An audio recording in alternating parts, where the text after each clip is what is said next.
speaking. Hello, Faraday. This is Blackie. I have the case you're working on solved for you already. Oh, you have you? Well, what makes you think you've solved it? And how did you even know I was working on a case? Oh, I didn't say you were working, pal. I don't expect miracles. I just said you've got a case that probably has you stopped. Well, for once, you know what you're talking about. It's the toughest, biggest case I've had in years. And if I don't crack it soon, the commissioner's going to make a traffic cop out of me. Oh, who did it, Blackie? Harry Perkins and a fellow named Skeet or Pete. Perkins? A fellow named Skeet? Who are they? The two men who robbed that shipment of gold. Gold? What gold? The gold that was supposed to come in from the capital on the Metropolitan Flyer yesterday morning. You must be crazier than I thought, Blackie. That gold arrived on schedule yesterday, and is safe and sound in the National Bank. No. Yes. I'm not looking for any gold, begged, borrowed, or stolen. I'm looking for the guy who killed Roger Lane. Roger Lane, who's he? He's the guy whose murderer you aren't letting me find. Because you're bothering me, that's who. No gold is missing? Oh, if you had any in your teeth, it'd be missing, because I'd knock it out. Now hang up and don't bother me, Blackie. I got something on my mind. On it, but not in it. Okay, Faraday. Maybe you do have a problem, but believe me, trying to figure out when a train was stopped has me stopped, too.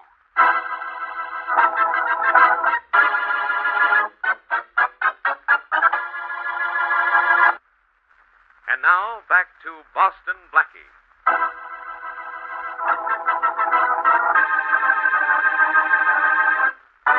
Harry Perkins and a man not yet properly identified bought an old automobile and placed it on a grade crossing, where it was hit and demolished by a non-stop railroad train carrying a shipment of gold. But though the train was stopped, it was not robbed. Later, Harry is shot to death by an unknown assailant. Boston Blackie, working on the case for the dead man's sister and searching for a reason why the train was stopped, comes to the city in search of clues. With him, as he knocks on Mary Wesley's door, is the dead man's sister.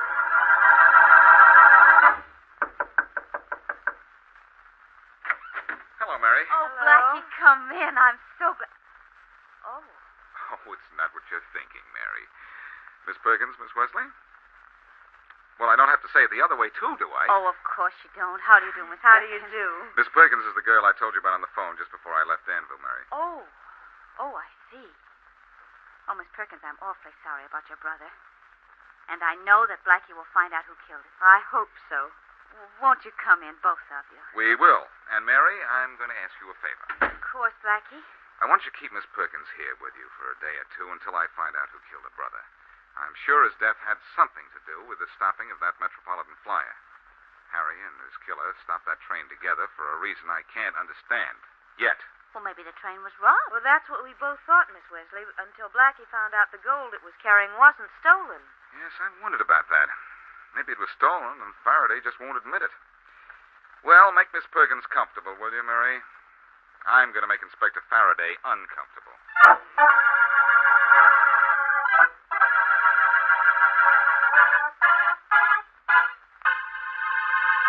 So you think the shipment of gold was stolen off that train, do you, Blackie? Yes, Faraday, and I think it's such a big case the authorities decided to leave you out of it. Oh, is that so? Well, let me tell you something, wise guy. This afternoon I talked to the bank that was supposed to receive that dough, and they got it. You hear? They got it. Now beat it, Blackie. I got problems. You always have problems. Now listen to I'm me. not listening to anything. I've got a murder to worry about. Roger Lane was killed this morning at about 7 o'clock, and I know who killed him. Well, that's fine. Arrest the killer, and then let's try to figure out the thing that's got me stopped. Forget it, will you? I've got a killer, and I know his name, Sam Baldwin. I know he killed Roger Lane.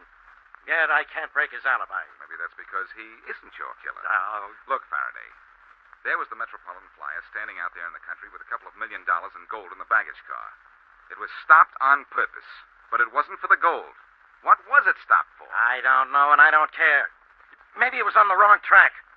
All I know is that if you think that flyer was stopped for the gold, you're on the wrong track, too.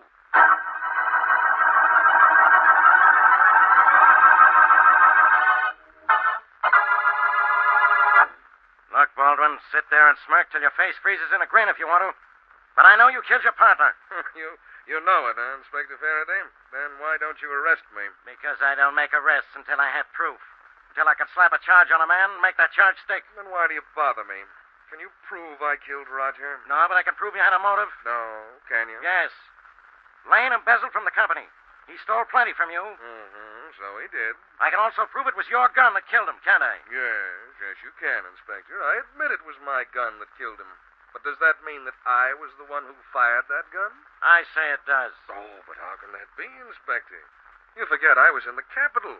Or I was on my way back from the Capitol when Roger was shot, wasn't I? Yeah, you were. That's why you aren't under arrest. Yet. And why I'll never be under arrest? Do you think a jury would believe that I shot and killed Roger Lane this morning at 7 o'clock when I boarded the flyer in the Capitol at midnight last night and arrived here at 11? Why, man, I was 4 hours outside the city when Roger was killed. You checked with the conductor. He told you when I got on and off. Yes, he remembered you getting off. That's why... Say, Boston Blackie said something about a train that gives me an idea. You think you have a foolproof alibi, do you, Baldwin? Well, it does prove I couldn't possibly have murdered my friend Roger. Oh, it does it? Well, I'm going to find Blackie, and when I do, I think maybe I'll find a hole in that alibi of yours. I'll see you later, Baldwin. Mm-hmm. You will, huh?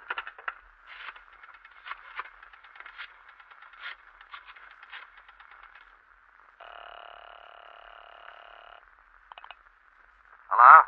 Jeter Johnson, please. Speaking. Oh, Jade. Inspector Faraday was here again. So what, Baldwin? What are you worried about? Plenty. But why? I took care of the only guy who could rat on us. Harry Perkins is dead. Yes, I know you took care of him all right, and that was good work. But, Jeet, you're going to have to take care of somebody else the same way. Oh, Boston Blackie. Boston Blackie. I don't want to mess with that guy. Look, you want to go to the chair for killing Harry Perkins? No, but what does Blackie know about who killed Harry? Nothing yet, but he will pretty soon. Because he seems to know something about why you and Harry stopped that train near Danville this morning. What? He knows why we stopped it? I think he does. And if he gets to the police with it, they'll be able to prove that I killed my partner. Uh-oh. And, Jeet, if I go to the chair for killing Lane, you'll go there, too, for killing Harry. I'll see to it. So, don't you think you ought to take care of Blackie? Huh?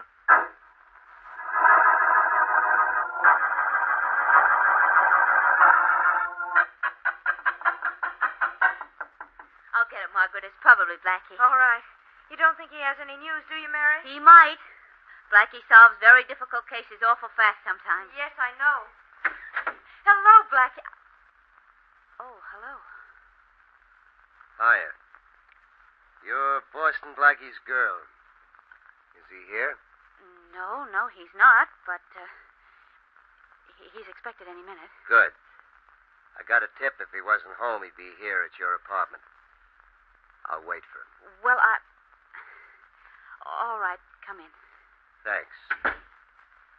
Hey, nice place you got here. Why, Jeter Johnson, what are you doing here? Well, Margaret, what are you doing out of Danville? I thought you weren't ever going to leave the place.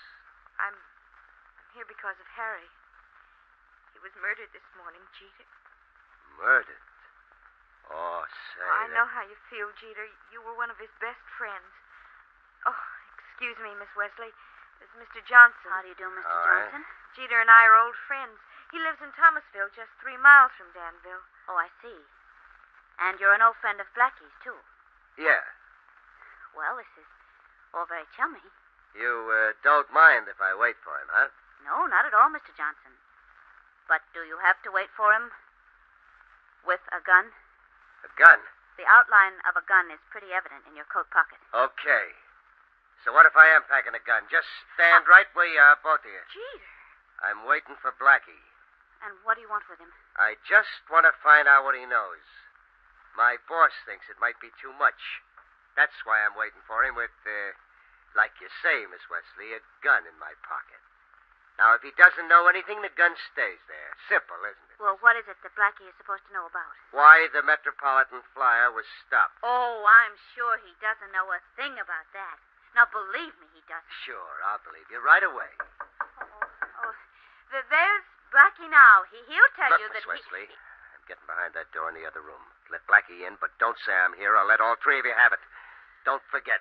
Don't worry, I wish I could. Okay, let Blackie in. Yes, but in for what? Margaret, cross your fingers that Blackie doesn't know anything. They're crossed. Good. Hello, Mary. Oh, come in, Blackie. My goodness, you don't Mary, know... Mary, I've got it. I got the answer to the whole case. Oh, for goodness sakes, you mean the Afghanistan case, don't you? That's wonderful. Afghanistan? What are you talking about? Afghanistan, Blackie, you know. I do not, but I do know why that train was stopped just north of Danville this Oh, morning. that. Who cares about that? Who cares about it? I do, and Faraday is going to care about it, too. Look at this clipping I found in the afternoon paper. It says Thomas Baldwin of the Capitol, brother of Sam Baldwin of this city, bought a small building today. Blackie, that doesn't mean anything. It really doesn't, does it? Mary, stop making those silly faces. But- I'm serious about this. It's a clue to the whole thing. I know why that train was stopped this morning, to let Thomas Baldwin get off and go back to the Capitol and let Sam Baldwin get on in his place. Oh, but Blackie, that doesn't make any kind of sense. Don't you see that... I certainly do see, Miss Perkins. Sam Baldwin phoned his brother in the Capitol to take the Metropolitan Flyer to the city at midnight last night. Oh. At 7 this morning, he killed Roger Lane. Blackie, you don't know what you're saying. Don't I, though? Listen, by 8:30 and 9, he was near Danville, 50 miles from here, where Harry Perkins and his friends stopped the Metropolitan Flyer with that old jalopy. Oh, Blackie, I don't think my brother had anything to do with that. Look, let me finish, will you? The whole thing works out perfectly. When the train was stopped and the passengers got out to look at the wreck, Thomas Baldwin got off and went back to the Capitol by bus or car. And his brother Sam Baldwin got on the train in his place. That's right, Blackie. Huh? Who's that? Blackie, I tried to stop you. Oh, a man with a gun. Yeah, a man with a gun. And you're a man with no future. You're the man who killed Harry Perkins, aren't you? That's right. I bought the jalopy with him, only the dealer knew him, so I had to knock off Harry. The name's Johnson. Jeter Johnson. Blackie, I tried to warn you that he was here and tell you not to let on you knew anything about that train. Oh, that was the Afghanistan gag, wasn't You're gonna wish you were in Afghanistan in a minute, Blackie. Come on, out the door. You gals, too. We're all going bye-bye. No, they're not, pal. But you are, Johnson. What goes here? Drop that gun, you. Oh, no, copper. Not without dropping you first. Why, you... You both missed Faraday, but I've got Jeter. Oh, no, you haven't, Blackie. Blackie, look out, he's getting away. No, he isn't. Oh, Blackie, what a suck. Mary, please, such language. Well, here he is, Faraday, all yours. And Sam Baldwin is going to be yours, too. You know that? Yeah. I came looking for you, Blackie, to get more information about that train. I heard it all while I waited outside that door. Then you know how Baldwin could have murdered his partner at 7 this morning and still come in on the Metropolitan Flyer at 11 o'clock. Sure. But don't forget, you thought the flyer was stopped because it was carrying gold. Yes, I did. And one of these days, somebody's going to mistake me for a train. I've been carrying you for years.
Suspense.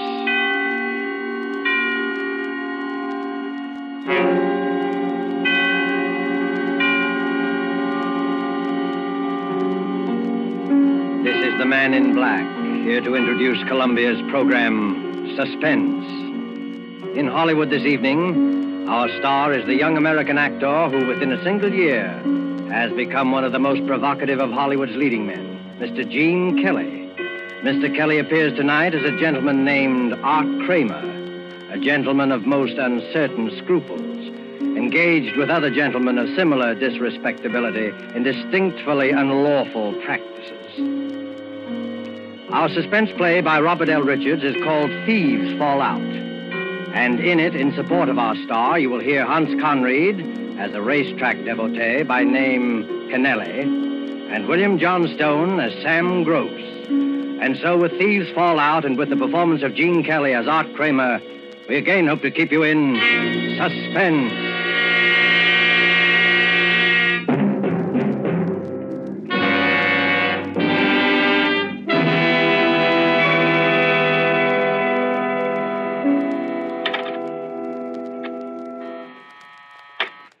ABC Enterprises. No, he's not in. No, I don't know where you can locate him. Hey, Rita. Yes, I'll tell him you called. ABC Enterprises, ABC Enterprises. Why does he give all these guys his phone number if he wants to keep this business so quiet? Yeah, you know. Wants to do favors for people he meets in bars, brags, how he can get things for them. You know. Sure, I know. And the next day I have to give him the brush off. He's going to brag to the wrong guy someday. Hi, Yachty.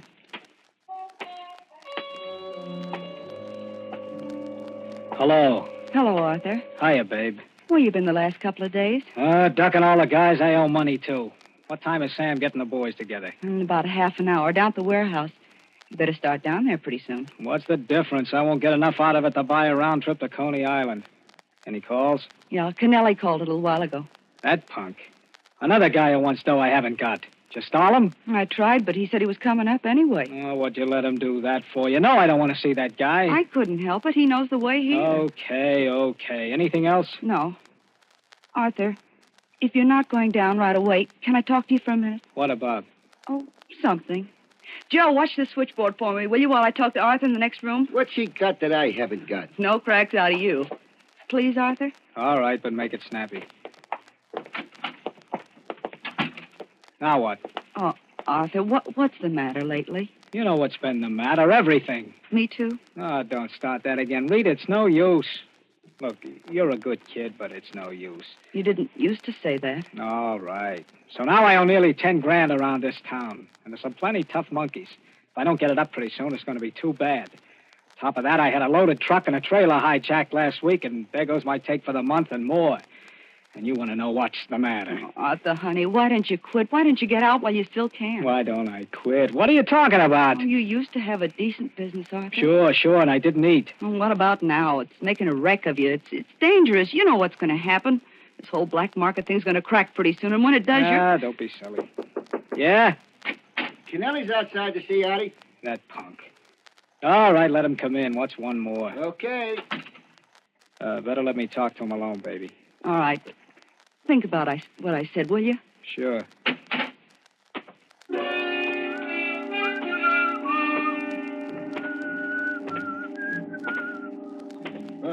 Hi, Ozzy. I thought I might catch you. Yeah, I'll bet.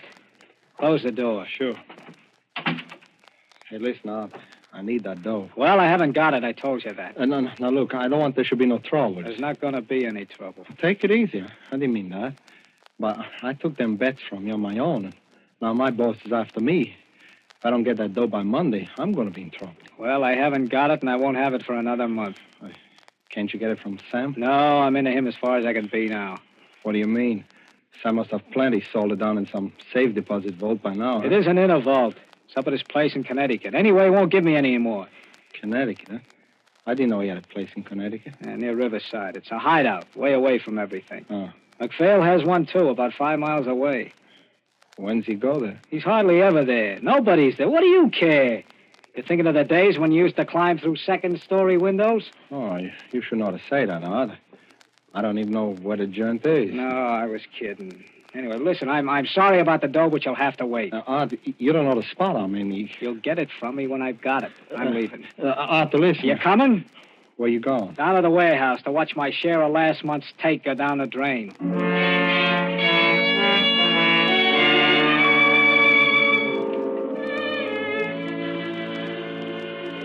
Where is it? Artie. Okay. You late? Yeah, I stopped in at the office. Hi, McPhail. Hi, Mo. You weren't waiting just for me to hand out the chips, were you? You're right. We weren't. I just wanted you to know how it worked out. It was a good month out. Except for you. I know. Come on, Sam. Come on. Pass around the sugar. Let's get it over with. Well, here it is. In cash. Total take was 53 grand. 17 goes to you, McPhail. I got the figures all here if you want to see. I know you wouldn't double-cross me, Sam. I wouldn't double-cross anybody. And don't forget it. Here's your dough. Oh, yours is 6. You understand you didn't bring in as much business as McPhail. I ain't complaining. I get 21. Part of that is paying expenses. The rest is my percentage. Don't I get anything? What? Your cut would have been 9 grand. But there was that truck and trailer. Those things cost dough, you know. To say nothing of a whole load of prime meat. You have to take it all out now? I already have. I'll give you 500 to keep going on. No, that's fine. 500. Listen, Sam, I need dough. You always need dough and never have none. Listen, He's right, Art. You got to get yourself straightened out.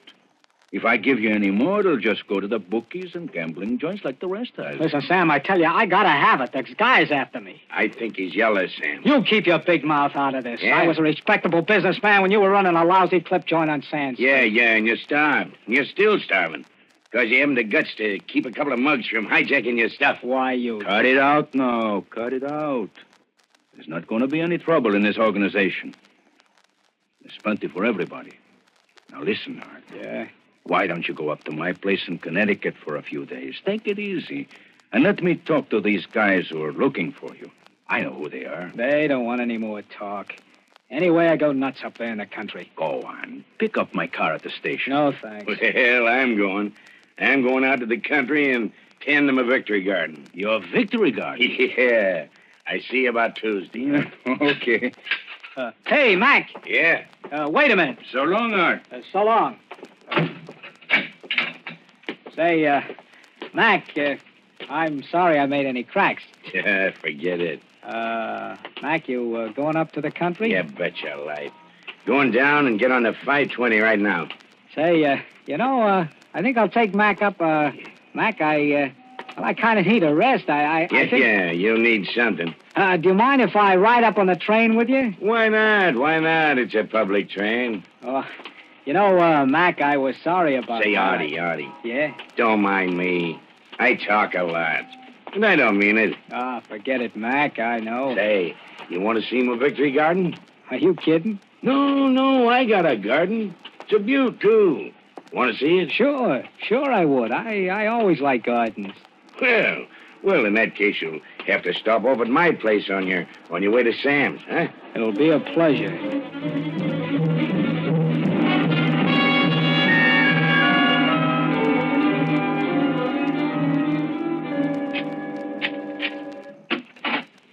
Come on in, Artie. I want to put this dough in the safe, and then I'll show you around. Sure. When the war's over and I'm legitimate, I'm going to build onto it. Have a lot of lawn, gardener, real country gentleman. What's this, your office? I do a little business here once in a while. Keep my dough in the safe there until I bank it. Know anything about safes? No. That's good. That's good. Not that I don't trust you, Artie. Yeah. There she is. Put 'em up, Mac. What? You heard me. Not a move, either. A stick-up, huh?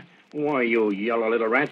You don't think you can pull this on me and live, do you? It's not a stick-up, Mac. I just want you to do me a little favor, and I want to be sure you do it. Yeah? Yeah, get on that phone. This had better be a gag. It won't be unless you do exactly what I tell you. What? Call Rita in town. Ask her what Sam has lined up for Tuesday. Say you called me over at Sam's house just now and talked to me, but I didn't know. Go on, get going. Atwater 35562.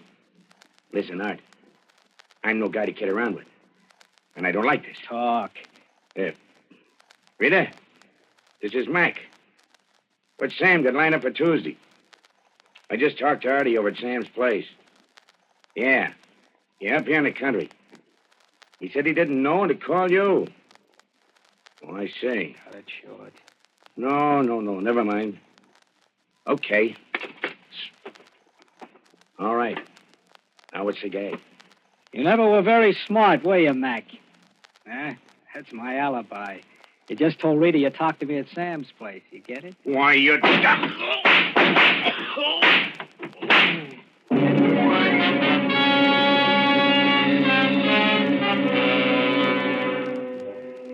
Neatly done, Art Kramer. Virtually a perfect alibi. And $17,000 in cold cash.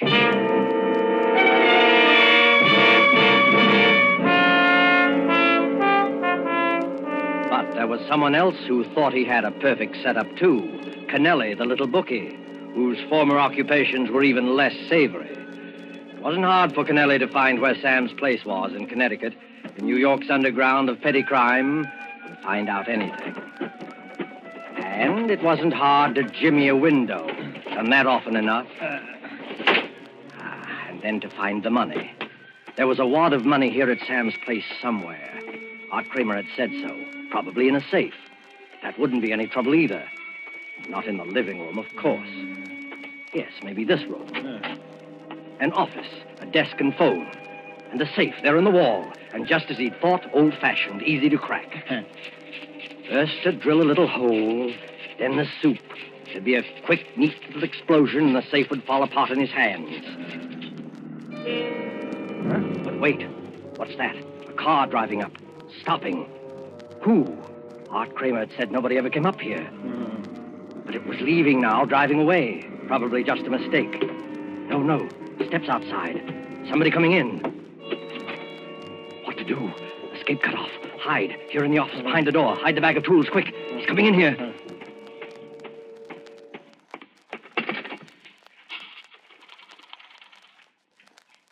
Operator. I want New York City. Atwater 35562. Yeah, that's right. Hello, Rita? Sam. Listen, Rita, get a hold of everybody. Artie, Mac, Moore, everybody you can. I've got a tip-off there's going to be a raid. Yeah, cops. Tell the boys to duck. Lay low until they hear from me. Find out where they're going to be and call me right back as soon as you contact everybody. Got it? Yeah? Oh, okay. I'll get hold of Mac myself as long as he's up here. Artie, too? Well, I'm calling from my place now. I don't see him anywhere. Well, he must have changed his mind. I didn't look in the garage. He came by cab. He's probably around someplace, yeah. Well, I'll wait for your call, then. Okay, Rita. And make it snappy now.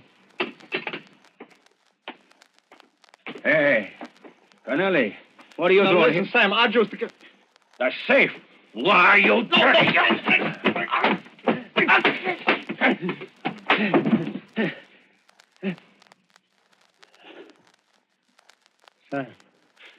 Sam. Hit him too hard. He's dead.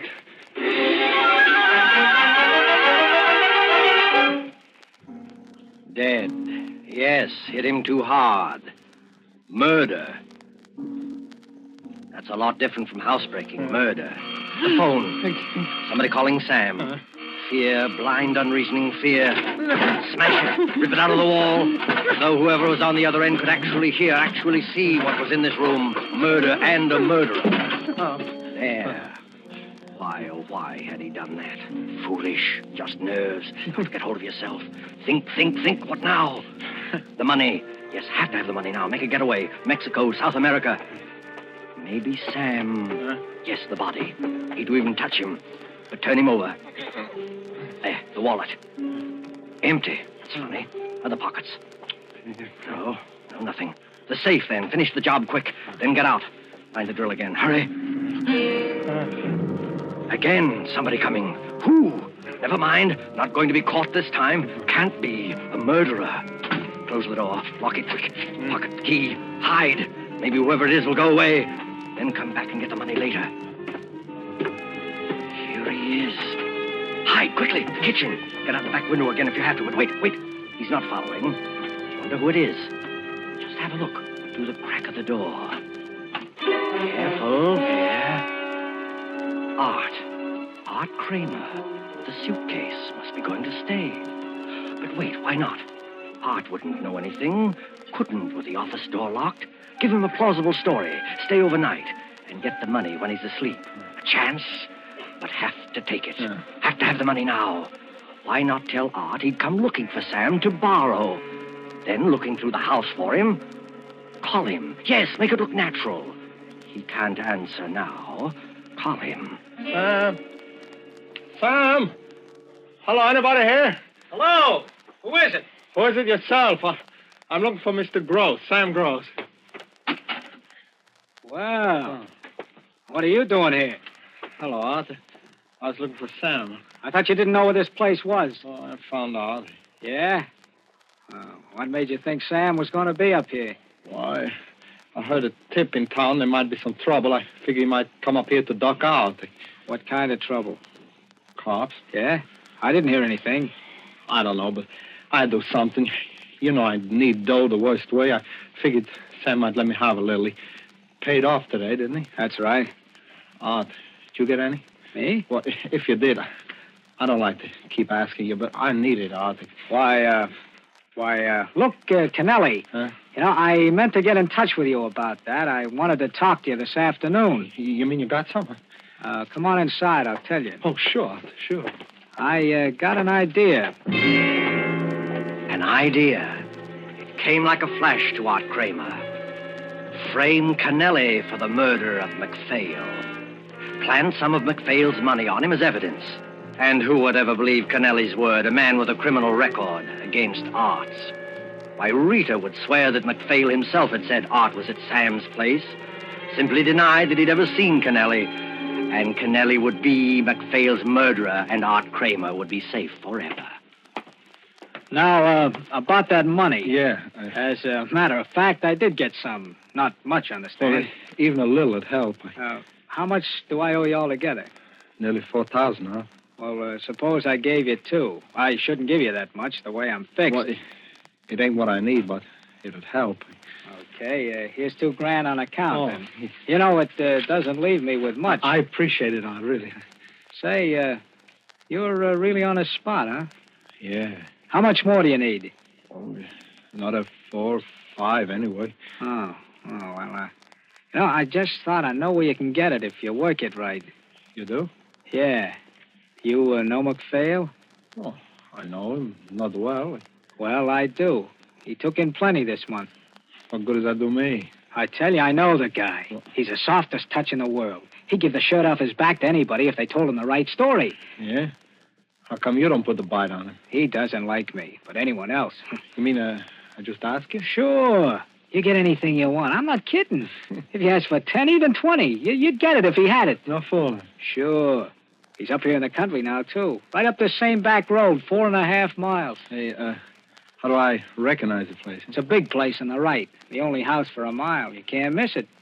Say, I'd run up there if I were you. Yeah. Maybe I will, huh? Maybe I will. A break. The kind of break Kennelly had prayed for. Get the money from MacPhail. Yes, quicker and safer than trying to get back in that room with a dead body on the floor. Get it from MacPhail and have a good head start. Art won't find Sam's body in there for at least a day or 2. The door's locked, and Kennelly has the key. He can be on a plane with MacPhail's money and be out of the country by tomorrow. A break, the perfect break. Well, thanks for the tip, Art. You're sure MacPhail's up there, huh? Sure, he's always there, every weekend. He's got a garden, a victory garden. That's a laugh.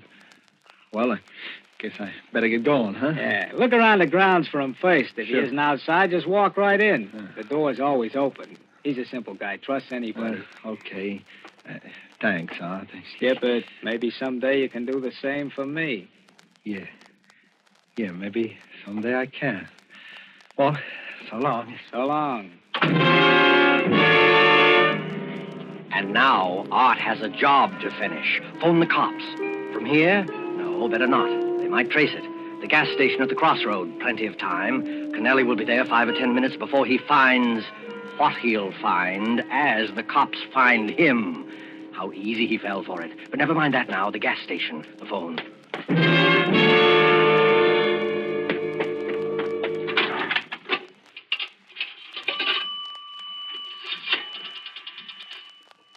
Hello. I want the police. Hurry, please. Hello, Riverside Police? Listen, I was just driving down 9 Mile Road. I was going by the old McPhail place. You know the place I mean? Yeah, that's the one. I was going slow and I heard something. It sounded like someone was being killed. Yes, a murder. There were shots and somebody screaming and more shots. A man's voice. Oh, it was terrible. You better get up there right away. Oh, never mind who I am. I don't want to get in any trouble. No, but get up there. Yes, murder. Get your call all right, sir? Yeah, thanks.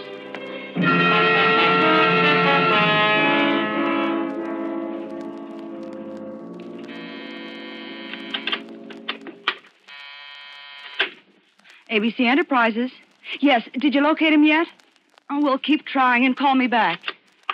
Joe, I'm worried.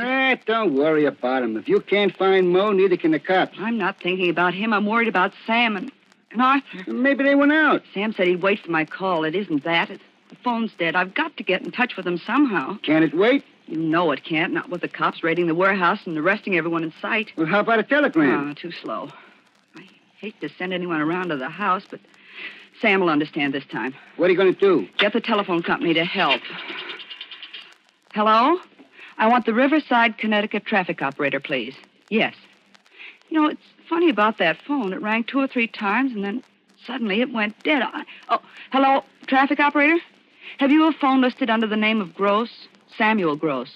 Well, there's something wrong with it, and it's very important that I get in touch with Mr. Gross right away. I'm his secretary. Will you send a man up right away? Thanks. And would you tell Mr. Gross that I've been trying to reach him? Thank you. See?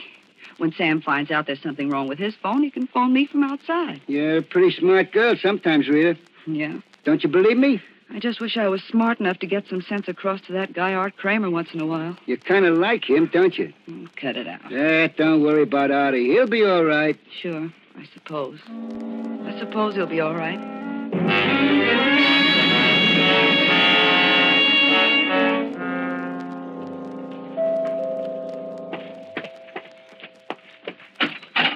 Mr. Gross, I'm from the telephone company.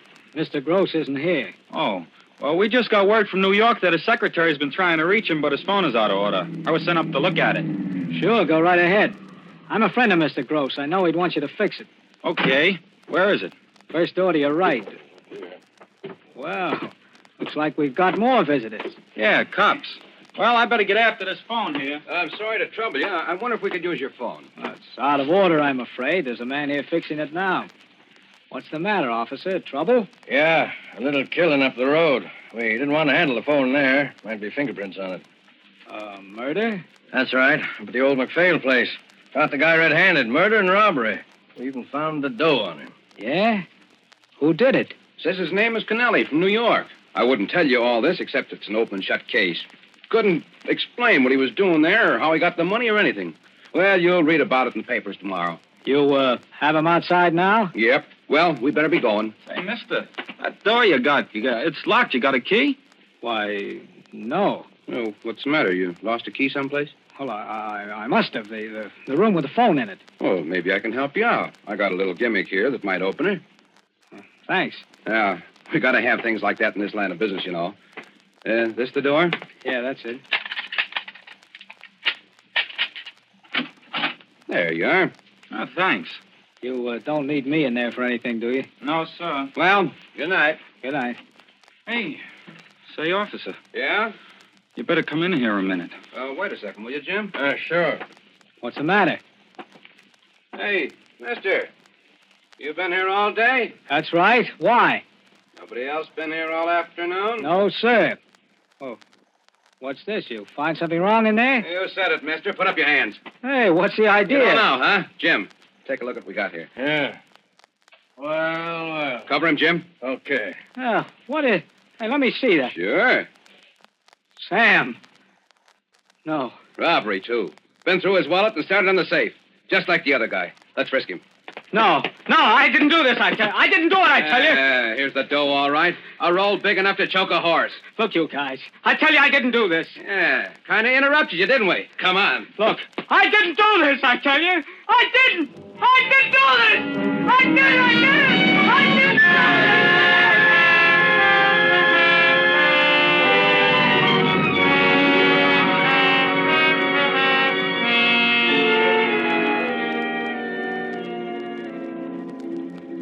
And the story ends with a newspaper clipping. I'll read it to you. Bridgeport, Connecticut. Arthur Kramer and George Kennelly were executed here today within 10 minutes of each other to bring to a fitting conclusion one of the strangest series of coincidences in the criminal records of this state. Both men committed the same crime, murder and robbery, within a few miles of each other on the same day and at almost the same time. Both victims were operators in the New York black market. Kramer was convicted of the murder of Samuel Gross. Kennelly killed Edward MacPhail. Both killers were caught on the scene of the crime, were arrested by the same officers, taken together in the same police car to the same jail. Both proclaimed their innocence, yet pleaded guilty in the face of the overwhelming evidence against them. A curious factor in the case was that though both men denied knowing the other, they tried repeatedly to attack each other in the prison yard until guards were forced to keep them out of sight of each other at all times. Police have always believed there was some connection between the two crimes, but have never been able to find out what it was.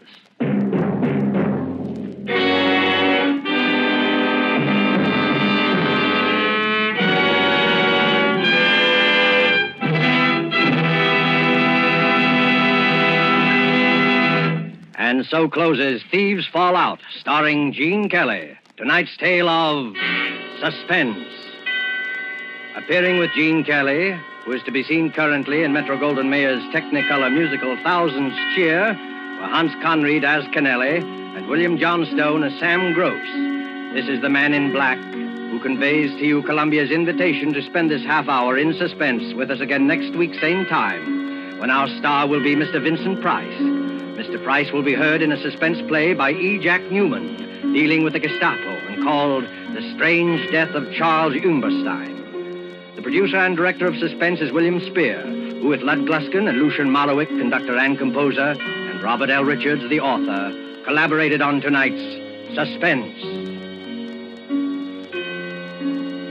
Don't miss Suspense when this series moves to a new day and time. The day, Thursdays, beginning December the 2nd. The time, 8 p.m. Eastern War Time and 7 p.m. Central War Time. In the Mountain and Pacific time zones, listeners will hear Suspense on Mondays, beginning December the 6th at 9 p.m. Pacific War Time. This is CBS, the Columbia Broadcasting System.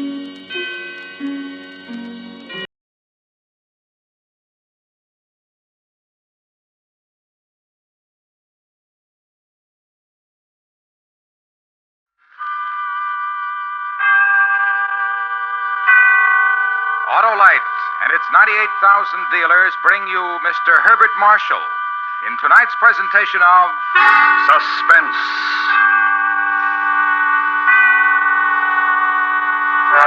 Tonight, Autolite presents a story based on fact and written by a master of suspense. An adaptation of the 19th century Bourne murder case called The Dead Alive. The author, Wilkie Collins. Our star, Mr. Herbert Marshall.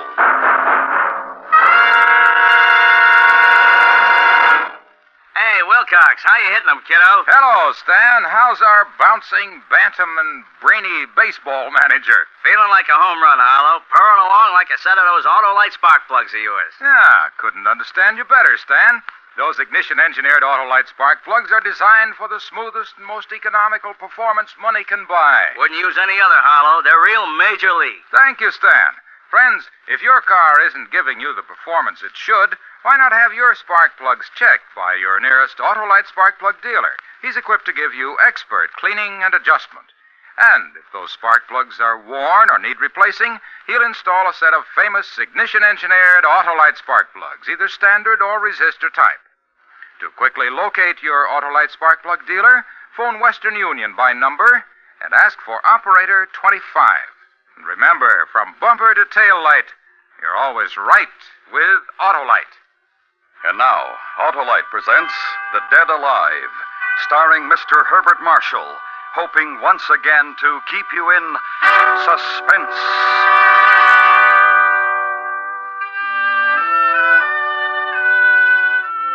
How did the doctor put it to me back there in London? Your disease, Mr. Lefranc, is overwork. Your cure is rest. Your alternative is death. Nice choice of words there, but not to be ignored. For any excitement stirred sudden, unbearable pains in my head. The trip was restful, though the prospect of visiting a country just 5 years beyond a civil war was a little disturbing. The long-standing invitation of my mother's distant relative appeared to hold a promise of friendship and hospitality. The very thing for a nerve-ridden English barrister. I boarded a railroad car at Boston, which deposited me at Morwick Station. The countryside viewed from the station was as flat, as monotonous as any that the earth can show. If to be cured meant, in my case, to be dull, I picked the very place for the purpose. Mr. Philip Lefranc. Oh, yes, of course. You must be Cousin Silas. That's right. I didn't mean to startle you. No. I was fascinated by this, very interesting countryside of yours. Let's start off on an honest footing. This view is uninspired, Philip. But it's good farmland. That's most important. Is this your luggage? No, just these bags. Here, I'll take the big one. That's all right. You carry the two small bags. Oh, but your hand, that bandage, it must be painful. It's just a scratch. He couldn't hurt me. The carriage is this way. Our ride to Meadowcroft Farm passed, for the most part, in silence. And silence seemed most appropriate as we drove through a grove of stunted, twisted trees. On the road ahead, a short, wiry little man walked towards the house. He glanced over his shoulder, then casually angled to let us pass. But something went wrong with our horse, for he swerved towards the man. Watch out! Hey!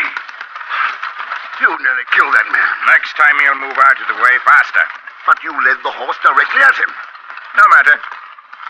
That man was John Jago, my overseer. Not a very nice man, Philip. Not nice at all. Then why do you keep him? Unfortunately, Father left a controlling interest in this estate to my sister. And Letty feels that Jago can run things better than I can. That's still no reason. You might have killed the man. In which case, I would have given him the sort of burial I'd give my dog. Not my favorite dog, mind you.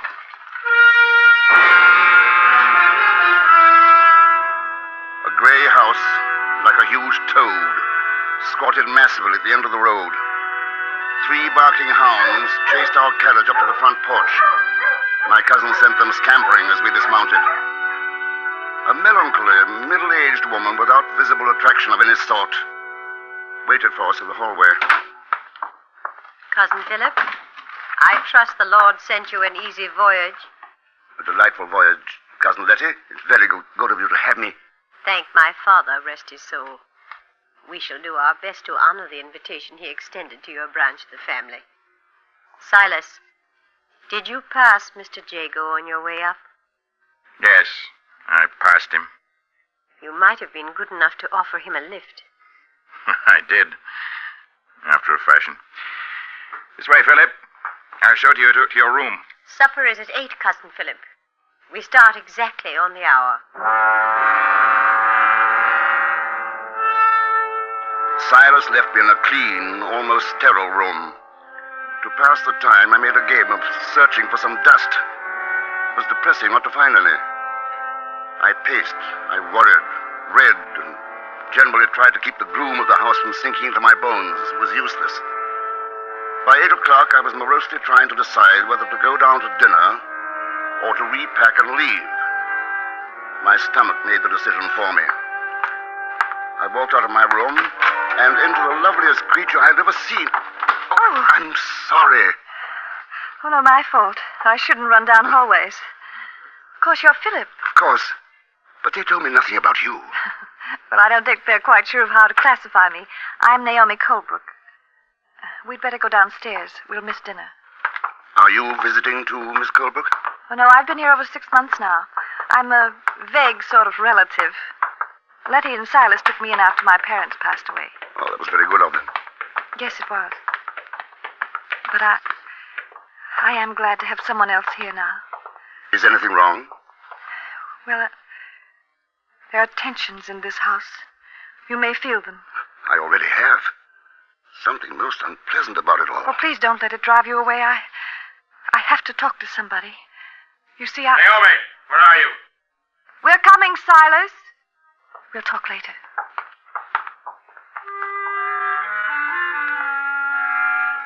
Dinner started off as a quiet affair.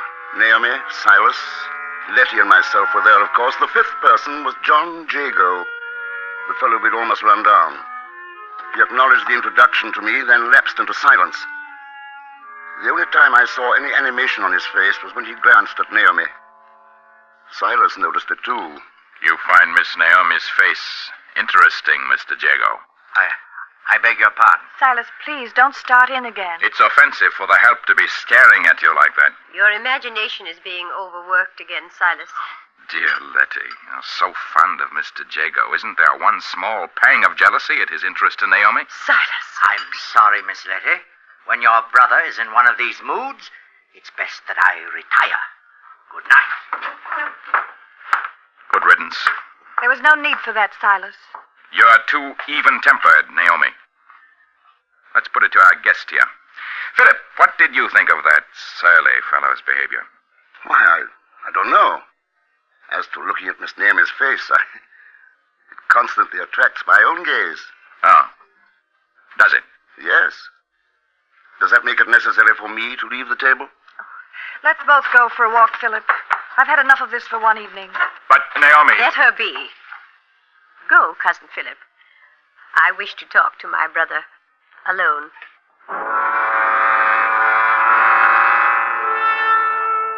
The danger signal in my head, those flashes of pain, did not slacken until we, Naomi and I, were deep within the grove of trees that surrounded the house.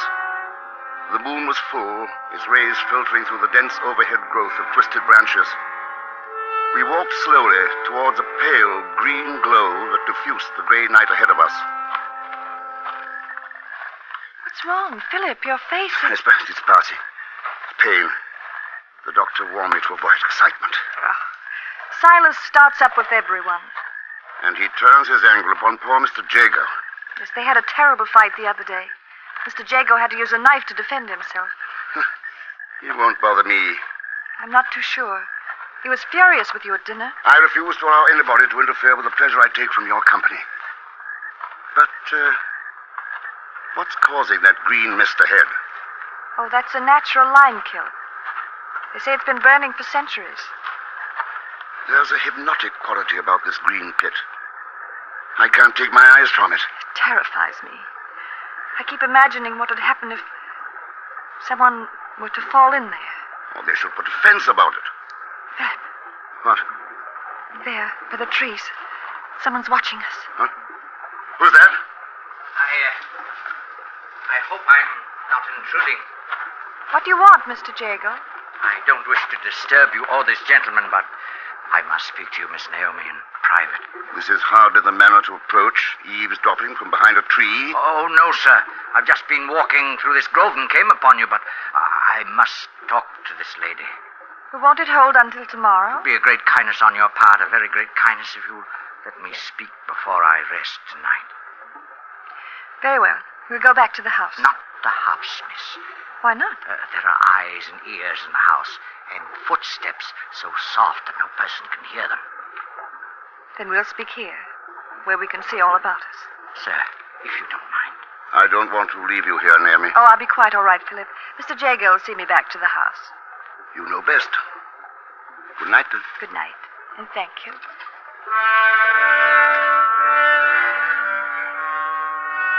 I slept but little that night. I wanted to leave. Get away from that wretched house. But the idea of leaving Naomi there all alone was unthinkable. With the dawn, I dressed and went down to the front porch. An angry sight met my eyes. Silas, holding his walking stick like a bludgeon and waving it at Jago, while the little overseer crouched before him like a snarling gamecock, the wicked blade of his knife flashing in the light. Stay back, I warn you. You warned me. I told you to stay away from her. She's not my style, Mr. Silas. You impudent beggar! Keep back! I've set my mark on you once. I may do it a second time. I'll crush your skull! Stop that! Here, Silas, give me that key. Let me go! I said, give it to me. You meddling fool. He's gotten away. Just as well. He handled that knife with some knowledge. You wouldn't have fared well in that fight. You think not, do you, Cousin Philip? May I have my stick now? If you must have it. Here. Thank you. Now, I'd like to walk through the grove, unless you have some objection. So you insist on following him? We will finish this now, Jago and I. And this is a warning to you, Cousin Philip. Leave Naomi alone, or you may have some of the same.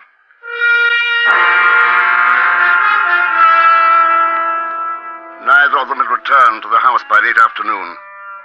Naomi stayed in her room all day. Cousin Letty sat in her rocking chair and knitted, her eyes never leaving the front door as she waited fearfully. The ugly premonition of violent death hung about the rooms. Finally, approaching footsteps, and we watched to see who would enter.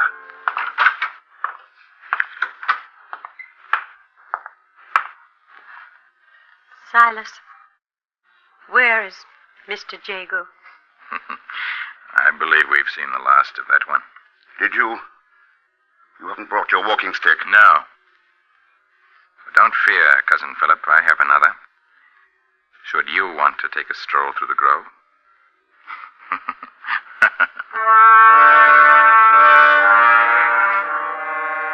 Much later that night, I sat in my room, fully dressed, trying to read. The wildest thoughts were skipping frantically through my mind. Was my cousin Silas a murderer? He had all but admitted it. And yet... Someone was walking through the hall. A light, almost stealthy footstep. I opened my door as a wide-robed, ghost-like figure descended the stairway. It was Letty, her body rigid, staring blindly before her. It is dangerous to rouse a sleepwalker, so I followed. Out of the house, through the grove of trees, to the mouth of the lime kiln. She stood there, trembling in the green light. As she took one further step towards the kiln, I reached out and grabbed her shoulders. Stop! It's me! It's Philip! Letty, do you understand? Philip. He's there. Mr. Jago is there in the kiln. How do you know? He called to me. His voice, it came from there. That was a dream, Letty. You walked in your sleep. No dream. He's in there, I tell you. There's nothing we can do. Nobody could climb down into that pit to see. Over there, by the tree. A long pole with a mesh iron net. You'll see. Mr. Jago is in there. He told me so. And in the black of that night, I set about the macabre task of fishing the kill. Within the hour, I had brought up a partially burned walking stick, Jago's knife, and a small heap of charred bones.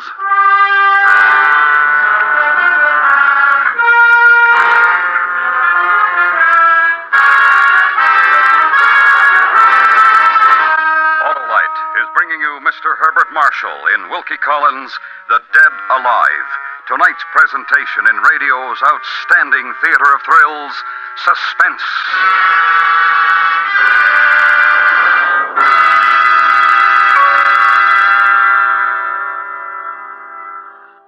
Hey, Harlow, you know I signed a whole new team. Yeah? Stan, who are they? Why, a set of those Autolite resistor-type spark plugs, of course. Then you're set for a winning season, Stan. Those Autolite resistor spark plugs are the greatest advance in spark plugs for automotive use in the past 2.5 decades. Is that all? I thought they was the best in 25 years. You're right, Stan.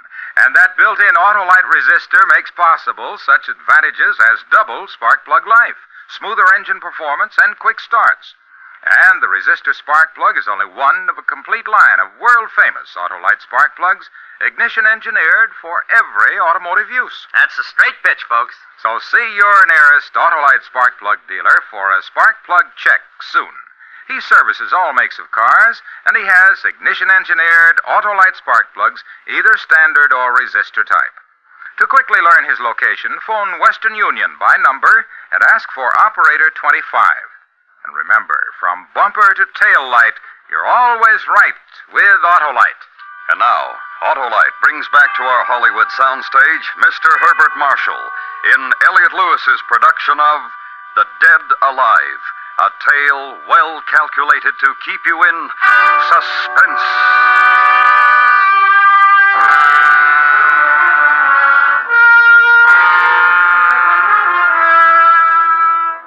On the parlor table were lying the walking stick, the knife, and the charred bones of John Jago.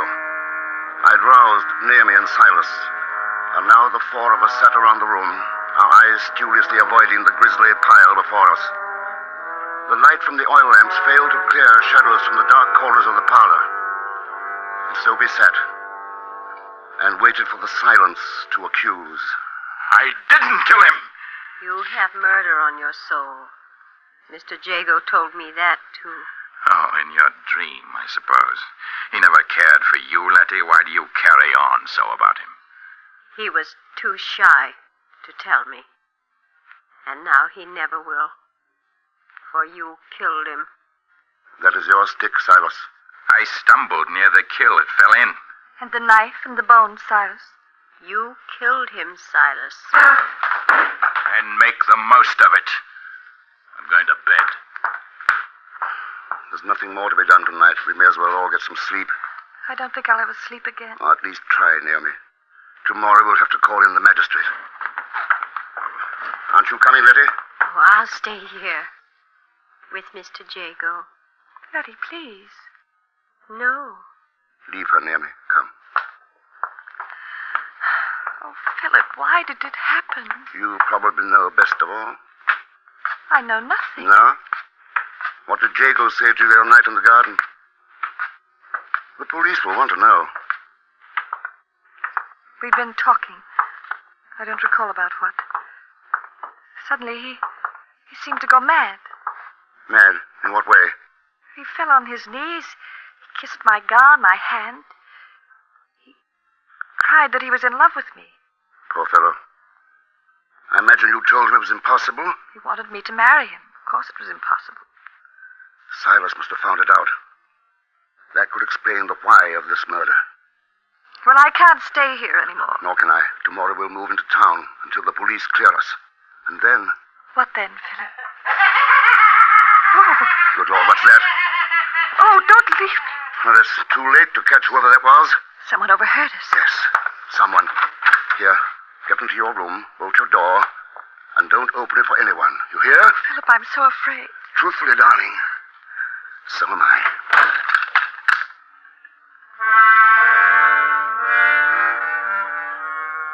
If ever a house was accursed, this was it. With madness or worse, mocking from every crevice and corner. In my room, I locked the door and went to bed. Sleep did not come easily, but it came. I must have just dropped off when some inner sense warned me of a presence in the room. Something was gliding quietly towards the bed. I half opened my eyes and caught the dark shadow of movement and the momentary flash of metal. I rolled out of bed as a knife slashed into the mattress where I'd been lying. My assailant followed me, slashing, hacking at the pillow, the chair that I held before me. I tried to get out of the door. It was still bolted. I slit the bolt, and the shadow rushed, driving me back. In terror, I threw a lamp and hit someone. It was suddenly over. The knife wielder had gone.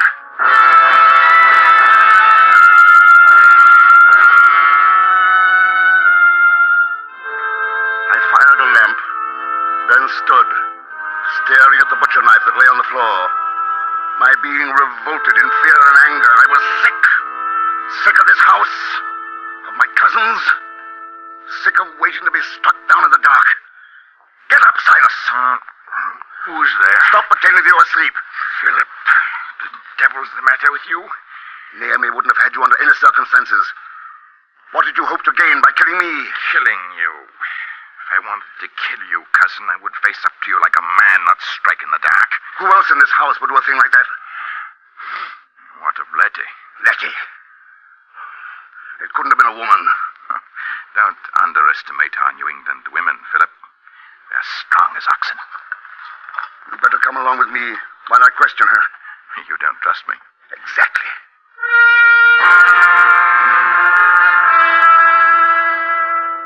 Letty was still in the parlor, staring at the bones of her dead lover, sitting stoically in her chair.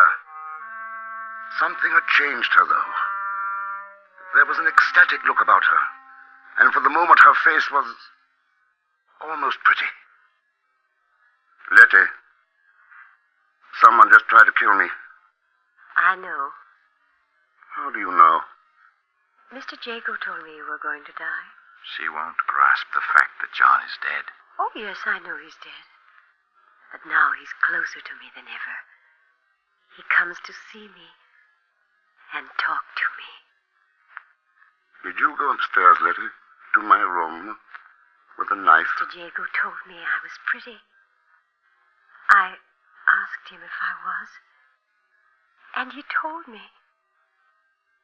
He's dead now, but he's with me all the time. Well, Philip, are you still quite positive it was I? Naomi!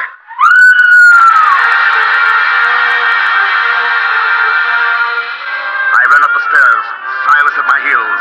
A nagging, insane thought kept tugging at my brain. Letty, Silas, and myself, we'd been together in the parlor. Then who was it? What was it?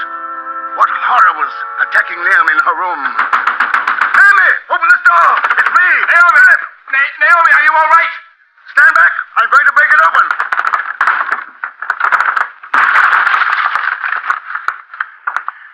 She's not here. The window's been smashed. There's nobody in the yard. Look, over through the grove, the branches swaying. Something's moving through there. That one again! But who? Or what? Silas, can your dogs track? Of course, they're hunting dogs. Bring them around and put them on the scent. Whatever that thing is, it has Naomi.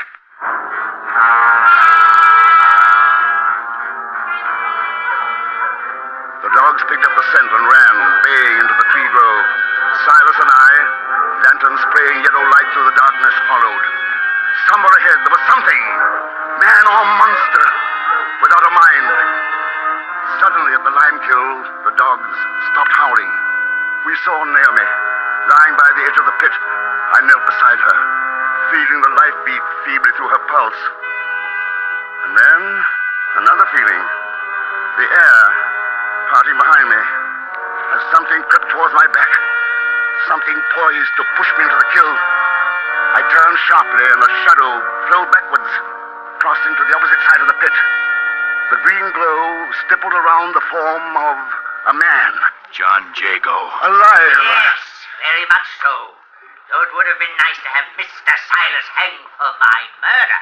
Your plans for me were very much more direct. I would kill for Miss Naomi, not just talk like Mr. Silas. You think she'd ever look to you? Someday, Mr. Silas, with you and your cousin dead. Oh, my, yes. I would return, feigning loss of memory. It can't work now, John. You best come along with us. Oh, take me, sirs. Come over here. I'll be glad to. Wait, Silas. He's too close to the pit.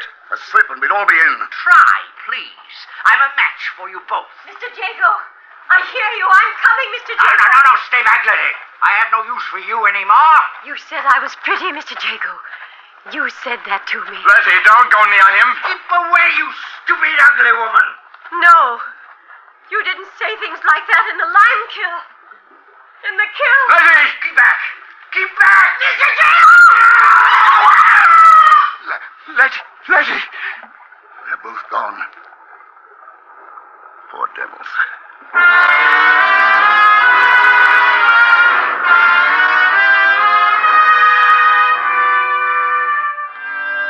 next day, in the carriage, riding back to town, near me, beside me, the sight of her lovely face driving away ugly thoughts of the night before. Is it all behind us now, Philip? All that hatred? It's finished, my darling. There's just you and I and our future together. A peaceful future. We'll have to watch your nerves. Nerves? Oh, my Lord. In the excitement, I forgot all about it. But the excitement might have killed you. Killed! It cured me. That doctor was wrong. My life was too dull. Then excitement is what you need. Yes. I've been thinking about our honeymoon. There's a wonderful old castle on the Rhine. They say it's haunted.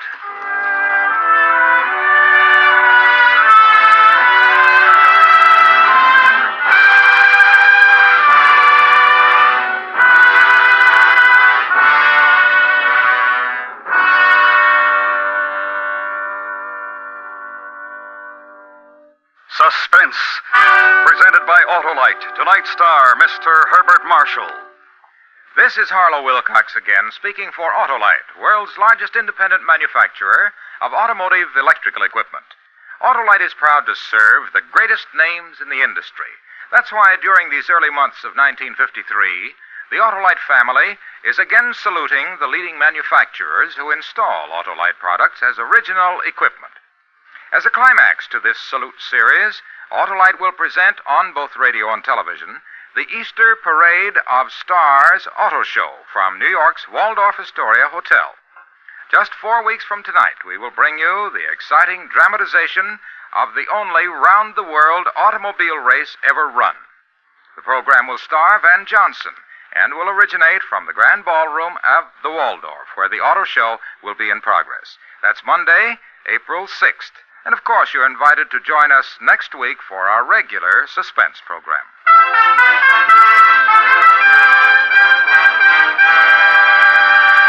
Next week, a story about heroism as we document the attempt of 3 brave men to conquer the mountain. Our star, Mr. John Hodiak. That's next week on Suspense. Suspense is produced and directed by Elliot Lewis, with music composed by Lucian Morowick and conducted by Lud Gluskin. The Dead Alive was adapted for Suspense by Sam Rolfe from the story by Wilkie Collins. In tonight's story, Mary Jane Croft is heard as Naomi, Lamont Johnson as Silas, Jeanette Nolan as Letty, and Joseph Kearns as Mr. Jago. Herbert Marshall can currently be seen in the RKO production Angel Face. This is the CBS Radio Network.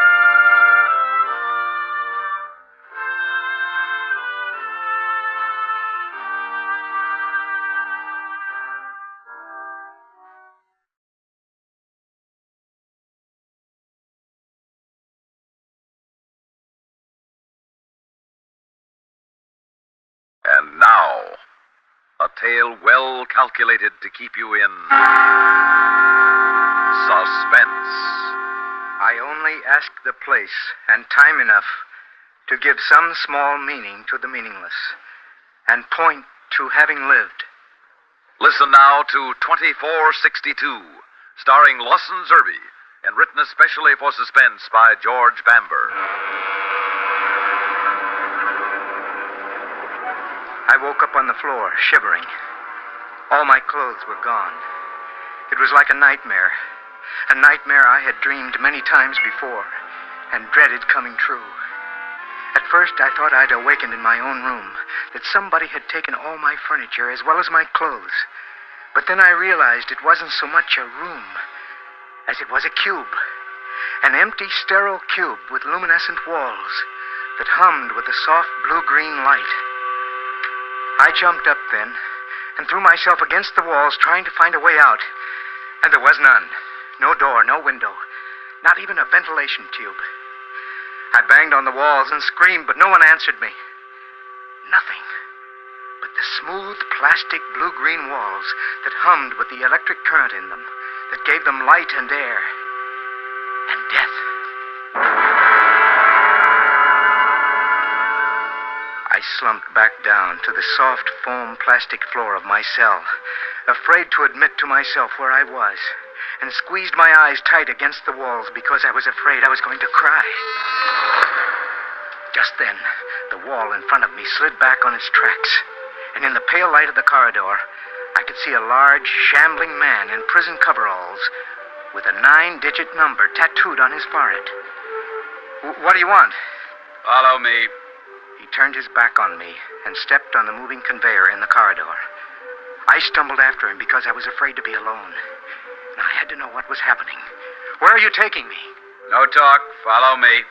I could tell by the steady movement of his jaw and the dull, faraway look on his face that I could question him all day, and it wouldn't do any good. He was chewing Tranquil gum, and the effect of that stuff lasts for a week.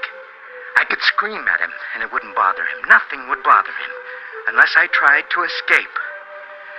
I knew where I was now. There could be no doubt of that.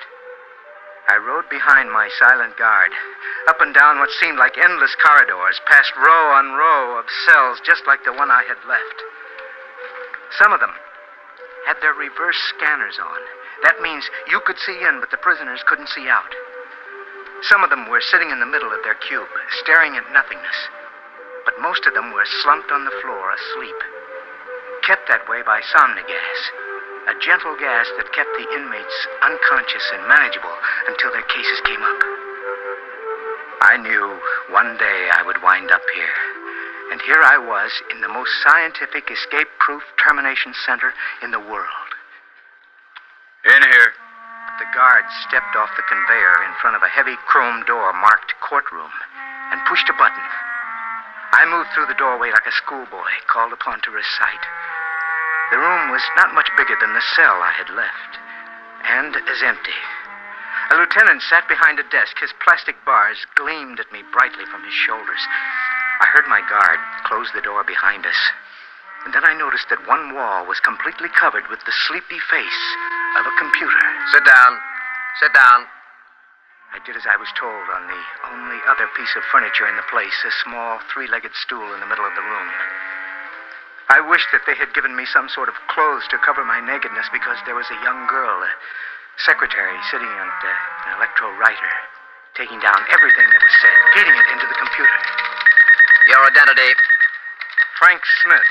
I said your identity. I told you, sir. Do not hold up the proceedings. Time is precious. You were issued a combination serial, social security, and telephone number that was imprinted on your forehead at birth. From here, it appears to be 108-303-715. Is that correct? That is the number tattooed on my head. Clerk, let the record show the subject is hostile. Yes, sir. Let us proceed. Case of the People versus 108-303-715. Convened in the first court at 1800 hours in this day of our world, 18 of November, 2462. 108-303-715.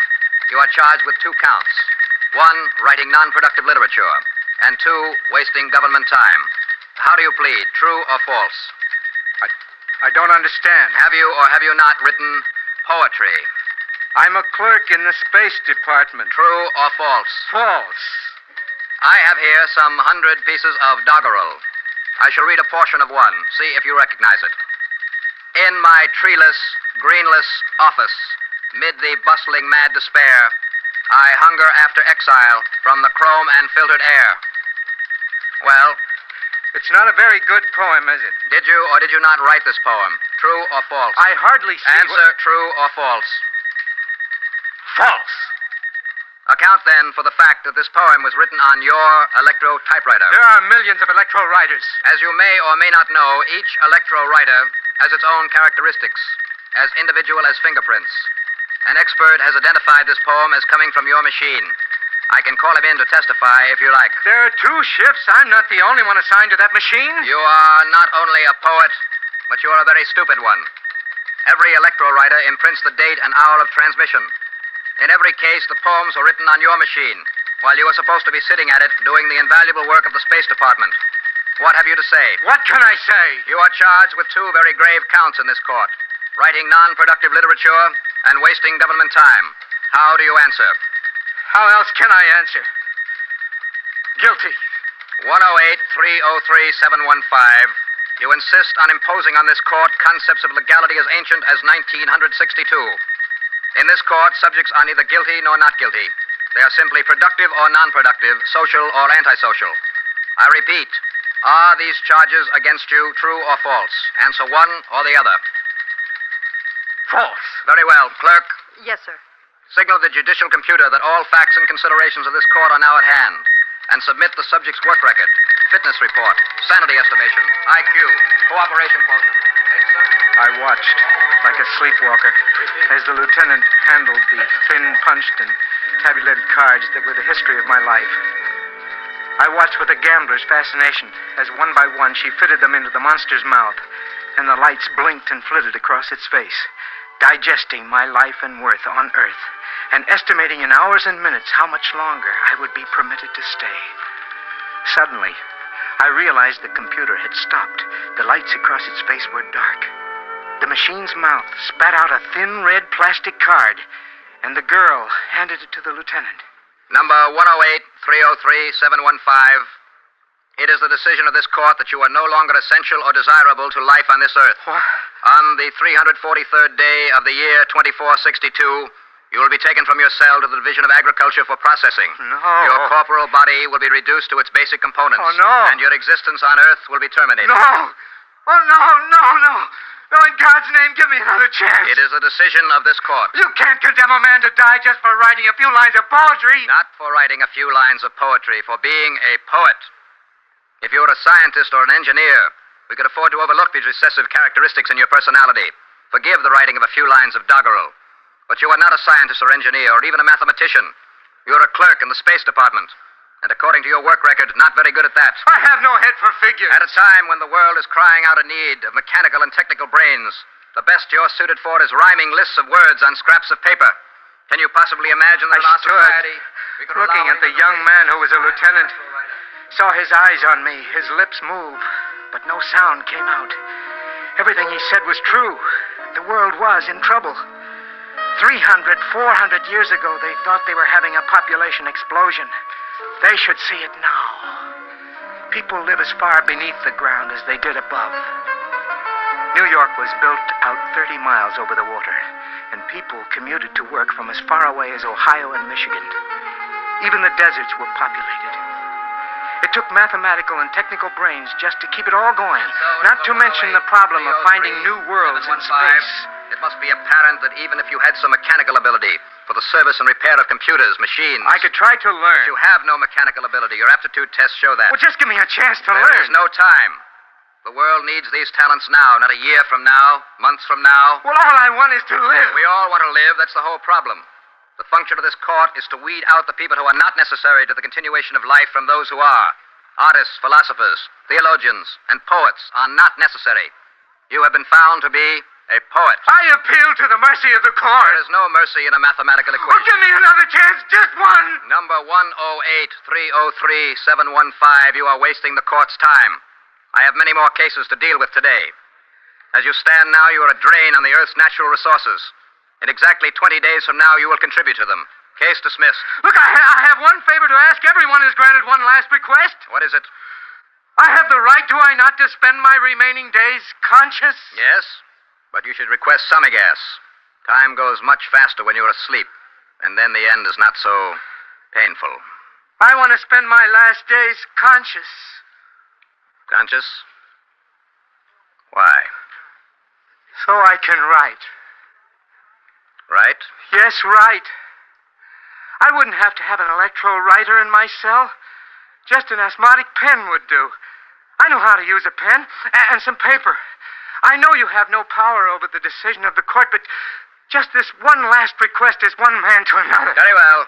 Orders will be left that a pen and paper are to be placed at your disposal. Oh, thank you, sir. Thank you. No more can be granted than the law allows. You may spend your remaining days on Earth conscious and writing gibberish or poems or whatever you wish. Next case. I had to bite my tongue to keep from shouting and turning handsprings all the way back to my cell. I had won the right to remain conscious during my last days on Earth. The right to have one more chance at life and freedom. I realized fully how small that chance was. In the days when men still believed that crime was cured by punishment, my cell would have been a jailer's dream. The smooth plastic walls were flawless. I searched the whole cube and found no more than the first time I saw them, not even the little pinholes that admitted the gas that finished Joe. I had hoped to dig under the soft foam rubber plastic on the floor with the point of my pen, but I dug at it and couldn't even scratch it. For what must have been 5 days, I studied the prison routine in hopes of jamming the door and overpowering one of the guards. But it was impossible. Once a day, the wall was rolled back and food was tossed in, wrapped in electroethylene, and then rolled back again before you could get to them. It was impossible to wait near the wall because the guards could see you waiting there and would not open it until you were well back in the center of the cell. On what must have been the 10th day, I began to have hallucinations. People began to appear in my cell and chat with me. People who had long since been dead. To stave off madness, I picked up the broken stub of my pen and began to write feverishly. I wrote a poem to the girl I had seen once when I was 14. And then I wrote about the last blade of grass I had seen. I wrote faster and faster until I was completely wrapped up in the joy of writing. Writing about all the things I could remember. Until I lost all track of time, of place, and... Oh, no. No, it isn't time. I still have 20 days left. Oh, 20 days, he said. Quiet, son. You still have 2 days to go. What do you want? To talk. Mind if I come in? It's your prison. He didn't come all the way in, but stood in the door, out of sight, off the hall, but blocking my way. He was a very old man with mottled parchment skin. His prison coveralls hung on him like elephant skin. Who are you? I'm the night duty guard. What do you want? Oh, just to talk. I've never seen you before. Oh, but I've seen you. Every night I've been looking over your shoulder, reading the things you write. I hope you enjoyed yourself. I did.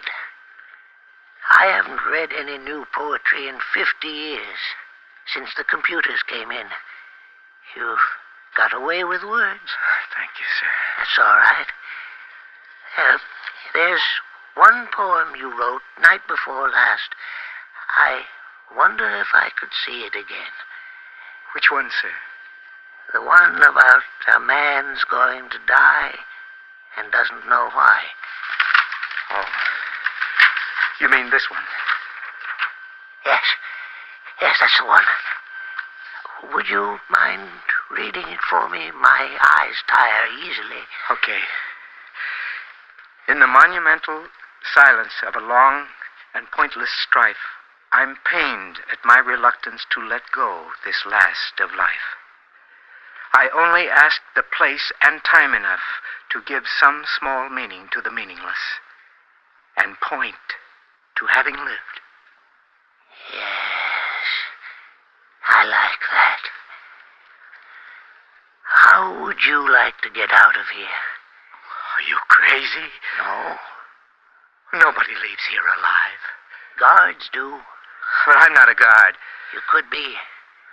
Oh, now I know you're crazy. You could be if you put on my clothes, my uniform. That wouldn't do any good. They'd still recognize me by the number on my forehead. That's what gave me the idea.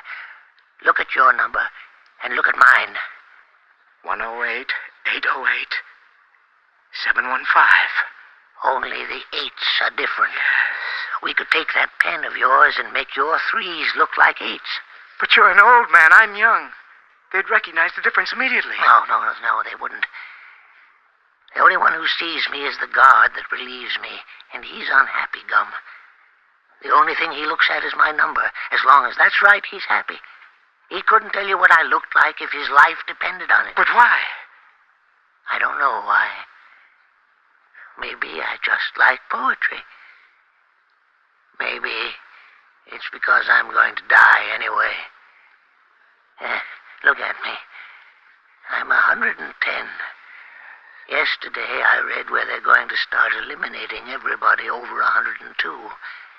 It'll probably be law before the year is out. But that's still a year to live, maybe more. A year of what? I can't smell anymore. My taste buds are gone. My hands and feet are always cold. That's not the real reason, is it? No. No, it isn't. Then what is? I have a granddaughter about your age. Beautiful girl. She used to write and paint some when she was young. Of course, we had to discourage it after the computers came in.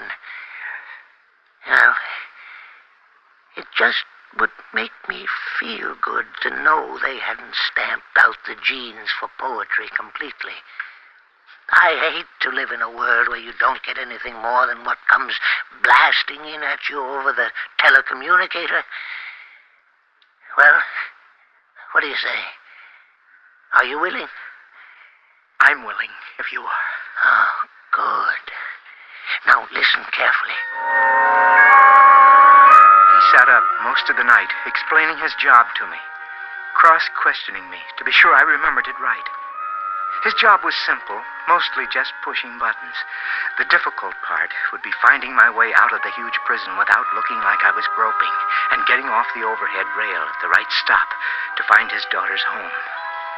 Finally, when he was convinced I had it right, he left, promising to change places with me the following night. I was almost afraid to believe him. The hours of what was to be my final night on Earth crept by. The day had been bad enough, but the night was worse. 100 times I decided the night was over, that it had all just been a sadistic trick by the old man so he could watch the agony of my final hours on Earth to pass the time. I was just about to beat against the walls and scream when... Quickly, help me out of these coveralls. I thought you wouldn't come. I had to wait till just before the end of the watch so you'd have the best chance of escaping. How much time do I have left? About 20 minutes. The day guard will be coming to relieve me soon, so hurry, will you? Where's your pen? Here it is. Now, hold your head still while I change these 3s to 8s. All right. Yeah. Remember, stay on the overhead rail until you get out of Arizona. My daughter is the next stop after that. Okay. There, you're finished. Goodbye. I don't want to say... Don't say anything. Say goodbye before I change my mind. At best, courage is a quicksilver thing. Goodbye, old man. And thanks. Quick, close the door. I did as I was told, raising my hand to break the circuit, and I watched the old man smile at me at the control board and take up his position in front of it. The clock on the board said 10 minutes to 5 in the morning.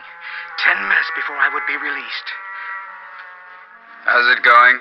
Huh? I said, how's it going? Everything quiet? Fine. I recognized him as the guard that was supposed to relieve the old man. For a minute, I was afraid he recognized me when his eyes drifted across my face. But then they flicked up to my forehead, checked my serial number, and he resumed his steady, quiet chewing. I came in a little early. You can never tell about the overhead rail when it's going to get jammed up. Yes, I know. Things are a mess. What's that? Trouble in cell number 84. See the flashing light on the board? Yes, I better turn it off. Cell 84. That was my cell. The one I just left. That meant the old man was probably banging on the walls. I see cell 84 is scheduled for termination this morning. Probably lost his nerve. They should make them all stay under Sami gas while they're here. Makes them easier to handle that way. I can't turn the alarm off. Of course you can't. As long as he's hammering on the walls and screaming that way. You better go down, see what he wants. Do I have to?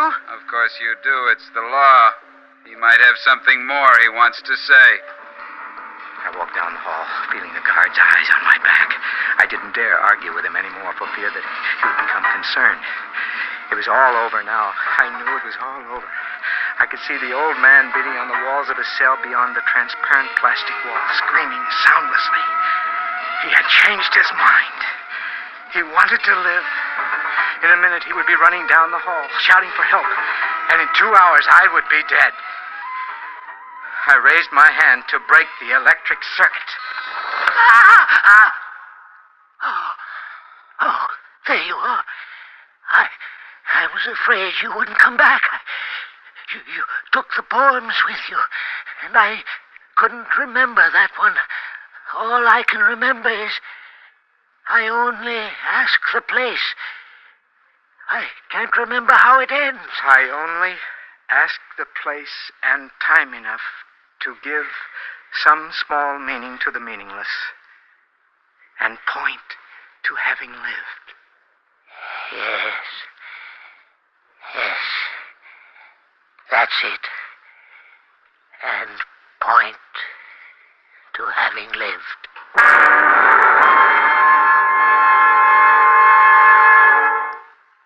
Suspense. You've been listening to 2462, starring Lawson Zerbe, and written especially for Suspense by George Bamber. Suspense is produced and directed by Bruno Zerato Jr., music supervision by Ethel Huber. Featured in tonight's story were Robert Randall as the lieutenant, Bob Dryden as the old guard, William Mason as the young guard, and Rosemary Rice as the court stenographer. Listen again next week when we return with Please Believe Me, written by Ben Kagan. Another tale well calculated to keep you in suspense. They're the most. Bing Crosby and Rosemary Clooney weekdays on the CBS Radio Network. In the event of any important news developments, the sponsor will interrupt this program.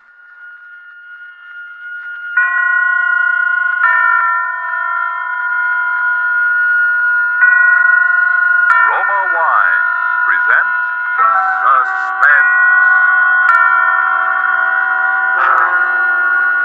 Roma Wines, made in California for enjoyment throughout the world. Salud. Your health, senor. Roma Wines toast the world. The wine for your table is Roma Wine, made in California for enjoyment throughout the world. The Roma Wine Company of Fresno, California, welcomes you again to this weekly half hour of Suspense. Tonight from Hollywood, Roma Wines bring you as stars two of the screen's most distinguished actors, Mr. Thomas Mitchell and Mr. Donald Crisp. They appear this evening in a play written for Suspense by Robert Tallman, in which psychiatry is called upon to deal with a sick mind which has unknowingly been tempted thrice by murder. And so with the performance of Thomas Mitchell as the millionaire tycoon Edgar Lowndes, and of Donald Crisp as the psychiatrist Dr. Aronson, we again hope to keep you in suspense.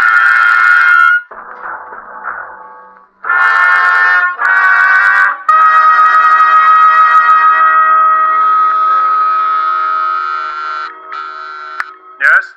There's Mr. Edgar Lowndes here to see you, Dr. Aronson. Lowndes? Edgar Lowndes? When did we get him for patient? I think you'd better talk to him, Doctor. Yes, and I think he'd have to go through the usual routine. I don't go through usual routines. I'm Edgar Lowndes. I dare say you've heard the name before, Doctor. Well, who hasn't? Edgar Lowndes, the railroad magnate. Sit down, sir. Thank you. Well, I'm a man of a few words, Doctor. Frankly, I'm at my wit's end. Why, if my business associates had any idea I was consulting a psychoanalyst, I'd be laughed off the floor of the stock exchange. But we'll never mind that. It's these headaches, Doctor, I've been having. And aspirin, codeine, nothing seems to help. How long has this been going on? A little over a month. Since the death of my wife, in fact. We were very attached, you know. Very attached. Her death was a shock to you? No, I wouldn't say a shock precisely. She's been an invalid for years. Bad heart. Wasn't so much what happened the night she died, but the way it happened. Oh, but why shoot off my mouth to you about it? I've told the story 1,000 times till everybody's sick of hearing it. Well, perhaps you haven't told all the story, even yet. Well, as a matter of fact, that's the truth, Doctor. There's one little thing I left out. But the funny part of that is I didn't know it myself till yesterday. And what was that? Well, I was dressing for dinner. I was getting ready to go out when in comes my wife's servant. You know, her nurse. She's all aflutter about something. Mr. Lowndes, I hope you'll forgive me for bursting in like this, but Mrs. Lowndes... Yes, speak Well, up, she's Sarah. resting quite well, Mr. Lowndes, but she did have that little attack this afternoon, and I can't be here this evening. And what with the servants' night out being tonight, I thought... Yes, you thought I'd better stay with her, and I certainly will. Now you just go along about your business. I look after Mrs. Lowndes personally. Oh, I knew you'd see it that way. You're a good, considerate man, Mr. Lowndes. Edgar. Feeling a little rocky, Darling, well, old Edgar's not going to let you down, not even if it means losing that war contract. Oh. I'm going to sit right here with you, sweetheart, and Lowndes, Reed, and company can go hang. Oh, no, Edgar. There's no reason for you to stay, really. There isn't. Just the same, I'm going to stay right here with my little wife this evening.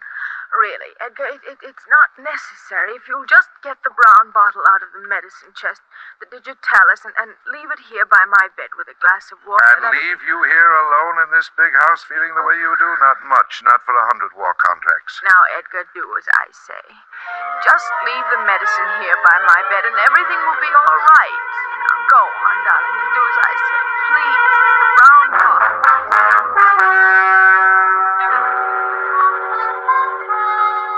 Now, Dr. Aronson, what would you have done under the circumstances? After all, I'd left her alone before and nothing had happened. And this dinner was important in a business way. That night was my big chance. Your big chance? Yes, I suppose it was. Well, to make a long story short, she died while I was out. Now, if only I'd stayed with her. That's what I kept telling myself. And people I told the story to kept telling me that I shouldn't reproach myself. After all, it could have happened to anyone. And then yesterday I was packing up her things, and I came across this bottle in the medicine cabinet. It was the digitalis. I'd left the wrong bottle by her bedside. That was what drove me nearly crazy, Doctor. Finding that bottle. It was bad enough leaving her alone, but making a blunder like that on the medicine, why, it made me feel almost like I'd murdered her. But as you say, it was your big chance. Huh? What do you mean? What are you trying to tell me? You mean you think I wanted to get rid of her?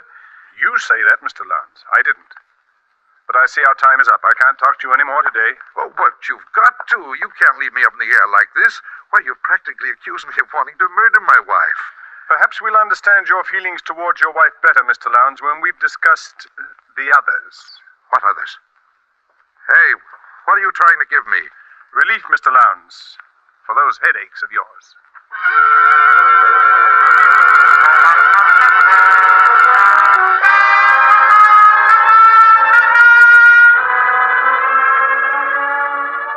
Tonight for Suspense, Roma Wines are bringing you as stars Mr. Thomas Mitchell and Mr. Donald Crisp, whom you have heard in the first act of Case History on Edgar Lowndes. Tonight's tale of Suspense.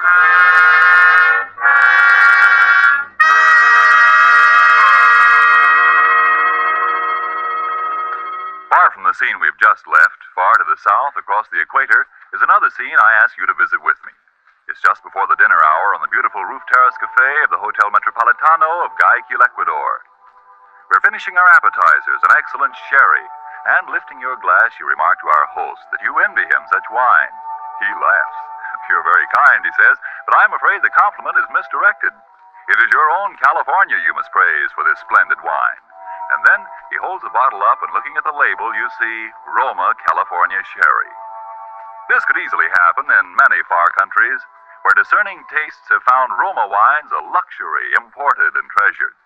For these are, in every sense, fine wines, excellent in flavor and character, from the rich vineyard country of California. Products of age-old skills in winemaking, aided by modern scientific quality controls and tests. And here in the United States, Roma wines cost astonishingly little, mere pennies a glassful, because here there is no import duty to pay, no overseas shipping costs. Such enjoyable flavor and quality, such low cost, such high wine value have won tremendous popularity for Roma wines. They are by far America's largest selling wines, enjoyed by millions with meals, when entertaining, anytime. To enjoy these delights yourself, ask for R-O-M-A, Roma wine. Made in California for enjoyment throughout the world. And now it is with pleasure that we bring back to our soundstage Donald Crisp as Dr. Aronson and Thomas Mitchell in the title role of Case History on Edgar Lowndes. A tale well calculated to keep you in suspense.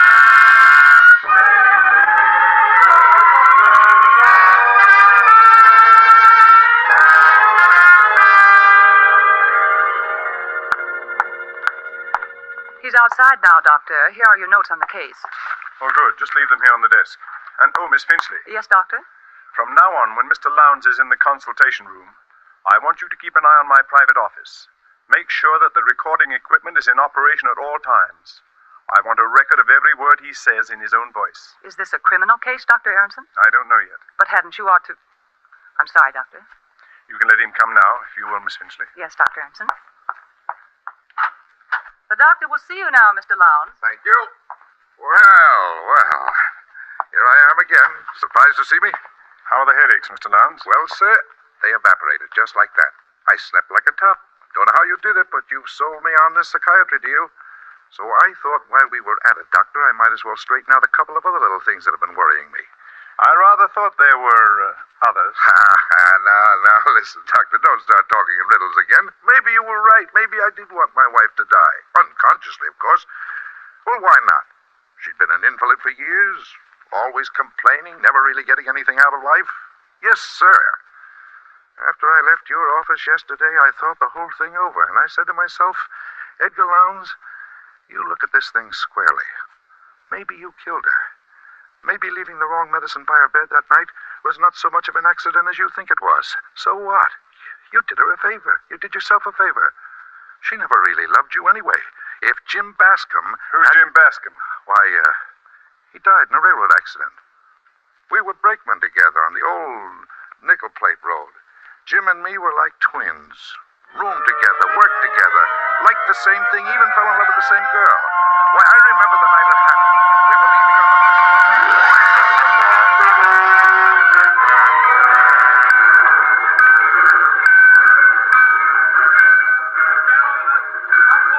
Reckon we better climb on top, Ed. It's our signal. Hey, wait a minute, Jim. There's Virginia. Ah, bless her heart. I knew she'd come to see us. Oh, hurry up, sweetheart. Oh, dear God.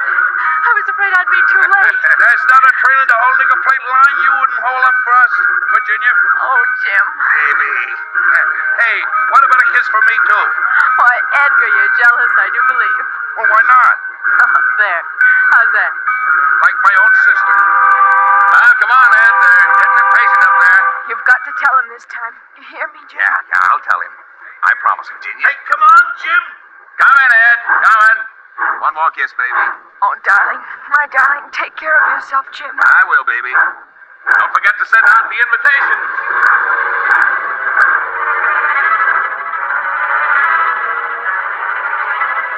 I knew when I saw him kiss her like that, it was all up for me with Virginia. Jim told me when we were crossing the divide. He and Virginia were going to be married the minute they got back to Milwaukee. We were carrying an extra heavy load that haul, and when we started down the pass... Ed, for the Lord's sake, watch me close. Don't turn your wheel till you see me turn mine. One jolt the way this train's rolling down the grade, and we'll all land in the ravine. Sure, Jim. Don't worry. I gotta be in good shape for that wedding, remember? Yeah, I remember.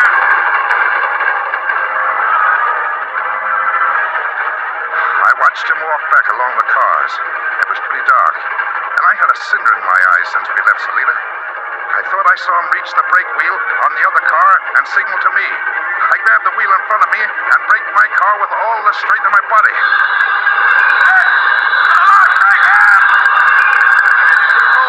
Three in the car behind. The coupling on Jim's car had broken. The light changed as we crossed the switch, and the runaway cars raced out at a dead-end spur.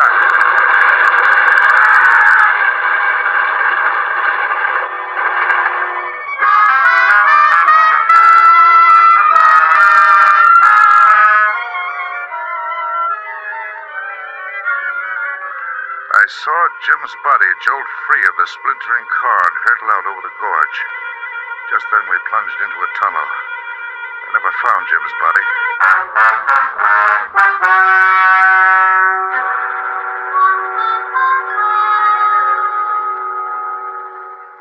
Well, so you can see why I think of trains in connection with death, can't you, Doctor? Yes. Yes, the association is quite clear. Uh-huh. Now, you're thinking I killed Jim too, aren't you? Isn't that what you're thinking? Is that what you're thinking, Mr. Lowndes? I don't know what to think. Say, what are you trying to do to me anyway? I came here to get professional advice. You're trying to drive me crazy. If that's the way you feel, perhaps you'd better try another doctor. I will. By George, I will. That's just what I'll do. Well, good luck, Mr. Lowndes. Huh? No hard feelings? No, of course not. And you won't tell anybody about About... why, what is it, Mr. Lowndes? You're trembling. There it is again. It's happening again, Doctor. Say, Doctor, you've got to help me. You've got to. Forget what I said about getting another doctor. I need help. Mr. Lowndes, calm yourself. What is it? What's happening again? I'm hearing it again. The train. Like in the dream. Make it go away, Doctor. But I hear it too, Mr. Lowndes. It's just a commuting train that passes over the bridge out there. Look out of the window. You can see it. Oh. Oh, of course. Thank heaven.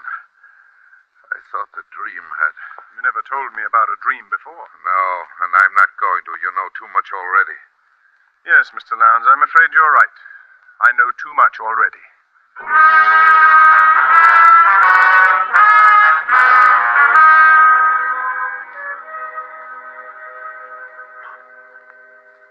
And I have kept a complete record of each interview with this patient by means of a recording machine concealed in my private office. There is no doubt that the patient has twice committed murder unconsciously, and on the day the patient stopped the analysis, he exhibited hysterical symptoms which were brought on by the sound of a railroad train. Yes, go on from there, Miss Finchley. New paragraph. The train is a death symbol for this man and appears to be the subject of a recurrent dream. The danger of the present situation lies in the fact that the patient's unconscious impulses have been brought to the surface without being rationalized. There is, in my opinion, a positive danger that the patient, in his present condition, may commit one or even more conscious murders, particularly should he take it into his head to board a railroad train.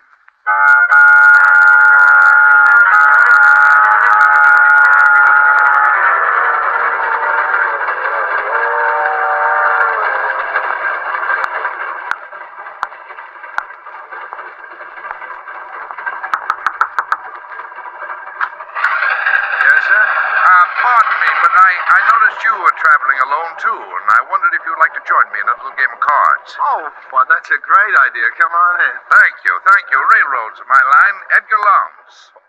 Not E.J. Lowndes. Uh-huh. Oh, well, this is in the nature of an honor, sir. You're something of a tycoon, Mr. Lowndes. Thanks. My name's Ellis. Neckwear's my line. Mr. Ellis, say, I could use a couple of neckties. Got any samples with you? Oh, sure thing, Mr. Lowndes. Right here in this case. There you are, sir. Take your pick. Compliments of the Swilligan Cravat Company. Now, this one strikes my fancy. Well, go ahead. Take it. See any others you like? Well, let me think. Oh, hey, there's another tray under there. Say, hey, look. What? Out the window there. You see it? I don't see anything. Hey, what are you doing? Come on. So his line was neckwear, was it?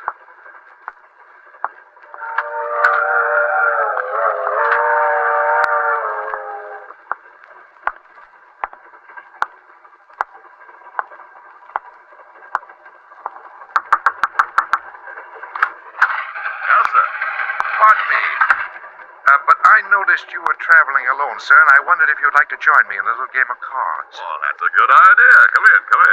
My name's Jenkins. Cutlery's my line. Knives, scissors, and surgical instruments. What's your line?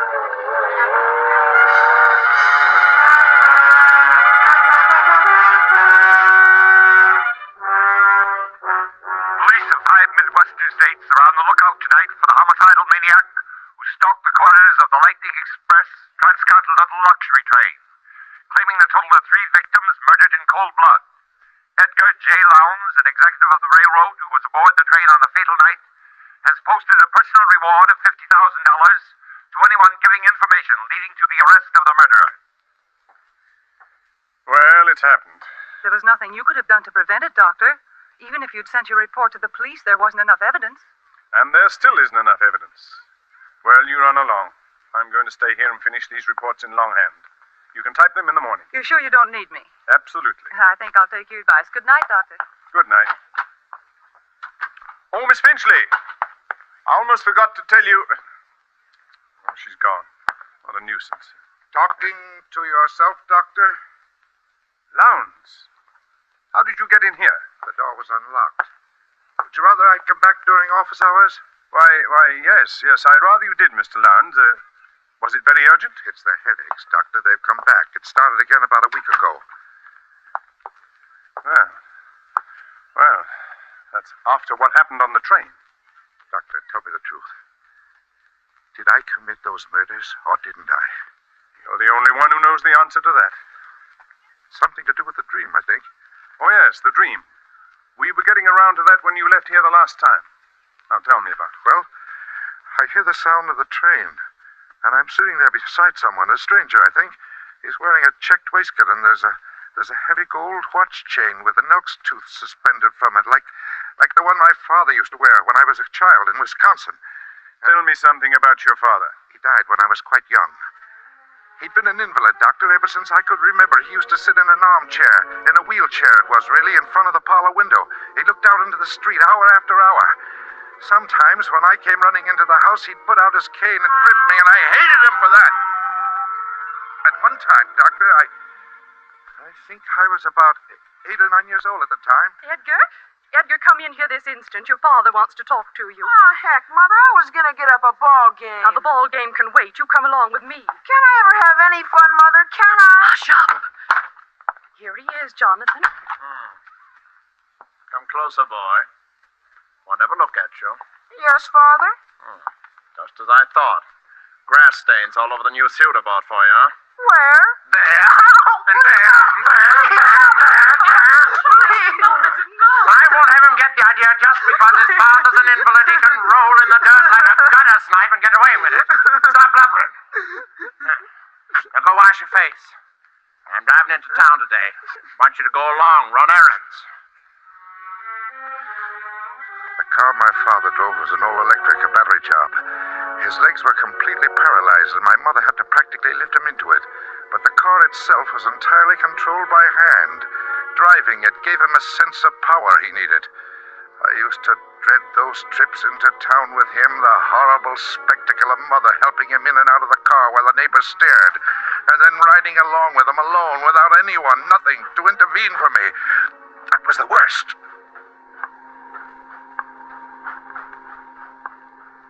Well, speak up, boy. Why don't you say something? Cat got your tongue?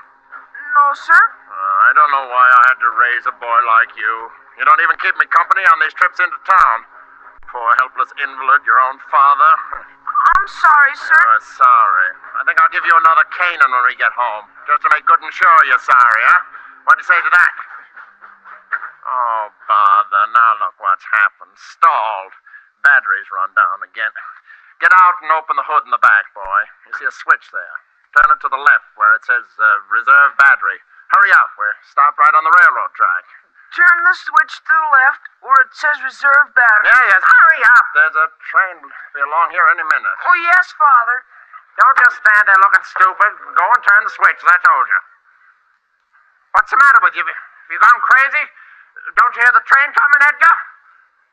Edgar, you want your father to be killed? I can't get out of here by myself, Edgar. Now, please do as I say. No, the train could kill you for all I care. I'm going back home. Then don't you understand what you're doing? You're murdering your own father. Now, this is murder. Murder, I tell you, murder.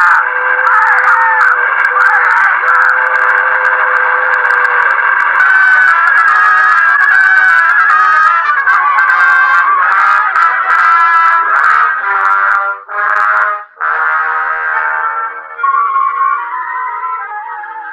Home with those words of his ringing in my ears. I can hear him yelling yet. Son, don't you understand what you're doing? You're murdering your own father. Murder! It's murder, I tell you! It's murder! Murder! But I never felt a qualm. Those words were like sweet music to me, Doctor. Well, that's the end of the story. But it's only the beginning. When I walked into this office for the first time, I was a man suffering from headaches, seemingly brought on by grief over the death of a loved one. Now I see myself as a man who murdered his father, his best friend, and his wife, who must kill and kill again, because every time I kill, I'm killing him, my father, whom I hated beyond all comprehension. and for whom one death agony was not enough. Now that you know all about these things, my dear doctor, I'm afraid that you'll have to be the next on my list. Put that gun away, Edgar. You don't really want to kill me? I'd be a fool if I didn't. Well, the headaches will come back, Edgar. There'll be no one here to cure them. They won't come back. You showed me what caused them, didn't you, Doctor? You'll have worse things than headaches. You'll begin to hear things. You'll have delusions. You'll think you can hear a train passing outside at this very moment, don't you? But if you look out of the window, you'll see there's no train there at all. You won't trick me into turning my back. Come out from behind that desk. Keep your hands up high. That's it. Now then.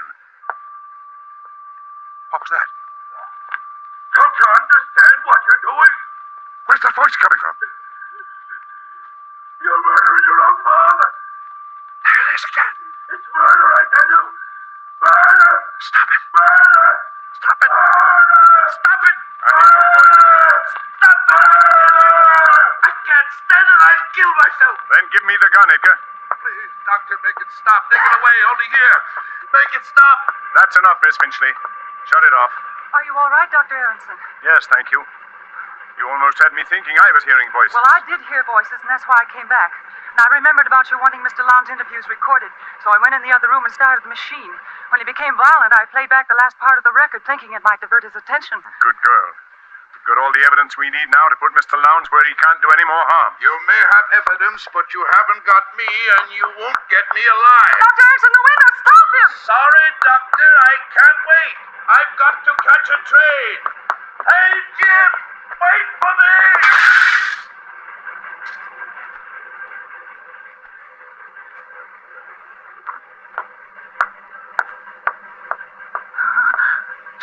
Floors to the street. Or is it 20? Do they skip 13 in this building? Well, it doesn't matter to Lowndes. He's back with his friend Jim Bascom on the old nickel plate line. Listen. It's just crossing the divide.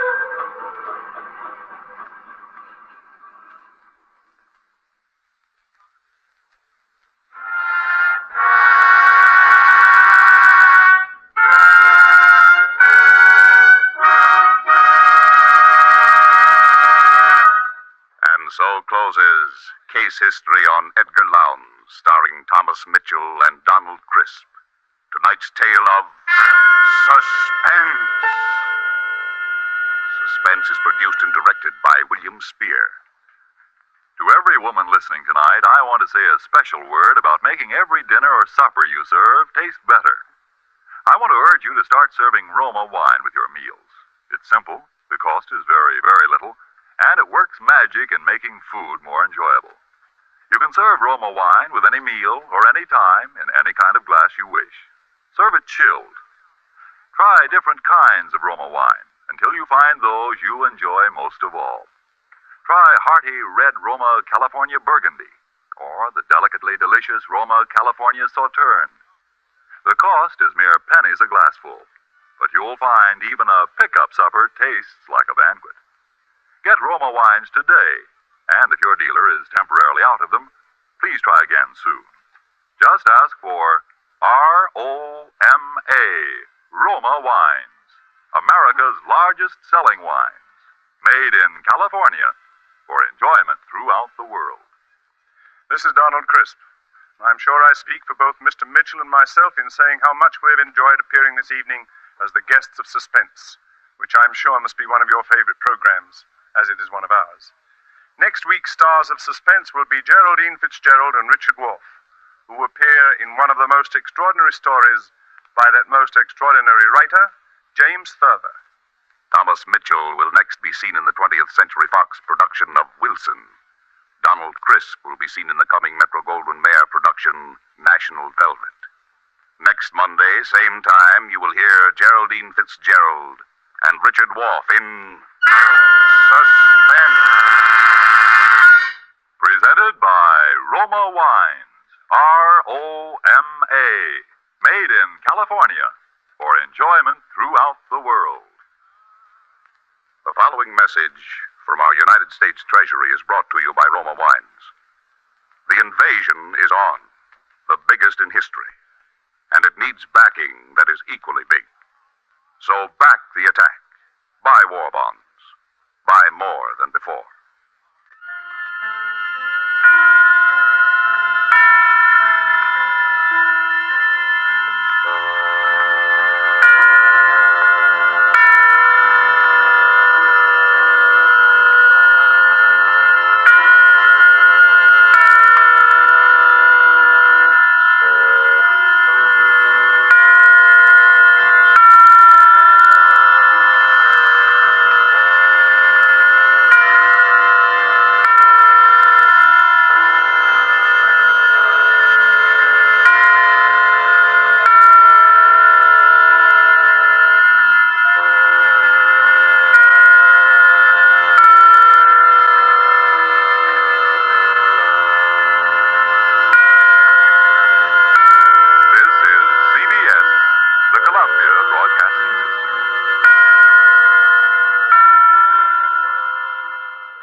In just a moment, Suspense with Madeline Carroll.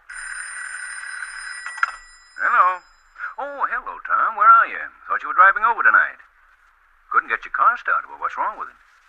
Uh-huh. Well, sounds like ignition trouble to me, Tom.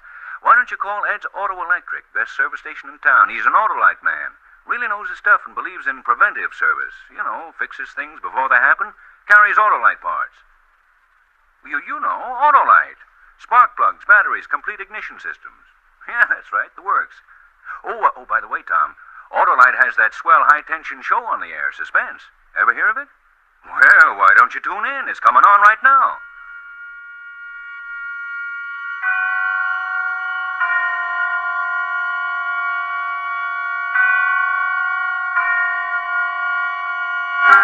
Suspense. Autolite and its 60,000 dealers and service stations bring you radio's outstanding theater of thrills.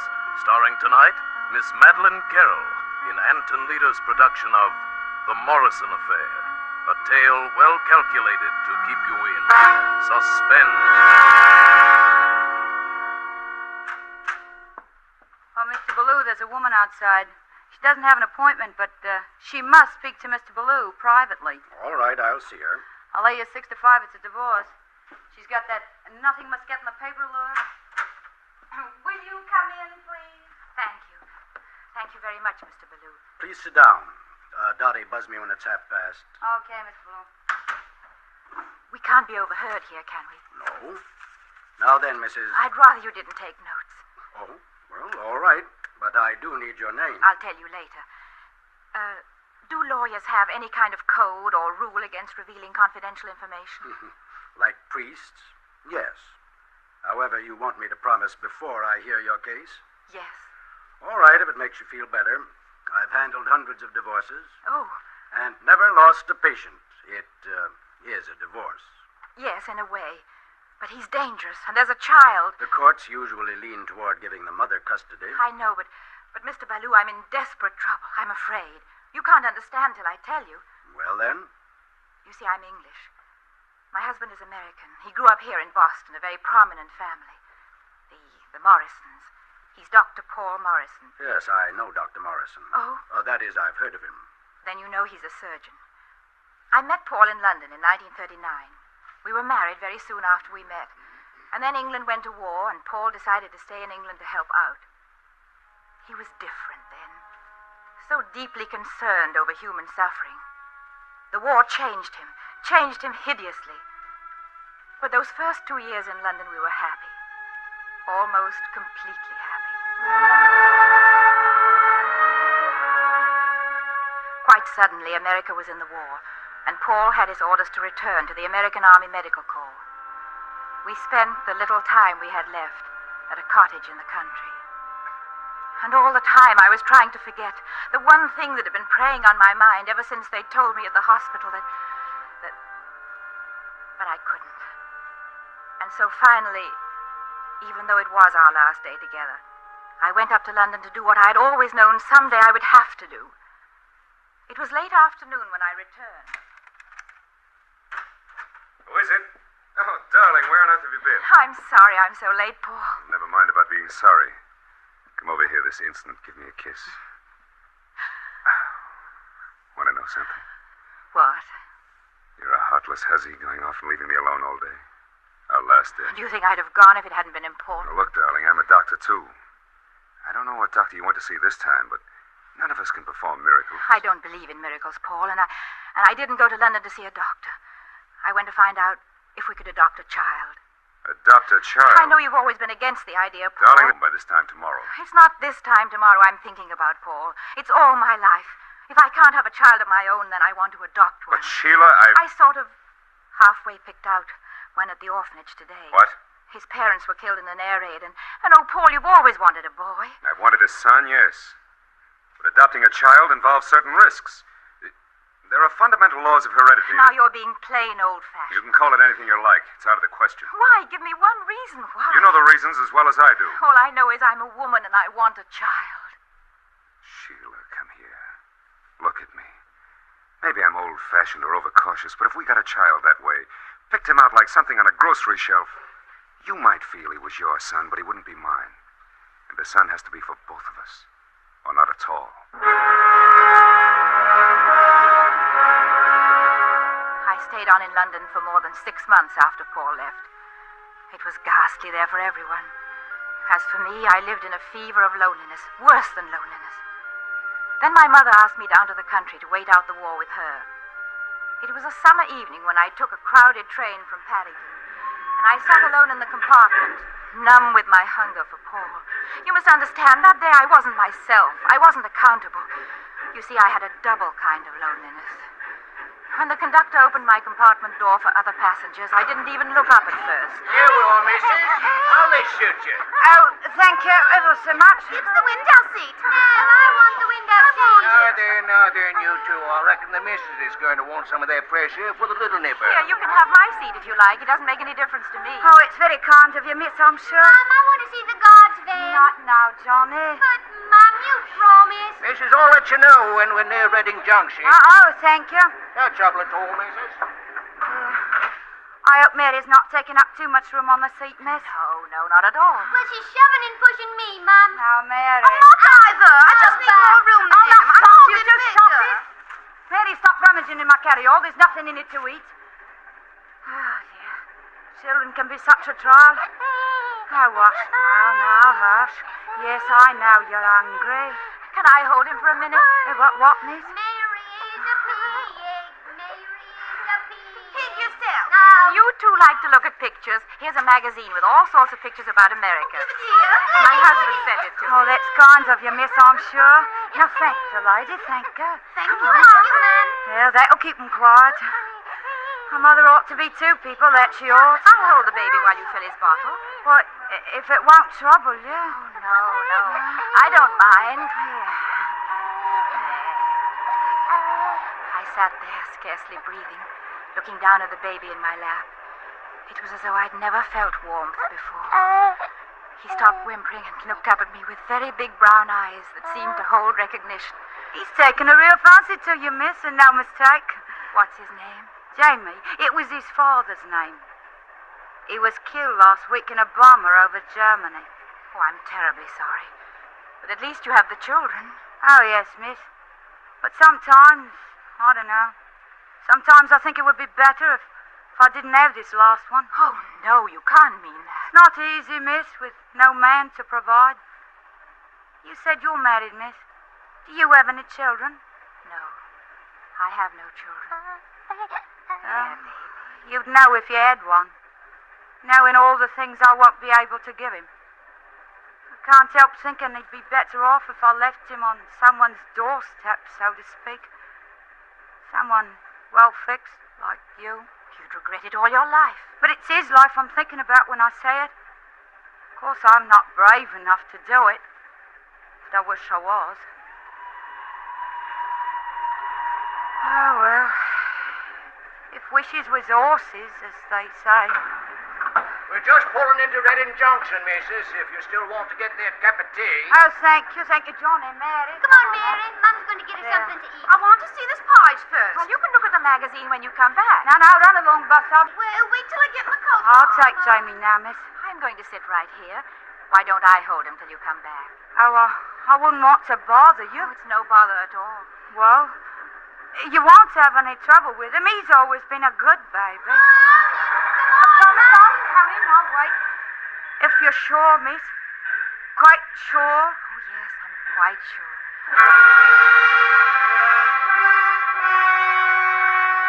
Maybe you'll say what I did was wicked, that she didn't tell me to take her child. But I know she did. She made her decision and I made mine. After a few minutes, I got up and carried the baby down the corridor. I was trembling so I was afraid I'd drop him. I managed to get off the train and made my way across the crowded platform. It was nearly time for the train to pull out. Hurry up now, train's leaving. Then I saw the woman, her two older children coming toward me. I stepped behind a post. Oh, she's a pig. Mary's a wicked pig. Too far. We've got to hurry. Now we have to hurry. I stood there and watched the three climb onto the train. Then he began to move. And it was the brakes or a train whistle. If only I hadn't imagined it was something else. Above the racket of the train, it sounded like a woman screaming.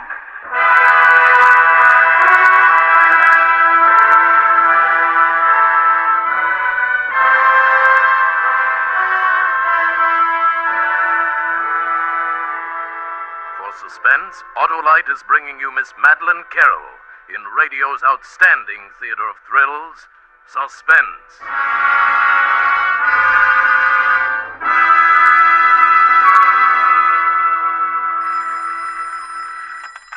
Hello. Oh, it's you again, Tom. Swell program, eh? What? The name of that Autolite service station?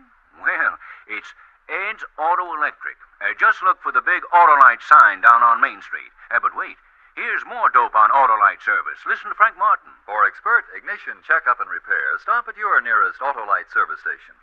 Highly trained mechanics working with specialized machines are ready to give your car the best, most complete, most reliable ignition service possible.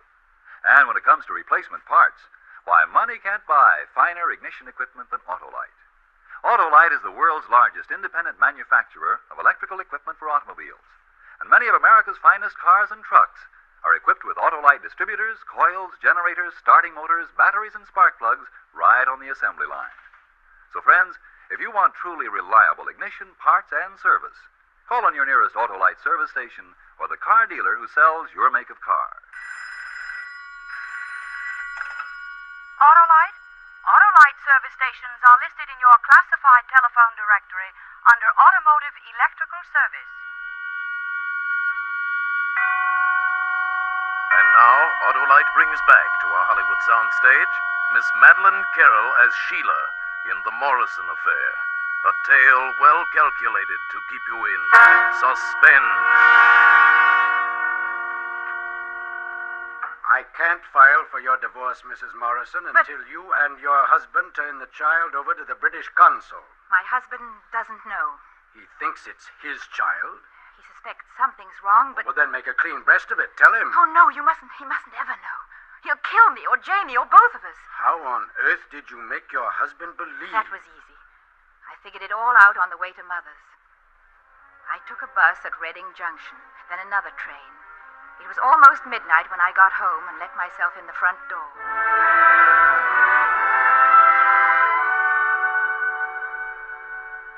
Mother was waiting up. Is that you, Sheila? Yes, Mother. Oh, you've had me well at all. Sheila. Is the fire still lit in the kitchen, Mum? Oh, yes, but... Don't ask questions now, please. He's hungry. I'm going to heat him up some milk.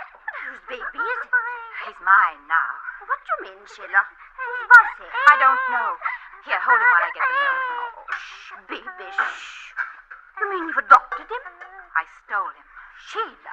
I don't ask you to understand, Mother. I only ask you to help me. Because I'm your child and because I can't ever have a child of my own. But Paul won't let you keep this child. If he thinks it's his own, he will. Oh, look, the poor little mite's starving. Yes. It maybe years before the war's over and I see Paul again, he'll look forward to seeing his son. But he's bound to ask where his son was born. He was born here. But there are records of such things, Sheila. The date, the place, the parents, the doctor. I know.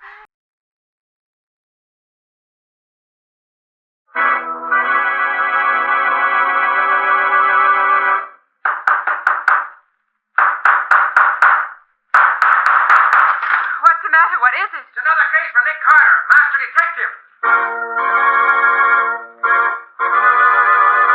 Yes, it's another case for that most famous of all manhunters, the detective whose ability at solving crime is unequaled in the history of detective fiction. Nick Carter, Master Detective, presented by the three great Linex home brighteners: Linex clear gloss varnish, Linex cream polish, and Linex self-polishing wax. Created by Acme, America's great producer of fine Acme quality paints.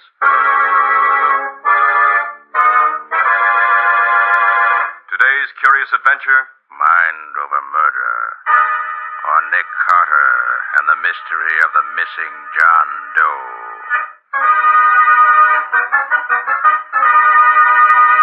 In just a moment, we'll hear how Nick Carter found out who John Doe really was and who was behind the murders of the two men John Doe thought he had killed. But first, here's a tip for good homekeeping. Millions of American homemakers have discovered how Chemtone, the miracle wall finish, keeps their walls fresh and lovely.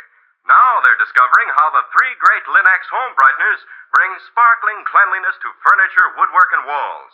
Linex clear gloss varnish gives lustrous, longer-lasting protection to every wood and linoleum surface.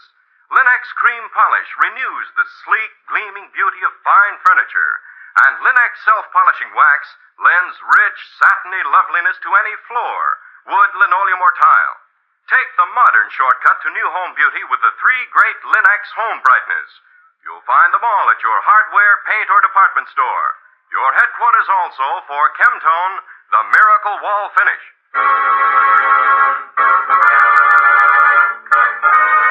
And now for today's mysterious adventure with Nick Carter. Today's story starts in Nick's office as Nick and Patsy are interviewing a stranger, a young man who has just called to consult Nick. Well, how did you happen to come here? Well, I asked a policeman where I could find a good detective, and he gave me your name. Suppose you tell us what's bothering you. Well, 3 mornings ago, I woke up in a strange bed in a strange apartment. Until the young lady whose apartment it was told me, I had no idea where I was. Well, judging by the bandage around your head, you must have had an accident. Was that before or after you woke up in this strange bed? It must have been before. I don't remember anything about it. The girl whose apartment it was told me she found me on the steps of her apartment house last Friday night. Or rather, Saturday morning as she returned from a party. Well, she saw I was injured, so she managed to get me up to her place and called her doctor. Well, he said my injury wasn't serious, but I had to be quiet for a few days. So she let me stay there for the night.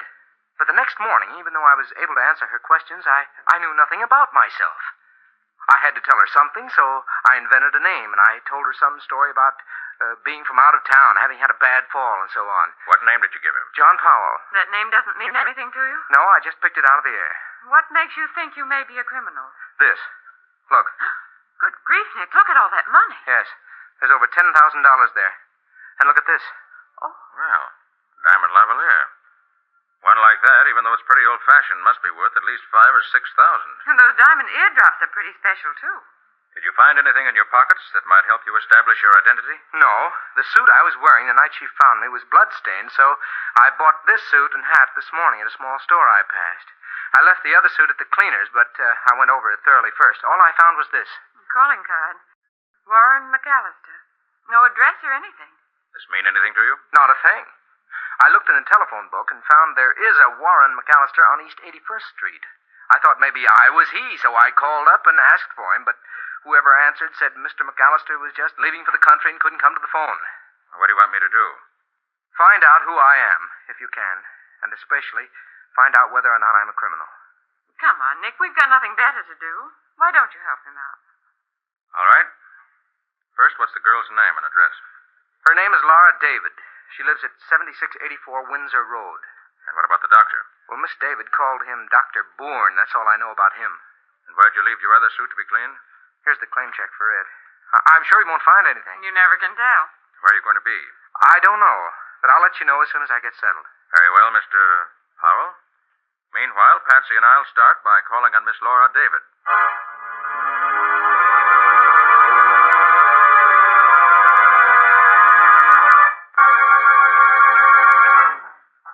3D, David. Well, he told us the truth about this, anyway. Come in. Riley, what are you doing here? I was just going to ask you that. What do you know about her? About who? The dame who rents this apartment, wise guy. We never even heard of her until half an hour ago, Lieutenant. Oh, you don't say. You just dropped in to pass the time of day, I suppose. We came to see her about a client of ours. Hey, look here, Riley. What's this all about? And why are you here? Right now I'm asking the questions.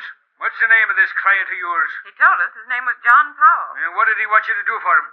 He wanted us to find out who he is. He has amnesia from a sock on the head. Oh, so that's what that note meant. Well, what note's that, Riley? We found it on the table here with a $100 bill pinned to it. Here it is. Dear Miss David, thanks for all you've done. I can impose on your hospitality no longer. Please reimburse both the doctor and yourself for any expense you've been put to on my account. Gratefully yours, John Powell. Well, doesn't say much. The David girl will tell us what it means once we start working on it. Why, where is she? In the jug. A cop on the beat found her trying to hide a gun in an ash can on her way to work this morning. He brought her and the gun down to headquarters. She claims she found it on her steps last Friday night and was trying to get rid of it. Maybe she's telling the truth, Riley. People do that, you know. Anything wrong with the gun? Plenty. In the first place, it was a Swedish gun, a Bofors .32 caliber. Now, you just don't find them on your doorstep. In the second place, we checked it and found it was the gun used to knock off a stiff who was killed near the waterfront last Friday night. Oh, is that so? So you better kick in with what you know about this so-called client of yours. Well, I'd be glad to let you talk with him, Riley, but I don't know where to find him. For the love of... You got a client and you don't know where to find him? Just as soon as he gets in touch with us, we'll let you know. In the meantime, how about letting us talk to the David girl? Sure. Anything I can do for you, Mr. Carter, will be a pleasure. Even though you won't do nothing for me. Come on.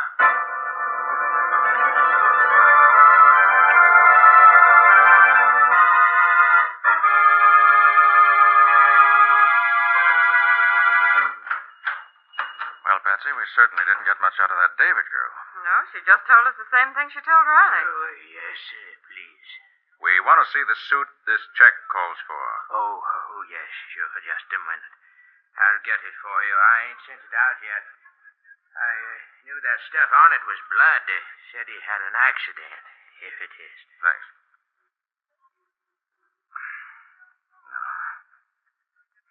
No. Pockets all empty. Just as he said they were. No labels. Uh-oh. Look here, Patsy. A hole right through pocket, lining cloth and everything. Smells of powder, too, Nick. Yes. He fired the gun right through the pocket. Didn't have time to draw it. Nick, is this part of the lining of the jacket, or is it something in the lining? Let me see. Here. Feels like something in the lining, I should say. Yes. There's a hole in the pocket here. Just a second. Here it is. But what is it, Nick? It's one of these small labels you paste on your baggage showing the ship you sailed on. Oh. This one came from the Abercrombie. Well, does that help? It may. We'll find out later. Well, that's all we can do here. Now let's call on Mr. McAllister.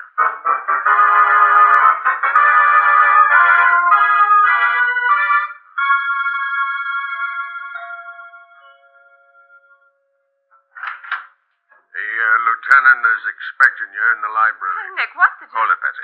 We'll find out fast enough. Well, what took you so long, Nick? Did you get a flat tire, maybe? Thanks for the welcome, Riley. Hey, what's going on here? As if you didn't know. But I don't. Well, Riley, what is it? Uh-oh. Look there, Nick. Is that McAllister? Yes, it's McAllister. And dead as a doornail. And don't tell me you don't know nothing about it, 'cause I wouldn't believe it.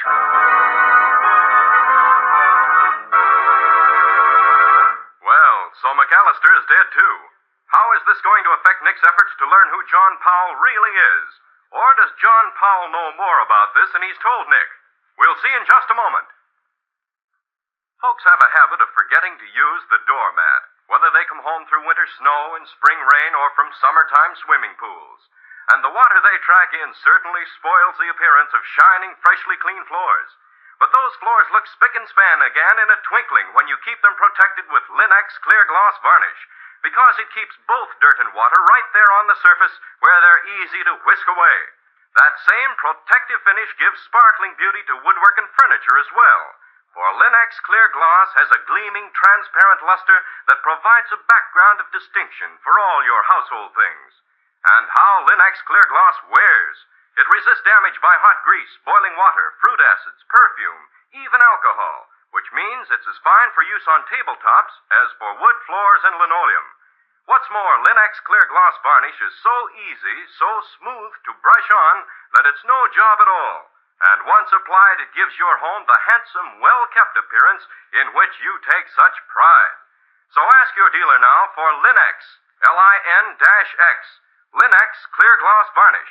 You'll find all three great Linux home brighteners and Chemtone, the miracle wall finish, at hardware, paint, and department stores everywhere.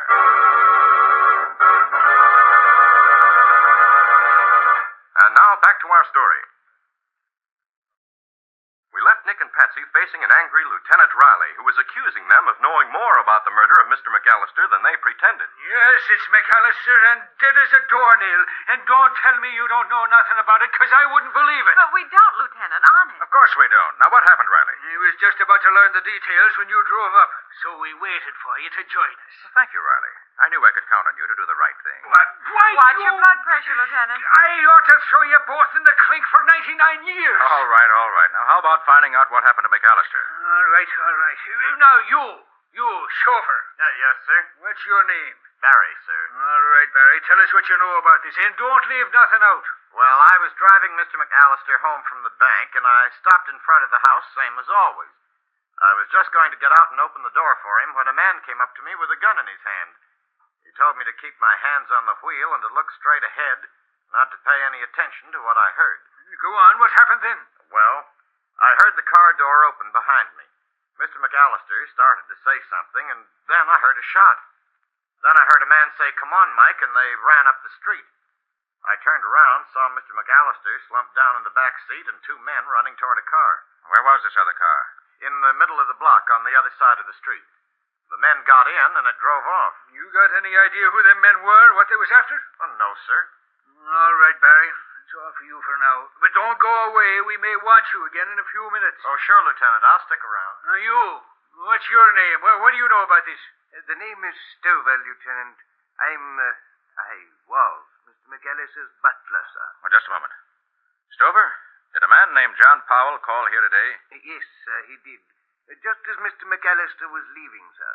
But Mr. McAllister said he didn't know anyone by that name, so he didn't speak to him. Did you recognize the voice? No, sir. But I'm almost sure it was the same person who called about an hour ago and asked if Mr. McAllister had returned yet. I told him I expected him in about half an hour. I asked him his name, sir, but he hung up. So, Mr. Detective Carter, this guy Powell didn't just happen to call you two up and tell you he knocked off this guy too, now, did he? He couldn't have called us, Lieutenant. We haven't been back to the office since we left you. Then how did you happen to show up here just when you did then? We found McAllister's card in Powell's wallet. That's right, Lieutenant. Powell asked us to see if McAllister knew anything about him, who he might really be. I'd sure like to get a look at this client of yours. He seems to have a finger in every murder that goes on around here. You wouldn't let me just take a little peek at him, would you, Nicky? Just for the sake of our long and lovely friendship? Riley, I mean it. I haven't the Hey, what's going on? Nick, there goes McAllister's chauffeur. I told that guy to stick around here. He'll be right back, sir. He's just taking the car round to the garage on the next avenue, the same as he always does when it's not being used. But we got to go over that car for fingerprints as soon as my men get here. I'll go get him. I'll have him back here before you can say John Joseph Michael Riley. Stover, what do you know about that chauffeur, Barry? Why, not much, sir. He came to work here about 3 months ago.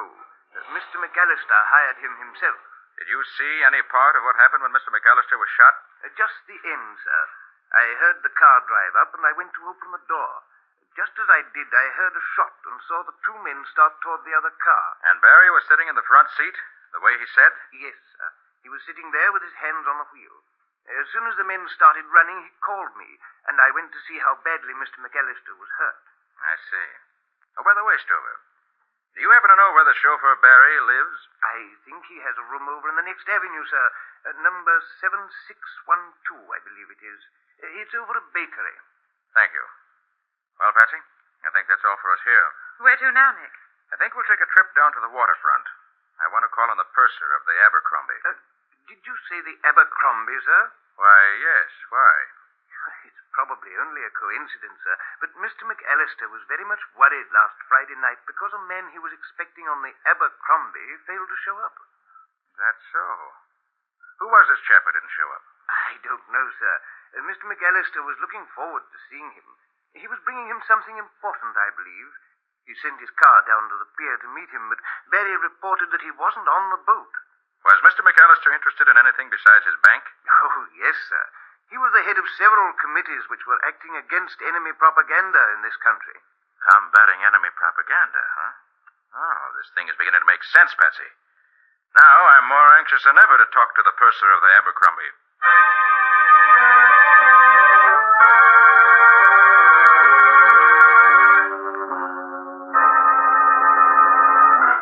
Will you tell the purser I'd like to see him, please? This doesn't look like an American ship, Nick, even though it is named the Abercrombie. It isn't, Patsy. It was originally the Prince Knut, a Danish vessel. It was taken over by the English when Hitler rolled over Denmark. Now sails for Sweden, I believe. You think that the label we found in John Powell's clothes may mean that he came in on this boat? I hope so, Patsy. And there's another thing makes me think that may be true. The gun that Miss David found, the one that Powell must have dropped on the steps of her apartment house, was a Swedish gun, remember? Yes. A Bofors 32? Mr. Carter, you want to talk to me, yes? Yes. Was there a passenger on your boat this last trip by the name of John Powell? Jan Powell? No, we have only 3 young gentlemen traveling alone. I remember well. One Swedish-American, Mr. Lars Sjostrom from Michigan, one Norwegian, Mr. Halverson, and the young South American, Mr. Richard Vallon. Richard Vallon, huh? Doesn't sound much like Powell, Nick. You are from the police, maybe? Well, yes, in a way. Why? Then I think maybe this Mr. Vallon could be the one you are looking for. We had trouble with him on the way. What kind of trouble? Oh, it was not serious. Just his room steward reported to me that he was armed, that he had seen pistol on his dresser. So I called on him and asked him to give me pistol for the trip. It is rules, you know. Yes, I understand. But he did not want to give it to me. He talked about it for a long time. Then at last he gave it to me, and I put it in safe. And then we dock, I give it back to him. Very interesting. Did you notice the make of it? Oh, yes. It was Bofors 32 caliber. A Bofors 32. Could you describe this Richard Vallon for me? He was young man, slender, good-looking, blonde hair, about my size. That's Powell, all right, Nick. Oh, purser, did you happen to notice if a car met him at the dock? Yes, when he leave the boat. He get into big black limousine. They start away, and then about the block from the dock, the car stop again. It was too dark to see what was happening. I think maybe there was trouble with the engine because I hear a backfire, and then the car go on again. But that was same place where police find dead man next morning. Nick, it all adds up, doesn't it? Yes, Patsy, I think it does. Well, thanks for your trouble, purser. Oh, it's no trouble, thank you. Patsy, I think we'll have a look at this room where Mr. McAllister's chauffeur lives.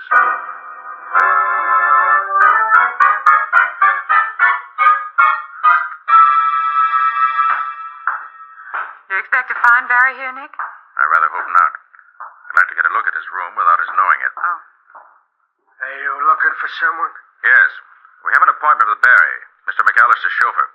He told us to come here and wait for him. Said you'd unlock his door so we could wait inside. I don't unlock no roomers' door for no strangers. Oh, yes, you do. See this? Oh, sure. Sure, I'll open it for you. Don't have to act like that about it, though. Go ahead, open up. Is it on this floor? Yeah, right over here. There you are. Hurry up, will you? Well, sit down inside here where I can see you. Okay. That's it. All right, Patsy, shut the door. Okay. Now, let's see what we can find here.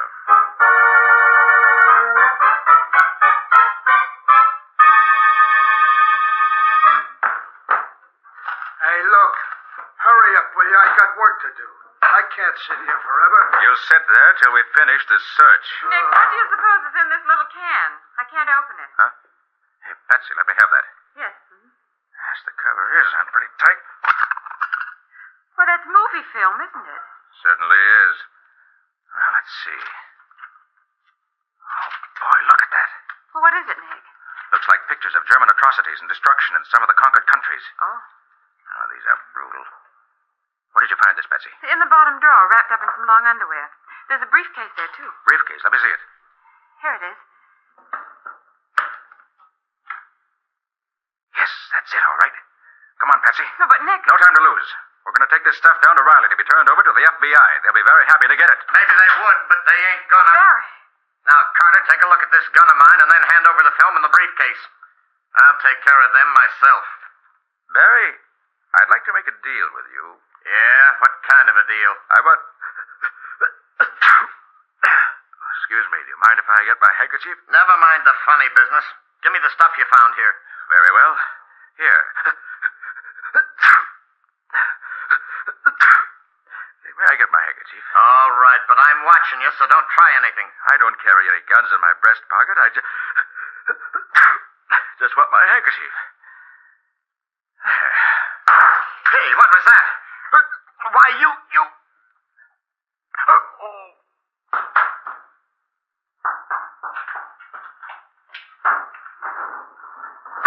All right, Patsy. You can stop holding your breath now. We get out of here fast. Find a cop and bring him up here quick. Right, Nick. Gee, I'm glad I realized what you were doing in time, so I didn't get knocked out, too. That little flask of quick-acting knockout gas comes in handy sometimes. Now, my unconscious friend, I'll just collect the film and the briefcase and turn them over to Riley to be forwarded to the FBI. They'll be glad to get evidence like this.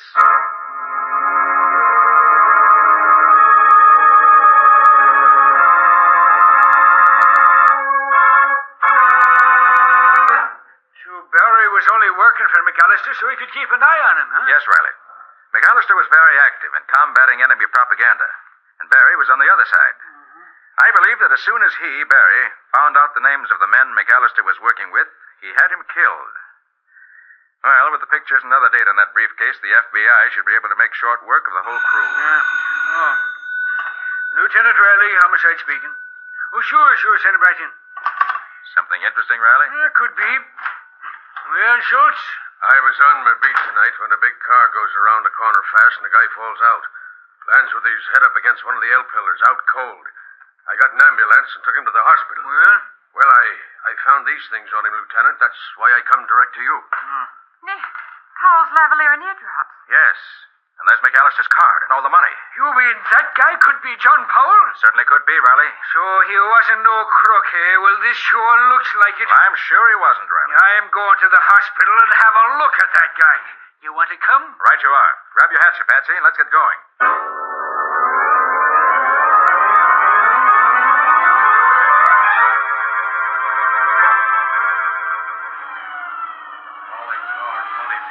Wonderful, Nick. When you ride with the police department, you don't have to watch out for traffic or red lights or anything. That's more. You save gas when you don't use your own car. That's mighty important. Calling Lieutenant Riley. Headquarters calling Lieutenant Riley. That calls for me. Hold everything. Schultz, this is Lieutenant Riley. Go ahead. We just got a call from the guy we took to the hospital last night, Lieutenant. He says he saw a car used by McAllister's killers. Says car license is KX56-7D. I checked that number and it belongs to Gussie Lang. Gussie Lang? Schultz, send out some men at once and pick up Gussie and his gang and bring him in and hold him for questioning. Get going fast, that's all. Right, Lieutenant. We'll take care of him fast enough. Well, step on it, Rice. What's holding you back?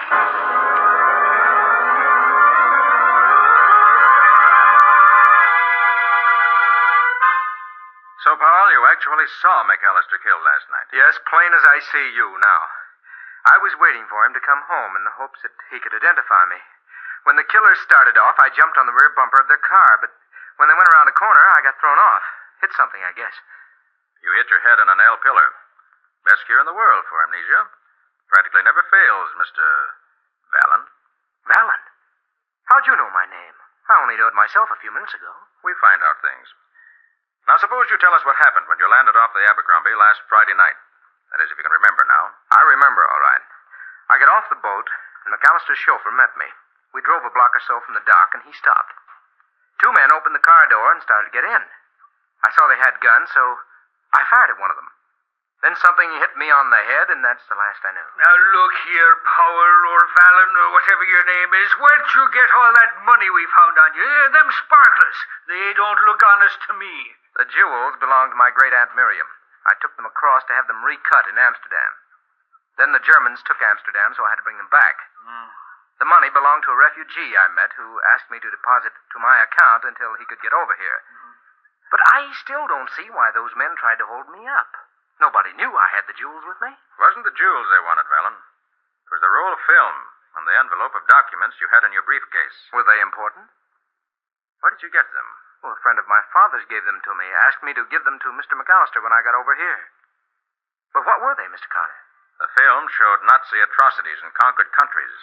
The documents were pictures, descriptions, and names of active workers in anti-American activities here in this country. McAllister's chauffeur, Barry, was one of the head workers. When you prevented those men from getting what they wanted, Barry dumped you out of the car and took the film and the papers to his room to hold until he could dispose of them safely. But we got there first. Well, Lieutenant, are you satisfied that Mr. Powell, or I should say Mr. Valen, is innocent? Yeah, I guess so. Oh, come on, Riley. Cheer up. You've got the film and the anti-American data. You've got McAllister's murderers. And you're going to get all the credit for solving the case. What more do you want?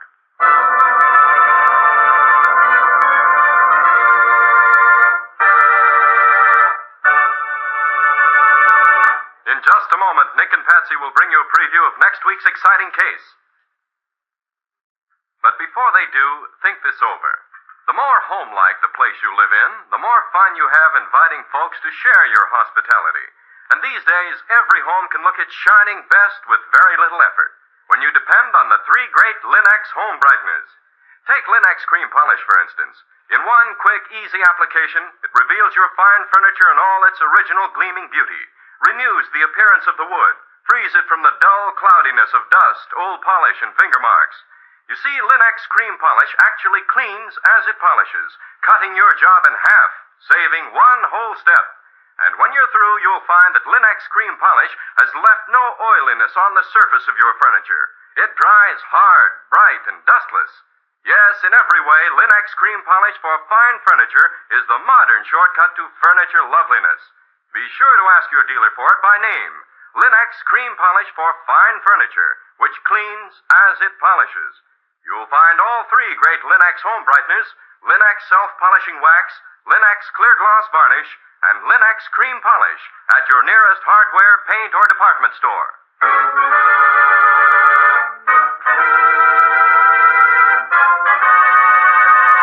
And now let's hear from Nick Carter himself.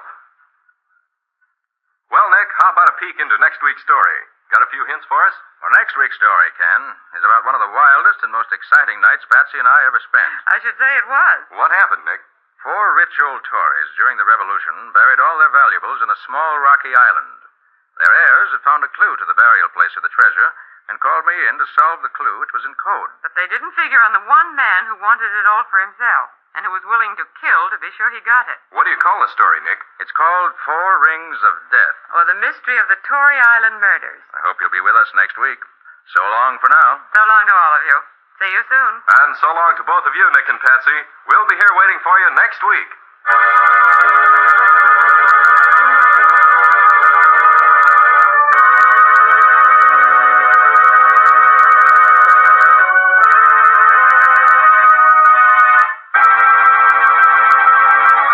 Next week at this same time, listen to another curious experience of Nick Carter, Master Detective, entitled 4 Rings of Death.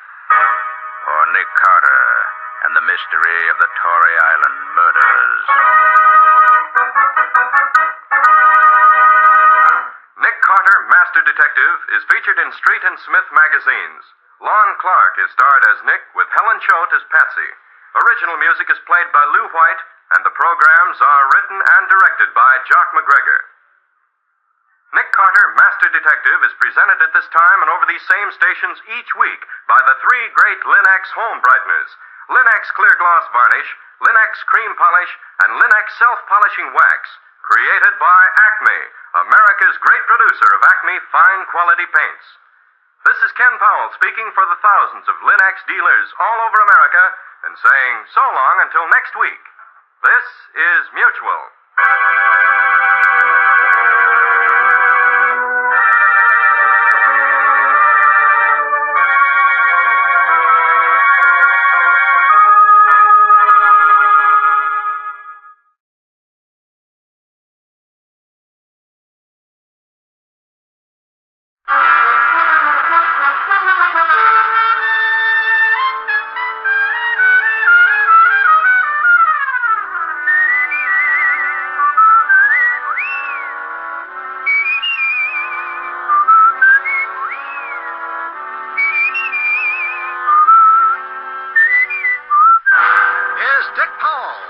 Richard Diamond, Private Detective.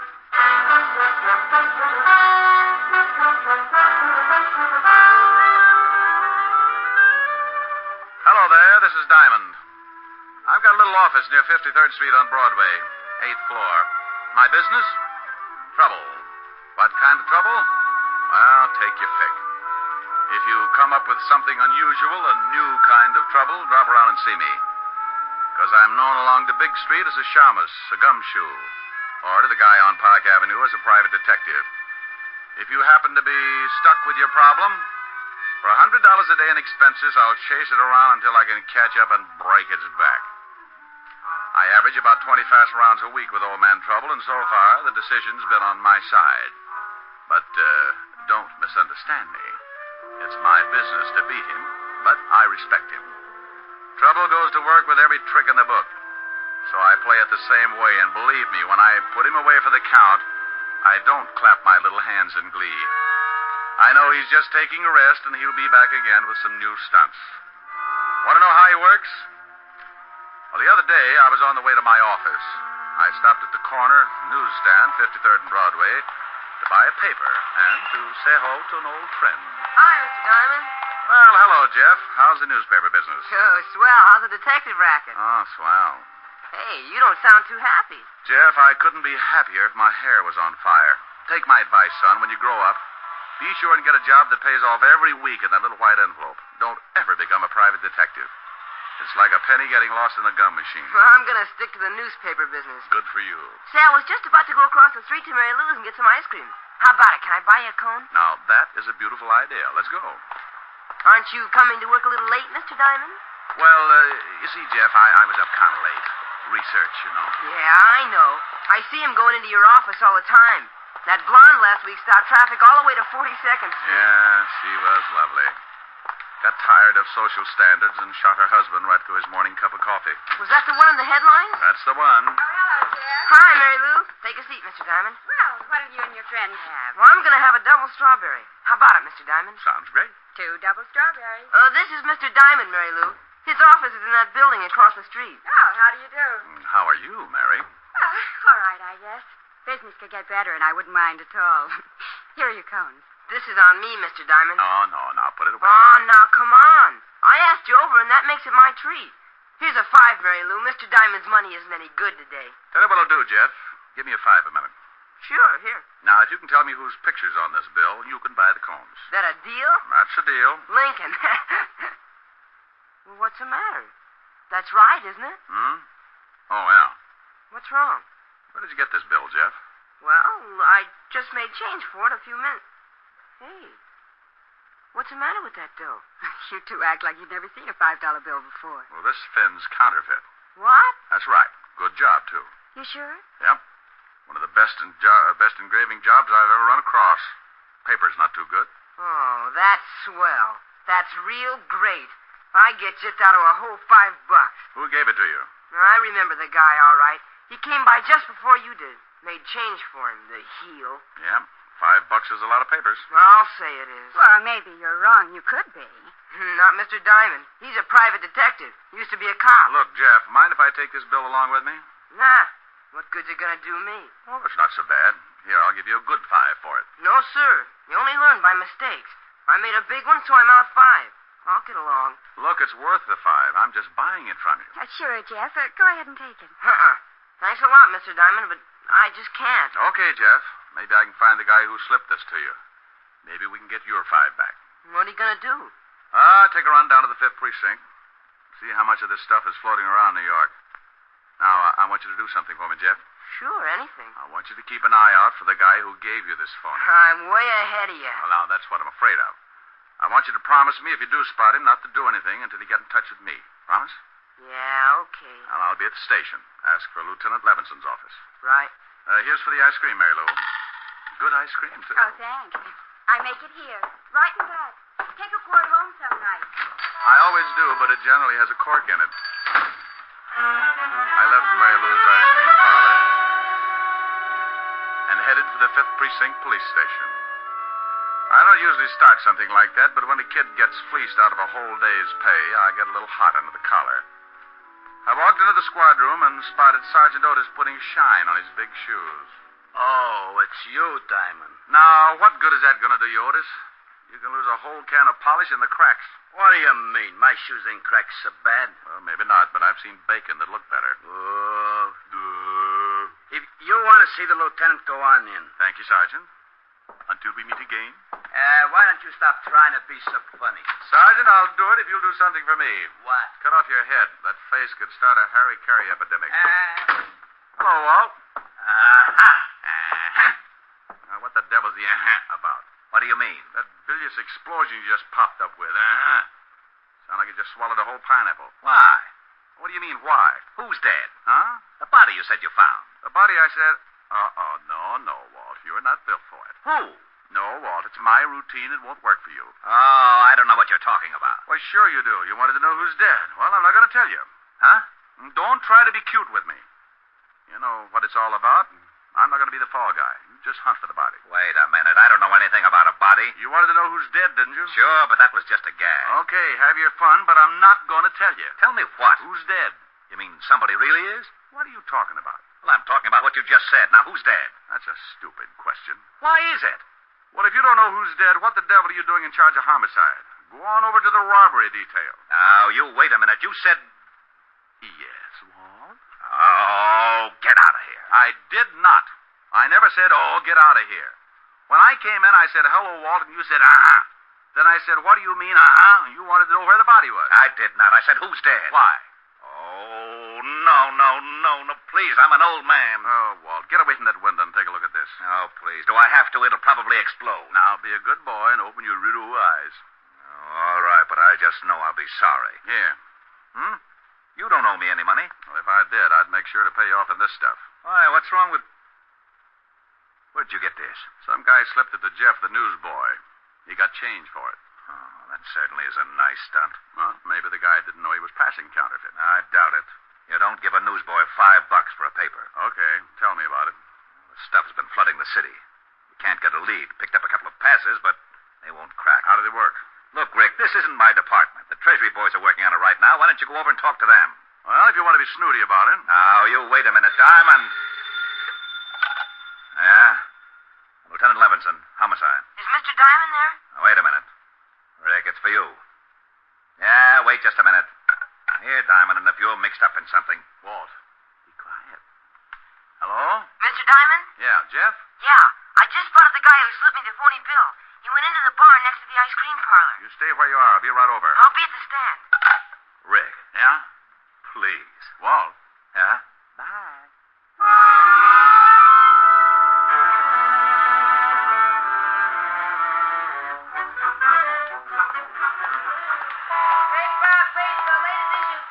Jeff.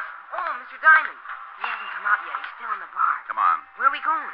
Leave your papers for a second. I want you to point him out. Okay. He's a big guy. You better be careful. Big guys always make me careful. You want me to go in with you? Just stick your head in the door and point him out, and then go on back to your papers. If I start bleeding, I'll scream. See him? No. Yeah, there he is. Over in that booth. Well. You know him? Yeah. Go on back to your stand. Oh, golly, Mr. Diamond, can't I? No, Jeff. Go on back. Okay.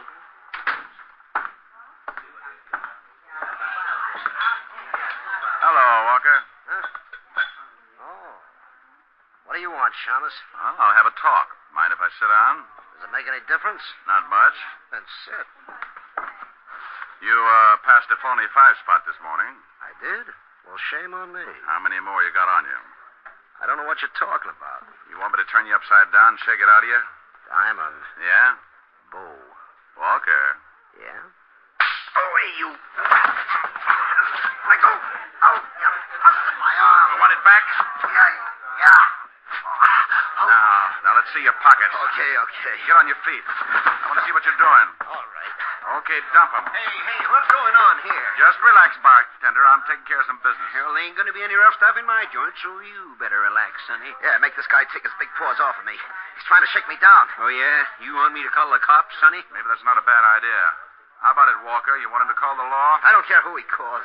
Just get out of my way, Diamond. You're not going anywhere. Now, I told you to lay off, sonny, and I meant it. Now, let him go, you hear me? Look out, he's making a break. Just let him be. Get out of my way, Pop. You're too old to lose another set of teeth. I ain't turning you loose until that guy makes the street. Sorry, Pop. You better take a chair.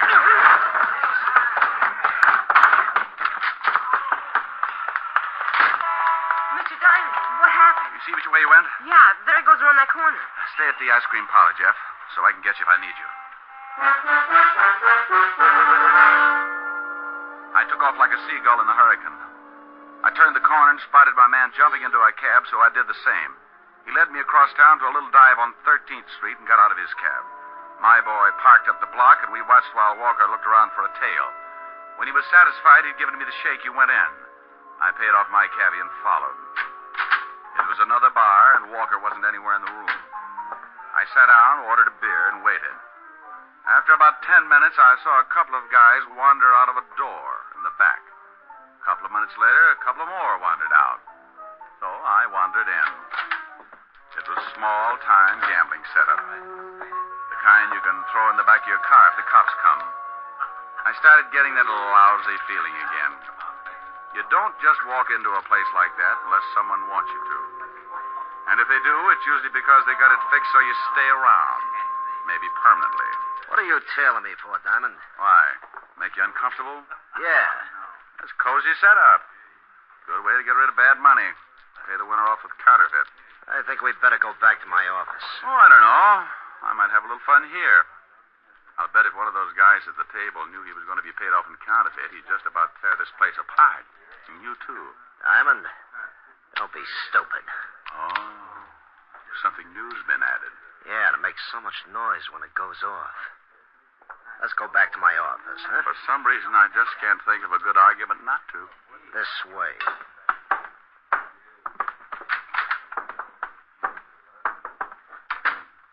Have a seat. My ankles get lumpy when I sit down. Bad circulation. And stand on your head. It doesn't work. I keep talking to toes all day. How'd you get onto this setup? Oh, luck. You passed a bad bill to a newspaper boy. He spotted you for me. You know what happens to you? No. As a matter of fact, I was thinking what's going to happen to you. What do you mean? Treasury boys, homicide, 5th Precinct. And tomorrow we're taking a full-page ad in the Times. You should do a big business. You're lying. Okay. I think I'll sit down while you wrestle with it. You mean the team I know about this place and me? The only way they'll get to know you any better is when they give you a room number at Sing Sing. Oh, you mind if I put my feet up? Oh, go ahead. He kept asking questions, not waiting for answers. He was good and worried. And as long as I could keep him that way, the longer I was going to keep on breathing. I don't believe one rotten thing you said, Diamond. Okay. He kept trying to convince himself that I was lying. He wanted to shoot me in the worst way. He moved around behind his desk and sat down. Bless his little heart. I had both feet on the front of his desk, so I shoved out as hard as I could. I pinned him against the wall with the desk and jumped up to get better leverage. I shoved so hard the front of the desk nearly cut him in two. He was stuck and he couldn't use his arms. I can't breathe. You want to tell me about it? I don't know a thing. Okay. You'll look pretty silly from the waist down. Come on, Walker. If I mash you anymore, they'll be able to use you for wallpaper. Yeah. Okay. Now leave the gun in your pocket. When I pull the desk back, put your hands on top of it. You try a stunt and you end up in halves. Okay. What do you want to know? Who's the big wheel behind the counterfeit ring? You give me a chance if I tell you? No deals. Can't blame me for trying. All right, you try it. Now, you want back in the vice? No. I'll tell you. Walker! He died with his head rolled back and his eyes staring up like he wanted to starve for trying. Whoever shot him had been out in the alley and had nailed him through the window. I looked out, but the killer had disappeared, so I put in a call to homicide, and finally Walt and his boys arrived. Diamond, don't you ever get tired of corpses? Well, of course not. I just do my bit and then try to make you happy. You want me to call the wagon and get the coroner down here, Lieutenant? No, Otis. I thought we might all sit around and wait for the dead man to say something. Oh, I was only asking, Lieutenant. Well, start using that mallet head of yours, you mallet head, and make a report. Okay. Now, Diamond, I want to know how you got mixed up in this thing. Well, the dead man was the one who slipped the paper boy the .45. I tailed him, and he was just about to tell me who was behind the ring when he got a hole in his head. Oh, he was going to tell you, was he? Just like that. What did you do? Set his clothes on fire? No. We were playing truth and consequences, and he fibbed, so I... Now, you stop that. This guy was the only link we had on the counterfeit ring. And you have to fix it so he dies. Rick, there's enough phony money floating around New York right now to start another Black Friday. This is the best setup we've run into since Dad Foster operated in 1937. Dad Foster? Yeah, Dad Foster. You remember hearing about him? Yeah, is he still doing time? No, he served his sentence and he's gone straight ever since. How do you know? Where is he? He runs a little saloon on 53rd Street. 53rd? Thanks, Walt. Oh, now, you wait a minute. Who the devil are you calling? A quiz program. I want to win an electric chair. Oh. Mary Lou's Ice Cream Parlor. Is Jeff the newsboy there? Why, yes. It's for you, Jeff. Thanks. Hello? Jeff, this is Mr. Diamond. I want you to do me a favor. Sure, anything for you. Okay, now, you know the saloon next to the ice cream parlor? Yeah? You know the bartender? Yeah, old guy. Buys a paper from me every night. All right. Now, stay in the parlor and keep an eye on the front of the saloon. If the bartender comes out, find out where he goes. But for Pete's sake, be careful. Sure, Mr. Diamond. I'll do what you say. Is something up? Well, could be. Now, if anything happens before I get there, call Lieutenant Levinson. I'll tell you all about it when I see you.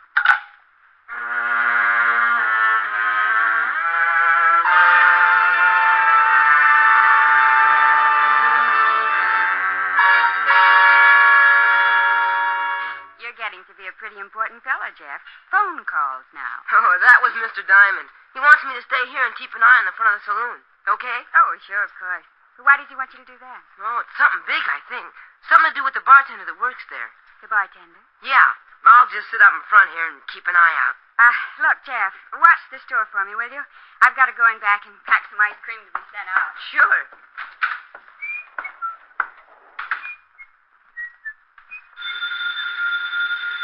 Mary Lou! Mary Lou! Guess I'd better get it myself. Mary Lou's Ice Cream Parlor. Can I talk with Mary Lou? She went in back. I'll get her for you. Just a minute. Thank you.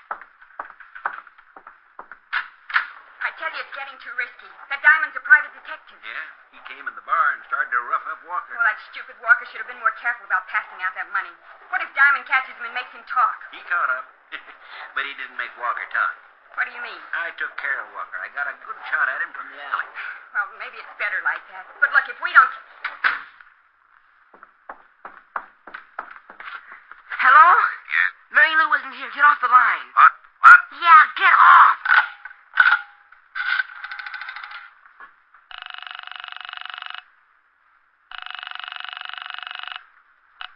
Operator. Get me the 5th Precinct Police Station. It's a matter of life and death. I'll connect you. Oh, golly, please hurry. I'm ringing. 5th Precinct. Is Mr. Richard Diamond around there? He said to call Lieutenant Levinson. Oh, Diamond isn't here. That is a lieutenant. You know where I can reach them? Yeah, but that's about it all. Who's this? I'm a friend of Mr. Diamond's. I'm in an ice cream parlor. Ice cream parlor. Look, son. No. I just heard someone say that they'd killed a man named Walker, and I think I know who's behind the counterfeit ring. What's the address? It's... Hello? Hello, kid. What's wrong? Hello? Good lucky we came out this way. I wonder how he hurt us. We walked back and opened the door. What are we going to do with him? Well, tie him up and gag him. There's a closet in the back, and we can put him in there until it's safe to take him out. But he's making too much trouble the way he is. Okay. I can get him back there. You better go on over to the bar in case someone shows up. All right. Later tonight, I'll take the kid down to the river and teach him how hard it is to swim when he's dead.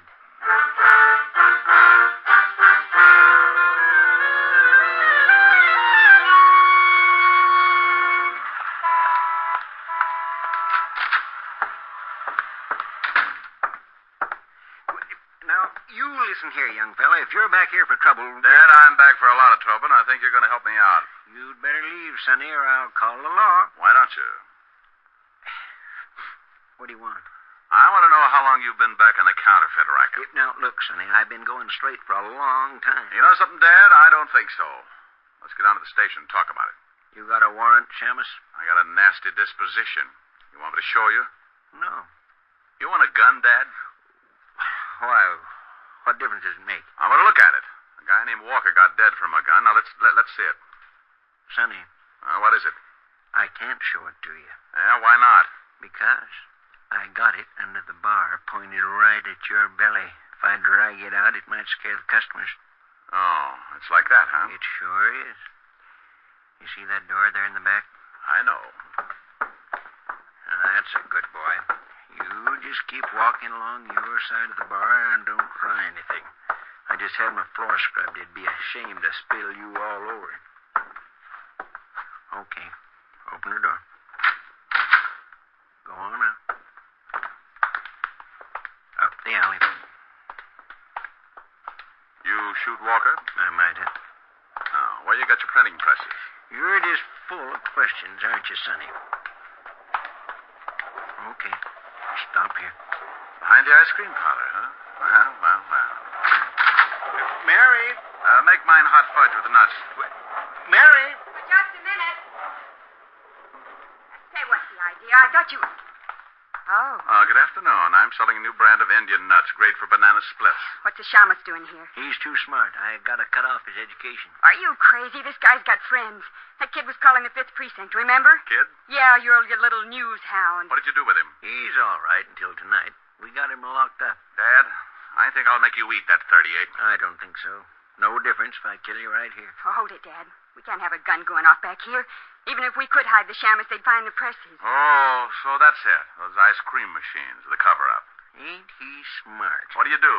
Ship the stuff out in ice cream cartons? What's with you? You want a tour of inspection? Come on, now, take it easy. He won't be smart for long. Well, how are you going to do it? We're going to take a walk, aren't we, Shamus? Oh, I have the most horrible instep. I'll never make it without skates or something. You'll make it.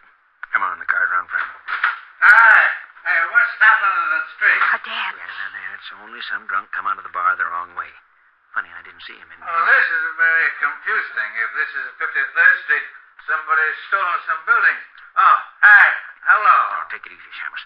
I'm putting the gun in my pocket, but it's still right in line with your belt. I'm going back inside. No. Play it straight. Just like we were talking. Well, you're pretty unsociable, to say the least. What's the matter? Can't you even say hello? I'm lost. Sure. You're in an alley. The entrance is right out there. Oh, yeah? Oh, would you mind showing me? I seem to be a little confused. Now, look, it's right up there. Just keep going. Hey, where'd you go? Oh, no. Oh, there you are, Lieutenant. Lieutenant. The cop. Look out, Walt. Get the girl, Walt. Come on, Dad. Give me that gun. Let go of me. Let me go, you lousy copper. You got him, Rick? He won't play. There. Now he will. Just take it easy, lady. Hey, what's going on? Otis. Yeah? Go out and start walking around the block. Huh? You hear me? Go on. Okay, but I don't get it. What do you want me to walk around the block for? I want you to get used to it, because that's what you're going to be doing for the rest of your time on the force. In Flatbush. Flatbush? Yes. No.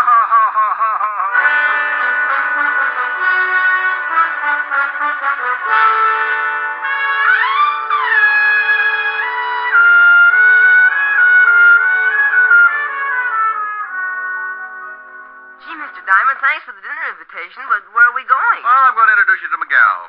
She's a redhead, Jeff, so no cracks about my office research. Oh, sure. But don't you think you should have called her first? How do you know she's got enough dinner? Jeff, this girl's got more steaks in her deep freezer than a bullfight arena sees in a year. Here we are. Yes? Oh, good evening, Mr. Diamond. Good evening, Francis. This is Jeff, Francis. He's going to have dinner with us. Hi. Oh, hi. Come right in. Miss Asher's in the study, Mr. Diamond. Thank you, Francis. Mr. Diamond. Yes? You know the various items that you've left with me for safekeeping? Look, Francis, I promise I'll get them out of hock as soon as I get a paying client. Oh, no, it's not that, sir. I didn't really want to hold them as security in the first place. But as long as you insisted in such a fine collection, I'd like to show them to my girls, sir. Why, sure, Francis. I didn't know you had a girl. Oh, yes, sir. She's the upstairs maid in the apartment below us. Oh. I'm afraid I told her a wee fib to get acquainted, as it were. She thinks I'm an undercover agent, and I'm afraid I'm going to have to prove it. Well, my gun and the badge should do the trick. And if it doesn't work, just get under a cover. Oh, by George, that was the real... Yes, sir. Good evening, sir. Come on, Jeff. We're not appreciated. Rick. Oh, hello. Hello. Helen, this is Jeff, the boy who's helping me send Dad Foster and Company back to prison. Jeff, this is Helen Asher. Yes, sir. Well, thank you, Jeff. They had him locked up in the closet for a couple of hours, and he looked kind of hungry when he got him out. How about it, honey? You think you can grind up another cow? Oh, well, there's plenty for Jeff and me, but you've got to make up for 3 things. 3 things? Yes. First of all, you haven't called me in 2 days. Second, you're half hour late for dinner. And third, well, I'll tell you later. I'll leave the room if you want me to. No, Jeff. You stay right here. You're going to literally see a man sing for his supper. Helen. All right. Come on, Jeff. We'll go dig into those nice, fat, juicy steaks. Oh, boy. Steaks? Hey, wait a minute. My taste buds just started whipping each other. My vibrato may sound like a machine gun, but I'll do it. I thought you were kidding. Is he really going to sing, Miss Asher? No, I'm not going to sing Miss Asher. I'm going to do a little song I used to sing with hip boots and a gondola. You're breaking my heart 'cause you're leaving. You've fallen for somebody new. It isn't too easy believing you'd leave after all we've been through. It's breaking my heart to remember the dreams we depended upon. You're leaving a slow dying ember. I'll miss you, my love, when you're gone. I wish you joy, though teardrops burn. But if someday you should want to return, please hurry back, and we'll make a new start. Till then you're breaking my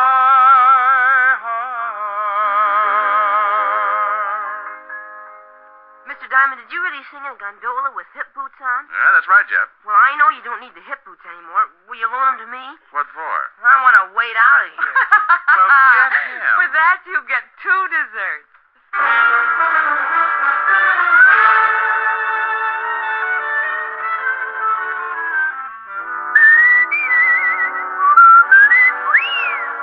You have just heard Richard Diamond, Private Detective, starring Dick Powell. Helen was played by Virginia Gregg, Lieutenant Levinson by Ed Begley. Also in our cast were Wilms Herbert, Tommy Bernard, Sammy Hill, Lou Krugman, and Parley Bear. Music was under the direction of Frank Worth. Richard Diamond is written by Blake Edwards and directed by Richard Sandville. Dick Powell soon will be seen in the screen version of the best-selling novel, Mrs. Mike. Now, this is Eddie King inviting you to be with us again at the same time next week, when we will again bring you Dick Powell as Richard Diamond, Private Detective.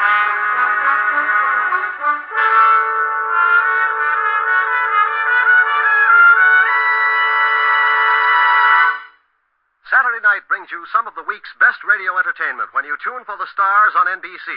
Stay tuned to NBC every Saturday evening for a great lineup of programs, including Hollywood Star Theater, Ralph Edwards' Truth or Consequences, Your Hit Parade, A Day in the Life of Dennis Day, The Judy Canova Show, and Grand Ole Opry.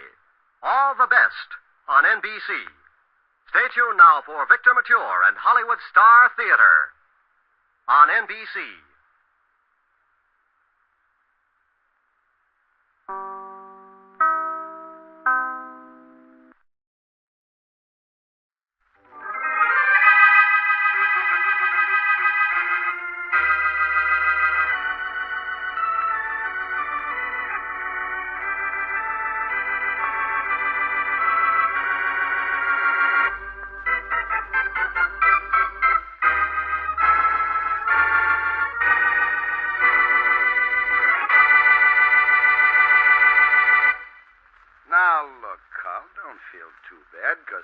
Says you're not in great shape. Why, you're liable to live to be 100. Oh, I'm not worried about it, Rainey. All the doctor said was for me to take it easy, not to do anything too strenuous. Sure. And you know what that means? What? You're just as good as you ever were. Maybe better. But you've just got to slow down, Carl. And I'm going to see to it that you do. Thanks, Rennie. My cleaning shop isn't too strenuous for me. Oh, it's good to have a friend at a time like this. At a time like what? Look, things are going to be the same for you as they always were. Golf, swimming, gym, everything. Only not as much as before. I tell you what, we'll go down to the gym a couple of nights a week, just the two of us. Shoot baskets or toss a medicine ball around, something like that, something easy. All right. Let's make it starting tomorrow night. How about that? Tomorrow night? Sure, that's fine. Wanda won't be coming home till the following morning. Oh, your wife out of town? Yeah, up in Fort Smith. So we can go to the gym if you want. Right. And as long as Wanda won't be in town, how about dinner together after we work out? Swell, I'd like that. Well, it's a date, then. I'll see you at the gym at 5. After that, we'll go to a restaurant downtown and... Oh, excuse me. Sure. Hello? Hello, Rainey? This is Wanda. Oh. Hello there. How are you? Fine. Do you miss me, darling? You bet I do. Where are you? Still in Fort Smith. You, want me to stay here, don't you? Uh-huh. You're going to go through with it? Well, sure I am. Please don't get cold feet, darling. He's the only thing that stands between us. You know that. Don't worry. I'll do everything just as we planned. Tell me you love me, darling. I can't. Oh. Oh, is he with you now? Yes. I better hang up then. Remember, I come back to town day after tomorrow. I know. It'll all be done by then. I'm going to take care of everything tomorrow night.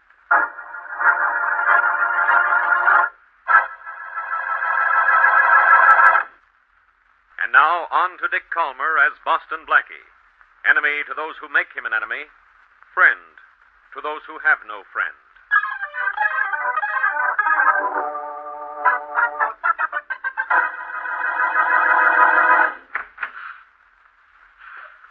Hey, you.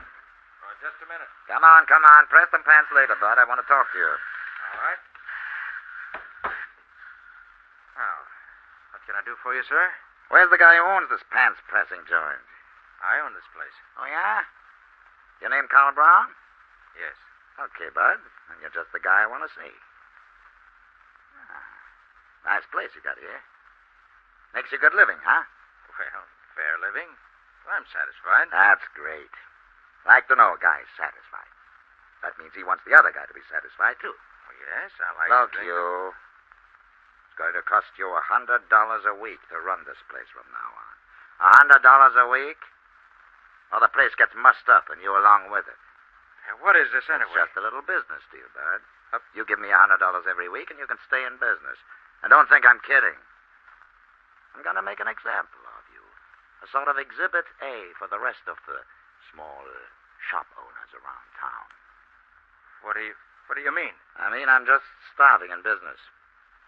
Jerry Buck is the name, in case you're interested. You've heard of me, haven't you? Yeah. Yes, I have. The police would like to get hold of you. They can get hold of me anytime they want. Trouble is, they can't pin anything on me. And look, don't you get any idea of going to the cops about this. Because, as I said, I'm going to make an example of you in case you don't kick through with that 100. What kind of an example? A dead example, bud. See you tomorrow. See you around 10 in the morning. And, I'll see you $100 then, too. Won't I?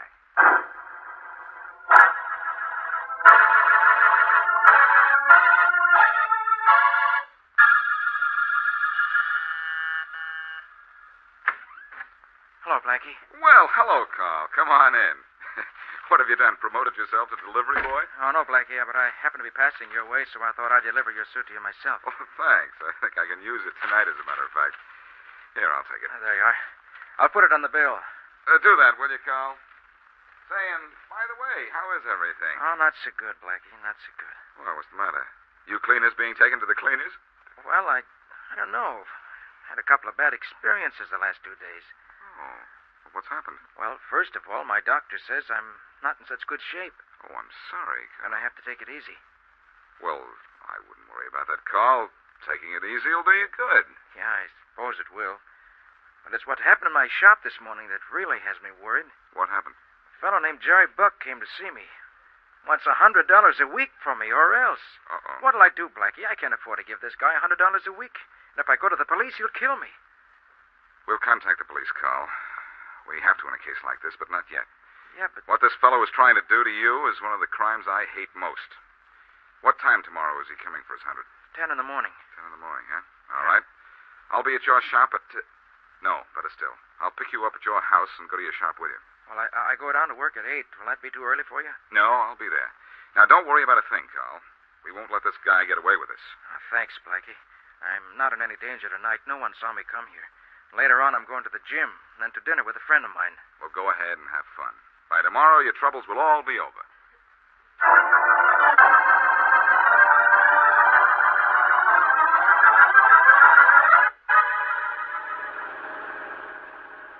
That was a great meal we had, Randy. We got to eat there every time we get through at the gym. That's okay with me, Carl. You feel good. Oh, great. That little workout gave me an appetite. And the meal was...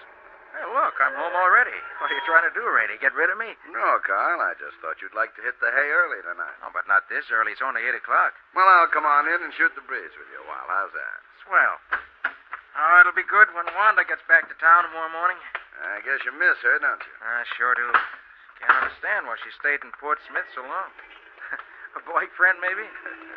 Not in Port Smith, Carl. Her boyfriend is right here. I guess he is at that, Rainey. Oh, Wanda's a swell girl. Wonderful wife. Well, come on in. Let's chat a while. Sure. Well, say, you don't have to stay if you have something to do, Rainey. I have only one thing to do tonight, Carl, and that's to stay with you a while. Thanks a lot. You're a terrific guy. You know, I don't know what I'd do if... Hey, Rainey, what are you doing with that gun? Just holding it, pal. And pointing it at me. Oh, put it away, Rainey. We don't want to have one of those I didn't know it was loaded accidents around here. It's not pointing at you by accident, Carl, old pal. Rainey. Surprised, huh? I don't blame you much. I'd be rather surprised myself if my best friend said he was going to kill me. Hey, Rainey, what is this? Some kind of a joke? No, Carl, this is no joke. This is murder. But, Rainey, why? Why do such a crazy thing? You know you can't get away Get away with it? Oh, yes, I can. Oh, no, Rainey. No one will ever know you were murdered. Rainey... Because when I get through with you, the coroner's verdict will be death from natural causes.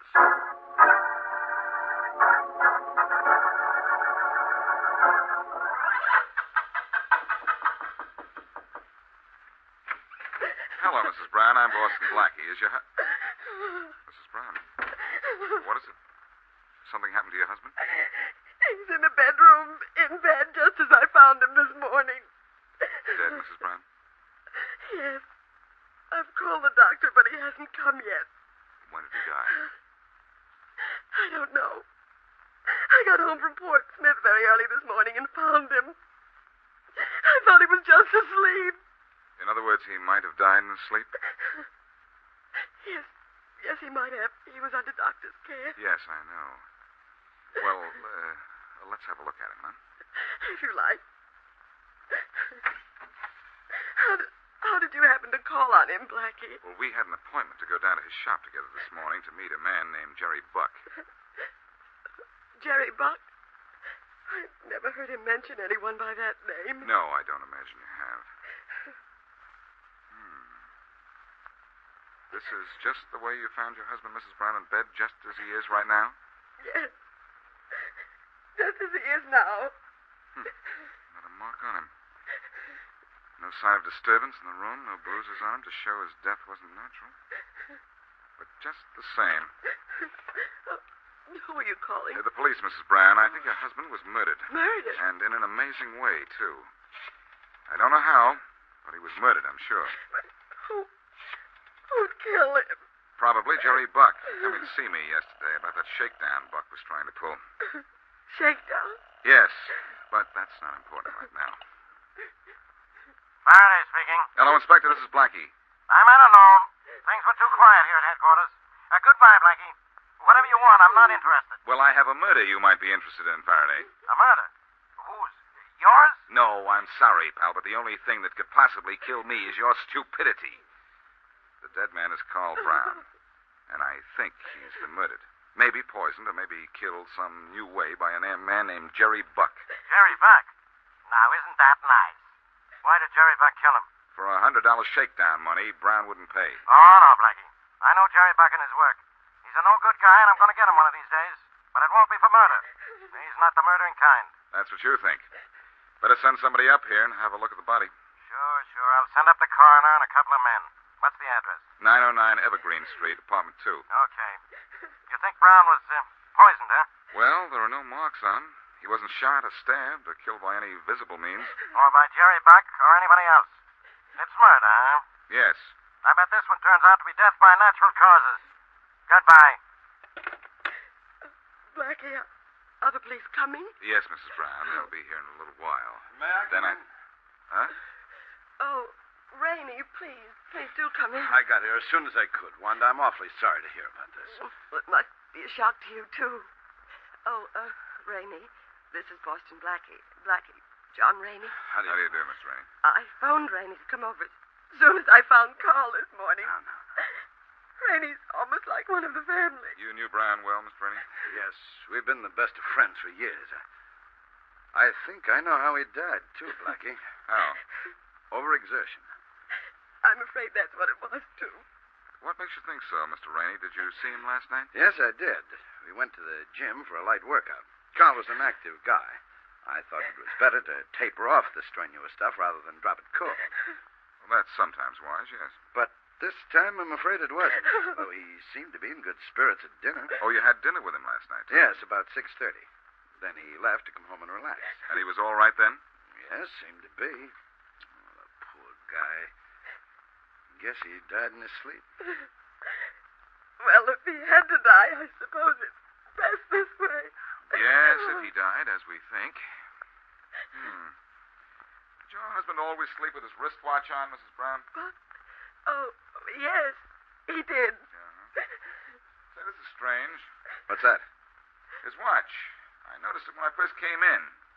It was running, and it's kept perfect time since we've been in here. Well, it's a very good watch. Carl was awfully proud of it. Good watch, is it? Well, maybe so. It's keeping time all right now, but it's exactly 2 hours slow. 2 hours slow? Yes. And I wonder why.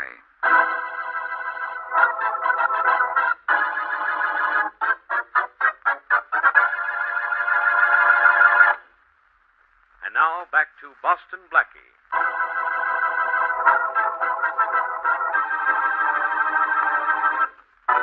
Carl Brown, who has been ill, is told by gangster Jerry Buck that unless he pays him $100, his shop will be wrecked, and he'll be killed. So Carl goes to see Boston Blackie, and Blackie agrees to be with Carl the next day when the gangster comes for payment. That night, however, Carl's friend, John Rainey, pulls a gun on Carl and announces that he is going to kill him. Next morning, Carl is found at home, dead, without a mark on him. Death is attributed to natural causes, but Blackie is convinced Carl was murdered. As we return to our story, Blackie and his friend, Mary Wesley, wait in the dead man's cleaning establishment for the appearance of the gangster, Jerry Buck. 10 o'clock already, Blackie. If Mr. Buck is going to come here, he should be here by now. He may be stalling just to worry his victim a little. A lot poor Mr. Brown has to worry about now. Yes. I wish Jerry Buck would show up. He'd certainly help me prove something. I know what. That he didn't kill Mr. Brown. Smart girl. I don't see what's smart about it. If he killed Mr. Brown, he'd know there was no point in coming here to collect money from him. Blackie, what kind of poison killed Mr. Brown? None, Mary. I realized that after I told Faraday I thought poison had killed him. Right after. There would have been some evidence of death by poison if he'd been killed that way. But there were no marks on him, you say? He couldn't have been killed any other way. I still think he was murdered, Mary. Murdered in a new and clever way. That watch, 2 hours slow. It's a clue. I know it is. If I could only figure out what it means. Maybe it just means his watch doesn't keep time. It keeps perfect time, Mary. I checked it myself and didn't lose a second. Now, why is that watch of Brown's running 2 hours slow? How does it prove Carl was murdered? Please, Blackie, don't ask me. I'm just asking myself, Mary, and I'm telling myself the hands of that clock point to Brown's murderer. I'm sure they do. Well, the hands of the clock in here point to well after 10. Obviously, our friend Mr. Buck is not going to show up here. No, obviously not. So I think I'll show up at his place.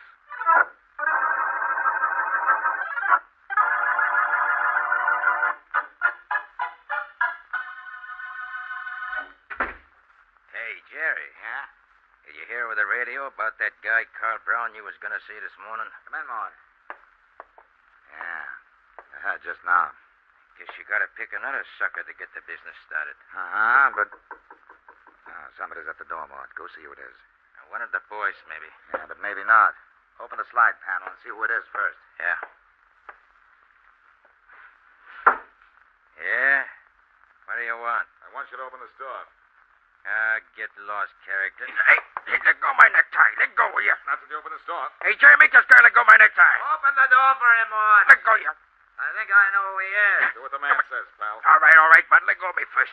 Sure. I'm coming in the door fast, just so you won't change your mind and close it on me. What do you want? Close the door and I'll tell you. That's a good boy. Now, you just be quiet. I've come to see your pal, Jerry. What do you want me for, Blackie? Oh, you know who I am, do you, Jerry? Yes. Good. Why didn't you come to see Carl Brown this morning as you promised you would? 2 reasons. You said you'd be there at 10. What's one reason? Well, first of all, I was going to be late anyhow, just to worry the guy a little. But then I heard over the radio a little while ago. There wasn't any reason to see him at all. You expect me to believe you didn't know he was dead until you heard it over the radio? That's right. That's also a lie. Look, I don't like to be accused of anything, Bud. Lying or murder. Maybe I should take this guy apart for you, Jerry. Yeah, Maud. Maybe we should teach this rover boy a little lesson. You mean maybe he had a punch like this? Hey, now, Blackie, you don't hit a pal of mine like that without getting hit yourself.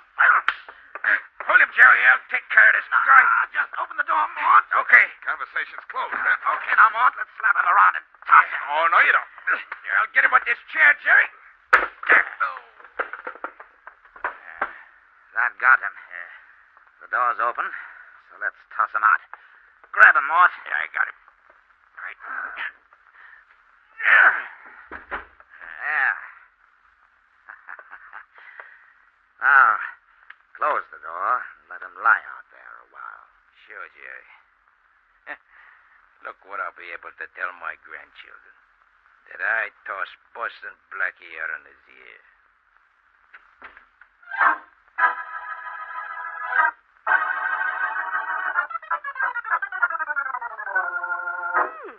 John Rainey must be an important man, Blackie. He's kept us in his waiting room long enough. The secretary said he'd be ready in a little while, Mary. He's a pretty busy man. Oh. Well, I guess I'll read this magazine or something. What's the matter? Do I bore you? Don't answer that. Silly. Oh, maybe this is Mr. Rainey now. Yes, it is. I can see you now, Blackie. Oh, thanks, Mr. Rainey. Come on, Mary. I'm coming. I'm sorry I kept you waiting so long, Blackie. I was on the long-distance phone. That's all right. Miss Wesley, Mr. Rainey? How do you do, Mr. Rainey? Now, what can I do for you, Blackie? I'm convinced your friend Carl was murdered. Maybe you can help me prove it. But, Blackie, it's obvious that Carl died of a heart attack. In fact, I feel partly responsible. You do? Yes, I took him to the gym with me last night. And even though we just had a light workout, I'm afraid even that was too much for him. I don't think he died of overexertion, Mr. Rainey. And I'd like you to help me prove he didn't. All right. Now, what do you know about Carl and his wife? About Carl and Wanda? What do you mean? I mean, did they get along? Of course they did. Are you really sure, though? Isn't it strangely convenient that Carl's wife was out of town the night Carl died? Why, no, she... Look, are you trying to say Wanda had something to do with Carl's death? I'm saying she might have wanted him to die. It's just a hunch, though. But Blackie's hunches are usually right. I don't like any part of this. Wanda Brown is... Wait a minute, Mr. Rainey. Don't get excited. I didn't mean what you're thinking. I'm sorry I said it. You shouldn't be. Well, I am. Come on, Mary. All right, Blackie. Thanks, Mr. Rainey, but I don't know what for. Sorry I couldn't have helped you. I'm sorry I got angry, too. Forget it. Coming, Mary? Yes, I'm right here. Goodbye, Mr. Rainey. Goodbye. Well, we certainly got plenty of nothing out of him. Yes, didn't we? Well, let's get back uptown and concentrate on that watch. That watch again? Yes, I'm still absolutely certain that Carl was murdered. That watch is the clue. Why was it 2 hours slow? Well, you keep asking the same question, so you get the same answer. I don't know. Say, wait a minute, Mary. You know what kind of a place we were just in? Well, according to that sign up there, we were in the John Rainey Ice and Fuel Company. That's right, and it gives me an idea. We're coming back here tonight to prove that John Rainey killed Carl Brown and how he killed him, too.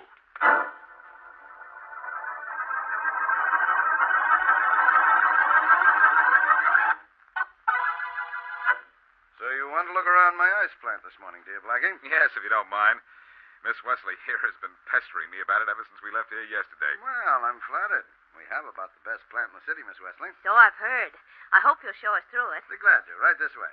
Through this door here, we can go right into the main freezing room. Good. After you, Miss Wesley. Thank you. You should really be here late in the afternoon when you lift the big ice blocks out of the vats. And Oh.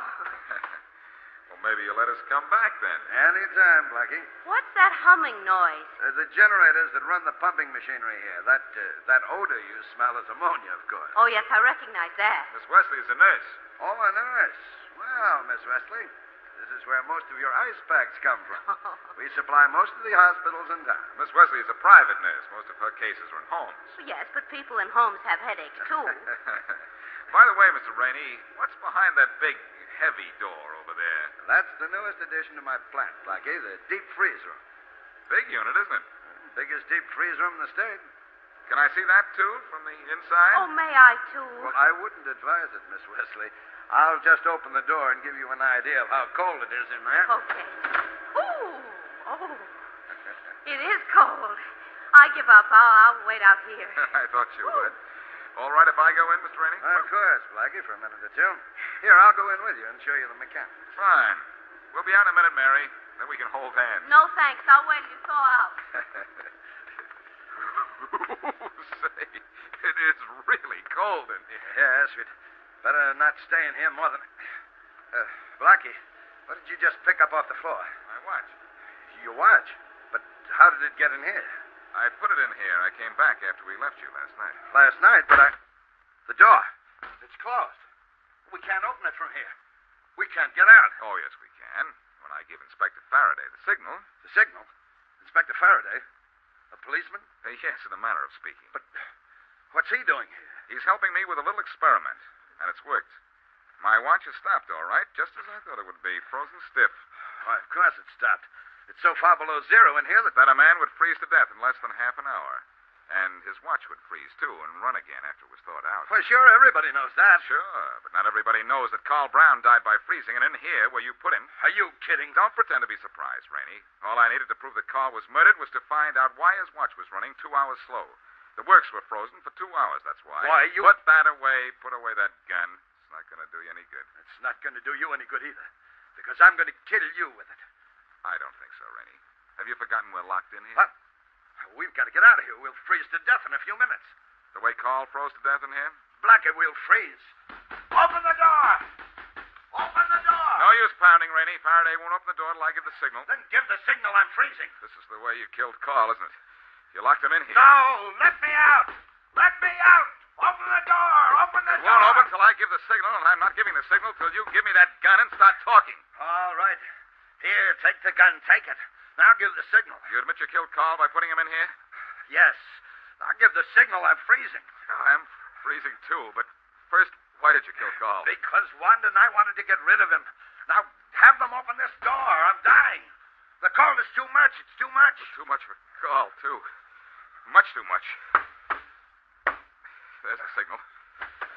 Oh, Blackie. You get what you want, Blackie? Yes, Faraday. You admitted everything. Better let Rainey lie down. I think he's about to pass out. He has passed out. Well, Blackie, your face and hands are almost blue. Are you all right? Yes, I'm all right, Mary, but this is the first time I ever got hot on a case by getting cold.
Chevron gas station invites you to Let George Do It. Brought to you by the makers of climate-tailored Chevron Supreme gasoline and RPM compounded motor oil.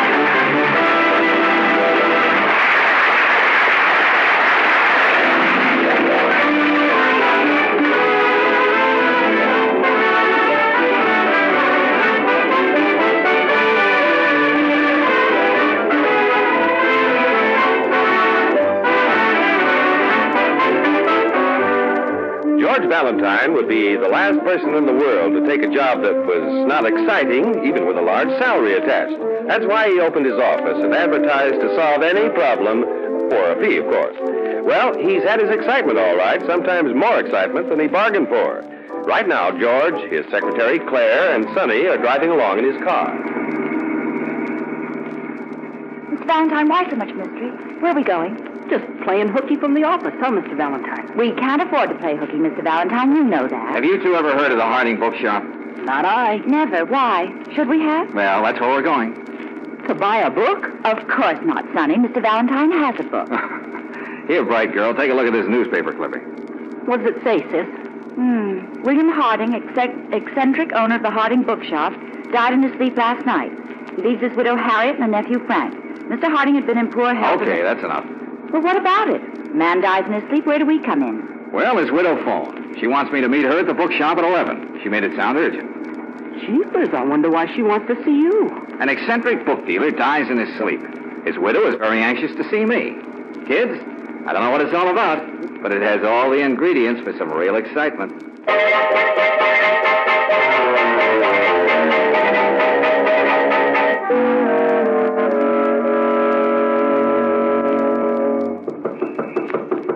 Oh, it's no use, Mr. Valentine. The bookshop's closed. Maybe Mrs. Harding hasn't arrived yet. Wait a minute. I think I hear someone in there. I'm sorry, but we're not open for business. The shop is closed. Oh, Mrs. Harding, I'm Mr. Valentine, and these are my assistants. Oh, of course. I've been expecting you. Come in. Suffering cats, look at the place. Books scattered all over. Yeah. Somebody been searching for something, Mrs. Harding? You can see why I called you. Someone broke in here last night. Did you phone the police? No, I didn't. No? Why not? Because I think it was an inside job. The windows were securely locked. They don't look as though they'd been tampered with. Someone unlocked the door and walked right in. I see. You suspect someone in your family. That's why you didn't phone the police. Mr. Valentine, I won't try to keep anything from you. I suspect my husband's nephew, Frank. Did he have keys to the shop? As far as I know, my husband and I had the only keys. But you must have some reason for suspecting Frank. Well, he's always been a wild boy. I never had any use for him. My husband was fond of him. He even had Frank helping here in the shop. Mrs. Harding, just what was this person looking for, do you know? Money. Money? I'm not sure, of course, but I think my husband had some money hidden away here. Uh-huh. You may have heard my husband was, well, he was odd. It would be like him to hide the money in his shop. Then he mentioned some money to you? He always said that we'd be well taken care of in our old age, and yet he died penniless. I see. And just what do you want me to do? If there's any money here, I want you to find it. I'll pay you, of course. Oh, of course. But the shop's already been searched. Maybe the money's been found. I don't think so. You see, I frightened the person away. Oh, then you saw someone. I just caught a glimpse of someone running away. It was dark, but I think it was a man. Mm-hmm. Why did you come down here last night, Mrs. Harding? I wanted to look around myself. Oh, yes, of course. All right, Mrs. Harding, I'll keep in touch with you. Come on, kids. I'll be waiting to hear from you. Let's go, kids. What do you make of it, Mr. Valentine? Say, quite a girl, isn't she? Her husband dies, and that same night she's down at his shop looking for any money he may have hidden. Well, why don't we stay here and search the shop? Because someone beat us to it, Sonny. Besides, I want to know a little more about this case. And a little more about Harding's death, too. Mr. Valentine, do you think he was murdered? I'm just guessing. Come on, let's go to the car. Hey, wait a minute. I want a word with you. Jeepers, I wonder who that is. Must be the nephew. I just want to warn you not to believe half of what my aunt tells you. She's not herself. She's hysterical. Oh. Well, I don't agree with you, Frank. Your aunt seems unusually calm, considering. Calm? She called you in, didn't she? She knew what she was doing. Why would she call in a private investigator? How did you know I'd been called in? Well, you were, weren't you? Suppose she told you there's some money hidden away. That's a lot of baloney. Is it? You're just wasting your time. They said some money disappeared after my father died, too, but we never found any. There's always that kind of talk when someone eccentric dies. Just when did your father die? 5 years ago. Uh-huh. Frank, were you with your uncle when he passed away? No. It was during the day. I was in the shop with my aunt. Miss Barry phoned us. Miss Barry? Alice Barry, the nurse. My uncle's known her since she was a child. Of course, she's a young woman now. Very attractive, too. Okay, Frank. See you again sometime. No, you won't. I'm going to tell Aunt Harriet to call you off. Yeah, do that. Do you think she'll listen to him, Mr. Valentine? No, she doesn't trust him. Claire, I want you to get all the information you can on Harding's death, then meet me here. Here? Yeah, in front of the bookshop, about 10 o'clock tonight. And Sonny. Yes, sir? Get down to the Evening Express. Talk to Ben Steele. He's a friend of mine. He'll let you look through the old newspaper files. But what am I going to be looking for? Well, Frank's father died 5 years ago. Get what you can on it. Okay, Mr. Valentine. Hey, what are you going to be doing? Oh, he's going to talk to the nurse, of course. Why, Claire, how did you guess? Oh, she's young and attractive. Naturally, you'd want to investigate that yourself, Mr. Valentine.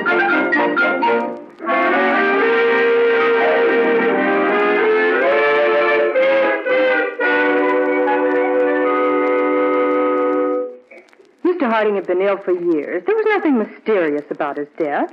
But don't take my word for it. Talk to Dr. Mark. Oh, I'd rather talk to you, Miss Barry.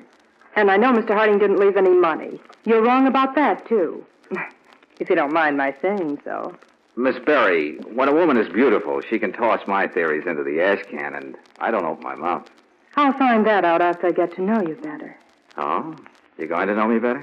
Of course. What makes you think Harding didn't leave any money? Because he couldn't even afford to pay me a salary. He gave me this box of old phonograph records instead. I see. Miss Barry. Alice. Alice? Alice.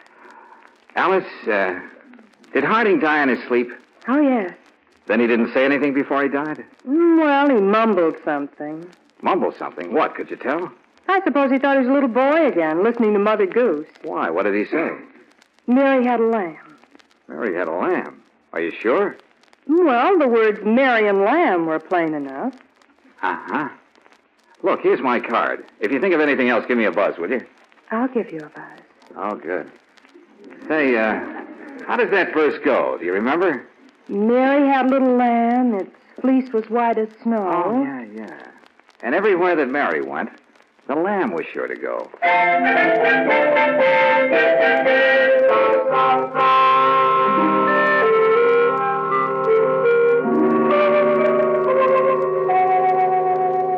You're late. I was detained. By the nurse? Now, never mind. What are we going to do, Mr. Valentine? Well, we're going to get inside this bookshop. Hey, Mr. Valentine, where did you get those keys? They've opened lots of doors. See? Never fail. I'll try to find the light switch. Now, don't bother. I'll use my flashlight. Sonny, Yeah, Mr. Valentine? stand near the window, will you? Let me know if you see anyone. Okay. Mr. Valentine, the books are all back in place. Well, Mrs. Harding must be a neat housekeeper. Come on, Claire. Now, we're looking for the section that has books for children. Then the nurse did give you a clue.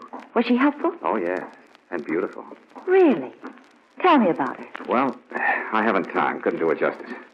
Here we are now. Let's see. Peter Rabbit, Alice in Wonderland. Hey, look for Mother Goose. Is she a blonde? Yes. Treasure A Island. natural blonde? Oh, Claire, will you concentrate on Mother Goose? Oh. Is this what you're looking for? Yeah, good. Now find Mary Had a Little Lamb. Why? Oh, Claire. Oh, all right. Little Jack Horner, little Miss Muffet. Mary had a... Oh, here it is. Good. Now read it. Mary had a little lamb. Its fleece was white as snow. Uh-huh. And everywhere that Mary went, lamb was sure to go. Do you want all the verses?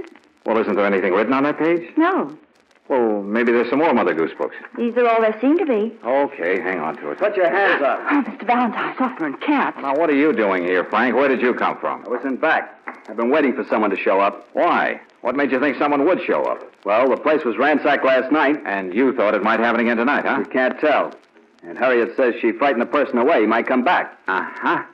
That may be why you're here. Or then again, you might be looking for the money yourself. I told you there isn't any money. Okay, Frank. Now put that gun away. You might hurt somebody. And get out of here, all of you. All right, we're going. Coming with us? I'm going to stay here and keep an eye on things. Say, that's a very good idea, Frank. Just keep an eye on things.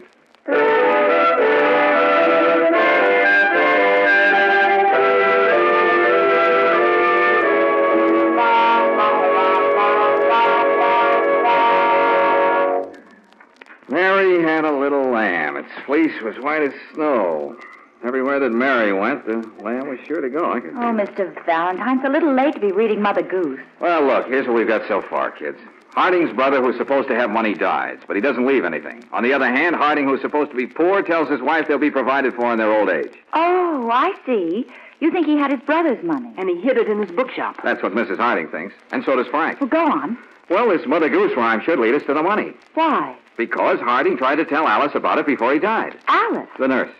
Oh, first name. Oh, definitely. Hey, who'd be phoning at this hour? Hey, get it, will you, Claire? Hello? Is Mr. Valentine there? Yes, who's calling? Alice Barry. Oh, just a minute. Your nurse. And she's not a natural blonde. I can tell by her voice. Have it your way. Hello, Alice.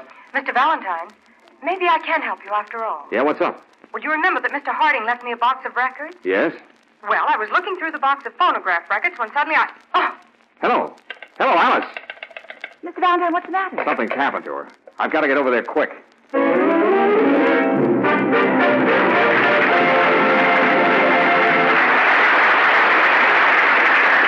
it'll take George a few minutes to get to Alice's apartment. Meantime, I'd like to tell you about a conversation I had recently. One of my Chevron dealer friends asked me the other day what qualities I look for in a gas station. So I said that, first of all, I looked for Chevron Supreme gasoline and RPM compounded motor oil. Well, that's easy, he said. Just keep your eye peeled for a cream, green, and burgundy station. That's your cue for Chevron. Then I told him that I'm a credit card user. Don't blame you, says he, and don't forget that Chevron credit cards are as good as gold at our stations. So then I told him my favorite gas station must be a friendly place where I can depend on getting good service for my car. The dealer laughed and said, "Sure sounds like a Chevron gas station to me." We all had plenty of experience before branching out on our own. Now that we're in business for ourselves, we know how to keep our customers happy by keeping their cars in good shape. I had to agree with my friend. Chevron gas stations offer just about everything a motorist wants. Try them yourself and see.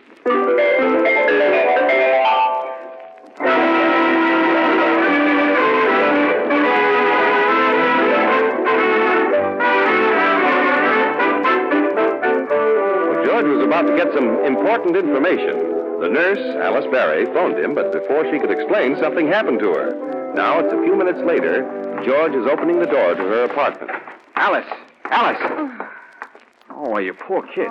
Here, let's get you up on that couch. Oh. Now, take it easy. You're going to be all right. Oh, Mr. Valentine. Wait a minute. I'm going to put you down here. There you are. Now, you better lie still for a few minutes. I'll get you a drink of water. No, please don't leave me. Now, don't be frightened. Hey, you've got a nasty-looking bruise on your forehead. Otherwise, you seem to be okay. How do you feel? Oh, like I've got two heads. Yeah, I'll bet. Want to tell me what happened? Well, there isn't anything to tell. I was talking to you on the phone, and then it happened. Somebody took a sock at me. Well, who was it? Don't you know? No, he must have crept up and hit me from behind. From behind? Yes. Oh, you didn't see him at all, huh? No, for all I know, it might have been a woman.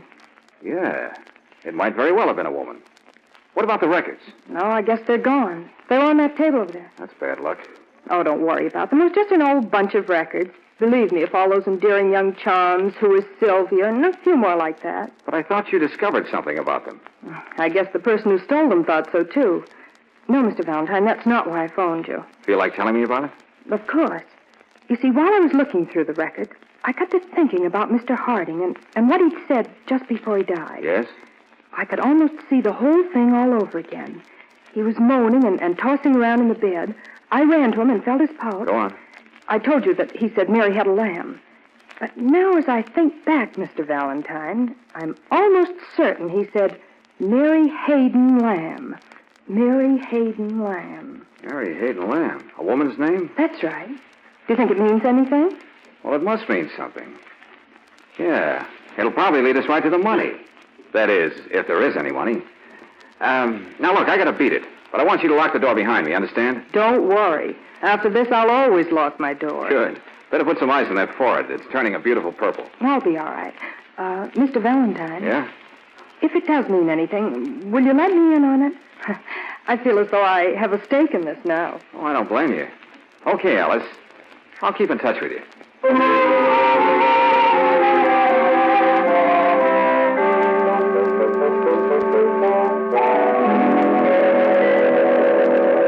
Hey, open up. Hey, Mr. Ward. Mr. Ward, hey, open up. Wait a minute, wait. You out of your mind? What are you doing here at this hour? Well, I want to buy a book. Well, go away. We're closed. Come back in the morning. Oh, now, wait a minute. Don't close the door, Mr. Ward. I got to have something to read tonight. You realize it's after 11? I know. I'm terribly sorry, but let me in, will you? Oh, all right. Come in. Other people have sane customers, but I suppose it's got to be a mystery with at least 6 murders in it. Mr. Ward, did you ever hear of a book called Mary Hayden Lamb? Never, no. Are you sure? I came here because you have a reputation for knowing every book that's ever been published. There's never been a book published by that name. Now, however, if you were to ask if there were ever a novelist by that name, I'd give you a different answer. A novelist? Hey, of course. Why didn't I think of that? Well, tell me about it, will you? Well, she was a local writer, and to my knowledge, she wrote but one book, thank heaven. Why do you say that? Because it's by far the worst trash it's ever been my bad luck to read. I see. What's it called? Isle of Love. It's about a girl and an island and a man, and if you want something to put you to sleep, I'll personally guarantee you your money back. Then you've got a copy, huh? One. Almost sold it this afternoon. Almost sold it? Is that so? Someone wanted it, huh? Well, asked me about it anyway. But evidently had the good taste to turn it down. I found it on the counter when I was putting my books away. Well, who asked to see the book, Mr. Ward? Do you remember? Certainly not. I do a big business, young man, and I can't keep track of every customer who walks into my shop. Unless they make a special impression by getting me out of bed at this unearthly hour. Okay. Anyway, you've made a sale. I'll take Isle of Love. No, you've made a bad choice. Here you are. Marked down to 89 cents. And, young man, believe me, I'm cheating you.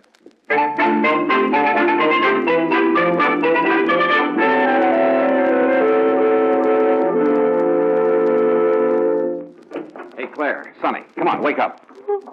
Oh, hello, Mr. Valentine. May we go home now, slave driver? Oh, I'm sorry, kids. I know it's late, but we can't stop now. Don't dare take the chance. Somebody may be getting desperate. What do you mean? What do you expect to happen? Well, nothing if I can beat them to it. Now, Claire, I've got a job for you. How are you in the charm department? Charm? Yeah, that's right. Have you got any? Don't answer that. Whom do I have to charm? Frank. The nephew? I quit. Hey, I knew he was suspicious. As soon as I saw him, I said to myself, now there's Shut up, the guy. will you, Sonny? Claire, I want you to get Frank out of the bookshop tonight. So that you can get in there without his seeing. That's the idea. Think you can do it? Oh, it should be simple, even if my hair isn't blonde. Oh, don't worry, Mr. Valentine. I'll take care of Frank.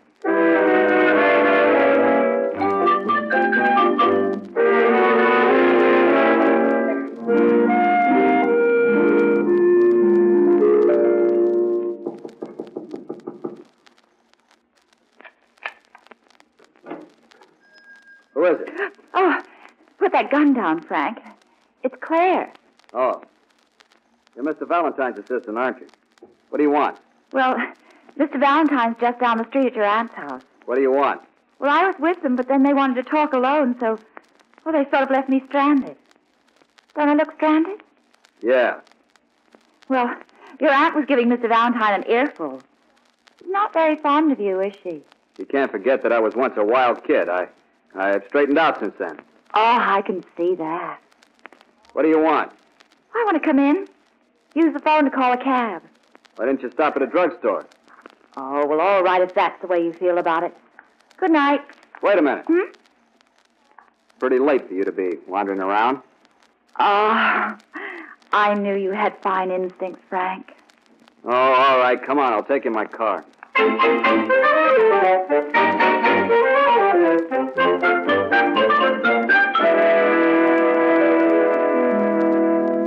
Okay, Sonny, come on. The coast clear? Yeah, they just drove away in Frank's car. Now, don't turn on the light. Excuse me for asking, Mr. Valentine, but just what are we looking for? We are looking for a book. More Mother Goose? No, The Isle of Love. There ought to be a copy just like this one somewhere in here. But why do you want 2 copies? Don't you understand, Sonny? I've got to have Mr. Harding's copy of this book. Oh! No, I don't understand. Never mind. Just start looking. Yeah, but Mr. Valentine, there's at least 1,000 books in the shop. Let's see now. Mary Hayden Lamb was a local writer. Now, why would Harding choose her book unless... Hey, wait a minute. I think I got it, Sonny. He must have known her. Well, what of it? That means it would be Harding's personal book, see? Oh! No, I don't see. Come on, there's a little room in back of the store. Remember? That's where Frank was hiding the last time we were here. Yeah, that's right. Well, come on. It's dark. Careful now. Here we are. I'll look around with my flashlight. Now, let's see. Hey, there's a desk, Mr. Valentine. Are there any books on it? Sure. Read the titles. Webster's Dictionary, The Complete Shakespeare, Cooking for fun? And the Isle... The Isle of Love, that's it. Grab it, Sonny, and let's get out of here. Okay, Mr. Valentine. We'll take it back to the office. Hey, aren't we ever going to get to sleep tonight? We haven't time. Now, let's get to the car. Sonny, duck. Jeepers, what was that? Somebody took a shot at it. Mr. Valentine. It's all right, Sonny, you missed. Yeah, but let's get out of here quick. I don't think that person likes us.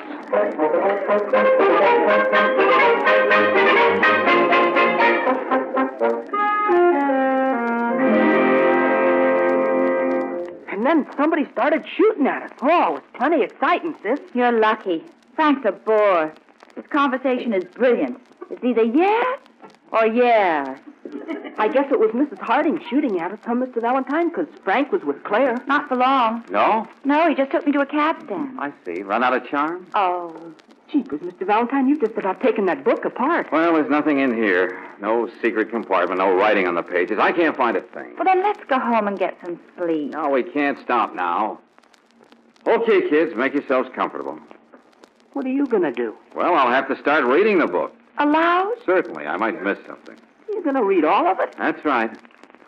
Here we go. The summer sun was setting in a blaze of glory, casting its light like a shimmering ribbon of golden orange across the lake. On the bank, her wavy hair streaming from her uplifted head, stood Jennifer. Oh, I can tell this is going to be a classic. Perhaps her dream of love was to become a reality, for coming toward her was a canoe, and in the canoe was a man. Mr. Valentine, do you think Sonny's old enough? Oh, keep quiet, will you? Jennifer sighed longingly. Sonny. Perhaps her stay on the island was at an end. Her face was alive with expectancy.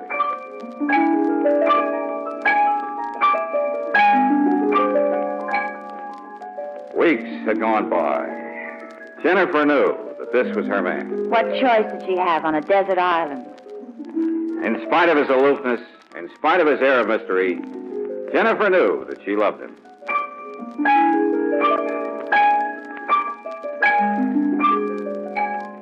And then a wonderful thing happened. He knelt beside her and kissed her. Well, it's about time. Oh, she said, then you do love me. Naive creature, isn't she? Yes, he answered. I love you with all my heart. If you don't believe me, look carefully when the grandfather's clock strikes the hour of midnight. And I love you, too, she told him. Wait a minute. What was that again? And I love you, too, she told him. No. Go back to where he loves her. Oh, yes, he answered. I love you with all my heart. If you don't believe me, look carefully when the grandfather's clock strikes the hour of midnight. Hey, that doesn't make sense. Hey, wait a minute. The printing on this page looks a little different. Yeah, so does the paper. Claire, get my copy of the book. Here it is. Okay, turn to page 82.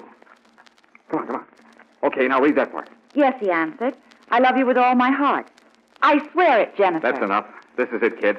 Mr. Harding printed this page himself. Look carefully when the grandfather's clock strikes the hour of midnight. Mr. Valentine, there's a grandfather's clock in the bookshop. That's right, Sonny. And there's where that money must be hidden. Claire, get Mrs. Harding on the phone. Tell her to meet us at the bookshop right away. At this hour? And then phone Frank at the shop. Tell him to expect us. All right. Oh, and Claire, phone Miss Berry, will you? She wanted to be in on the kill. Oh, now you've got me phoning your blondes for you. Well, whatever you say, Mr. Valentine.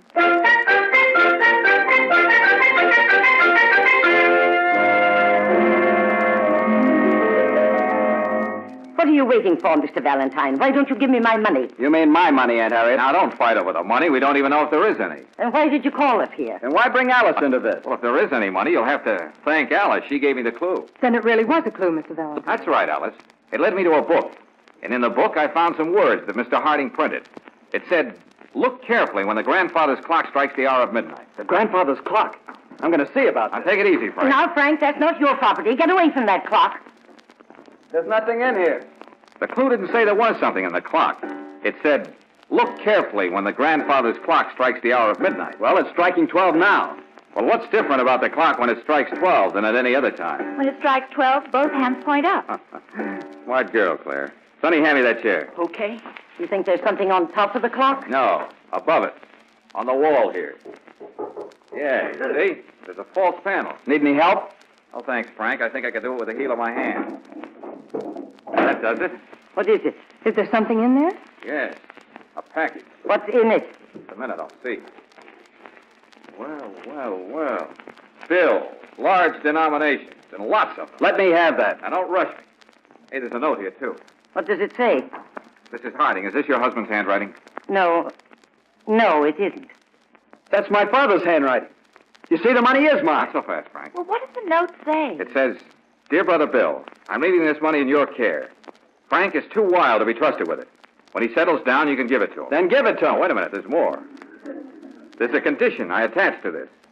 Frank must provide for you and your wife as long as either of you shall live. Is that all? That's it, Mrs. Harding. Then it is Frank's money. Give it to him. He doesn't have to provide for me.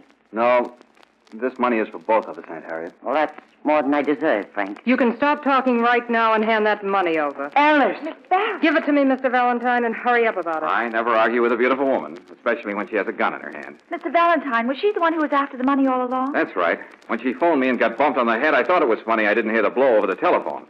And if she was hit from behind, why was the bruise on the forehead? Never mind the explanations. Hand that over. Then she's the one who shot at us. Certainly. She couldn't get in here to look for the book because Frank was guarding the place. First, she tried to put me off the track with that Mother Goose stuff. But she finally gave me the right clue. She figured if she told me the truth, I'd get the money and she'd tail me and pick it up. That's enough out of you, Mr. Valentine. Give me the money. Oh, certainly. Here you are, Miss Berry. But, Mr. Valentine... Now, don't try to stop her, Frank. It's dangerous. You're right. It is dangerous. Stay just where you are. Don't any of you make a move. But, Mr. Valentine... Careful. But you're letting her get away. Not very far. The police are out there. Hey, it's okay, Mr. Valentine. They got it. Your money will be returned to you, Frank. Thanks, Mr. Valentine. I owe you a lot. That's right. But you'll get a bill in the morning. Come on, kids. Good night, Mr. Valentine. Good night. Good night. Well, I'm really going to sleep tonight. Yeah, so am I. Oh, too bad. Too bad it had to end this way. Huh? What do you mean? He's thinking about the nurse. Aren't you, Mr. Valentine? You know, Claire, I believe she was a natural blonde after all.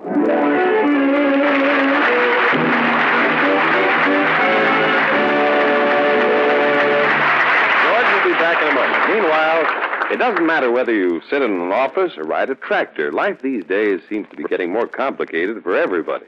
Any convenience that makes living a little simpler is always as welcome as spring. Your Chevron dealer knows this, as any friendly businessman should. So he tries to make you his friend by making his cream, green, and burgundy station as convenient and efficient as he can.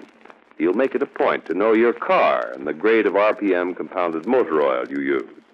He'll urge you to use a Chevron credit card because he wants to save you time. He handles Chevron Supreme gasoline because he knows it'll give you good going wherever you drive. He takes the trouble to know the country nearby so that he can give you good travel tips. When you get right down to it, at Chevron gas stations, you get the same sort of convenient service you expect from any other wide-awake home-owned business. Get acquainted with the one near you. You'll like it.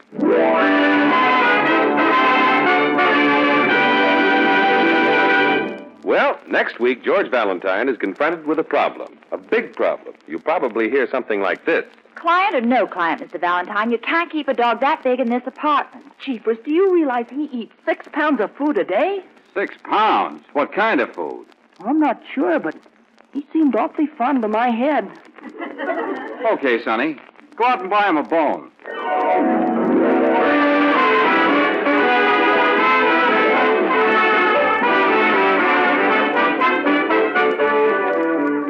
Chevron gas stations all through the West invite you to be with us again next week for another chapter of Let George Do It, brought to you by the makers of Chevron Supreme Gasoline and RPM Compounded Motor Oil. Let George Do It, starring Robert Bailey as George with Francis Robinson as Claire and Eddie Firestone Jr. as Sonny, is written by Pauline Hopkins, produced and directed by Owen Vincent. Others in the cast were Jane Morgan as Mrs. Harding, Harry Bartell as Frank Harding, Evelyn Scott as Alice Barry, and Paul McVeigh as Mr. Ward. The music was composed and conducted by Charles Dant.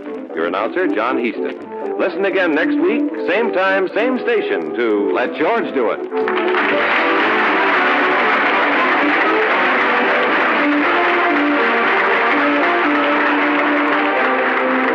is the Mutual Donnelly Broadcasting System.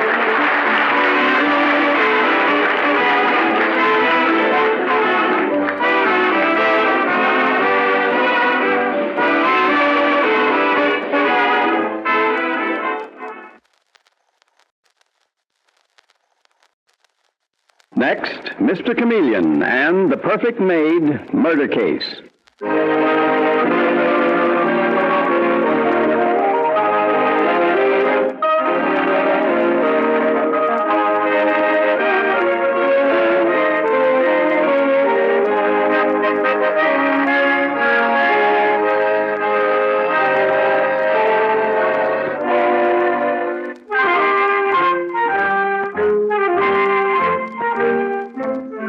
tonight we again present the famous Mr. Chameleon of Central Police Headquarters in his famous cases of crime and murder. Mr. Chameleon, as you know, is the famous and dreaded detective who frequently uses a disguise to track down a killer. A disguise which at all times is recognized by the audience. Tonight we give you Mr. Chameleon in The Perfect Maid Murder Case.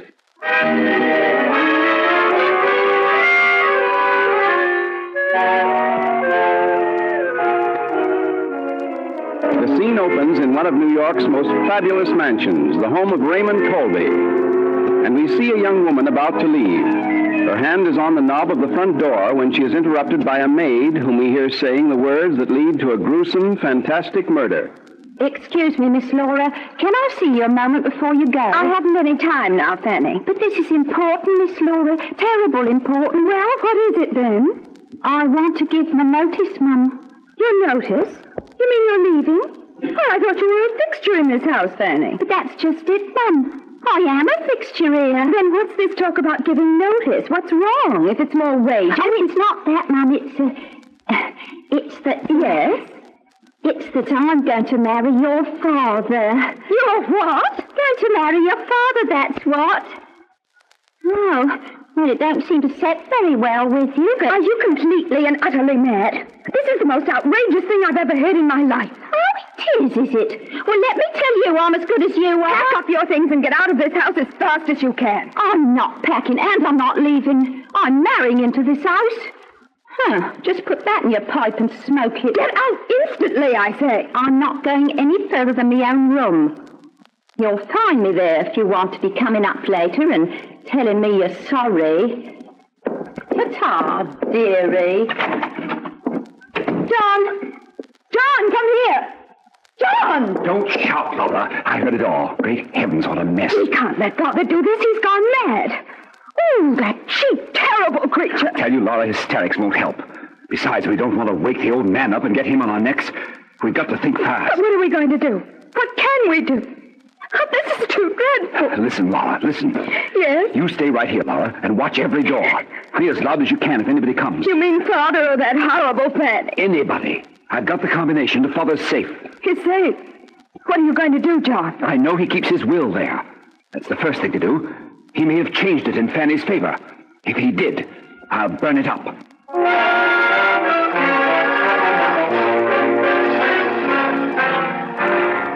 And sometime later, we hear the Commissioner of Police assigning another famous murder case to the astute and feared Mr. Chameleon, the man of many faces and disguises.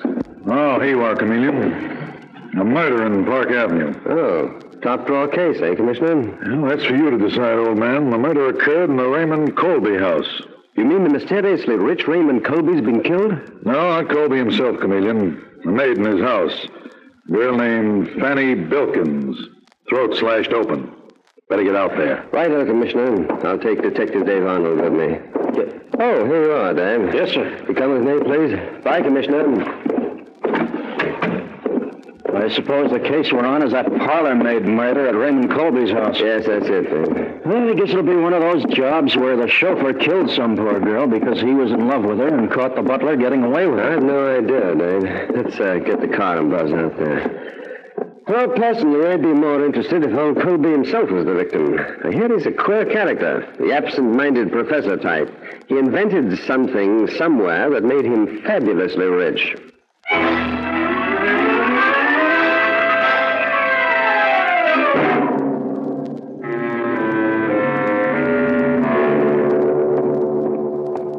Here's the house, Mr. Chameleon. Yes, with a very pretty girl already holding the door open. Come in. Oh, I'm so glad you came. You are from the police, aren't you? Yes, my name is Chameleon. This is Detective Arnold. And you are... I'm Laura Colby. Come in, Mr. Chameleon. Thank you. I'm rather surprised to see you here. Surprised, Miss Laura? Why? We didn't expect to see such a famous detective as you on an unimportant case like this. Murder is always important. Judy O'Grady or the judge's lady, I see. I understand the girl who was murdered was a housemaid in your father's house, Miss Laura. Do you know anything about her? Practically nothing, Mr. Chameleon, except that she was a perfect maid, really marvelous. And that she had perfectly wonderful references when she came. When was that?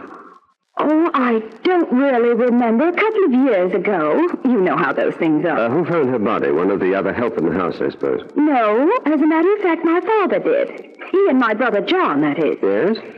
Well, what actually happened was that one of the other servants, our cook, became annoyed when Fanny didn't turn up to serve breakfast this morning. She thought she'd overslept.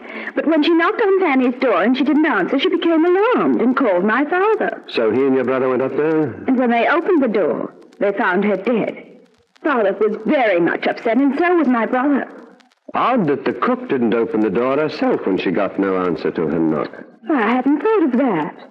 Oh, but I'm sure the cook wouldn't have killed her just because Fanny overslept. No, scarcely, Miss Lauder. Dave. Yes, Mr. Chameleon? You go to the kitchen and talk to that cook. Find out what you can. I'm sure cook can't tell you any more than I have, Mr. Chameleon. One never knows, Miss Lauder. She may be concealing something from you. I'll talk to the cook now, Mr. Chameleon. I know. In the meanwhile, Miss Lauder, perhaps your father or your brother will take me up to see the murdered girl's body. John's in the drawing room, Mr. Chameleon. This door here. Oh, John, this is Mr. Chameleon, the famous detective. Oh, how do you do, Mr. Chameleon? Horrible thing, isn't it? But one never knows what will happen with servants these days, does one? What happened here, however, is a bit out of the usual run. Your sister says that you lead me to the murder room. Well, of course, Mr. Chameleon. I don't like the job, but just follow me. Thank you. Here are the servants' stairs. By the way, John, do you know anything about the murdered girl?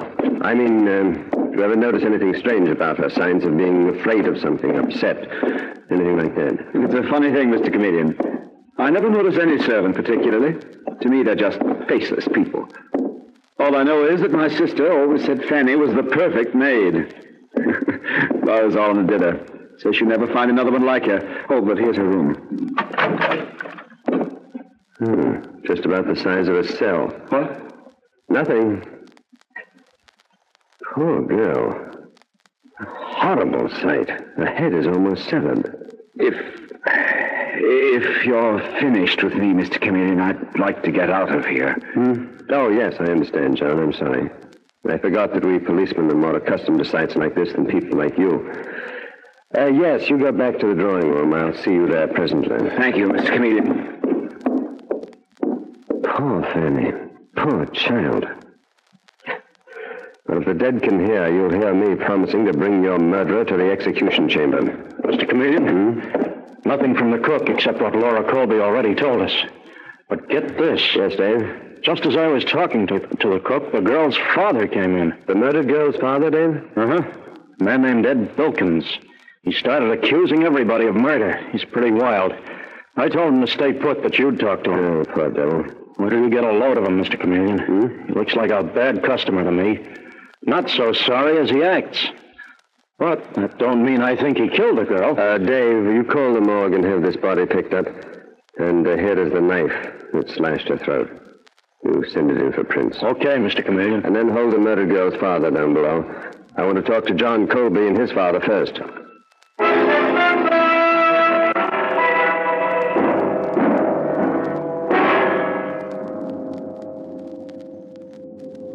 Well, John, feeling a bit more steady now? Forgive me for bringing you back to the murder room. It's all right, Mr. Chameleon. Took a drink and feel better. Well, this is my father, Raymond Colby. Father, this is Mr. Chameleon. Huh? Mr. what? Didn't catch the name. Chameleon of Central Police Headquarters, Mr. Colby. Police headquarters, you say? John, what's a police officer doing here? Investigating the murder of your maid, Fanny Bilkins, Mr. Colby. Oh, to be sure. You know, things slip my memory, sir. And you say your name is, Chameleon, Mr. Colby. Chameleon. Unfortunate thing here, Mr. Canston. Chameleon. Oh, yes, Chameleon. Last thing I ever expected in my house, murder. Just one of the servants that probably got herself into trouble. Queer lot, servants. Queer lot. Never know about them. But still human, Mr. Colby. They sing and sigh, laugh and weep, feel happiness and sorrow just like you and me. Only probably suffer more. Quite right. I didn't think policemen thought that way, though. Well, what can I do for you? Tell me any little thing that you might know about the girl who was so inconsiderate as to be murdered in your quiet home. Why do you think, for instance, that she was killed? I've no idea. Never paid any attention to her, no attention at all. My daughter Laura runs the house. You better ask her. I did, and she told me just as little as you and your son John have, Mr. Colby. But I'll... Mr. Chameleon. Yes, Dave? You'd better come downstairs and talk to the man I told you was here. He's got something for you, something plenty hot. What man, Mr. Chameleon? After I see him, I'll tell you, John. He's going to tear this case wide open, John. Wide open. Tear it open, Detective Arnold? That's ridiculous. Never mind, son. I fancy it's someone of Fanny's own class, and that it'll all turn out that a grocer's clerk or delivery boy killed Fanny. Perhaps, Mr. Colby. I'll see you later, Mr. Colby. John, get Laura in here right away. What for, Father? If you don't manage to hold yourself in, you and Laura will find yourselves up on a murder charge. Our Mr. Chameleon's one of the most penetrating men I've ever met. Up to the time you revealed excitement, our story was going down perfectly. Now be careful, my boy. I beg of you. I don't want to see my children convicted of murder.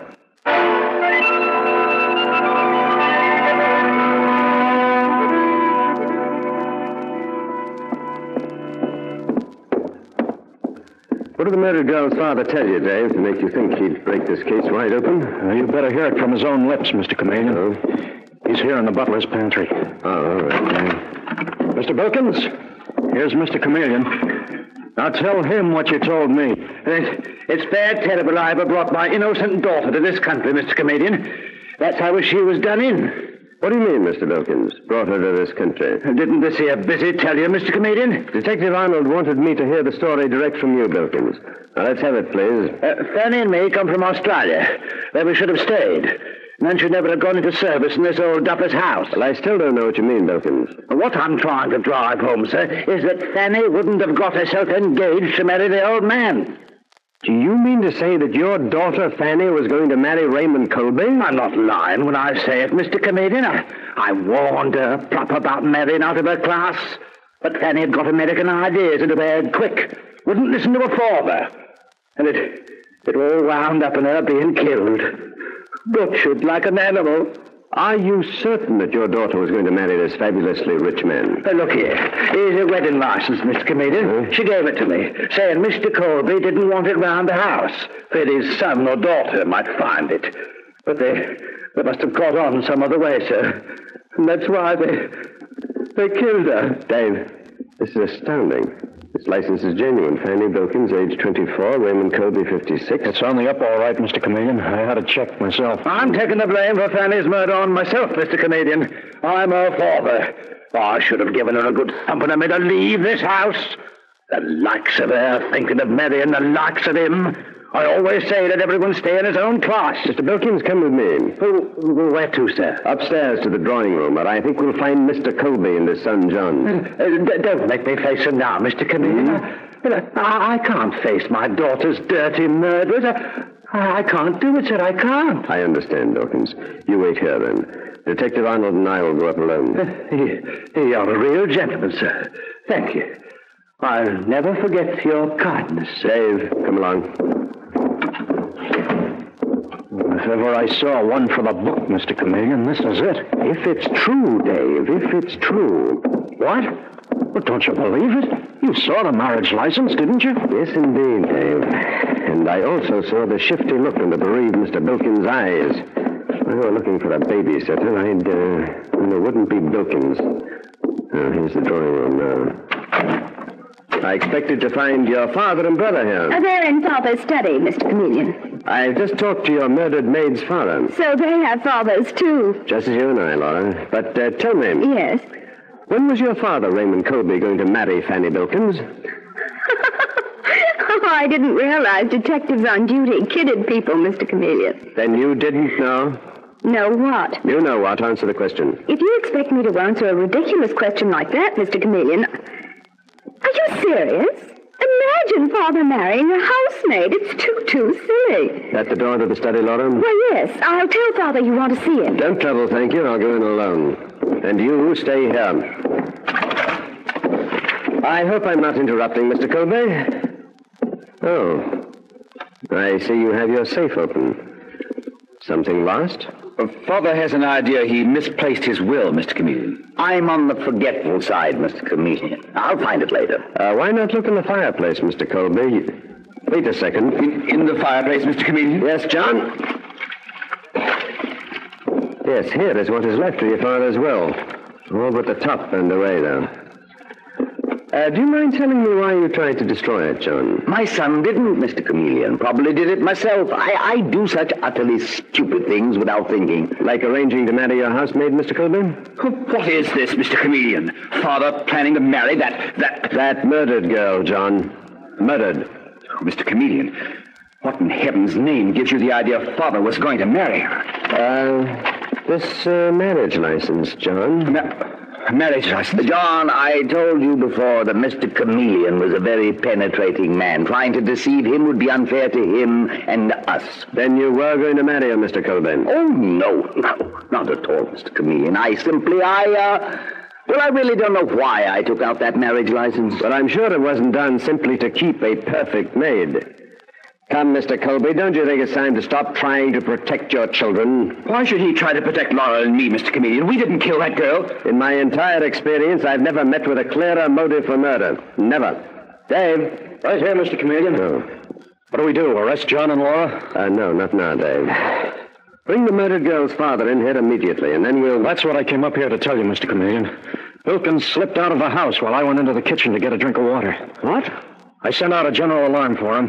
Have this house guarded, Dave. And get this straight, Mr. Colby. If either your son or daughter attempts to leave here, they'll be taken in on suspicion of willful murder.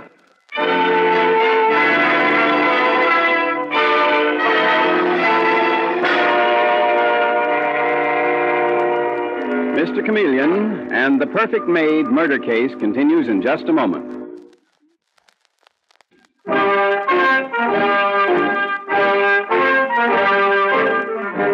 And now back to Mr. Chameleon and the Perfect Maid murder case.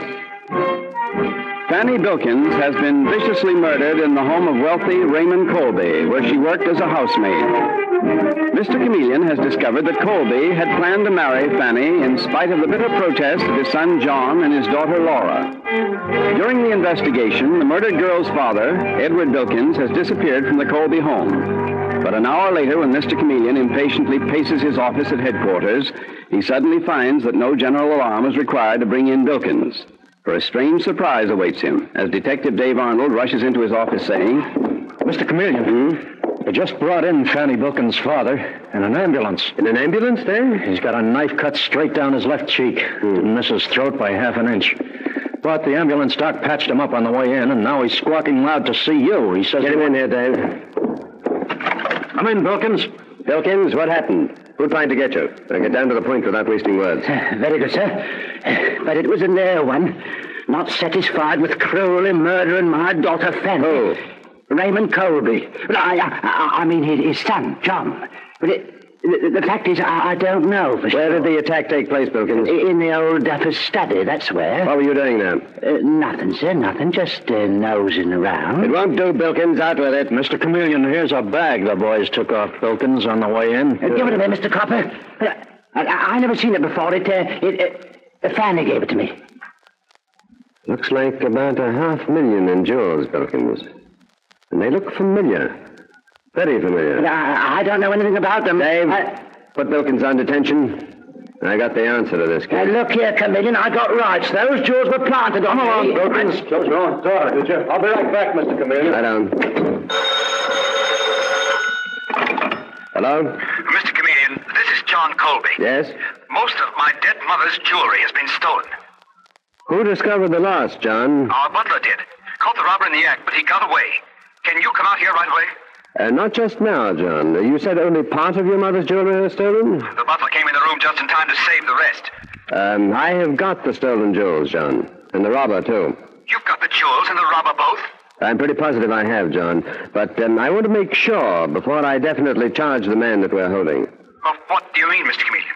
Instead of coming myself, John, I'm going to send one of our expert jewel men out there. And he'll bring the jewels I have here out, too, for identification. I wish you'd come yourself, Mr. Chameleon, instead of... What's that, Father? All right, I'll ask Mr. Chameleon. Sorry, Mr. Chameleon, but Father suggests... Yes?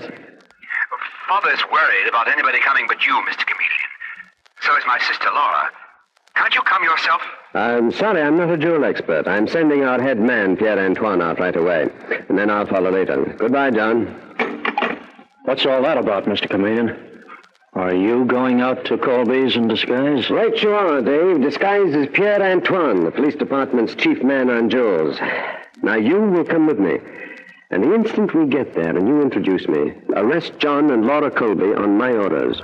Well, orders are orders, but I don't get you, Mr. Chameleon. Why not pinch them and be done with it? Because I need the evidence I think their father, Raymond Colby, will give me, Dave.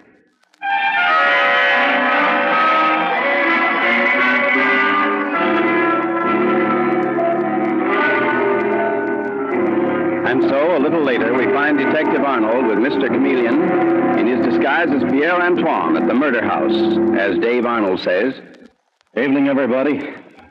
This gentleman is the police department's jewel expert. Mr. Chameleon sent him out. Pierre-Antoine at your service.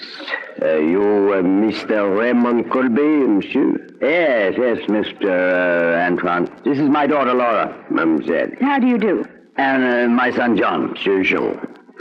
May we all sit down? Or perhaps you, Mademoiselle Laura, will be so kind as to bring the remaining jewels from the robbery for me to see? Sorry, Monsieur Antoine, but Mr. Chameleon ordered me to arrest this lady and her brother and bring them back to headquarters. But that is absurd, Detective Arnold. Surely Mr. Chameleon is making a mistake. Mr. Chameleon is a fool. We won't go, Laura. Detective Arnold can't arrest us without a warrant. Here's the warrant, John. Better come quietly. John, you can only cause yourself and Laura trouble by not going with Detective Arnold. But, Father... You've got the right idea, Mr. Colby. Now, come on, John and Laura. No point getting tough about it. My compliment to Mr. Chameleon, Detective Arnold. And be good enough to express my opinion that he is making a most stupid blunder. Arresting two such charming young people. Stupid or not, I'm taking them, Monsieur Antoine. Good night. Good night. Oh, dreadful contretemps, Monsieur Colby. I thought better of that Chameleon. There is your police mind. Mr. Antoine, did you bring the jewels recovered from the man who robbed my safe? In this very bag, Monsieur Colby. The robber was the father of the housemaid murdered here today. Your fiancé, I'm told. Hand over those jewels, Chameleon. What? Shut up, Chameleon. I'm doing the talking now. Give me that bag, quick. They're the only evidence you've got that I killed that infernal housemaid, Fanny Bilkins. Now let's have them. When I take you in, Raymond Colby, it'll be for 2 murders. But, anyway, here are the jewels. You're not taking me in. No? By the time they find your body, Chameleon, I'll be out of the country. Got any last wishes, cop? Mm-hmm.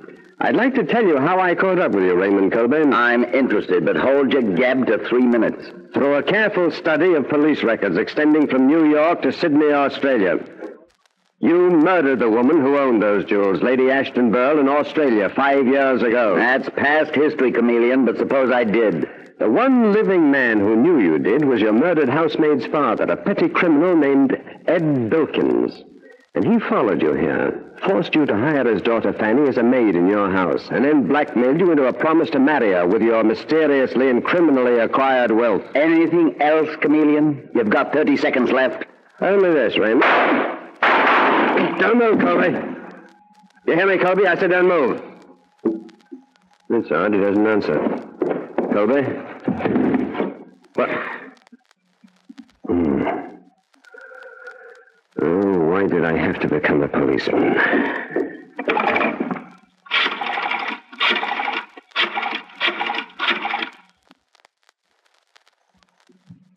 Police headquarters?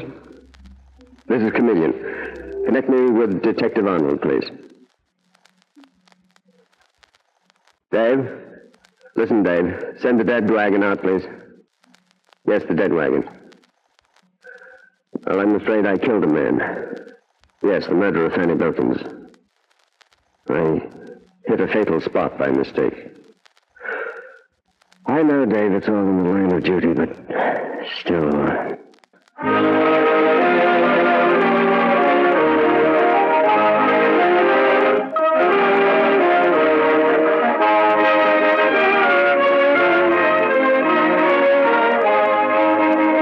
next Wednesday night at the same time for Mr. Chameleon, the man of many faces.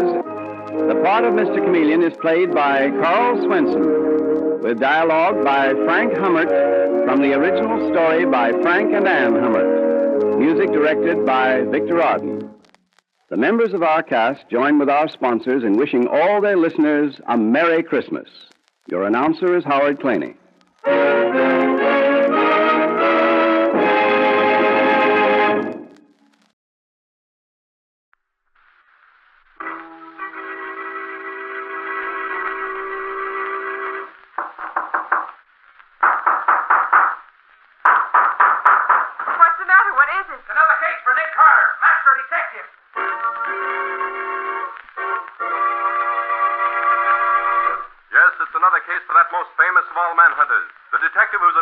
Solving crime is unequaled in the history of detective fiction.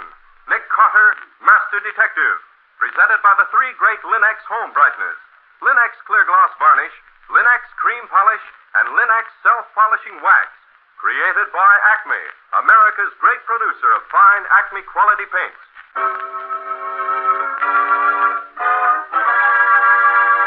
Today's curious adventure, Poison with a Past. Or Nick Carter, the mystery of the Vedanta killing.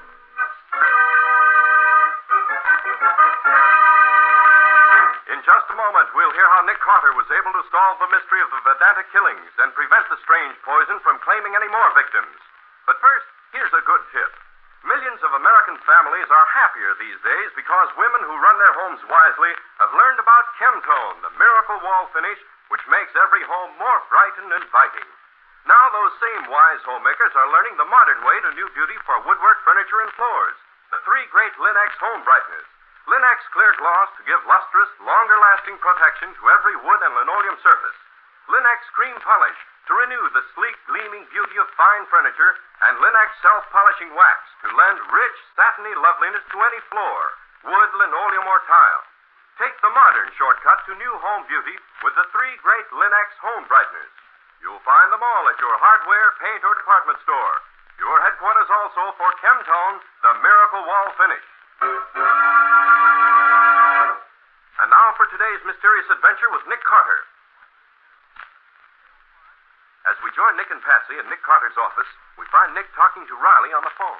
But look here, Riley, I can't drop everything I'm doing and help the police department out every time somebody gets killed. Well, I'm not asking you to, Nick, but this is something special. I think you'll enjoy working on it. Yes, you always say that, Riley. Every time you get stuck, you tell me it's an unusually interesting case. But this time it is, Nick. Honest it is. All right, give me one reason why it's not just a routine murder case. But because the guy was killed while a lot of other people was around, and nobody knows what's happened.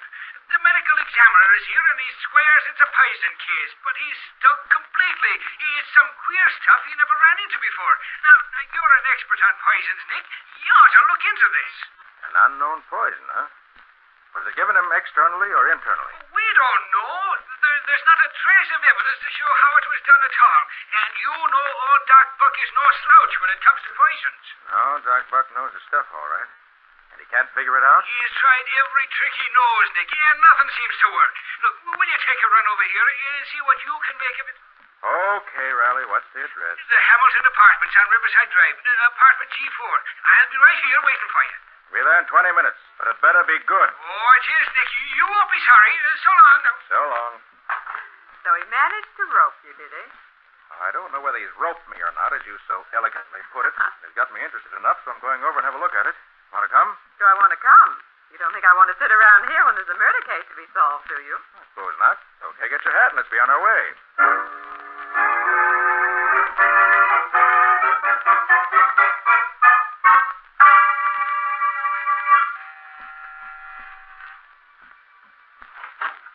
Welcome to our little gathering, Nick. And you too, Patsy. Sure, and it's nice of you to invite us, finally. All right. Let's dispense with the preliminaries, Riley. Get down to business right away. Who's dead and where's the body? Oh, it's raring to go you are now, eh? Okay. The corpse is Frederick Shelby, the explorer. Shelby? Well, that fellow's got more lives than a cat. Well, he must have used up all 9 of them if he's dead now. The body's right in here, Nick. In the library. If you look at all the books, most of them pretty old, too. French, German, Russian. What are these, Nick? That one Sanskrit, Patsy. Oh. Those there are Hindu. Who lives here, Riley? Is this Shelby's apartment? No, Nick. It belongs to Professor Alexander Travers. Travers. Oh, yes. A specialist on Hindu literature and philosophy. Yeah, that's right. Him and some of his friends was talking about that Hindu stuff when Shelby was killed. Well, here's the body here. Been dead long? Well, not over an hour, the doc says. And that checks with what the others tell us. We're holding him here for now. Look at the expression on his face. He must have died in terrible agony. No doubt of that. And there's no doubt of its being poison either. Not with that look on his face. Doc Buck said the same thing, but not one of his tests showed him what kind of poison was used. He said it could be most anything. Patsy, shift that light over here a little closer, will you? I want to see something. Sure, Nick. Here. Yes. Look at the color of his skin. Practically blue-white. He looks almost like a marble statue. Yeah. All right, Riley. Where's the rest of the party? Say you're holding him here? Yeah, they're in the next room. There's Professor Travers. This is his apartment, like I said. A good-looking dame by the name of Mary Devine and Dr. Paul Starr. He's a college teacher. Now, they didn't know what happened when this Shelby passed out, so they phoned for an ambulance. The intern took one look at him and called us. Anything else before I talk to them?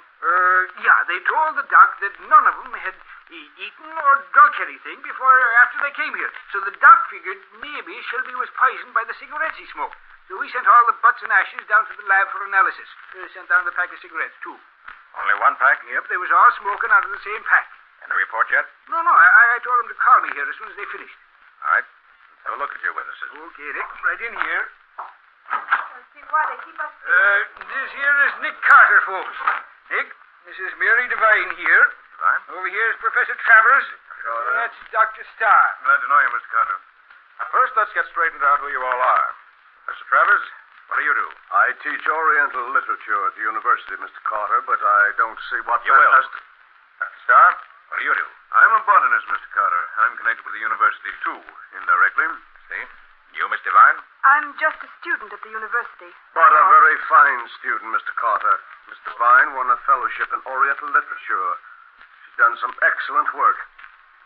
Any of you know any possible motive for Shelby's death? I know. We've been talking about it, and we're as much in the dark as you are. What do you know about Shelby? Not very much. We have only one common interest, the Vedanta. As a matter of fact, we first met him at a meeting of the Vedanta Society. Shelby feeling all right this afternoon? As far as we know, he said nothing about feeling ill. Now, tell me what happened here this afternoon, as near as you can recall. You say you were all sitting around talking? That's right. We were discussing the Vedanta. What is this Vedanta? Professor Travers can probably explain that better than I, Patsy. It's a philosophy of life. It was first put forward 1,500 years ago by Hindu scholars. It has to do with controlling the bodily expression so as to heighten the powers of the mind. Why don't you come to a meeting of the Vedanta Society with us someday? That would explain it better than I could, perhaps. Thanks, maybe I will someday. But now, what happened here? Why, we were all seated around, smoking and chatting, when suddenly Shelby started to get faint. In a few minutes, he passed out. That's all. You were all smoking? Yes. Why? I understand you were all smoking the same brand of cigarette. Whose were they? They were mine, Mr. Carter. Shelby forgot to bring his pipe, and Starr was out of the private brand he smokes. I had a full pack, so I used mine. Even Starr smoked one. He usually wouldn't look at any cigarette that wasn't his own private mixture. Anything else you can think of? No, I think not.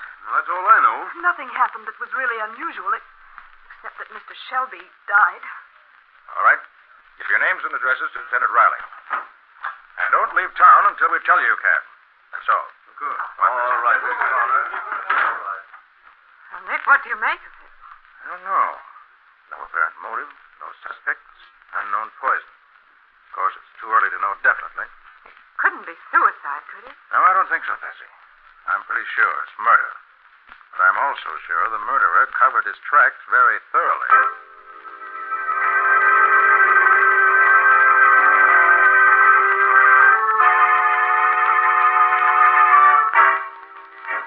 Yes, Lieutenant. Yes, I got it. Of course, I'll tell him. Well, what did you expect? Oh, you. Goodbye. I gather that was Riley you were talking to? You gather right. He said to be sure and tell you that the laboratory reports absolutely nothing wrong with the cigarettes or the butts or the ashes. All normal and natural. Too bad. Sort of hoping that... Well, never mind. There's an answer somewhere, and I'll find it yet. He also said to tell you that Mary Devine was coming in to see you very shortly now. Did he say what for?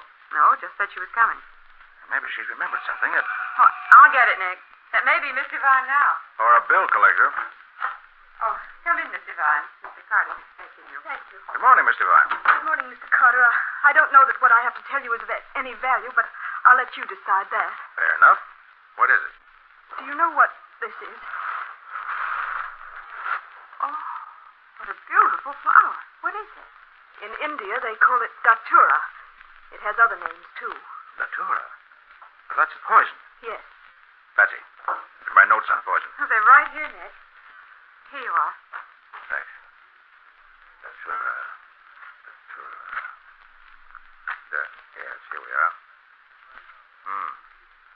Taste is pleasant, given in small doses.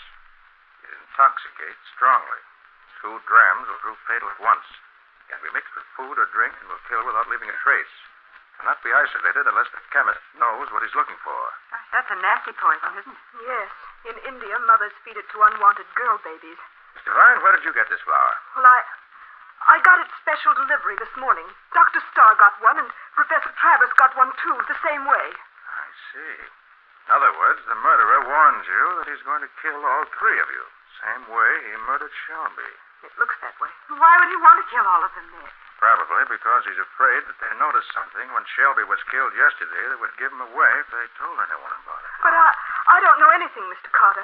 Neither do the others. Perhaps you do, Miss Devine, and don't realize it. It often happens. At any rate, the killer's taking no chances. Patsy, call Riley.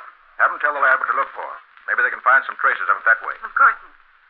What do you think I'd better do, Mr. Carter? Be very careful of what you eat or drink and with whom you associate for a few days. In the meantime, I'll be busy finding out what I can. You have any plans for the immediate future? No, not especially. And you're sure nothing happened at Professor Travers' apartment yesterday that would help us? No, Mr. Carter. Not a thing. I better see Starr and Travers. Maybe they can tell me something they overlooked before. Well, Mr. Carter, they'll both be at the Vedanta Society meeting this morning at 11. Swami Atulanada is speaking, and he's the favorite lecturer. Why don't we go to the meeting, too? You can talk to them there. Excellent idea, Miss Devine. Riley says he'll take care of notifying the lab. Thanks, Bessie. Miss Devine and I are going to a meeting of the Vedanta Society. You better stay here in case Riley does learn anything. I'll call you later. You ready, Miss Devine? Yes. All right, let's go.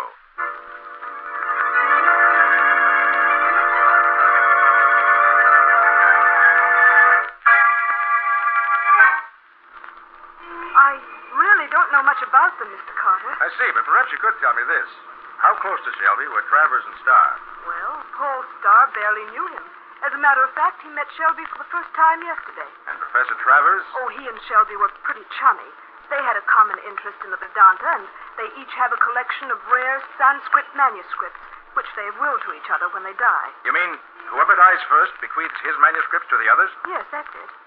How valuable are these manuscripts? Oh, they're priceless, I understand.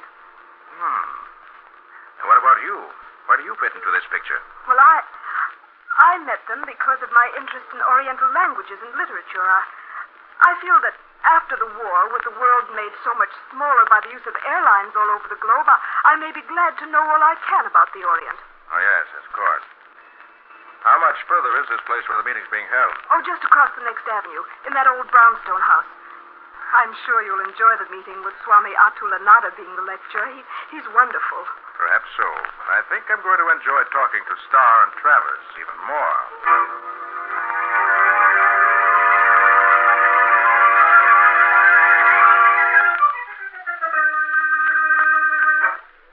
Well, Mr. Carter, wasn't he wonderful? Yeah, just very interesting. Much more intellectual than I expected. Well, Mary, I see you've managed to convert Mr. Carter. That's fast work. Well, I wouldn't call it conversion, Dr. Starr. My main reason for coming here was to talk to you and Professor Travers. Yes, you want to talk to me, Carter? I do, just for a few minutes. Well, suppose we have lunch first and then talk later. Oh, good idea. Where shall we go? Let's go to the Bombay Curry Shop, the best place of its kind in town. Excellent. I'm starved. How about you, Mr. Carter? I could certainly eat something. Well, come on then. The curry shop it is.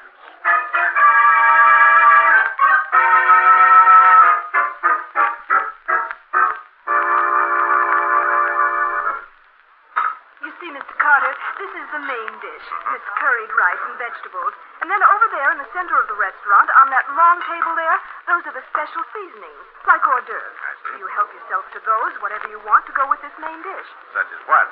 Oh, Bombay duck, dried saltfish, tamarind, and other spicy things.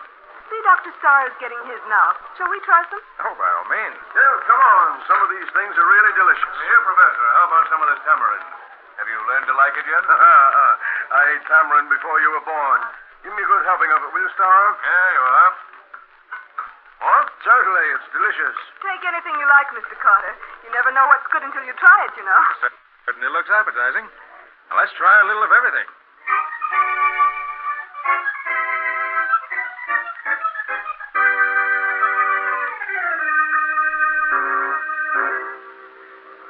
Well, that certainly was good. I enjoyed that meal. Yeah, I thought you would. Cigarette, Carter? No, thanks. I don't smoke. How about you, Starr? Care for one? No, thanks. I prefer my own special mixture. Dr. Starr is a cigarette fiend, Mr. Carter, but he won't smoke anything but his own brand. Says any other kind makes him sick. Well, gentlemen, now that we've taken care of the inner man, I'd like to ask you a few questions about Shelby. Sure. Sure, ask away. What we don't know, we won't tell you. Why, Professor, I believe you're drunk. Drunk? No, sir. I never touch a drop of liquor. It's too it's not good for you. Well, you are drunk, Professor. Don't try to kid us. I'm not. I know what's eating you. You're jealous. I'm the better man than you, and I proved it, didn't I? I don't know what you're talking about. No? You're a liar, Scar. You know all right. But she...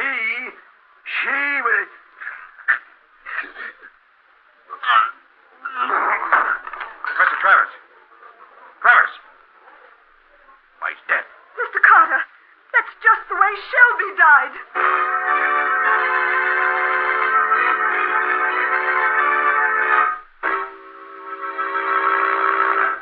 Well, here's another clue for Nick in his effort to find out who killed Shelby and how. Will he be able to track down the murderer before any more killings can take place? We'll see in just a moment. Do you youngsters track in slush? Do those umbrellas drip puddles in the hall? Does the dog leave muddy paw marks on all your shining floors? Never mind. When you keep your floors protected with beautiful Linex clear gloss varnish, you'll find that it keeps both dirt and water right on the surface, where they're easy to clean away. And that same sturdy protective finish gives sparkling beauty as well to linoleum, floors, and woodwork. For Linex Clear Gloss has a gleaming, transparent luster that gives all your household things renewed attractiveness.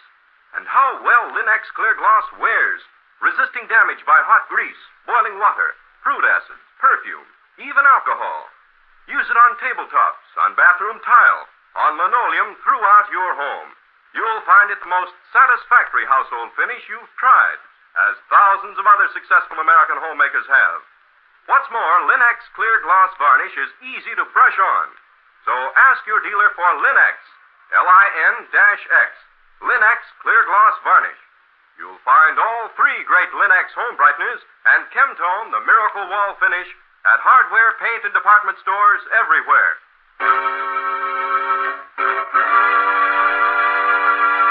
And now back to our story. We left Nick Carter in the Bombay curry shop where he has been lunching. Suddenly, Professor Travers uttered a few strange remarks and fell over dead. Later that same afternoon, Nick is talking to Lieutenant Riley in the latter's office. You say, Nick, that that tour, whatever it is, killed him, huh? Well, obviously, Riley. All the symptoms are present, although I didn't realize it until after it was all over. No, but, Nick, Lieutenant Riley's chemist has analyzed all the food in the restaurant, and nothing out of the way was found. You all ate the same food, didn't you? Yes, Patsy, we did. Then how is it that Professor Travers died and none of the rest of you were even sick? I don't know yet. Well, I think you're nuts, Nick. Now, look, you said Travers and Shelby was got to leave each other their collections of manuscripts, now, didn't you? That's what Mary said. Well, then, Travers invited Shelby to his apartment and killed him so as to get Shelby's collection. Then when you started questioning him today, he got scared and committed suicide. It's as plain as anything. No, Riley. That's impossible. A man of Travers' type wouldn't kill himself to escape arrest. He'd try to kill me instead. He was an egotist, as his conversation proved. Egotists consider suicide a sign of weakness. But if it was murder, how was it done, Nick? Answer me that. I'm not ready to answer that yet. Well, have you got even one little clue that says it's murder? Just one. Yes, Riley, I have. You have? What is it? Why did Dr. Starr smoke one of Professor Travers' cigarettes when they were at Travers' apartment? When Mary tells me he'd rather go without smoking than to smoke anything but his own particular mixture.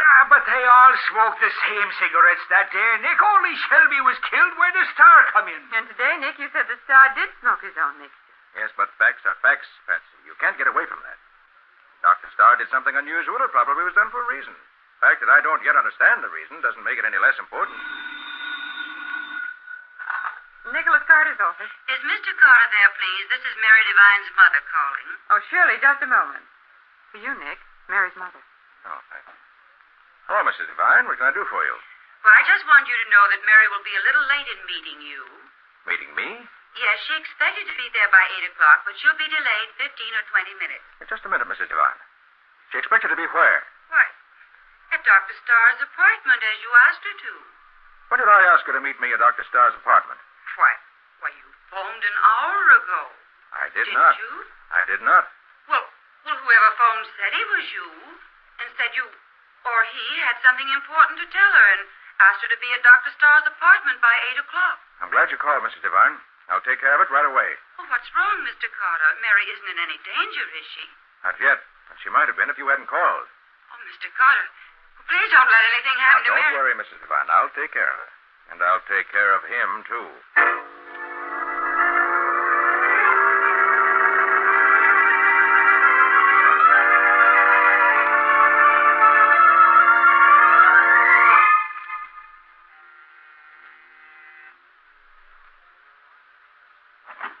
Come in, Marriott.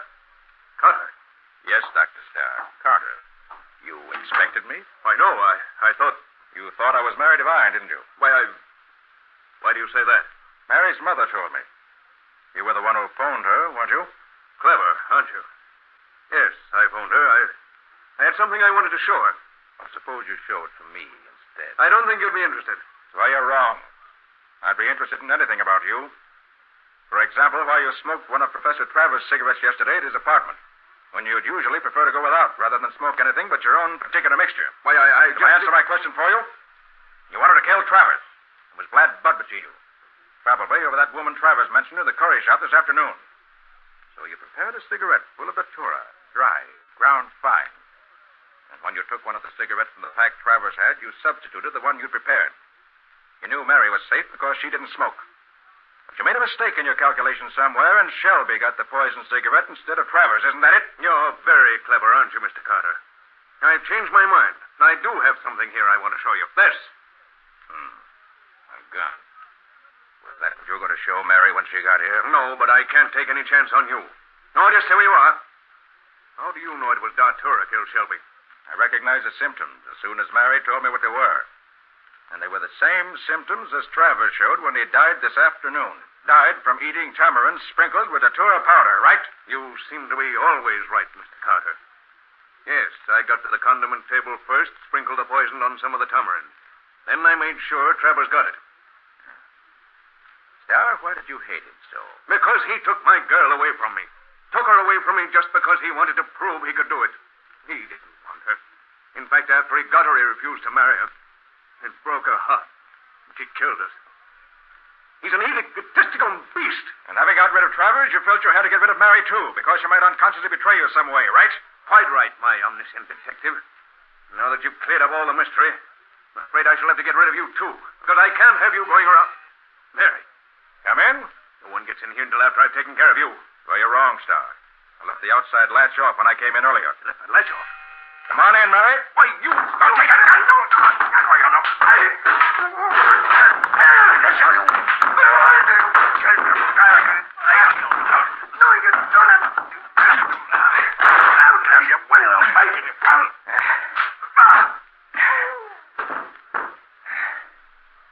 I don't like having anyone try to finish me off, Starr. I prefer to do the finishing off myself. Just a minute.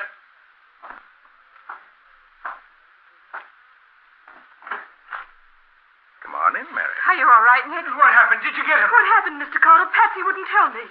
Dr. Starr's in no condition to ask you in, so I will. Come on in, all of you. What's the matter with Doc? Did you have to kill him, Nick? Oh, Riley, you know me better than that. No, he's just temporarily out. Oh, well, let me get the cuffs on him before he comes to. Yeah, that'll hold him. So you were right, Nick. It was Dr. Starr. Yes, Patsy, it was. I felt pretty sure of it from the first. Because being a botanist and a specialist in Oriental plant life, he'd know all about the datura plant. But I couldn't figure out any motive for him to want to kill Shelby. And that stopped me. Until Travers was killed. Then I realized that maybe Starr didn't intend to kill Shelby at all. Which turned out to be the case. But, Mr. Carter, how did you know that it was Dr. Starr even when Professor Travers was killed? It was Travers himself who gave me the clue I needed. You remember what he said in the curry shop about having proved himself a better man than Starr? Yes, but I thought he was just raving. Oh, no, Mary. He was doing that deliberately. The Vedanta philosophy teaches control of the body to sharpen the mind, doesn't it? Yes, it does, but... I feel sure that when Travers knew he was dying, that's just what he did. By an extraordinary effort, he kept his mind clear enough to accuse Starr by giving me Starr's motive for killing him. But he did it by insinuation, so as not to warn Starr what he was doing. That's sure a new one on me. Using a Hindu philosophy to accuse your murderer. Yes, Riley, that is a new one. Just shows you how you can get something valuable out of anything you study. Every religion, every system of thought, every philosophy has something worthwhile in it, no matter how peculiar it may seem to us at first.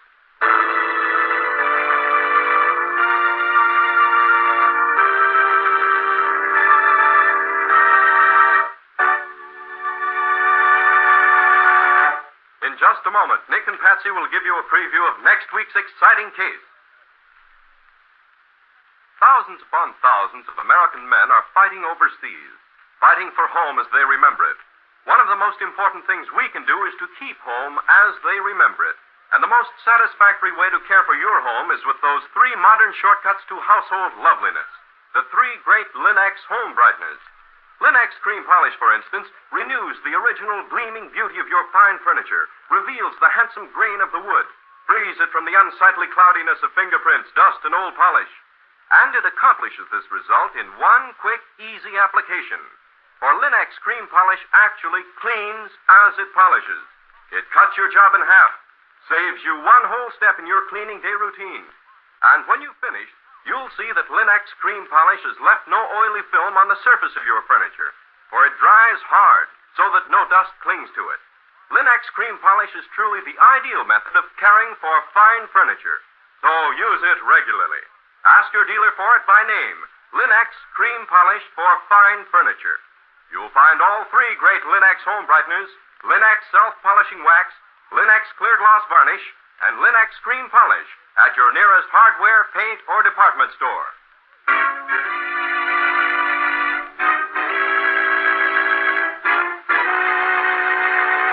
And now let's hear from Nick Carter himself. Well, Nick, what's your story about this next time? Black widows, Ken. What kind of widows are black widows? The spiders, Ken. Poisonous spiders. But they spin very lovely webs that are used by the Army and Navy for making precision instruments. See, the web of black widow spiders is unexcelled for making hairs and sighting devices used by our armed forces. Well, who got into trouble, the black widows or the armed forces? Neither, Ken. It was the killer who wanted to steal a large shipment of spider web, and to do so was forced to kill 2 people. But a black widow stopped him, with Nick's help. Well, what do you call this cheerful little tale? Webs of Murder. So the mystery of the black widow spider. Complete details next week. So long. So long, everybody. And so long to both of you, Nick and Patsy. We'll be waiting for your story next week as usual.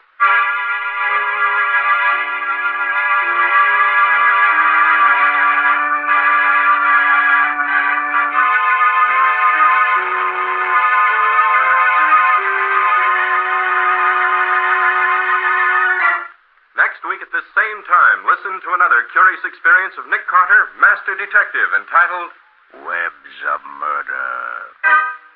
Or Nick Carter and the Mystery of the Black Widow Spiders.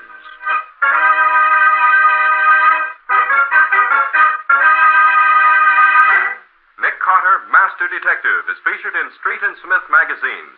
Lon Clark is starred as Nick with Helen Choate as Patsy. Original music is played by Lou White, and the programs are written and directed by Jock McGregor. Nick Carter, Master Detective, is presented at this time and over these same stations each week by the three great Linex home brighteners. Linex Clear Gloss Varnish, Linex Cream Polish, and Linex Self-Polishing Wax.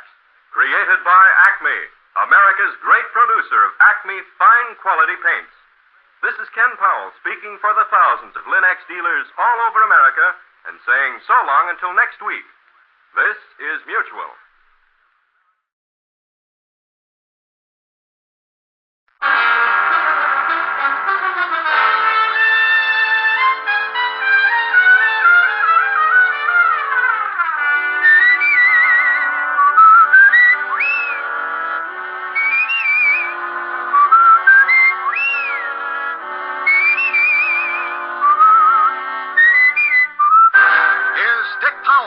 Richard Diamond, private detective.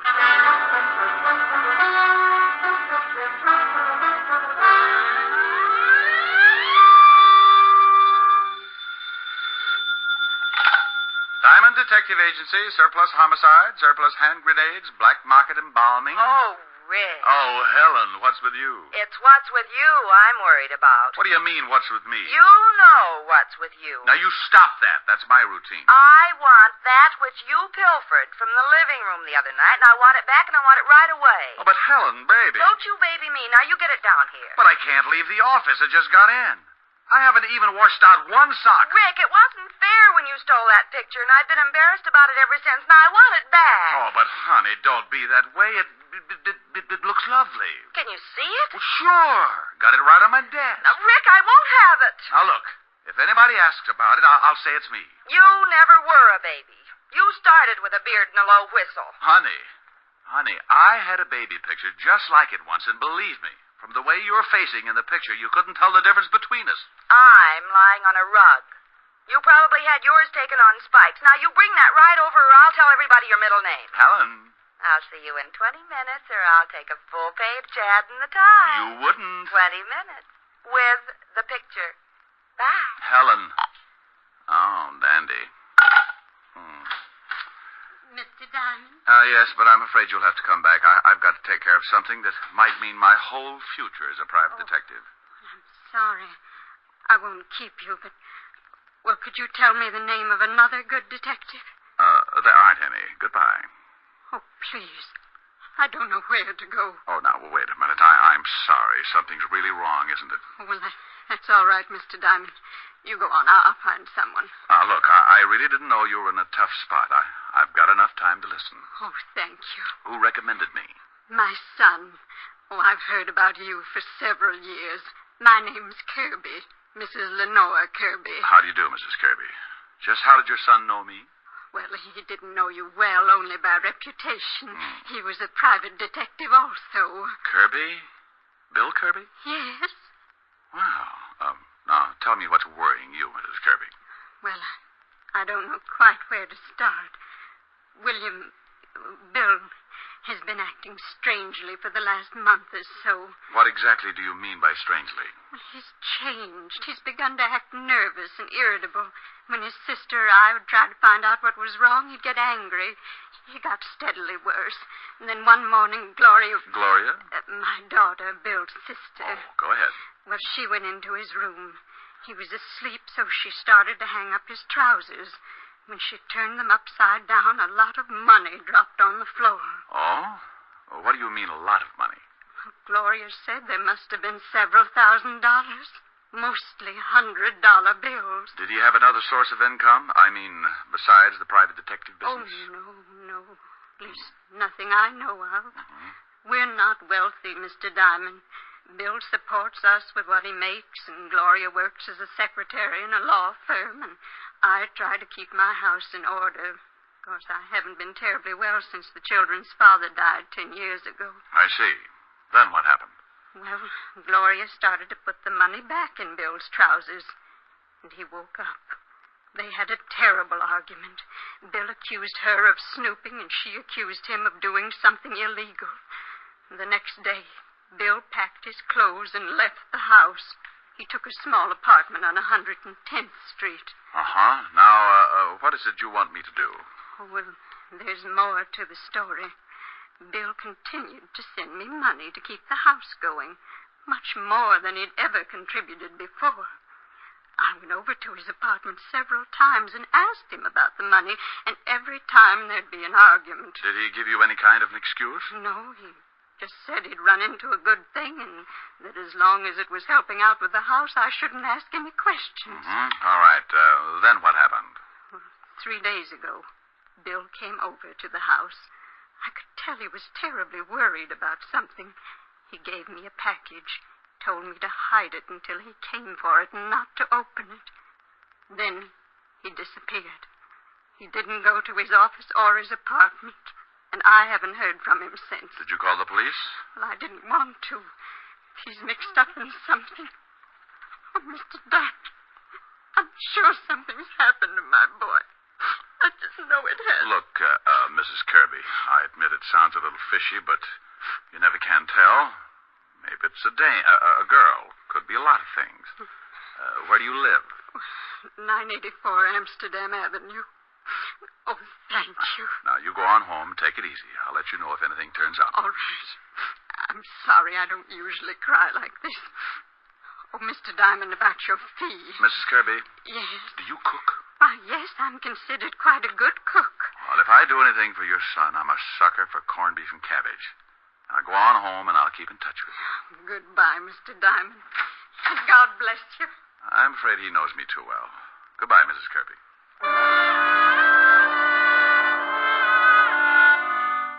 Funny how you can run into a situation like that.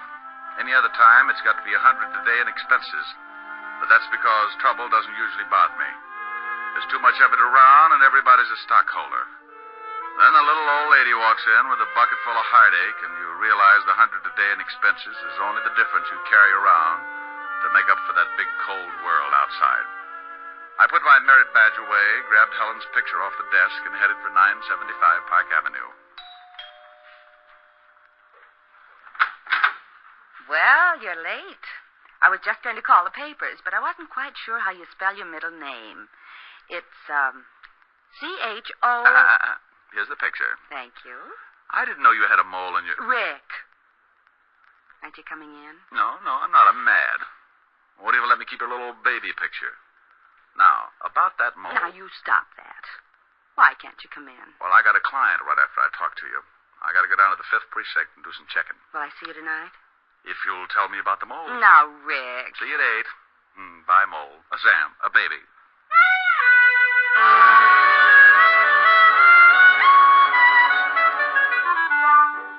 I left Helen and started down Park Avenue. Every private detective must get a license before he can operate, and the police department has to issue it. So I headed for the 5th Precinct Police Station. When I walked in the squad room, I spotted Sergeant Otis looking like he was headed for the elephant's graveyard. What's the matter with you, Otis? You're greener than a new lawn. Oh, hello, Shamus. I don't feel so good. No, as a matter of fact, you don't. A little pudgy around the shoulders. Ah, come on, lay off. Tell you I feel sick. Let's see your tongue. Huh? Oh, Mm-hmm. Well, how's it look? I don't know. But be careful who you show it to. Somebody's liable to think it's poisonous and kill it with a stick. Hello, Walt. Oh, no. Okay, I'm too tired to be scared off today. Who's dead and where? Not today, Walt. And what are you so tired about? We had a killing this morning. I've questioned every suspect in the whole state. Nothing. Who got dead? Maybe you knew him. A Shamus. Kirby? What? Hey, how the devil did you know that? Just a guess. Guess my 38. Do you know something? I didn't know anything, Walt. Kirby's mother was just at my office. Oh. Yeah, oh. Well, you don't have to get sore. I'm not sore. Just wondering who's going to tell Mrs. Kirby. Otis went over there a little while ago. He saw the sister. The mother wasn't home yet. Oh, that's why he looks so bad. Yeah, I guess so. Wouldn't you? Okay, where's the body? Downstairs. You want to take a look? Not especially. I told his mother I'd do something for him, and right now I don't seem to be able to think of a thing. Get the killer. Help me. Okay, let's go down and take a look.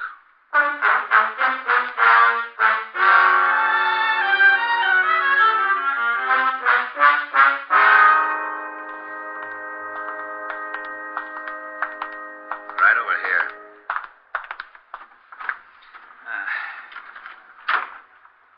Been in the river. Yeah. Put 4 slugs in him first, though. What kind of a gun? 12-gauge shotgun. Used a deer load. Anything on him? Just the usual identification. Okay, let's put him back. I don't know why he got knocked off. No motive, no nothing. The mother has quite a story. Yeah? She told me her son... Oh, no. Yeah? And here comes Malicious. Hey, we just got a call. Kirby's mother and sister just got beat up. Something awful. What? Come on, Walt. Oh, this is crazy. First the son gets it for no apparent reason, then the rest of the family get beat up. I think I can tell you why the mother and sister got beat up. Yeah, why? Probably the package Kirby left with his mother. What package? I'll tell you about it on the way over to the car. Okay, Otis, okay. Come on, step on it. Lieutenant. Yeah. This time you can use the siren. Oh, boy.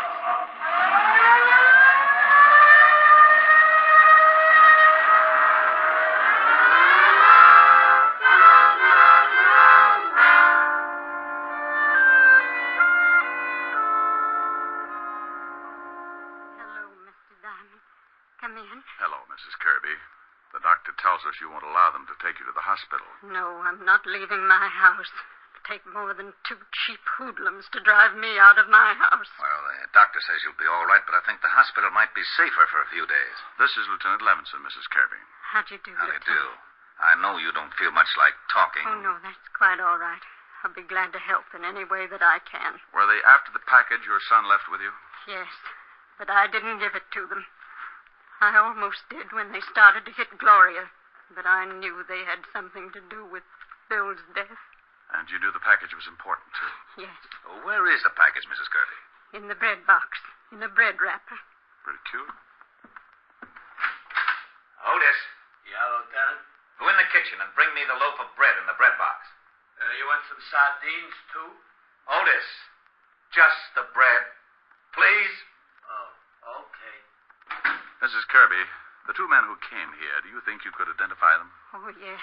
It would be hard to forget them. You're sure you don't have any idea what kind of trouble your son was in? No. Here's the bread, Lieutenant. Yeah. Well, I'll be... Hey, it's a shoe. Is this one of your son's shoes, Mrs. Kirby? No. He wears a much smaller size. No, that isn't his shoe. I don't get this. Nothing in it, just a shoe. A big one. What size is it? Hey. What's the matter? Well, the shoe size on the inside, it says 6B and then 5 numbers after it. Well, if that's a 6B, Otis wears matchboxes. Oh, yeah? Otis. Okay. I don't understand. Why would Bill leave a shoe and act like it was so important? Because it probably was very important. You think these numbers? Could be. Let's see. Well, if these numbers do mean anything, it sure isn't going to be easy finding out. Here's something, Walt. Yeah? Mm-hmm. Shoe's got new heels on it. It's been half soled. Otis. Yeah, Lieutenant. Take the shoe down at the station. Give it to the lab. See what they can find out. And then get the boys out and check every shoe repair shop in the city.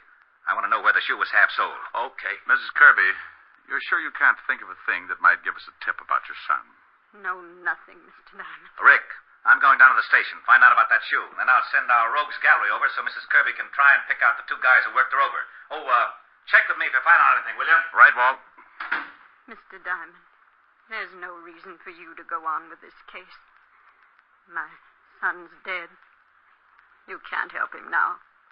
I'm sure your business is very important. Mrs. Kirby, I said I'd do something for your son. Well, I was a little late. Now I'm going to do something for me. There's a killer loose, and 2 slobs who beat up women. I'm a little unhappy, Mrs. Kirby, so I've got to square this beef the only way I know how. First, I'd like to talk to your daughter. Now,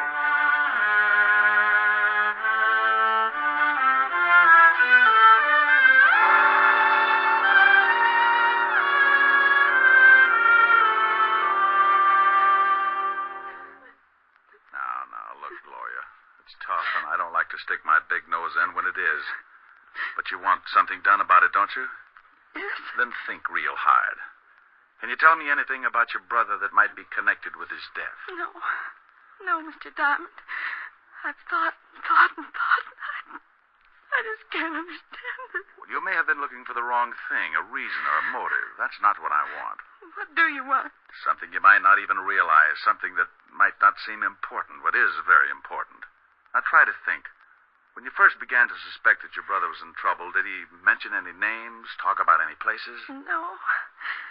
Not that I can remember. What did he do when he wasn't at his office? Oh, please. Please, I don't know. I just don't know. Okay, I'm sorry. Oh, I'm sorry. Mom and I appreciate what you're doing, Mr. Diamond. Right now it's hard for me, but I'll try. Okay. No places? No names? Did he have a girl? No, he didn't have a girl. He led a fairly simple life. Had a regular routine. Routine? Mm-hmm. Mom used to worry about it sometimes. Said he didn't have enough fun. Didn't know anybody. What kind of a routine was this? Well, the usual thing around the house in the morning. He'd go to work. On his way home, he always stopped at a bar on Columbus Avenue for a beer. And home. Dinner. Read until 10:30 or 11. Go to bed. Nothing else? No, he did that every day. At least up until the time when he started acting funny and I found all that money. I see. Well, thanks. I'll let you know if anything turns up, Gloria. Thank you, Mr. Diamond. I hope you... Yeah.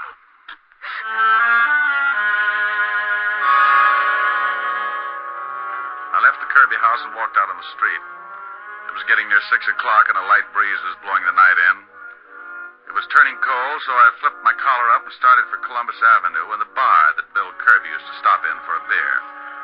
I turned down 88th Street, picked up speed to shake the chill out of my ankles. Hey, you. Yeah? You Diamond? So what? So where's the shoe? Oh, you're going to find it harder working me over than a couple of women. Working you over, maybe, yeah. Killing you? Everybody dies easy. Give me the shoe. Where's your friend? Move in this alley. I'll give you an introduction. I'm busy. You're going to be busy getting dead if you don't get in the alley. I got my gun in my pocket. I bet you shrink 4 feet when you aren't carrying it. What? Okay. Did you get him? Yeah. But it don't look like he's got the shoe on him. Yeah, but he knows where it is. Tell me, boys, is it fun beating up women? More fun beating up those gumshoes. Ain't it, Danny? Sure. You want to tell us where the shoe is, Shamus? Right now, it should be in the police lab. Hey, Danny, you think those cops really took it out of the house? I don't know. I couldn't see. Diamond, I still think the old dame gave it to you when she wanted to see you at your office this morning. What did you kill her son for? Who said I killed him, friend? Kirby got smart about the shoe like you did. He got dead for his trouble. How do you feel about your future, friend? Pretty good. The cops will figure that shoe out. Not unless they know what they're looking for. He ain't got the shoe on him, Bart. I think he's telling the truth. Let's go tell the boss. Yeah, what do we do with the gumshoe? Oh, I'm surprised at you, Bart. Give me your sap. Hey, now wait a minute. For what?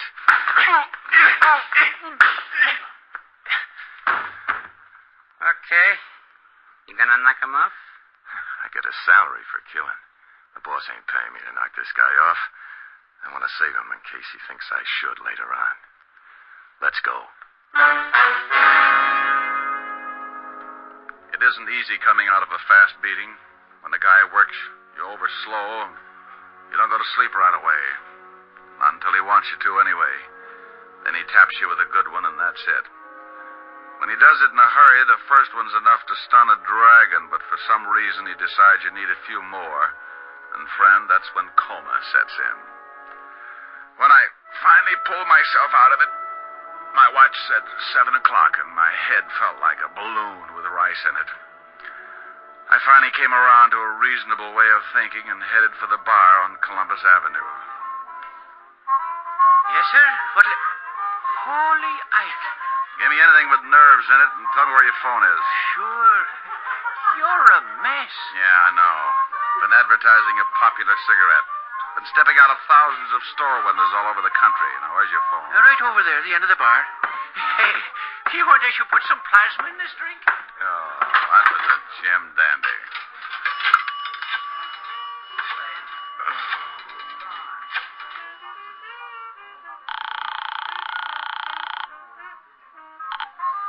Lieutenant Levinson, homicide. Walt, Rick. Rick, where the devil you been? Playing patty cake with the 2 gonnies who worked over Mrs. Kirby and her daughter. Well, we've been trying to get you. Otis been calling blondes all over town. Mrs. Kirby and her daughter identify the 2 hoods. First name's Bart and Danny? Yeah, Bart Franchetti and Danny Miller. We have a pickup out on them now. They hurt you bad? Oh, I'll make it, but I'm going to ache for a while. What did you find out about the shoe? Well, we really got some fast action on those half-soles. Figured if Kirby picked him up in a shoe repair shop, it must have been somewhere in his neighborhood. We were lucky. We were right. Little shoe shop on Columbus Avenue. Columbus Avenue? What address? 695. Why? Because I'm in a bar right across the way. Huh? Can't see the shoe store now because it's too dark, but Kirby's sister told me you used to come in here for dinner. He could have watched it then. Oh, stay there. I'll be right over. Here you are, mister. Thanks. Say, did you know Bill Kirby? The shamus? Oh, sure. What do you mean, did I know him? He's pretty dead. Oh, no. He came in here every day, didn't he? Yeah, for a beer. But come to think of it, I ain't seen him since he left... Left you what? Nothing at all. Now, wait a minute. If Kirby left you anything, let's have it. If Kirby's dead, I'll turn it over to the cops. You want the badge? Oh, well, okay. Why didn't you say so? I got in the cash register. He told me if anything happened to him to turn it over to the law. Okay. Here. Just an envelope. Thanks. What is it? The name and address. Look. Lieutenant Levis will be here in a few minutes. Tell him I've gone to this address, 18 North River. That's down near the docks. Yeah. And tell him I've gone to find a guy named, James Willis.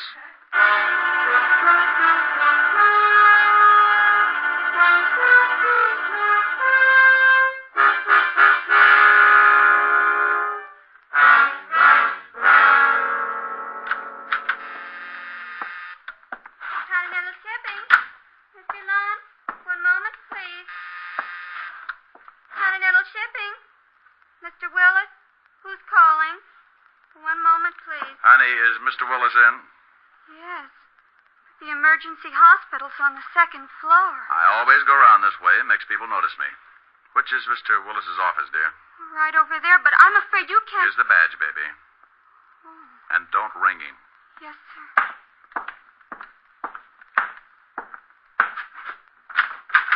Yes? Well. James Willis. When did you change your name from Kozlik? Now, look, Diamond. I've got a good job here. I never could have gotten it if the company had known I was James Kozlik and I'd done time. In the shipping business, huh?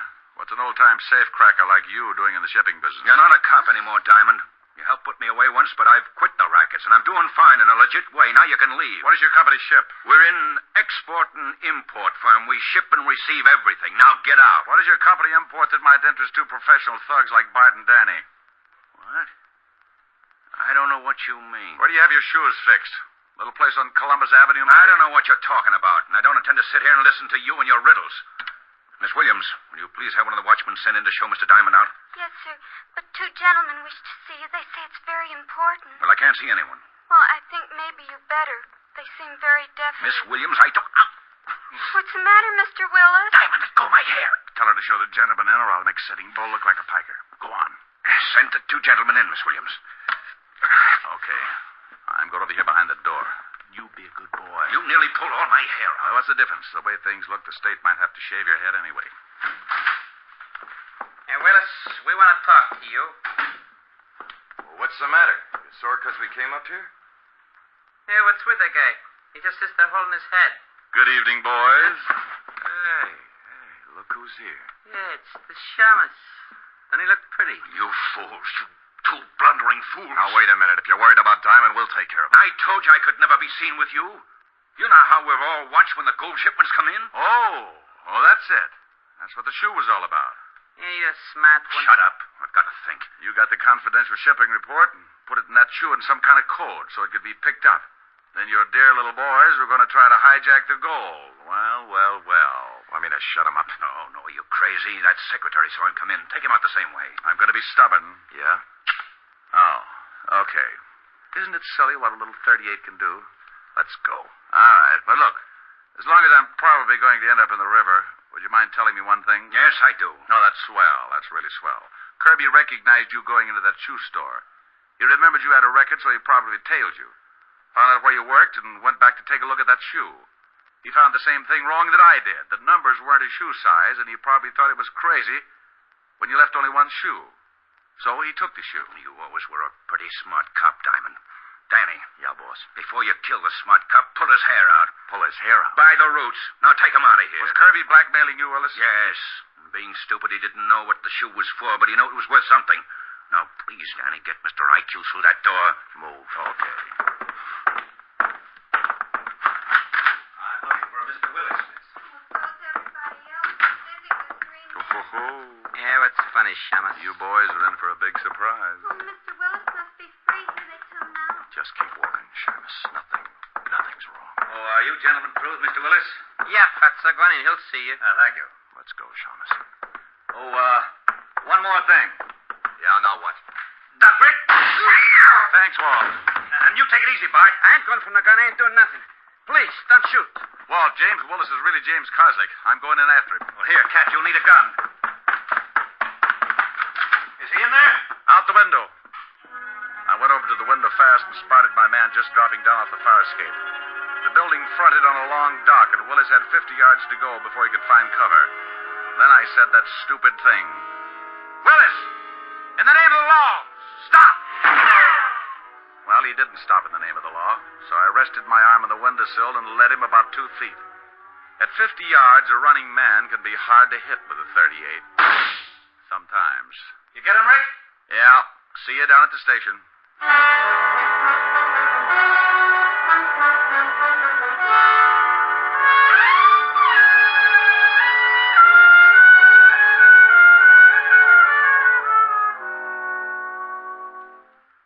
do you like it, Rick? No cream. 12 lumps. Say, I had a phone call from the president of Continental Shipping where that Willis guy worked. Oh, what do you make this coffee out of? Gunpowder? He says there's always been a standing reward of $1,000 for the apprehension of any person attempting to rob their shipment. Hey, Diamond, Miss Asher phoned. She wants you should call. Thanks, Otis. Thanks. What's wrong with you? You heard him, Otis. He said thanks. Okay. He must be sick. More coffee, Rick?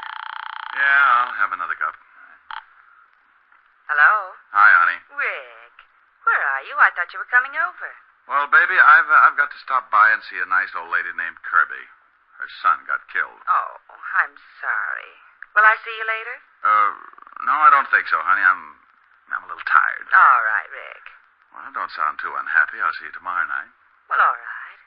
But you always sing to me, and I wanted you to sing tonight. Well, I haven't gotten any letters from the apartment building next door yet, so I'm going to lay off 1 week and see if the tenants miss the singing. All right, Rick.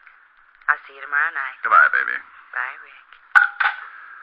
Well, I think I'd better get over to Mrs. Kirby's, Walt. Well, don't you want your coffee? Yeah, give it to Otis. What are you going to tell Mrs. Kirby? I mean about her son and the blackmail. Well, what are you going to tell Continental Shipping? Well, you caught him. You get the 1,000. Oh, Mrs. Kirby's pretty broke. Uh-huh. Kirby was the one who really spotted the play. Yeah, but if I say anything about the blackmail... What blackmail? Huh? Oh, yeah. Yeah, come to think of it, that was another case, wasn't it? See you later, Walt.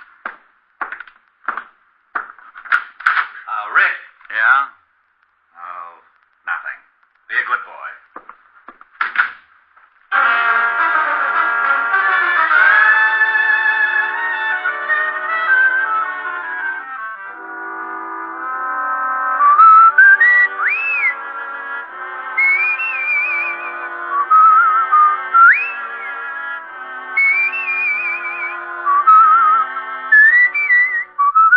You have just heard Richard Diamond, Private Detective, starring Dick Powell. Helen was played by Virginia Gregg, Lieutenant Levinson by Ed Begley. Also in our cast were Wilms Herbert, Stephen Dunn, Peggy Weber, and William Johnstone. Music was under the direction of Frank Worth. Richard Diamond is written by Blake Edwards and directed by Richard Sandell. Dick Powell soon will be seen in the screen version of the best-selling novel, Mrs. Mike. Now, this is Eddie King inviting you to be with us again at the same time next week when we will again bring you Dick Powell as Richard Diamond, Private Detective.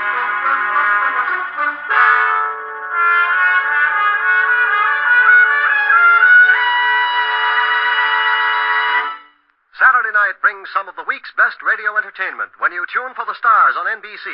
Stay tuned every Saturday for a great lineup of programs, including Hollywood Star Theater, Ralph Edwards' Truth or Consequences, Your Hit Parade, A Day in the Life of Dennis Day, The Judy Canova Show, and Grand Ole Opry. All the best on NBC.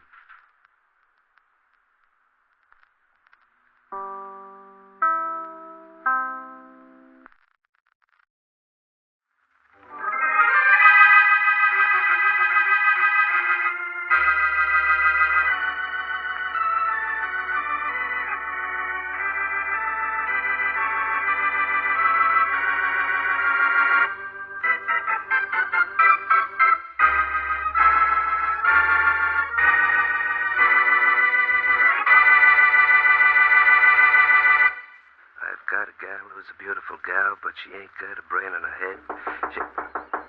Come in. Hello, Martin. Well, Boston Blackie. Come in. This is sure a big surprise. Surprise, Martin?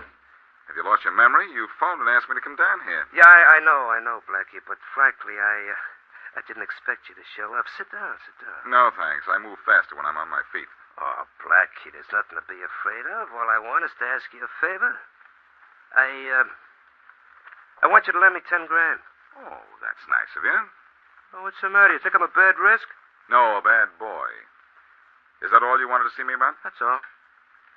You won't lend me the money? How did you ever figure that out? Is that why you got me down here? That's right. That's wrong. So long. Keep your head underwater. I've got a gal who's a beautiful gal, but she ain't got a brain in her head.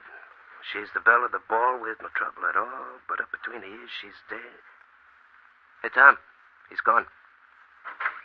I know, Jim. I heard the door close. Did I keep him here long enough for you to get a good idea what his voice sounds like? Look, why do they call me Tom Jenkins, the man with everybody's voice? I've been a stage headliner for 20 years. Yeah, I know all about that, Tom. When you do Blackie, will you be good? Good. I'll be perfect. Just before Blackie went out the door, he said, like this. So long. Keep your head underwater. No. That's not quite right, Tom. It's close, but not close enough. Now, try it again. Well, maybe a little lower, huh? More like this. So long. Keep your head underwater. Perfect. That was perfect, Tom. Sure it was. I told you it would be. Now what happens? Now what happens? Now we go to work.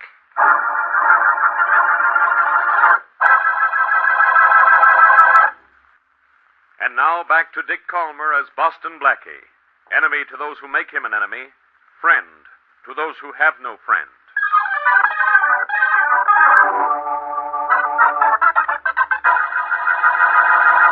I've got a gal who's a beautiful gal, but she... Well, did you find Mike's new phone number, Tom? Yeah. Here it is, Jim. You want me to call him now? Right now. Are you sure you remember how to do Boston Blackie's voice? Just listen to this. You want me to call Mike now, Jim? Oh, that was perfect. All right, go ahead, call him now. This is going to be something. Here goes. I've got a gal who's a beautiful gal. She's a real perfect model, you'll note. She looks good and neat, but when she starts to think, her mental control is remote. Shh, quiet, it's ringing. Oh, great. Make this good, will you, Tom? Good? It'll be perfect. Hello? Hello. Let me speak to Mike Burns. Speaking? Mike, this is Boston Blackie. Oh, Boston Blackie, huh? Well, what is it? I got news for you, Mike. Jim Martin is out to kill you. So? What's it to you? A lot. I know you don't like Jim. Well, I don't like him either. What's that make us? Fraternity brothers? No, not quite. You see, I'd like to get Jim myself, but I think you have a priority. Now, if you'd like to surprise Jim, you'll find him hiding in that abandoned gas station on Route 20 at 9 tonight. Are you leveling, Blackie? Go on out to the gas station and see for yourself. Thanks. Maybe I will. Goodbye. Goodbye. Well, Tom? He thought I was Blackie, all right. No doubt about that. All right. I get on that phone and make the second call just the way I told you. You know his private phone number? Sure. You gave it to me this morning. Oh, yeah, that's right. I've got a gal who's a beautiful gal. One look and you know she's perfection. She walks like a queen in the movies I've seen, but she thinks in just every direction. She's not the kind of... Well, is it raining yet? Yeah, just started. Make this good for sure. This is the most important part. Good? It'll be perfect. Faraday speaking. Hello, Faraday, old pal. This is Blackie. I know it. And this is police headquarters. Goodbye. Never mind a goodbye just yet. Be a good boy right now, and you'll be a happy kid later. I'll be a happy kid when they pass the law to keep you from bothering me. Look, when I stop bothering you, you'll have to start thinking, and you're so out of practice, Faraday. Listen, you want to get hold of Mike Burns, don't you? Do I? I'll say I do. Well, I know where you can find him. Yeah? Well, I know where I can find Lana Turner, but I can't get near her either. Look, Faraday, I know you can't get to Mike in his hideout without losing 10 cops doing it. But I happen to know he's going to be at that abandoned gas station on Route 20 at 9 o'clock tonight. It's your one chance to get him. I still think this is a joke.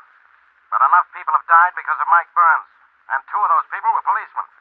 So maybe I'll take a chance. Do that, pal. That gas station at 9 tonight. You can set a trap for him. So long, Faraday. Well, good? Good, it was perfect. He thought I was Blackie, and he's going to have cops out there when Mike arrives. Great. You begin to see what's going on now, don't you, Tom? Yeah. This fellow Mike Burns has threatened to kill you, hasn't he? Uh-huh. So, to save my own skin, I have to pickle his. All right. You go back to the theater, Tom. Thanks to you, I don't have to kill Mike myself. The cops are going to do it for me.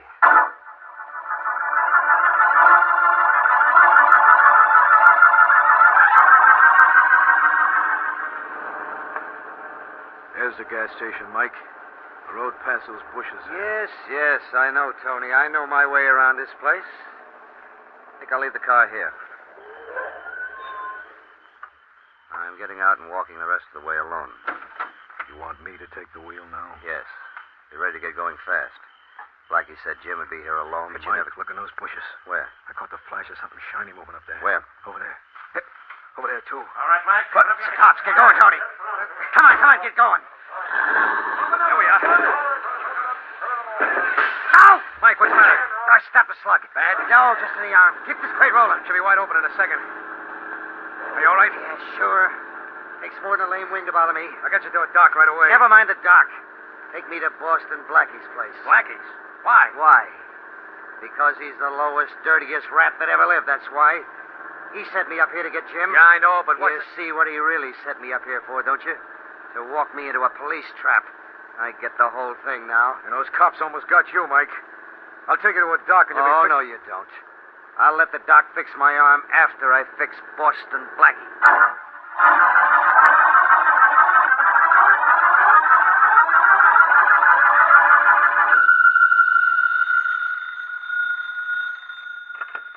Hello. Hello, Blackie. This is Mary. Are you standing me up? Oh, no, Mary. I'm just a little late. In fact, I was just going out the door. Uh-oh. There's someone at the door. Come on in. Well, how soon are you going to be here? In 10 minutes, Mary, I promise. Put on your hat and coat and... Oh, hello there. Hello, Blackie. Know me, don't you? Mike Burns? Yes, sure. I'll be right with you. Blackie, who are you talking to? Just the maid, Mary. She wants to clean up in here, I think. The maid has a very husky voice. Oh, she's got a cold. I'll see you in 10 minutes, just as I promised. Bye. All right, bye. Well, Mike, as long as you're here, come on in. Only I have a date. Suppose I get a girl for you. Look, it'll be a nice... The only date you're having tonight was with me and this. You see what this is? It looks like a gun. That's just what it is. And you know why I've got it on you, too. Do I? Well, that's news to me. Don't try to go innocent on me, Blackie. I don't like phonies. I don't like them either, Mike. And I really don't like not knowing what you're talking about. What's this about a trap? You know all about it. You sent me out to that closed-up gas station to get Jim Martin, the way you said on that phone. The phone? I didn't say anything to you on any phone. You called me at 4 o'clock this afternoon, you know it. There were cops waiting for me out at the gas station. You know that, too. Oh, so that's it, is it? Mike, I think I know what's happened. Yeah? I was up at Jim's about 4 this afternoon, but it wasn't to call you. Jim said he wanted to borrow money from me. But what he really wanted to do was borrow my voice. Look, that was your voice on the phone. I know it. You think it was, Mike. But believe me, it wasn't. Somebody was imitating it, and there's only one guy around who's that good an imitator, Tom Jenkins. I don't know anything about any Tom Jenkins. All I know is that you phoned me and told me to go out to that gas station. Jenkins is on the stage at the City Theater, Mike. He's the one who talked to you. He's the one... forget about Jenkins and everybody else. I know you made that phone call and set me into that trap. So come on. You and I are going for a little ride out in the country. But, Mike, I have a date with my girl. If I'm not at her apartment in 10 or 15 minutes, she'll have the police out looking for me. So what? So unless you want to be followed out into the country, let me phone her and tell her I'll be delayed. All right. One word about this, Blackie, and I'll blast Don't worry, I won't tell her anything. In fact, you can stand right there and listen to me. Oh, don't think I won't. All right, go ahead and pick up the phone and call your girl. And let's get out of here. All right, I'll pick up the phone and clip you with it. Oh! So, I was saved by the bell. The Alexander Graham bell.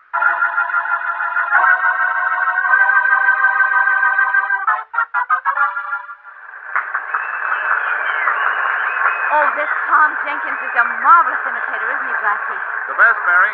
That's why we came to this theater, just to see him. Yes, I know. Folks, you got that one a little too easily. And I don't think you'll have much trouble with this one either. I know I don't. Now listen, all you guys and babes out front. If any one of you run into Bacall, I want you to tell her I was up at the theater tonight, not clowning around. That was Humphrey Bogart, wasn't it? Wasn't Shirley Temple. No wonder he could imitate my voice. He can do anybody's. And then there's a fellow who isn't quite as tough, but is certainly is just as unpleasant when he wants to be. He usually says to his frightened victims, Don't worry, little girl. I'm not going to hurt you. I just want to give you this lollipop. Oh, Blackie, that was wonderful. No, it wasn't Mary. It was Peter Lorre. Any time you want to apologize for that, it's all right with me. Thank you very much, and good night.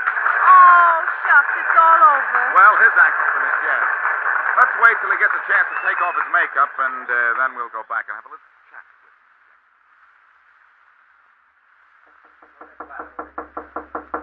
Blackie, please tell me why we're backstage to see Mr. Jenkins. Well, Mary, it's not because I want his autograph, I assure you. Wonder why he doesn't answer. Maybe he's not in his dressing room. Oh, Blackie, you're up to something. I just know it. I'm up to something, all right, Mary. My neck in trouble. Oh, why doesn't he answer? Well, I certainly don't know. Listen, Mary, Jenkins imitated my voice and got me in trouble with Mike Burns. Yes, you told me that. I wish somebody would tell me why Jenkins doesn't answer my knock. I guess I'll try the door. Well, nice try. It opened. Let's walk in and wait for our friend. Good enough. You know, I always... Blackie. Yes, I see him, Mary. It's Jenkins. Well, is he? Uh-huh. He is. Dead, huh? Very. Oh, the door slammed. No, it didn't, lady. I slammed it. Mike. Blackie, is this Mike Burns? Yeah, I'm Mike Burns, lady. Take a good look at me if you want to. Because as soon as I get through with your boyfriend here, I'm going to polish you off for good measure.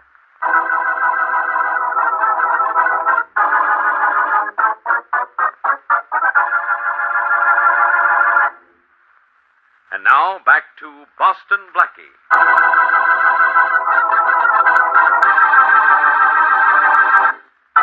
Gangster Jim Martin hired a mimic to imitate Blackie's voice and trick another gangster, Mike Burns, police killer, into a trap set by Inspector Faraday and his men. But Mike escaped from the trap, and believing Blackie double-crossed him, he goes to Blackie's to kill him. Blackie, however, escapes and goes to see the well-known mimic, only to find him dead.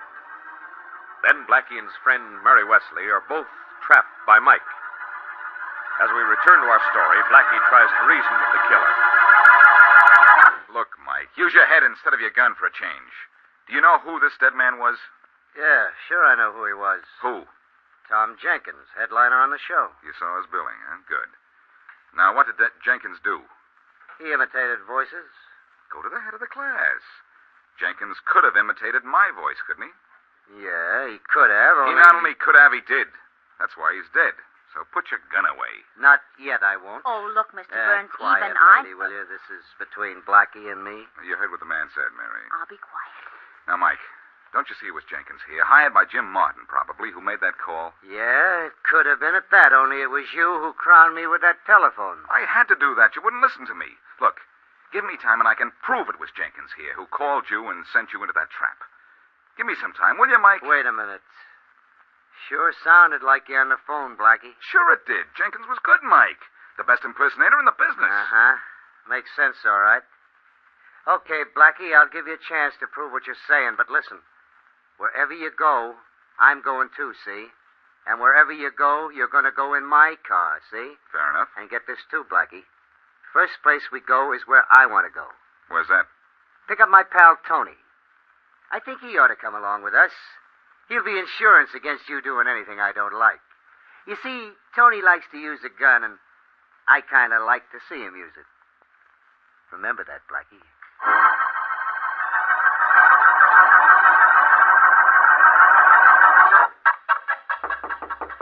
Come in. Here's that report on the murder of Tom Jenkins, Inspector Faraday. Well, it's about time, Stewart. Any dope on the gun? Yeah, it was a 32. Uh-huh. Anything else? Two very interesting things, Inspector. The doorman at the theater described the guy who came to see Jenkins just before his body was found. Yeah? Yeah, there's only one guy that the description fits. Guess who? I don't want to play any games. Who was it? Boston Blackie. Blackie. I might have known he'd be mixed up in this somehow. Okay, send out an alarm for him. I want Boston Blackie picked up. And I don't care in how many pieces.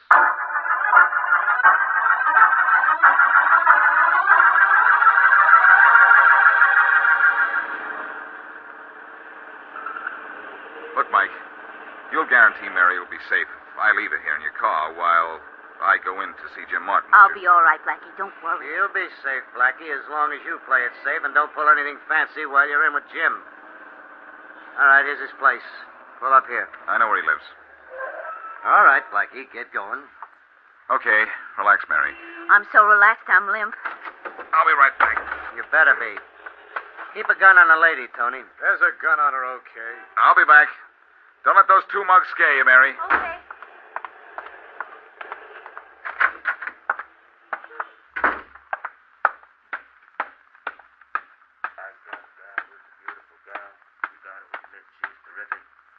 Perfectly swell, but I'm here to tell.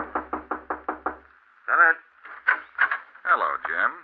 Ah, hello, Blackie. Decided to lend me that 10 grand? Not this time. I'm here because I got a tip that Mike Burns is looking for you. I don't think I have to worry about Mike. No? Well, go to the window there and tell me whose car that is parked just up the street. Ah. Which car, Blackie? That red sedan up there. Do you recognize it? Yeah, it's Mike's. That's right. And in a minute, Mike will be coming in here to see you. What for? You know what for. To get even with you for a lot of things. If I know Mike, he'll come in the back way and through this door back here. You better get your gun out and be ready for him. You're a nice guy for tipping me, Blackie, but I don't own a gun. How about lending me yours? I'm not that nice a guy. Maybe I can find one in a drawer over here. You'd better hope you can. Yeah? I got a gal who's a beautiful gal. She's perfect, I gotta admit. There's gold in her hair, but just under there, there isn't one half of her width. Ah. This looks like a gun, doesn't it? Yes, it looks like the one I want, too. Look, it's something like mine. Put your gun away, Blackie, fast. I think not, Jim. I need it to help me get what I want. Your gun. In fact, that's the reason I'm here. What? Mike's not on his way up here?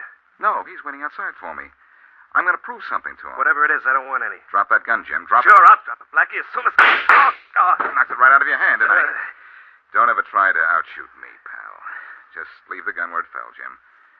You didn't own one, huh? Well, you don't now, because I'm taking it. Look, what do you want my gun for? I think it's the gun you used to kill Tom Jenkins. So he could never admit he imitated my voice. Oh, you figured out the Jenkins angle, huh? Try and prove it. Oh, I'm not going to try to prove it, Jim. I'm going to leave that up to the police, but I think I'd better make sure that the cops will know where to find you when they want you. Come here. What for? I've got a present for you. Here. Oh. Sleep well, Jim, because I'm going to put some rope around your hands so that later on the cops can put a rope around your neck.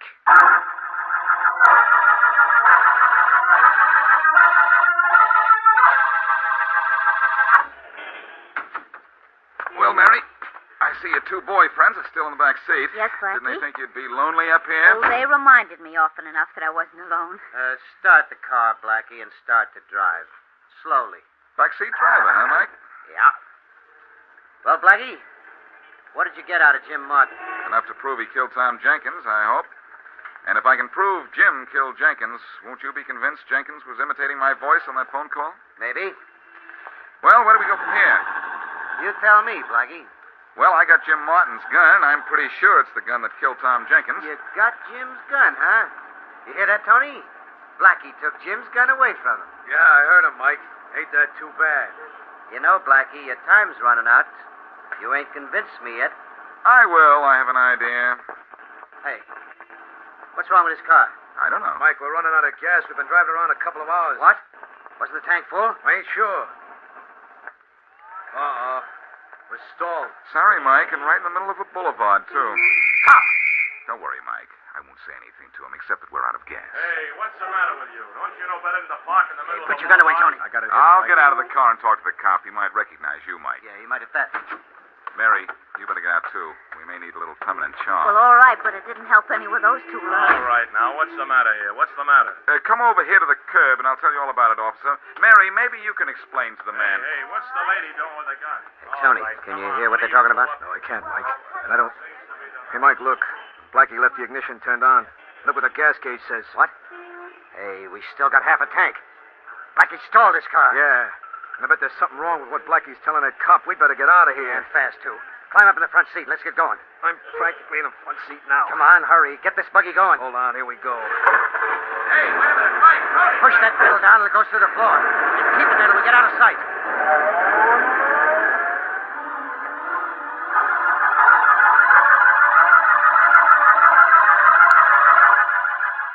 Attention all cars. Attention all cars.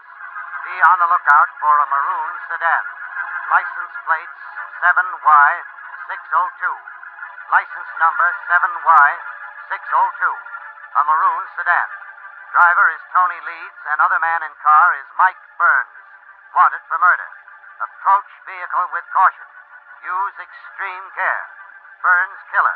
Attention all cars. Attention all cars.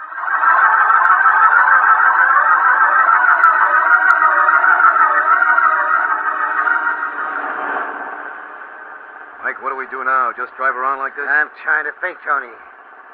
Maybe we did wrong. A wrong thing skipping away from Blackie. Maybe he wasn't crossing us when he talked to that cop. No? And why did he say we were out of gas when he had half a tank? He didn't say that, Tony. You did. Hey, Mike, look, it's behind us. A police squad car. Look, we just pull out of that side street there. Another squad car. You're right, Tony. Hey, there ain't all. There's a third one coming out of another side street. There. There's a fourth. Pull away from the curb just behind us. Blackie's still that cop, all right? That dirty double-crosser. Never mind about that guy now. Drive. Let's get out of here. Okay. Turn the corner onto the speedway here. All right. Forget Blackie with us, huh? Never mind about him. We'll get him sure, but later. Come on, faster. She's wide open now. Well, keep it that way. Those cops can drive almost as fast as we can. Yeah, but not so good. They got to slow up to make the turn out of that bridge up there, but I'm not gonna. Hey, take it easy, will you? Sit still. I know how to make it without slowing down. Tony, it's a sharp turn. Look out, you fool. Slow down. Slow down, nothing. Hold on. Here we go. Tony, we can't make it.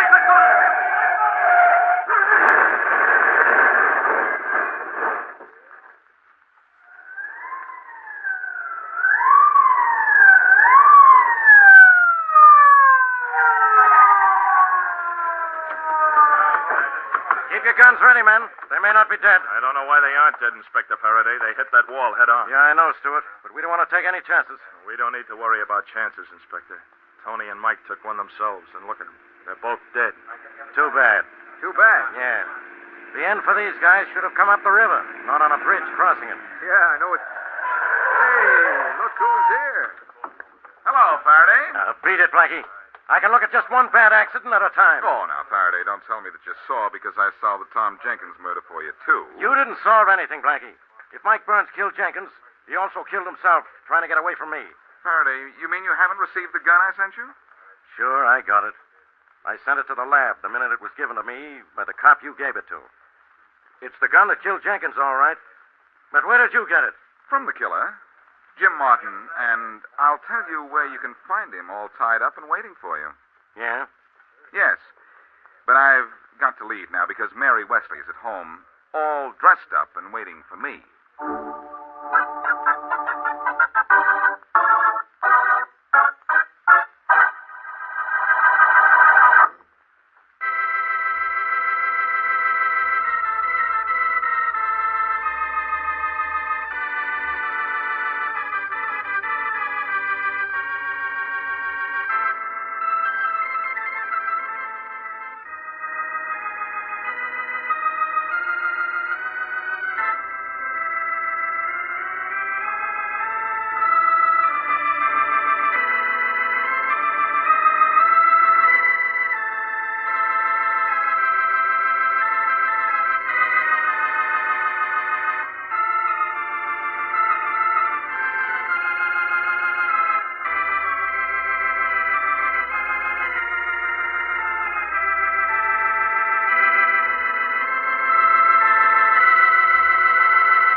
unequaled in the history of detective fiction. Nick Carter, Master Detective. Presented by the three great Linex home brighteners. Linex Clear Gloss Varnish, Linex Cream Polish, and Linex Self-Polishing Wax. Created by Acme, America's great producer of fine Acme quality paints.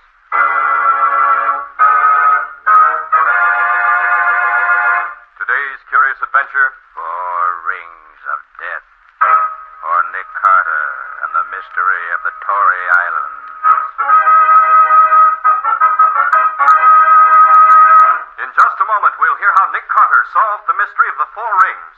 But first, do you realize that millions of homes are now brighter, more beautiful than ever because so many American homemakers have come to depend on Chemtone, the miracle wall finish. Now they're discovering the way to new beauty for woodwork, furniture, and floors with the three great Linex home brighteners. Linex Self-Polishing Wax, which beautifies your floors with a satiny yet tough anti-skid finish that resists wear, water, and dirt. Linex Cream Polish, which cleans as it polishes, leaving no oily film on your furniture. And Linex Clear Gloss Varnish, the durable super varnish that dries to an elastic, transparent surface which protects all wood and linoleum in your home. You'll find the 3 great Linux home brighteners at your hardware, paint, or department store. Your headquarters also for Chemtone, the miracle wall finish.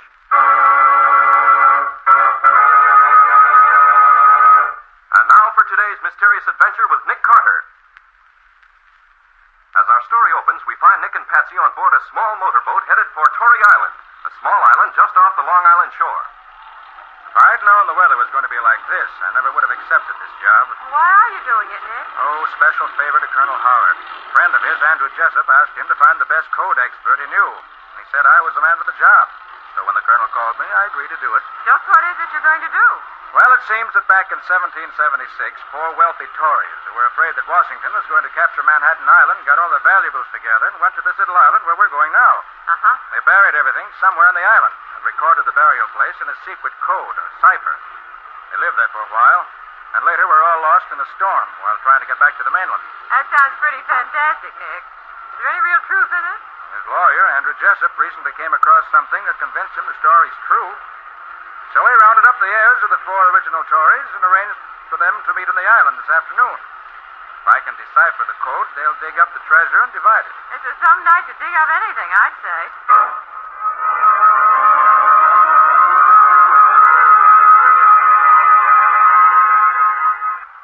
Oh, gosh, Nick, I wish you hadn't let that boat leave us here like this. This is the loneliest looking island I ever saw. Especially on a nasty night like this. It's all right, Betsy. We'll go back with Jessup when he goes. Okay, you're the boss. Ah, that must be the house up there. Oh, might as well go. Nick, listen. Yes, I hear it. Wait here, Patsy, in the dock. I want to see what's wrong. Hey, you! Stay where you are. Get your hands up. Stop, I said. Oh, got away. Well, here, let me help you. Why, dead. He's murdered. Nick, what is it? I'm okay, Patsy. This man isn't. He stopped a bullet with his head. Who is it, Nick? I don't know. Let's see if he's any identification on him. Ah, here we are. Cyrus J. File.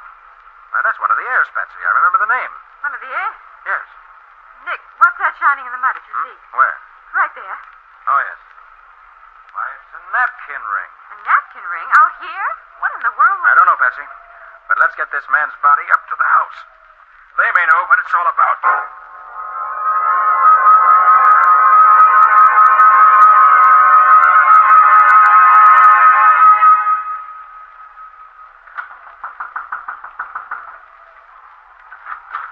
What in heaven's name? Are you Jessup? Yes. Who are you? Nick Carter. Oh, come in, come in. You know this man? Great heavens, that's File. Put him down here. What happened? Well, I heard him call out, and then I heard a shot. I found him dead. Are all your people here with you? Why, yes. File was here a few minutes ago, but discovered he'd left his glasses on my boat and went down to get them. Anyone else on the island? Only Matt Odell, the caretaker for the fishing company that owns the island. We're expecting Peter Brady, the personal representative of the owners, to arrive shortly, but he hasn't come yet. Where are the others? In the living room. You're sure File was murdered? You don't get a shot through the head the way he was, accidentally. You ever see this ring before? That's File's ring. It's his part of the clue to the treasure. How could a napkin ring be a clue to a treasure? I can't tell you that. I simply know that each of the 4 heirs has a napkin ring like this, and that the 4 rings together give the key to the hiding place of the treasure. And it's possible that whoever killed this man wanted to get hold of the ring for himself. Oh, who'd want to do that? Where does this Matt Odell stay? He has a shack just below here where he lives. Why? I think I'll have a talk with him. I'll be right back.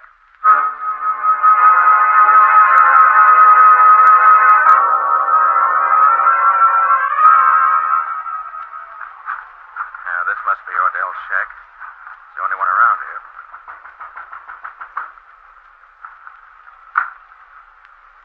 Not here. You'd think he'd stay home on a night like this. Well, no one's... Who's there? That...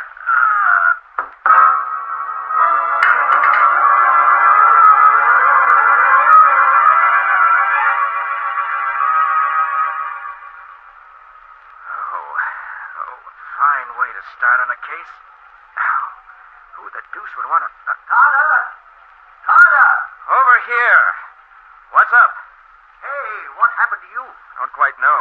except that somebody knocked me cold when I was looking for Odell. You see anybody? No. Did you? No. I came down here to tell you that Odell's at the house. Came in just after you left. I thought you might be searching for him. How long after I left did Odell show up? Why, about 5 minutes, I should say. I want to talk to that man. I think... Hey, wait a minute. The ring. Biles' napkin ring. What about it? It's gone. I had it in my pocket when I came down here, but it's gone now. So that's what your assailant was after. It looks that way. Well, let's be getting back. Fine business. One of the rings missing before we can... Hey, hold on.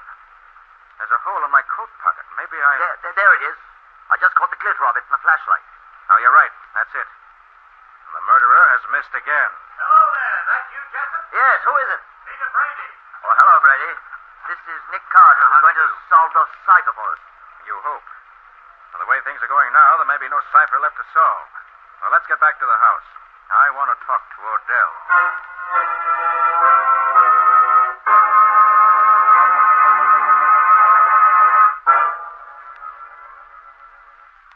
Well, Carter, you learn anything from Odell? No. But I'm pretty sure now he had nothing to do with what's been going on here. You mean he wasn't the one who hit you? No. I'm quite sure he knows nothing about that or about Files' death. Oh, by the way, Carter, I want you to meet the other 3 heirs.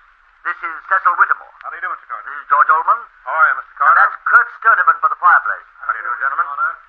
I understand that no one of you men said anything to anybody about the search for the treasure you expected to make here tonight. I didn't, for one. Did Brady know what this is all about, Jessup? Oh, yes. We had to tell the owners of the island what we intended to do here. Did you mention it to anyone, Brady? No, certainly not. That is, except for a chap who used to work here on the island as Odell's assistant. You mean Charlie Vane, Brady? Yes, I thought he might be interested, having worked here. There's the man, Carter. He worked here on the island up until about 6 months ago. He was a fanatic on the subject of the Tory treasure. Hunted for it every spare moment he had. It got so he felt the treasure was his because he spent so much time looking for it. You think he'd be crazy enough to come out here and start a private war to get hold of it? He might. He's practically cracked on the subject. All right, we'll see. But first, where are the other napkin rings? Each man has his own ring, Carter. Right, I have mine. And there's no doubt at all but the treasure is still here on the island? This island hasn't been tenanted for nearly 100 years, except for the caretakers. It's used as a tie-up and stopover for the boats working for the fishing company who owns it. Brady can tell you that. Well, that's right, Mr. Carter. There's every reason to believe the stuff is right where the original owners buried it. How much is it worth? Any idea? Oh, something over $2 million, as far as I can gather. Gosh, if it's worth all that, how come the whole island hasn't been dug up before this? That's a lot of money. The whole island's practically one big rock, and without some idea of where to look, it'd be an impossible job. I see. Well, whether the killer is Charlie Vane or someone else, he's probably on this island right now. First thing to do is to see that he doesn't get off the island. Then we can catch him. Sounds logical. How can we do it? Odell. Yes, sir? Will you come in here, please? Yes. What do you want? I want you to go down to the dock and take the spark plugs out of each of the company boats. Then no one can use them. Yes, sir. Jessup, you and Brady do the same with the boats you came in. All right. Come on, Brady. Right. I'm going to make a tour of the island to be sure there are no other boats here. Then we can sit tight until morning and catch whoever's behind this. I'll go with you, Nick. It's a nasty night outside, Patsy. It's very dangerous. I don't care. I'll feel safer where you are than I would anywhere else. So let's go, and no argument.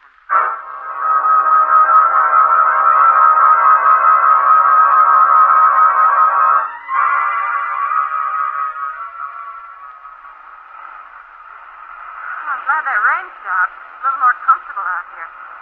Well, there's the house, Patsy, right up there. Uh-huh. We've been almost round the island, and we haven't found a trace of another boat. Maybe... Wait. Aha! Look here, Patsy. On this rock. Well, there's been a boat drawn up here recently, Nick. Right. That's the only possible explanation of those scrape marks and the barnacles there. But since there's no boat here now, the killer may have left the island already. I certainly hope so. I've had enough for one night. If he got drowned in the...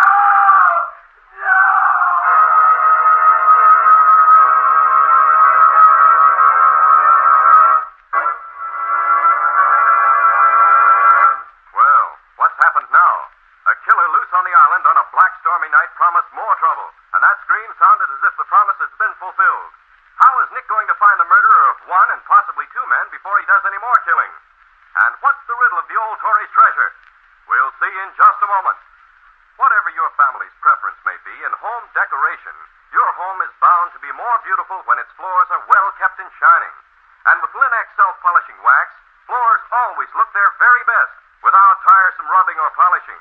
Yes, with Linex self-polishing wax, which is simply wiped on, Your floors are handsome for a long time because Linex self-polishing wax dries to a rich, satiny, long-lasting finish that really wears, thanks to its high content of genuine Carnauba wax. And the finish may be renewed wherever you like without re-waxing the whole floor. What's more, Linex self-polishing wax is easy to keep lovely, for you whisk surface dirt away in a twinkling with a damp cloth. And Linex self-polishing wax is the anti-skid floor finish, for the underwriters' laboratories have proved by test that wood, linoleum, and rubber tile floors are actually less slippery after Linex self-polishing wax has been applied. Be sure to ask for Linex, Lin-X, Linex self-polishing wax. You'll find all three great Linex home brighteners and Chemtone, the miracle wall finish, at hardware, paint, and department stores everywhere.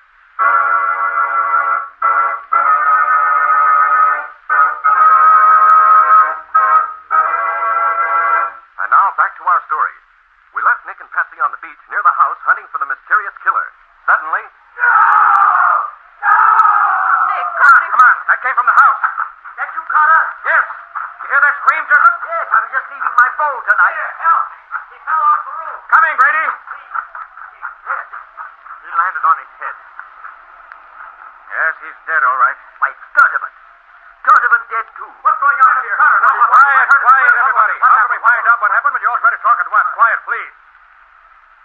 Now, Brady, what do you know about this? I was just coming back from my boat when I heard a scream. I looked up, and silhouetted against the sky were two men on the roof. One of them pushed the other over the edge and screamed again as he fell. It was awful. You see anything else? I was looking at the body when I heard the back door slam.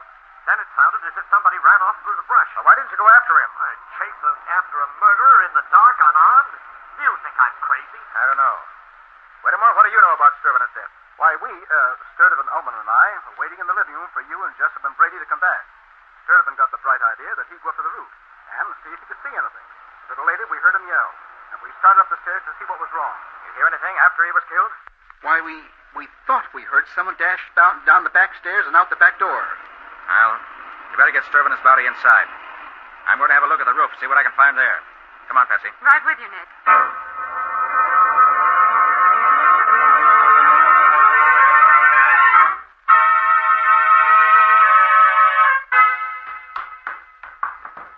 Find anything useful, Carter? No tracks in the ground outside that mean anything. The ground's too cut up. There's a sort of stone platform, though, up there in the roof that the Tories must have used as a lookout platform. The faint marks of two men up there. But still not good enough to help us any. There's no question, though, that Sturdivant was thrown from there. Well, what do we do now? If we had more guns, I'd suggest we all get out and try to find whoever's doing this killing. But with only one gun, mine, it's hopeless. Nick, are you going to try to solve the cipher? I'm afraid we can't, Patsy. Because the killer got away with Sturdivant's ring. No, he didn't, Carter. Sturdivant gave it to me to keep for him. Oh, well, we still have all four rings. Our murdering friend is having all this trouble for nothing. Then let's get started. All right, let me have the rings. Here are, Carter. All four of them. Good. Now, let's see. Each of these rings has a different inscription. Excuse me, dear. Mind if I go back and eat my supper? I ain't had time to eat yet, and I'm getting a mite hungry. No, Adele. Go right ahead. We'll let you know if we need you. Thank you. The only answer to this is that the inscriptions on the rings constitute the cipher itself. The only question is how to arrange the rings to get the correct interpretation. Nick, did you notice that there are little notches filed in the edges of the rings? Mm-hmm. Two of the rings have the notches on both the top and bottom, and these other two have them only on one edge. Yes, Patsy. I believe that if the rings are put together with the notches matching up, we'll be heading in the right direction. You mean stack them one on top of the other? Exactly. With the notches matching up in each case. The rings with the single notches will go on the top and the bottom, respectively. I see. Like this. That's it. Well, now what? You notice, Patsy? There were two lines of inscription on each ring. That's right. And from the uneven way the letters on the inscriptions are engraved, I feel sure it was done so that with the rings stacked on top of each other the way you have them, certain of the letters in the inscriptions will come directly under each other. There are only 3 or 4 places where they do that, Nick. As a matter of fact, Patsy, there's only one place, if you look closely, where the letters are really directly under each other. Yes, you're right. Write these letters down as I read them. Okay, go ahead. H-A-E-T-M-L-I 3. Did you say 3? Yes, one of the rings has the date 1730 in the second line. Oh, yes, of course. Hey, wait a minute. Right under the 3 on the bottom ring is another number. Looks like... Yes, it says 251. Write that down, too. You think that's part of it? I believe it is. Now, what have you got there? Nothing that makes sense. HAETMLI 251. Maybe that's in cipher, too, Betsy. Maybe... No. We've got the right ring on the top and the right ring on the bottom. The notches prove that. But we've got the 2 rings in the center in the wrong order. We just transpose them, we... Why, of course. You're way ahead of me, Nick. It refers to a book. A book just as well known to those old Tories as it is to us. Now, where can I find a copy of it here? Ah, Matt Odell. He has quite a collection of books in his shack. He must have a copy there. Oh, but Nick, do you think... I'll be back in a minute, Patsy. Just long enough to get the book.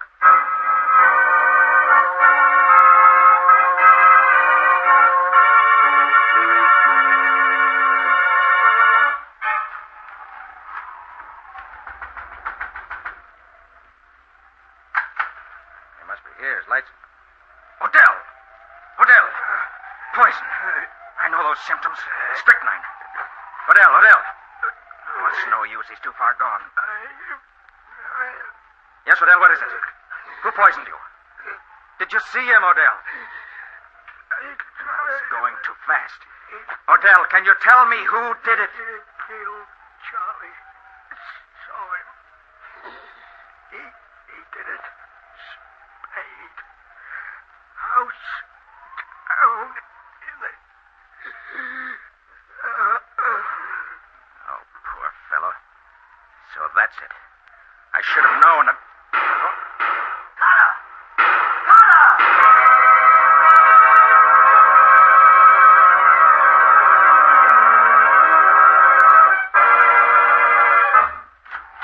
Jessup, what's happened? Why'd you call me? Upstairs! Carter, quick! In here, Carter. He went out this way. Through the window. Who did? What happened? The killer. Ullman and I surprised him. He came up here. We followed him. Must have waited for us in here. Shot Ullman. Yes, I'll say he did. Must have killed him instantly. Go on. Then he shot me through the arm. Went out the window. Climbed down that big tree outside and ran off into the woods. Carter! Come here! Hurry! More trouble? I just found her, Carter. In the room where the rings were. The rings were? Oh, Patsy. Patsy, are you hurt? Oh, Patsy. my head. Oh. What happened, Patsy? Well, I was sitting here waiting for you when suddenly the ceiling fell in on me. Somebody hit you? I guess so. I didn't see anybody or hear them. Oh, Nick, the rings. They're gone. But it makes no difference. I have the notes we made. I took them with me to be sure. I guess whoever hit me wanted the rings for himself. Did I hear some shooting? Yes, you did. Ullman is dead. And Brady shot through the arm. Oh, did you get back in time to catch the murderer? No.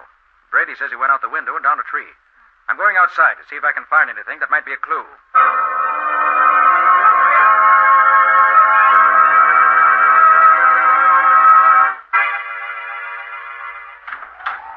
Did you find anything, Carter? I think so. Now tell me what happened here. Well, we were all sitting in the living room when Brady heard something outside in the hall. He went out to look, and a moment later we heard him call out to someone to stop. Ullman ran out, and they both dashed up the stairs. There were several shots, and I called to you. You know the rest. I see. Brady, did you get a look at his face? Why, no. No, I didn't. It was dark in the hall, and I couldn't All right. Never mind. Let's get finished with this cipher. But, Carter, shouldn't we do something about this Plenty now? of time for that. Cipher comes first. Oh, by the way, I found Matt Odell dead in his shack. Poisoned. What? Somebody put strychnine in his food. Odell's dead? But why would anyone want to kill him? Matt didn't have any of the rings. Right. Odell was killed for an entirely different reason. Well, now let's get this cipher finished. I found this book in Odell's shack, and it gave me the answer. That copy of Hamlet told you where the treasure was buried? It did. You remember, Patsy, we had the letters HAETMLI 3251? That's right. Well, if you transpose the 2 rings in the middle of the stack we made, you get these letters. HAMLET 1 3 251. That's wonderful, Nick. Hamlet, Act 1, Scene 3, line 251. Is that it? Exactly, Patsy. I looked it up, and the clue gives us this line. Deep in the cellar, seek for our remains. And the treasure's buried in the cellar of this house. Apparently. So let's see what we can find down there.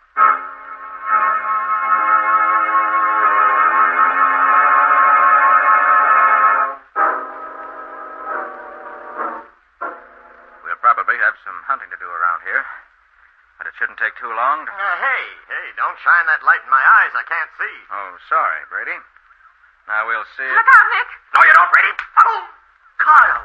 Why did you knock Brady out? He was trying to kill Nick. He was afraid I was getting too close to his secret. His secret? Brady is the murderer we've been looking for. Brady? But what about Charlie Vane? Vane existed only in Brady's imagination. He's been dead 6 months. Vane dead? Yes, and you'll find him buried in that corner over there, where Brady buried him after he killed him. How do you know where he's buried, Nick? When I flashed the light in your faces a moment ago, I saw where Brady was looking. Naturally, he'd looked toward the spot which held his secret. He was afraid I might accidentally stumble on the body if we started digging down here. But how in the world did you know that Vane was dead and buried there? Odell lived long enough to give me a clue to that. And with what I already had figured out, it all made sense. That's why Brady killed Odell, to keep him from talking. Absolutely incredible, Carter. It's like a nightmare. Except that it makes sense. Vane and Brady together found the treasure when they were working here 6 months ago. Brady killed Vane so he could have the treasure for himself. Then when you, Jessup, organized this trip to solve the napkin ring cipher code, he determined to kill you all off so as to prevent your discovering it. Before you knew he was here on the island, he killed File, then went out again and came into Doc. It was Brady who threw Sturvenet off the roof, and later knocked Patsy out and killed Ullman. He also shot himself. The powder marks on his sleeve prove that. Incredible. Absolutely incredible. Well, now let's find the treasure.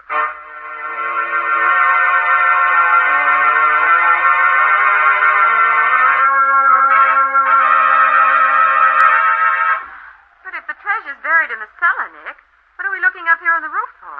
Oh, didn't I tell you, Patsy? The treasure isn't buried down there. It's up here. What? Up here? But the quotation from Hamlet, Carter, that said... The quotation I read you was not the right one, Jessup. Now, let's see. You see those large flat stones forming the platform on that side? Yes, what about them? Count off the first 11 and lift the next one up. Lift it up? Wait, cemented down, Nick. I doubt that. Go ahead, Jessup. Try it. Give him a hand with him, more. All right, if you say so. You seem to be right about everything so far, even to finding Vane's body where you said it was. Now, Whittemore, lift. Oh, Nick, you're right. The stone is coming up. Will you look at that? The old Tory's treasure. Nick, look at those gorgeous rings and necklaces and gold coins. Yes, Patsy. If Jessup is right, you're looking at about $2 million worth of gold and jewels. But how did you know it was here, under this particular stone, Carter? Because the quotation from Hamlet, the correct quotation, not the one I made up to fool Brady, reads like this. Upon the platform, twixt 11 and 12. And there was no other solution possible.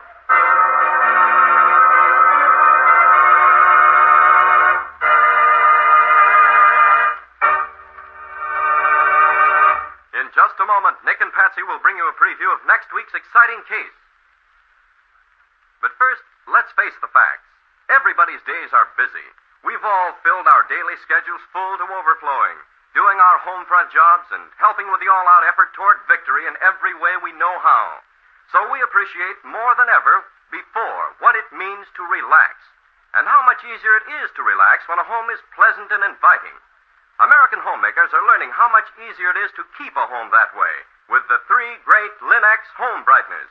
For example, they're learning that Linux cream polish restores the original handsomeness of fine furniture in one quick, easy application, banishes messy fingerprints, helps conceal ugly scratches, does away with cloudy old polish and dust. You see, Linux cream polish for fine furniture actually cleans as it polishes, saving one whole step in the cleaning day routine of busy homemakers, cutting their work in half. Let your fine furniture regain its loveliness with Linux cream polish. Remember always to ask your dealer for Linux cream polish, which cleans as it polishes. It's the streamlined way to furniture care.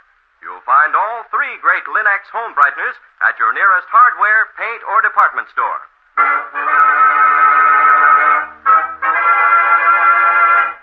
And now let's hear from Nick Carter himself. Well, Nick, what's on the program for next week? Next week, Ken, I want to tell you about a man who was killed by an unknown poison and apparently without opportunity or motive. 4 people were gathered for a discussion on Hindu philosophy, and suddenly one of them fell over dead. None of the others had any idea what had happened. Sounds pretty blind to me. How did it work out? Well, what clues there were uncovered accidentally and unexpectedly. And it wasn't until the second murder that things became clear. And even then, nobody but Nick could figure out what anything meant. But he got the right answer. And the murderer. What's the name of the story, Nick? I call it Poison with a Past. Or the mystery of the Vedanta killings. And that's all about that for now.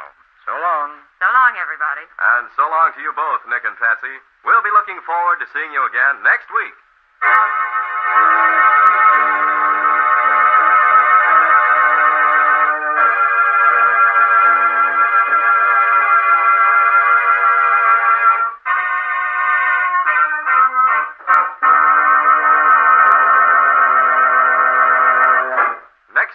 Same time, listen to another curious experience of Nick Carter, Master Detective, entitled Poison with a Past.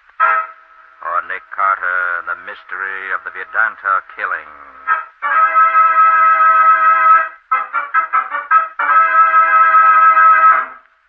Nick Carter, Master Detective, is featured in Street and Smith magazines. Lon Clark is starred as Nick, with Helen Choate as Patsy. Original music is played by Lou White, and the programs are written and directed by Jock McGregor. Nick Carter, Master Detective, is presented at this time and over these same stations each week by the 3 great Linex home brighteners. Linex Clear Gloss Varnish, Linex Cream Polish, and Linex Self-Polishing Wax. Created by Acme, America's great producer of Acme fine quality paints. This is Ken Powell speaking for the thousands of Linex dealers all over America and saying so long until next week. This is Mutual.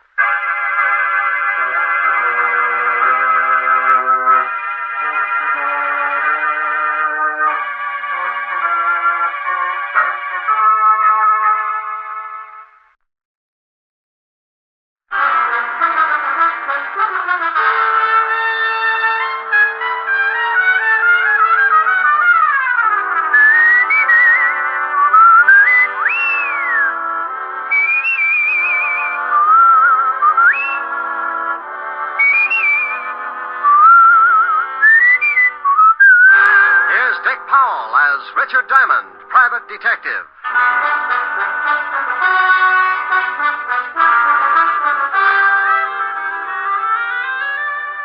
Hello there, this is Diamond. You know, I like to say that. Hello there, this is Diamond. I don't know why. Maybe it's just because I say it all the time. Hello there, this is Diamond. You know, I think it sounds kind of, well, pretty bad. Of course, I'd rather say, hello there, this is I've got a sponsor, Diamond, but that's silly, too, because if I had a sponsor, I wouldn't have time to say, hello there, this is Diamond. I'd be overshining his shoes. Confused? Well, so am I. Want to get really mixed up? Let me tell you what happened last week. This is real silly. So silly, it wound up with murder. I was sitting in my office thinking about June Allison when the phone rang. Diamond Detective Agency. No other corpse can make that statement. Oh, Rick. Don't believe it? Just listen to what one of our satisfied customers has to say about Diamond. I've been buried now on 30 years. Rick. Hello, Helen. You idiot. What are you doing? I know this'll throw you. Nothing. No washing today? Finished an hour ago. Oh, by the way, I got a beef. A beef? Yeah, those socks you knitted for me shrunk so much I need 4 more pair. Well, if they shrunk, what do you want with 4 more pairs? Going to start a new fad. Going to wear 'em on my toes, you know, toe socks. Well, if I knit you 4 pair, that'll only give you 10 altogether. Oh, by George, you really pulled off a speedy, didn't you? Well, howdy. Wasn't half as bad as some of those ghastlies you come up with. All right, Smarty. Now, what's on your rural mind? Want you to do me a favor? Like, for instance? No, for instance. I told you a friend of mine would come up and see you, and I want you to do what you can for him. Mr. Diamond? Hold it a minute, honey. Yeah? Mr. Diamond, I was told to look you up. I am Renee. Rick, what is it? Helen, Yeah, what's the matter? something just tiptoed into my office. I got a hunch you know about it. Oh, maybe that's Renee. That's what it says. If you are Mr. Diamond, I wish you'd please pay a little attention to me, or aren't you interested in a potential client? Hold it a second, honey. Sure, I'm always interested in a potential client. What did you do, lose your wedges? I beg your pardon? Forget it. I've got Miss Asher on the phone now. She just told me you were coming up. Oh, well, please say hello to Miss Asher. She's such a darling. Yeah. Honey, Renee says to say hello. Says you're a darling. Oh, well, say hello to Renee. He makes my hats for me. I'll get the story from him. Call you later. Now, Mr. Renee. The full name is Benet. Renee Benet. How do you do? How are you, Mr. Benet? Mr. Diamond, I have a problem, and Miss Asher seemed to think that you could help me with it. Well, depends. Cigarette? No, thanks. I never use them. Depends on what. You don't even know my problem yet. Look, I don't care if you swipe John Frederick's toupee. For $100 a day in expenses, I'll grow a mattress on his skull. Mr. Diamond, I can see that you don't know much about hats. You are so wrong. Oh, am I? Well, it may interest you to know that John Fredericks are two people. Mr. John and Mr. Fredericks. Look, Mr. Benet, I don't care if they're patrol number 3 of the Brownies. Can you afford $100 a day in expenses? Mr. Diamond, I am the new sensation in hats. You must look lovely. Okay, Mr. Benet, I take it you can afford me. Now, what's your problem? I want you to prevent the theft of my 3 latest creations. Hats? Creations, Mr. Diamond. Okay, creations.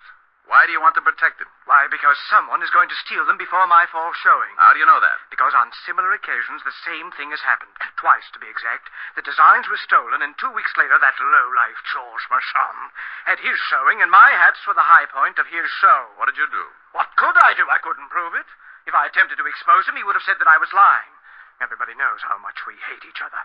I'd have been a laughingstock. Do you think he had the hats stolen? I'm sure of it. And I'm also sure that someone in my salon is responsible for the actual theft. You know definitely? No, but I suspect my partner, Gerald Winters. He's always been jealous of my ability. Mr. Diamond, couldn't you open a window or something? It's frightfully hot. Oh, it's the air conditioning. I keep a bag of red lip jumbos up in the vent. Sometimes they get stuck. Red lip jumbos? Pistachio nuts. You like hats? I get hung up on pistachio nuts. Perhaps you should see a psychiatrist. I did. What happened? I sent him 5 pounds of pistachios just yesterday. Oh, well, here's my card. I'll see you at my salon, Mr. Diamond, in about an hour. Oh, and something else. I don't want my partner or the help to know that you're a private detective. What am I supposed to do? Buy a hat? Well, I'll tell them that you're a designer from Hollywood. That way, whatever you say will be all right. See you in an hour.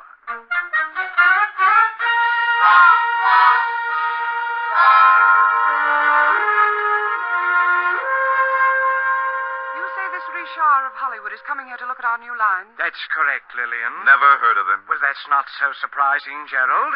There are a lot of people I'm sure you've never heard of, especially the more famous ones. I don't like that. Oh, don't you? Well, I'm overjoyed that you're sure of one thing, at least. Now, don't you two start fighting again. I've never heard of this Richard of Hollywood either. Well, he's a new man, works for the studios.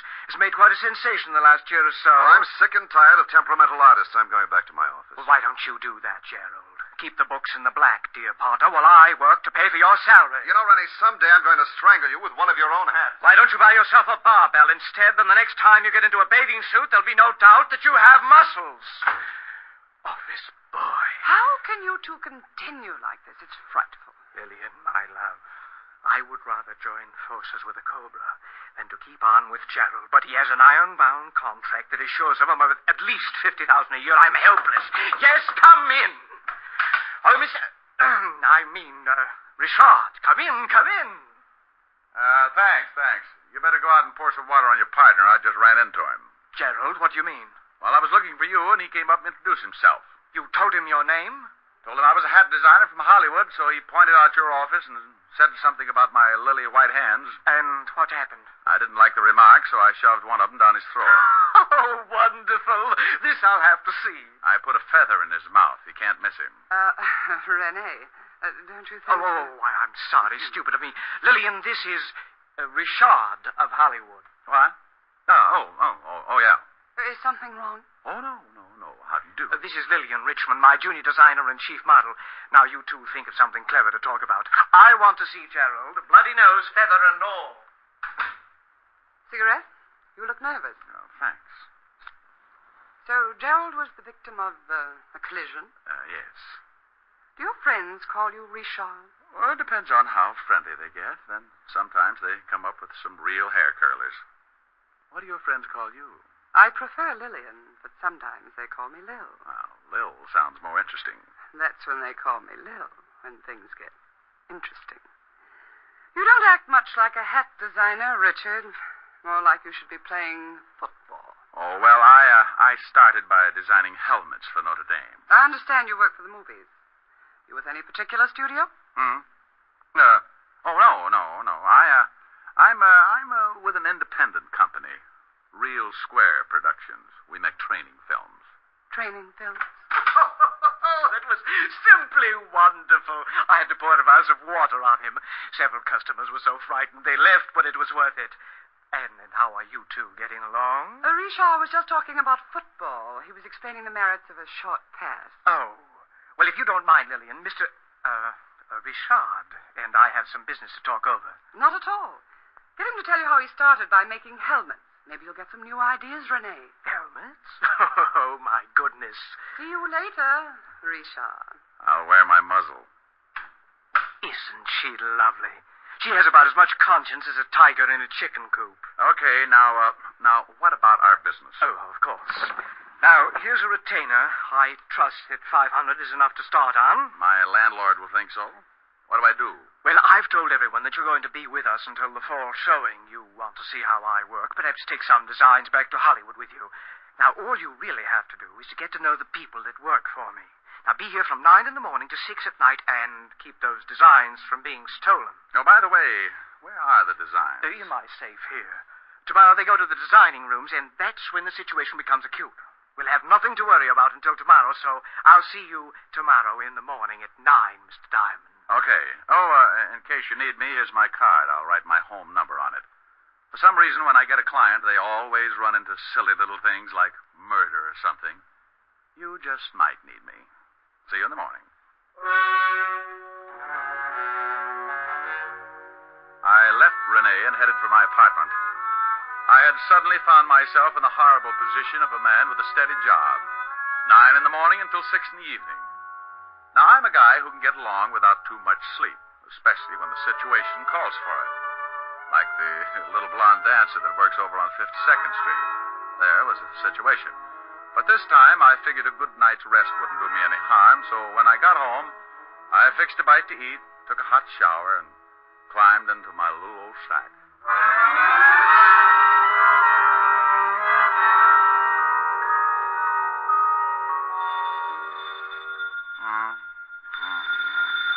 Okay. Diamond? Oh, hello, honey. Now you stop that. Wake up. What? Oh, no.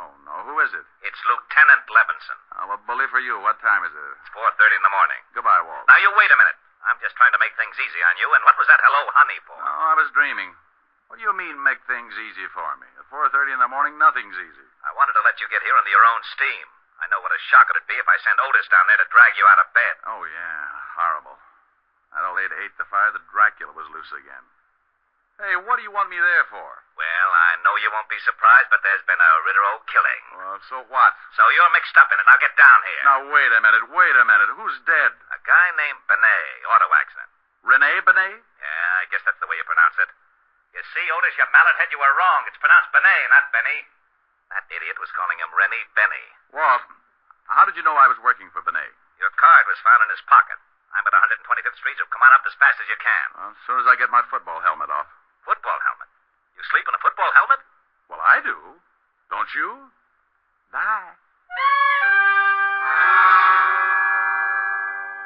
I left the apartment and took off the address Walt had given me. It was way uptown on Riverside Drive. It was cold and the fog had begun to drift in. I found Walt over near the prowl car and he briefed me. Renee Benet had been killed in an automobile accident. His car had crashed over a 100-foot viaduct. He went through the guardrail up there, Rick. Oh, wonder what he was doing way up here. Certainly wasn't headed home. Maybe he was going to see someone. Oh, maybe. Better check and see if he knew anyone out this way. Now, you wait a minute. You think something's wrong? Could be, huh? He had a partner who might want him out of the way. Oh, it's a mess, isn't it? Yeah, pretty badly burned before the fire boys got here. Wait a minute. Otis is over there with him. Otis! Probably warming his feet. He couldn't warm those big things on an atom bomb. Otis! Yeah, Lieutenant? Yeah, Lieutenant. Did you find anything? Yeah, there's been a fire. Oh. Get over here. Walt, what about that card you found in his pocket? Why didn't it get burned? was in one of his suits over at his apartment. I put in a call, checked his license plate, found out who he was, where he lived, and sent a couple of boys over. They came up with your card. You know how they all love you. Anything else in the apartment? Nothing yet. We'll get a report. Here I am, Lieutenant. He's getting smart. Oh, hello, Shamus. Otis, get the car started. We'll go back to the station and wait for a report about this accident. Yeah. Lieutenant. No. No? That's right. You touch that siren and I'll throw you out of the car. Oh, guy can't have any fun anymore.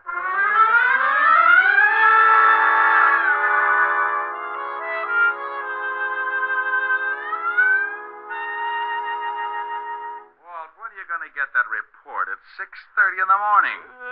I know it's 6:30. I always yawn like this when it's 6:30. Oh, maybe this is it. Yeah? I got that report, Lieutenant. Take the marbles out of your mouth. What did you say? Oh, yeah, I'm sorry. I'm a little sleepy. Maybe you'd like me to sing you a lullaby. Oh, that'd be silly. Well, then make sense. I got that report. Benny, Benny. Okay. He died from the fire. Autopsy showed he had a slight concussion, but not serious enough to kill him. What about the car? It wasn't tampered with. There was something funny, though. A steering wheel was smeared like someone had been wearing gloves. No prints. Benny didn't have on any gloves. How'd the fire start? Cigarette in the upholstery. Cigarette in the upholstery. Okay, Otis, I'll call you if I need you. Go on back to sleep. Did you hear? Yeah. Benet was murdered. What makes you so sure? Walt, Otis said he had a slight concussion, but not enough to kill him, right? Okay. You going to tell me that he was unconscious the whole time it took that fire to start? Ordinarily, a cigarette smolders a long time. Then why didn't he get out of the car? Because he didn't have time to wake up. Someone helped that fire along, got it burning in a few minutes, and then pushed the car over the viaduct. That isn't enough. Okay. How's this, then?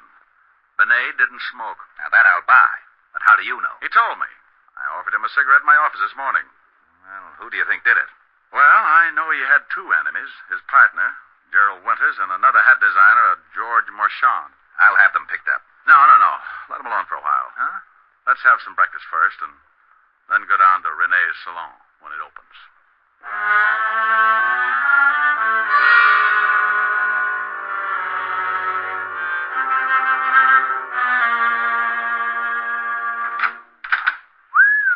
Quite a store.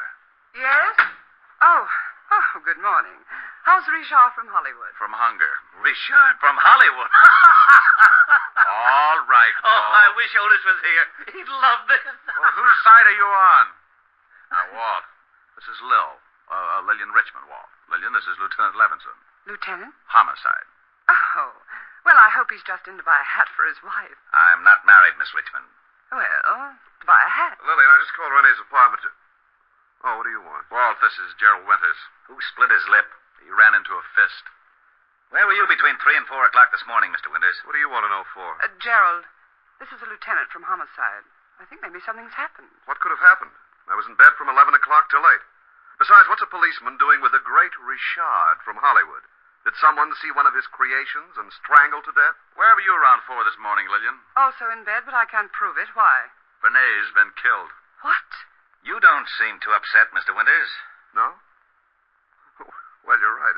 As a matter of fact, I'm not. How did it happen? Car went over the viaduct. Burned to death. Well, then why ask us where we were? It was an accident, wasn't it? No, it was not an accident. Mr. Winters, what happens to you now? You take over the firm? Well, yes. It all goes to me. I think you'd better come down to the station. Answer a few questions. Oh, no, you don't. Well, this is absurd. I hated Renee, but I'd never kill him. Rick, do me a favor and go over to this, George Marchand. Talk to him until I can send Otis down to pick him up. You aren't a hat designer, are you? Bingo. You win another split lip. No, not... Lay off him, Rick. Come on, Mr. Winters. Let's go. I knew he wasn't. I just knew that man couldn't be famous in Hollywood or anywhere else. Well? Mm-hmm. Police? Private detective. The name's Diamond. Mm-hmm. Did you ever play football? Yeah. Stop back after you see Marchand. I'd like to find out more about the game. Strong line and a good backfield. You've played it.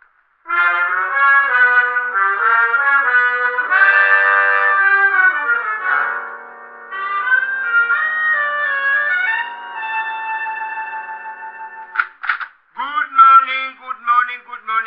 I do for you? George Marchand? Yes. Well, I'm from the police, Mr. Marchand. The police? Your competitor, Rene Benet, was killed last night. What? He was burned to death in his car. Oh, but this is horrible, horrible. But what has Rene's death to do with me? Well, we think he was murdered, and we're trying to find a good motive. Mr. Diamond, it's true that Rene and I were enemies. Everyone knew it, but to think that I would take his life is utterly absurd. Yeah. Where were you about 4 this morning, Mr. Marchand? Well, I was in bed, asleep. Everybody sure had a dull evening. How well do you know Gerald Winters, Rene's partner? Oh, just slightly. How about Lillian Richmond? By reputation only. One more question. When's your fall showing, Mr. Marchand? In 2 days. Well, be sure to be around for it. The police get very unhappy if a murder suspect catches the first plane for the border. Murder suspect? See you later, Mr. Marchand.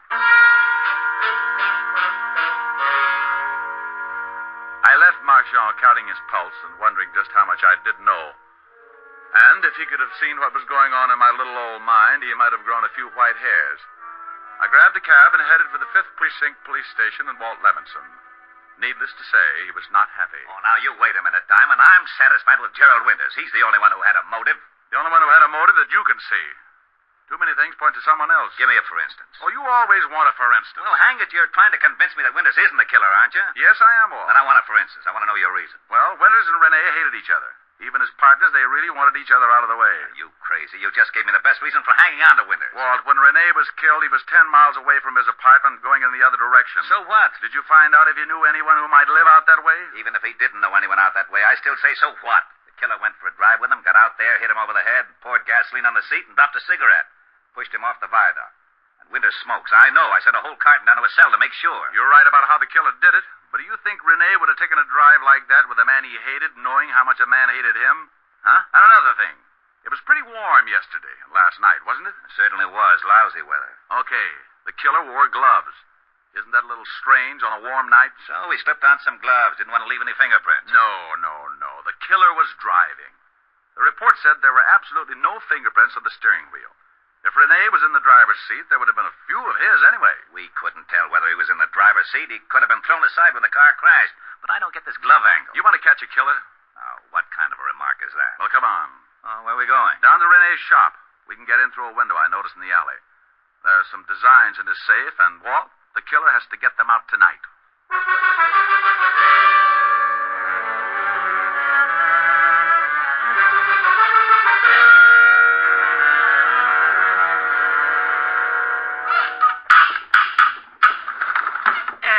Lieutenant, it's Jimmy. Rick, I don't like this. Busting into a place without a warrant. Oh, go on. Climb in and watch out for the burglar alarm.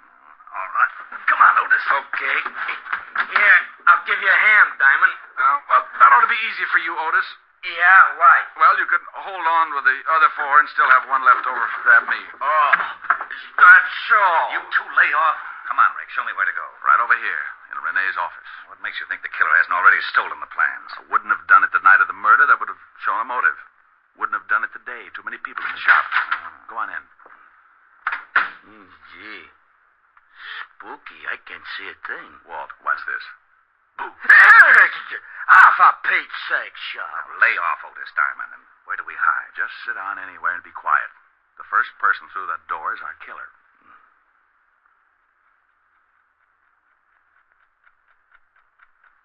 That clock is going to drive me crazy. You want me to shut it off? How do you shut off a clock, stupid? Busted. Oh. Rick. Yeah? I still don't understand why that glove angle is so important. Well, as a single item, it's not so important. But along with the rest, it was the first thing that gave me an idea of the killer. Lieutenant. Yeah? I think I got it.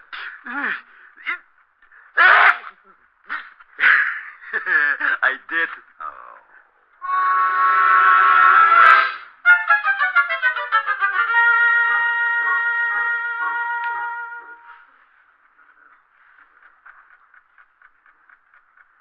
Rick, it's 3 o'clock. I don't think your killer's going to show. Yeah, I'm getting stiff. Hold it, Walt. I think we have a customer. Otis, get up and stand next to that light switch. Flip it on when I tell you. Yeah, right.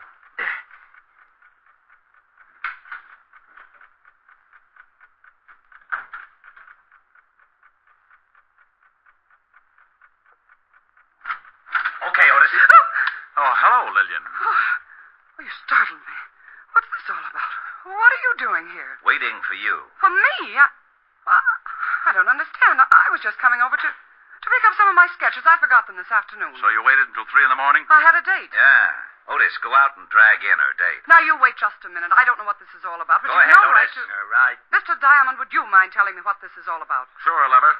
Point by point, it goes something like this. Rene Benet was killed by somebody he knew and trusted. He never would have gone for that riot otherwise. Benet didn't smoke, so the killer was an amateur and started the fire with a cigarette. The killer wore gloves, and it was too hot that night for a man to wear them without looking suspicious. Are you saying that you think That you killed Benet? Sure you did. Come on, you get in there. Take your dirty hands off of me. Yeah, here he is, Lieutenant. This is the guy in the car. Lil, what is this all about? You better ask Mr. Diamond, although I don't think he'll make much sense. He just accused me of killing Rene. What? Good morning, Mr. Marchand. I thought you didn't know Lillian. Well, prior to this evening, I did not. I called her because I wanted to talk to her about Rene's death. You're lying. Today at your shop, you called me Mr. Diamond. How did you know my name? Well, you told it to me. No. You're fibbing again. I just said I was from the police. Only one person who knew both of us could have called you, and she also knew I was on the way over to your shop. Didn't you, Lil? The name is Miss Richmond. Now prove that I killed Rene. You've got no motive. Well, the designs are enough to start with. You probably suspected I wasn't a hat designer. And you knew you had to work fast if you were going to get those designs to Marchand here before this fall showing. That's not true. Lillian never gave me any designs from Rene. You know, of course, Mr. Marchand, that if we stick your girlfriend with a murder rap, you're an accessory before and after the fact. What?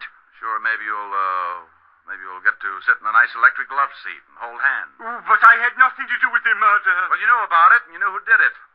That's enough to put you away for 20 years. Being mixed up in the actual motive might get you life. No. She was the one that did it. She knew Winters would be blamed for it. George! Yes, she stole the designs for me because she wanted to ruin Benet and take over his salon, but I did not know she was going to kill him. Why, you dirty little man. You did know it. You You helped me plan it if I got the best sketches for you. I'll tear your eyes out. Get her away from me. Come on, lady. Let's go. Okay, haul them both out to the car. Rick, I don't know how... Rick. Oh, no. Rick! Oh, why does he always disappear like that?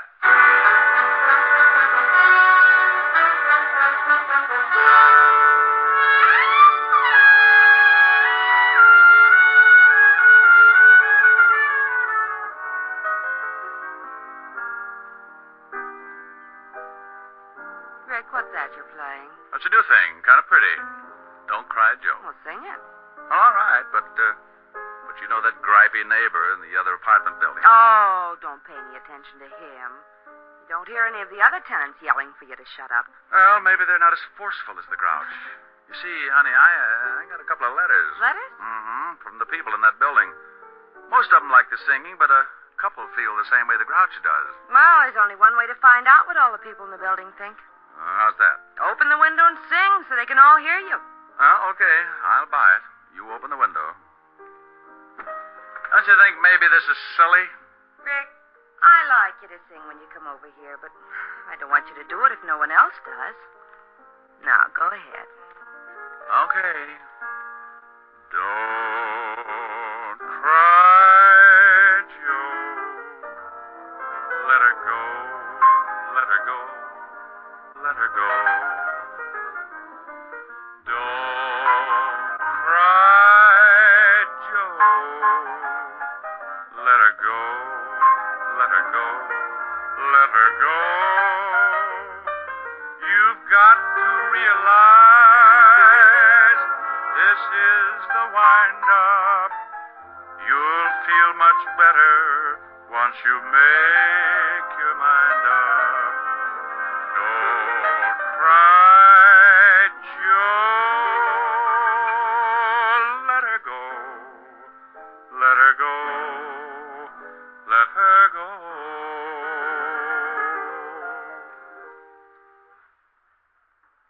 No reaction yet. Maybe they all took poison. Well, give them time. We'll find out soon enough. I guess so. Come on, let's go to the kitchen and case the icebox.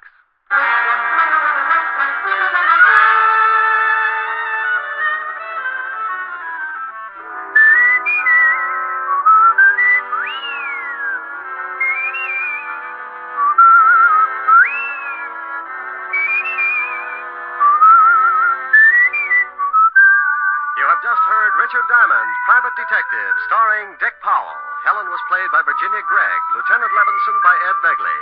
Also in our cast were Wilms Herbert, Hy Averback, Kay Brinker, Clark Gordon, and Jay Novello. Music was under the direction of Frank Worth. Richard Diamond is written by Blake Edwards and directed by Richard Sandville.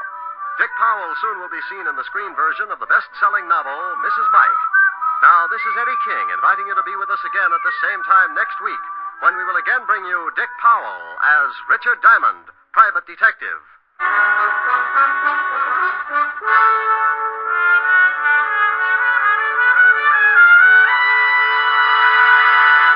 Saturday night brings you some of the week's best radio entertainment when you tune for the stars on NBC.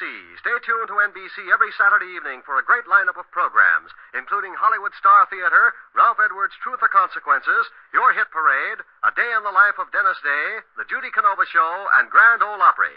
All the best on NBC. Stay tuned for Irene Dunn and Hollywood Star Theater on NBC.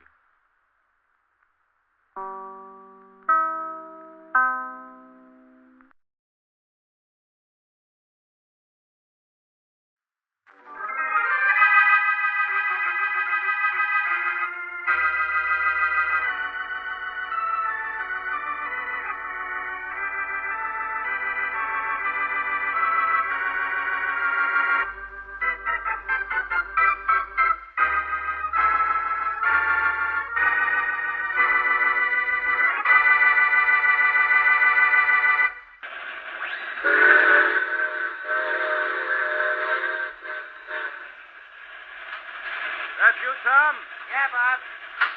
We on time? Sure. We just highballed through Danville. Oh, we're coming to that bad curve, huh? It's not the curve that's bad, Tom. It's the grade crossing just around it I don't like. Hope they make an underpass out of it pretty soon. Where you been? Back in the baggage car. And I've never seen so many armed guards in my life. What are we carrying? Gold, and plenty of it. They gave it to us to carry because we go non-stop from the capital all the way to the city. Gold, huh? Yep. Well, I guess if this was in the days of Jesse James, we'd be worrying about being stopped, huh? Hey, Bob, we're coming to that curve. Yeah, and then that crossing. Better whistle for it. Okay.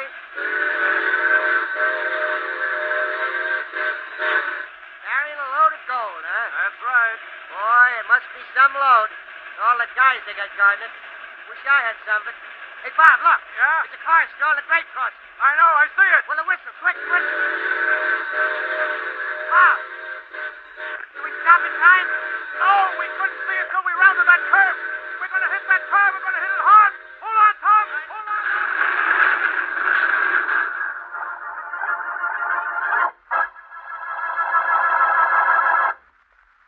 And now on to Dick Calmer as Boston Blackie.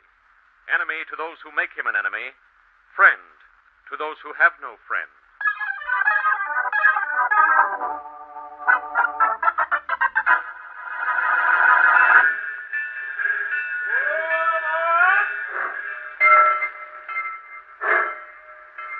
Well, Harry, there she goes. That's right, Jeter.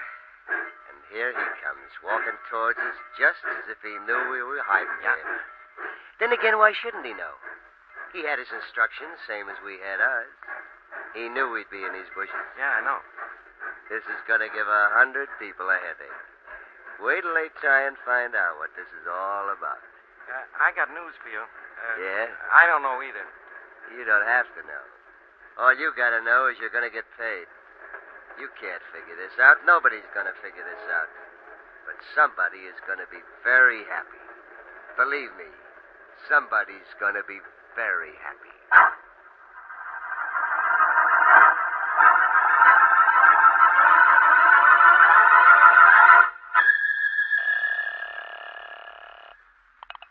Hello? Hello, Mary. This is Blackie. Oh, hello, Blackie. Are you back in town? No, Mary, I'm not. I'm still down here in Danville, and what a metropolis. It's nothing more than a crossroads with a railroad station. You must love it down there, then. When are you coming back? Well, that's why I called you, Mary.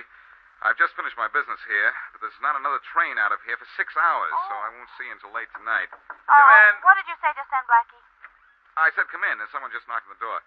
I'll see you tonight then. Late, Mary. Bye. Bye. Boston, Blackie? Mm-hmm. Well, hello, beautiful.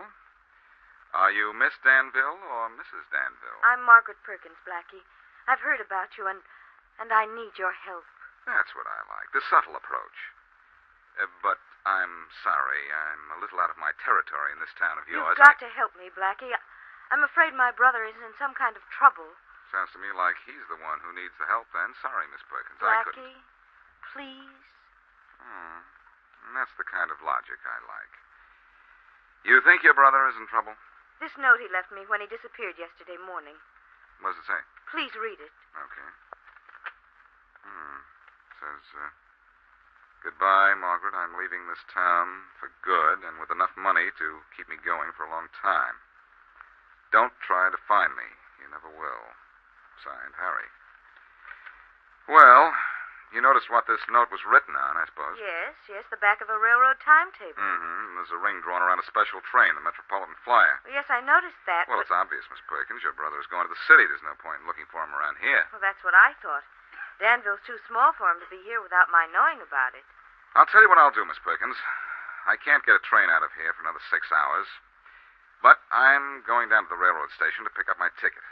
Maybe that's a good place to pick up something on your brother, too.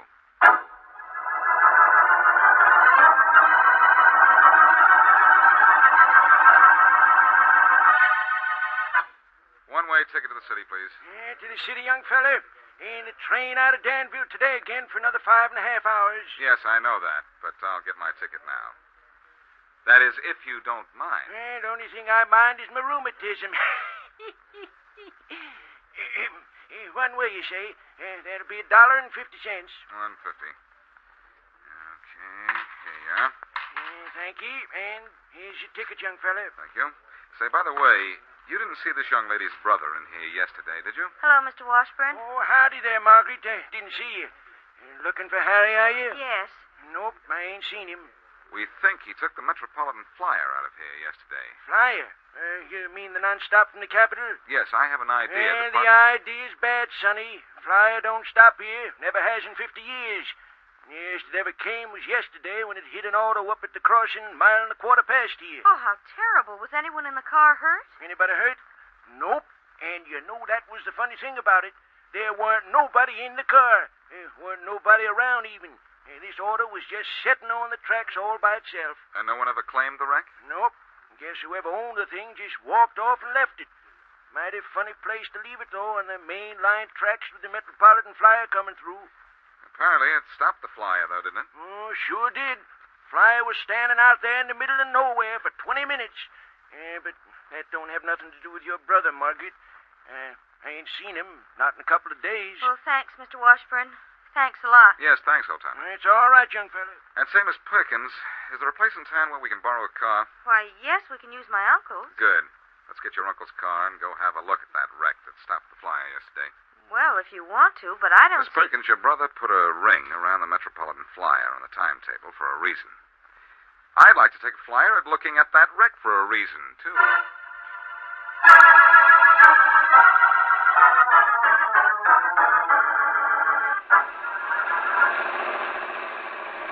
There's the wreck, Blackie, in the ditch beside the track. And what a wreck, too, Miss Perkins. Good thing there was no one in it. Well, let's get out and have a look at that car. I don't know what it has to do with finding my brother, but if you say so... I don't say so. I just have a hunch, that's all. Something very strange about an empty car being left on a grade crossing. If it were out of gas, it could have been pushed off before it was abandoned. Whew. Look at this mess. It's hard to believe it was once an automobile, isn't it? I don't think that it's been classed as much of an automobile for a long time. Must be 10 or 12 years old. Say, here's a door frame with a body number on it. Does that mean anything? It means I might be able to find out who owned this car. I think I'll write it down. 732. Good heavens, what's this terrible mess? That, Miss Perkins, was the engine. The motor number's still visible. I think I'll write that down, too.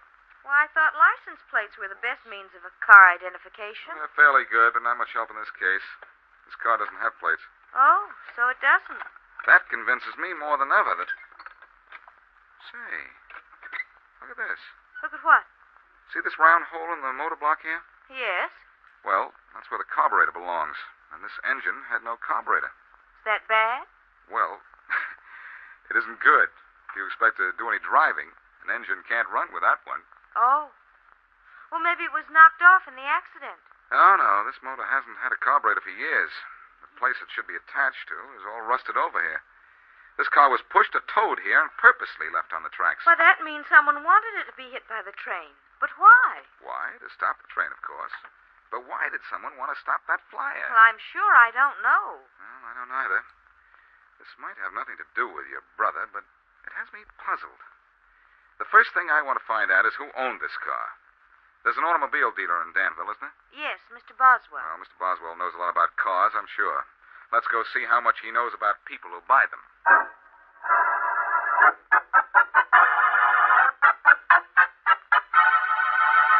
Yes, Blackie, I sold that car yesterday morning at 9 o'clock.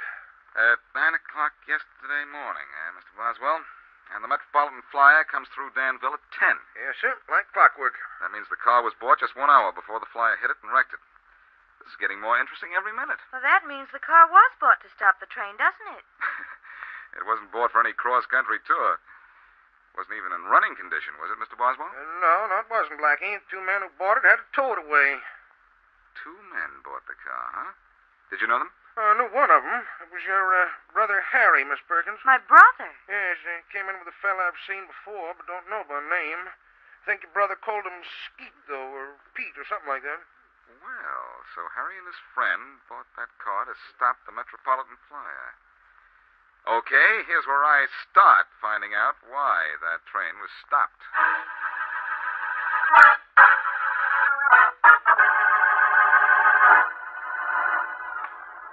Give me your keys, Miss Perkins. I'll unlock the door for you. People in small towns never lock doors, Blackie. You'll come in a while? Yes, it's still several hours before my train leaves, and there's nothing I can do about your brother till I get to the city. You think that's obviously where he's gone? I think that more than ever now. I think he used the car to stop the Metropolitan Flyer and got on it. Let's go in and talk this over. Oh, yes, of course. Harry! Oh, he's been shot several times. Harry, what's happened? Who did this to you? Oh, tell me, darling, who did this? Harry! Harry, what is it?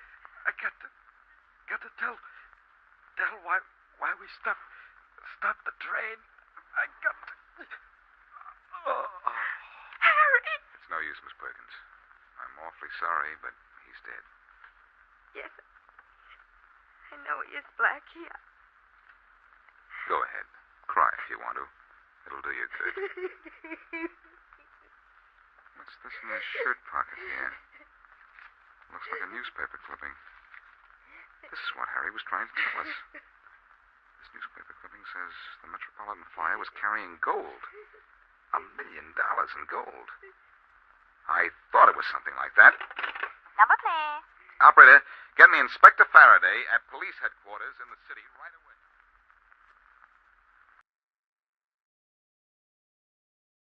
The Linux Show, starring Nick Carter, Master Detective. Presented by Acme, America's great producer of fine quality paints.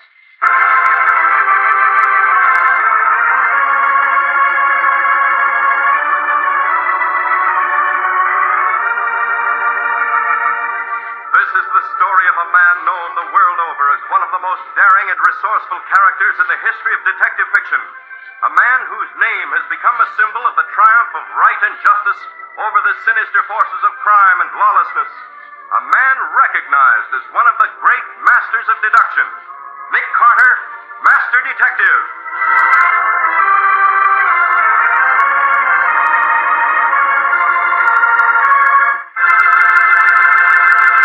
Today's baffling case, The Mystery of Hangman's Wood. Another exciting chapter dramatized from the life story of Nick Carter.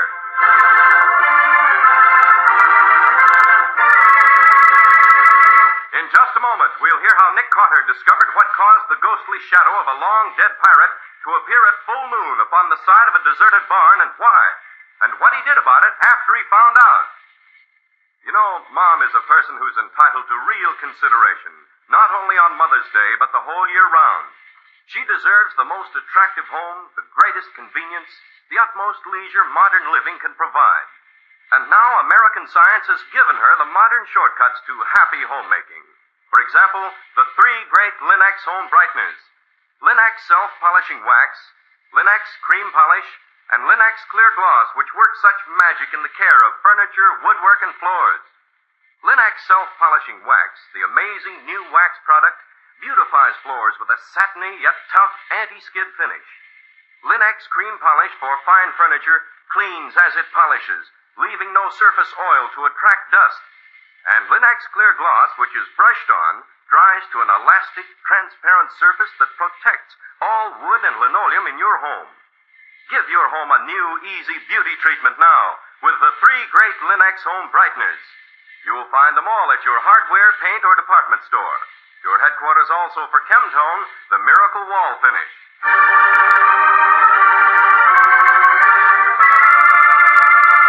And now for today's exciting case from the life of Nick Carter. As we join Nick Carter and his secretary, Patsy Bowen, this week, we don't find them in the old house in the corner of 5th and 4th. Instead, they're watching the sunset on the terrace of a little inn overlooking the placid waters of the Potomac. But it's only a busman's holiday. They've come in answer to a frantic telegram sent by Professor Markert. That famous archaeologist is explaining his problem to them in cultured but slightly agitated tones. You know, it's extraordinary, Mr. Carter. I might even say fantastic. Never have I come across a more curious manifestation of local superstition. As you know, I've been investigating the so-called pirate caves of the Potomac. Doesn't sound like a very cheerful thought, does it, Nick? Well, there have been many conjectures as to the origin of these holes, Patsy, but the most logical explanation is that they served as hiding places for pirates in the times when they preyed on Virginia shipping. As we believe, they were also used as hiding places in which to store their loot. But you didn't send for us to discuss these pirate caves, did you, Professor? Oh, good grief, no. Mr. Carter, I want to see if you can solve the mystery of the specter of Hangman's Wood. Specter? Well, that sounds promising, Professor. I hope you're right, Patsy. Now, Professor, you say it all started night before last. You and your assistant, what's his name, had been working later than usual. Yes, Mr. Carter. Harvey and I had become so absorbed in our search that we pursued our digging until long past supper time. In fact, the moon was just rising above Hangman's Wood when we emerged into the open air. Look, Professor, the moon's rising above the treetops. Oh, yes. I had no idea we'd work so late. Oh, I had, Professor. I'm starving hungry. You know, so am I, now that you mention it. Well, let's pick up the shovels. We'll be getting back to the inn. Yes. Ah, the moonlight is beautiful, isn't it? Turns the trees to silver with long, mysterious shadows stretching out below. Oh, it's eerie, if you ask me, sir. I wonder why they call this place Hangman's Wood. Because it was here that they hanged many of the pirates and robbers who waylaid ships coming up the river. That great gnarled and leafless oak that stands over there, Harvey, between us and the deserted barn, that's supposed to have held as many as 7 bodies suspended from its branches at one time. No wonder it died off. Out of sheer horror, I'd say. Oh, good Lord, what's that? Oh, just an owl of some kind. Well, as I was saying, Harvey, during the full moon, the spirits of those hardy buccaneers who were hanged there on the gallows tree are supposed to return. Professor, look. Huh? Over there. Where? Where the shadow of the tree is thrown against the side of that barn. There's a shadow of something hanging from one of the limbs. Look, it looks like the body of a man. Yes, Harvey, it certainly resembles the shadow of a body hanging from a rope, with its head bent sharply to one side as if the neck were broken. The interesting thing about it is that there isn't a body hanging from the limb of the tree to cast that shadow. Uncanny. The shadow of a man who'd been hanged, but no body to cast the shadow. You investigated, Professor? Well, no, as a matter of fact, Mr. Carter, Harvey was rather upset by the whole thing, and, well, I'll admit he didn't have to argue too hard to persuade me to leave the vicinity. You say that local superstition says these manifestations occur when the moon is full. That's right. But you saw that shadow 2 nights ago. Wasn't that a bit previous? The moon isn't full until tonight. Exactly. That's why I wired you that it was imperative for you to come this evening. I propose to return to Hangman's Wood and see if the phenomenon will repeat itself. All right. How about you, Patsy? Want to come along? Oh, yes. Yes, of course. I'd love to.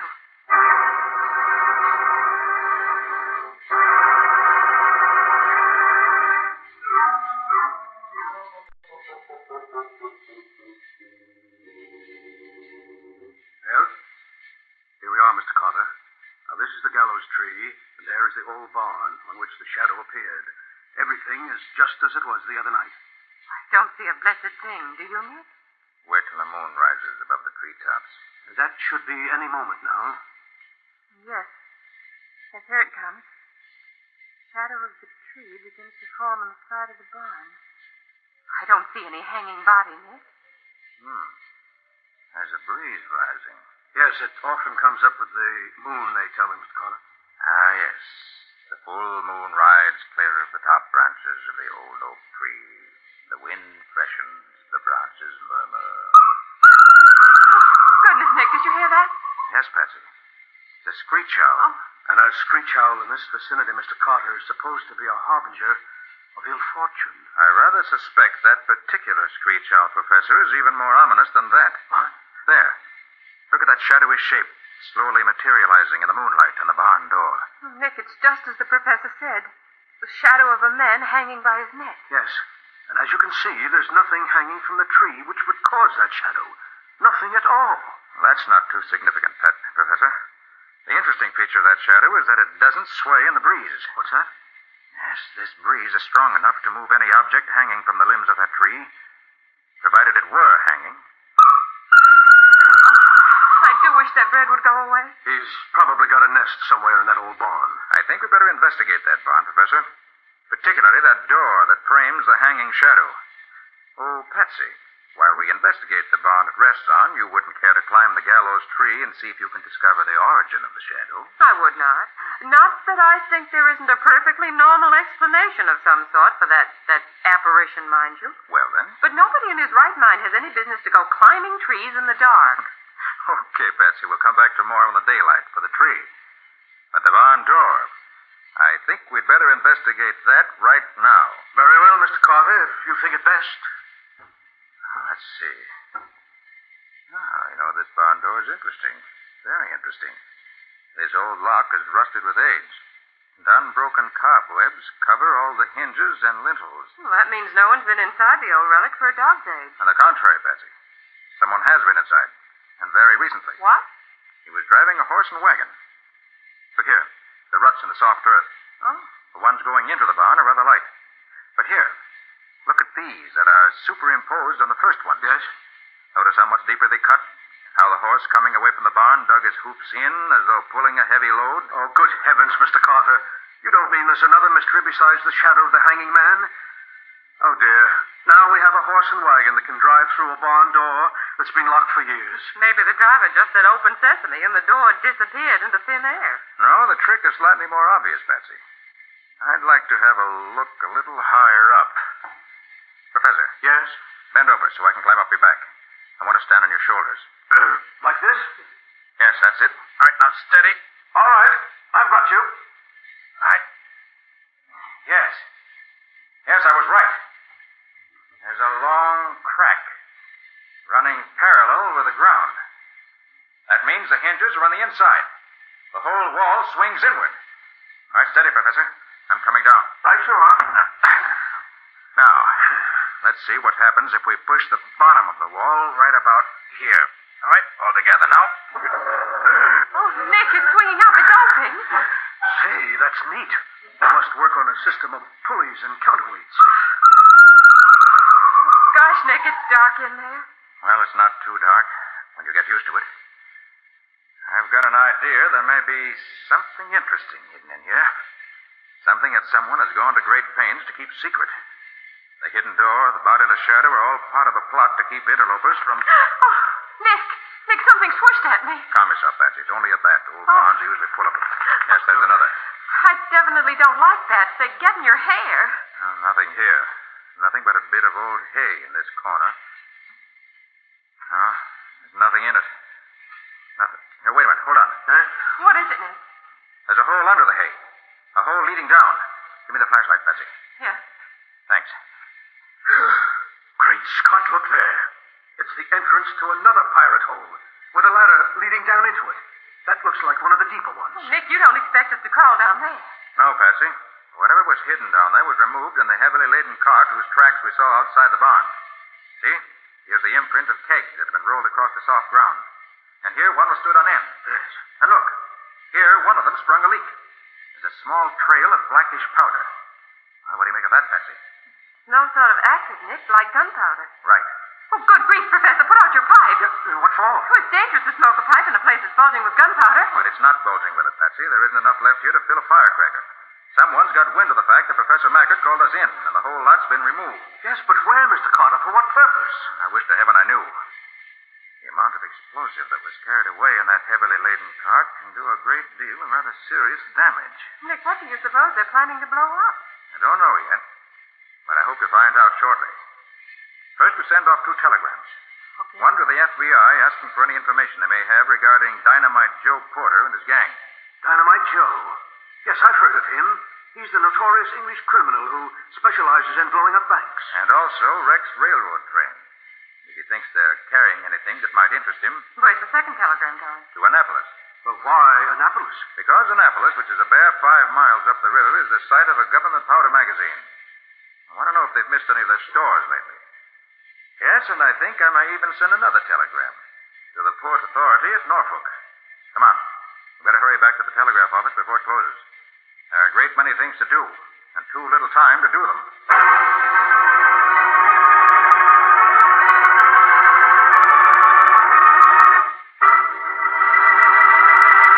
Well, Nick must suspect that big things are afoot from his reaction to what he found in the old barn. Will he be able to find what these things actually are and put a stop to them before any damage has been done? We'll see in just a moment. If you want new beauty, new protection, new skid resistance for all your floors and linoleum, it's high time you use the new Linex self-polishing wax. Until you do, you don't know how different, how perfect a quick-drying wax can be. For the formula of Linex self-polishing wax is completely new, the result of extensive research by leading chemists. It contains the greatest possible amount of genuine carnauba wax to lend satiny appearance, lasting protection, real anti-skid finish to every floor surface in your home. Yes, the underwriters' laboratories have proved that linoleum, hardwood, and rubber tile actually are less slippery after the application of Linex self-polishing wax. You can feel the difference when you walk on a floor to which it's been applied.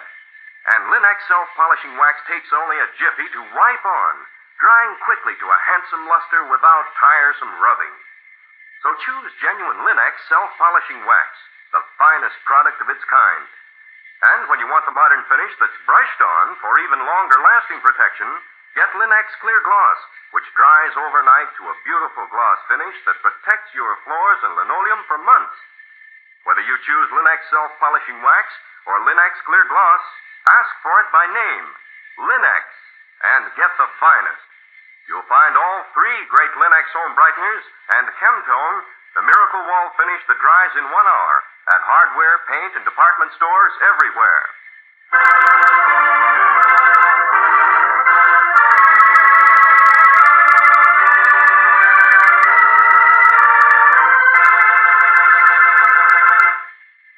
And now, back to our story. As we rejoin Nick Carter and his assistant, secretary, and right-hand man, or should we say woman, we find them at breakfast the following morning. They're at a little hotel near the site of Hangman's Wood, and it's somewhat later than their customary hour for breakfast, as Nick well knows. I knew I should have ordered another poached egg. I'm hungry as a bear this morning. Must have been the night air, Patsy. Nick, I wonder what caused that shadow of the hanging man we saw last night. This neat little device I have here. What in heaven's name is that? A little tube I found fastened in one of the lower branches of that dead tree. I took a stroll out to Hangman's Wood before you were up this morning. Well, I'm certainly glad you didn't wake me. I hate early morning walks. Precisely why I didn't wake you. This gadget I found out there is an ingenious telescope-like lens with a small black silhouette inserted somewhere in the middle. When the light of the moon shone through, at a certain angle, of course, the silhouette was projected and made a shadow on the barn door. Well, how could you know what to look for? It had to be something like this, Patsy. Anything hanging from the trees would have moved in last night's breeze. The moment I saw the shadow was stationary, I knew the answer. Oh, pass them up, please. Good morning, Professor. Oh, good morning. The innkeeper gave me these telegrams for you, Mr. Carter. They just arrived. Oh, thanks. Oh, yeah. Dynamite Joe Porter released from Sing Sing prison beginning of last month, believed to have left the country. What makes you think that Dynamite Joe is in back of this, Nick? Oh, I just have a hunch that this is one of his jobs. Well, now let's see what Annapolis has to offer. 24 kegs, latest super gunpowder, missing since Friday week. Have you located it? I wish to heaven I had. But what is there in this neighborhood that would interest Dynamite Joe? It has to be something big to tempt that hyena. I know Bank's worth this trouble. You can't be planning to blow up a train. 1 keg of gunpowder would be more than sufficient for that job. Now, what in this neighborhood would take 24 kegs of the deadly stuff? Maybe he's going to blow up Annapolis. No. In that case, he'd have finished the job when he stole the kegs. Great Scott. Maybe he's going to blow up the Capitol. No, Washington is upstream. He wouldn't have hidden the dynamite 5 miles downstream, if that was what he had in mind. Oh, of course. Besides, neither of those blastings would interest Joe. He only dynamites for personal profit. Now, what could that be between here and Annapolis? Well, there's nothing between here and Annapolis, Mr. Carter, but the Smithfield Marshes. About the dreariest stretch in the whole Potomac Valley. As you know, the ocean's tides are still in evidence in this district, and from here to Fort Whitney, the flats or marshes behind the river wall are well below the level of the river at high tide. You know, the last time the river wall broke, the water level of the river dropped so fast that several boats were left stranded on the shoals. That's it. Of course, the river wall. Oh, what a fool I was not to have thought of it before. There must be some boat coming up the river with a cargo valuable enough to attract Joe's attention. But, Nick, Professor, get your hat. Yes. Patsy, tell the innkeeper to provide us with a small boat suitable for rowing. We'll need 2 pairs of oars, one for you and one for the professor. What are you going to be doing while we row? I'll be doing the investigating. Now, come on. Oh, if only we had a reply to the wire I sent to Norfolk, we might have the answer. But in any case, there's no time to lose. We must keep Joe from blowing up that river wall.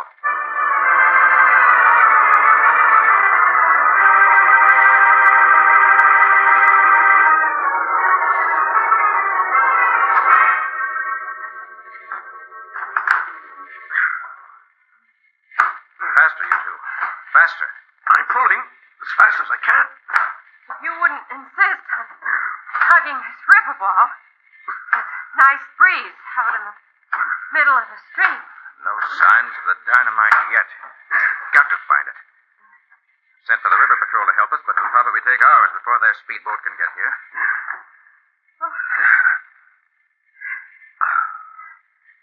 Oh, Nick, I just remembered something. What?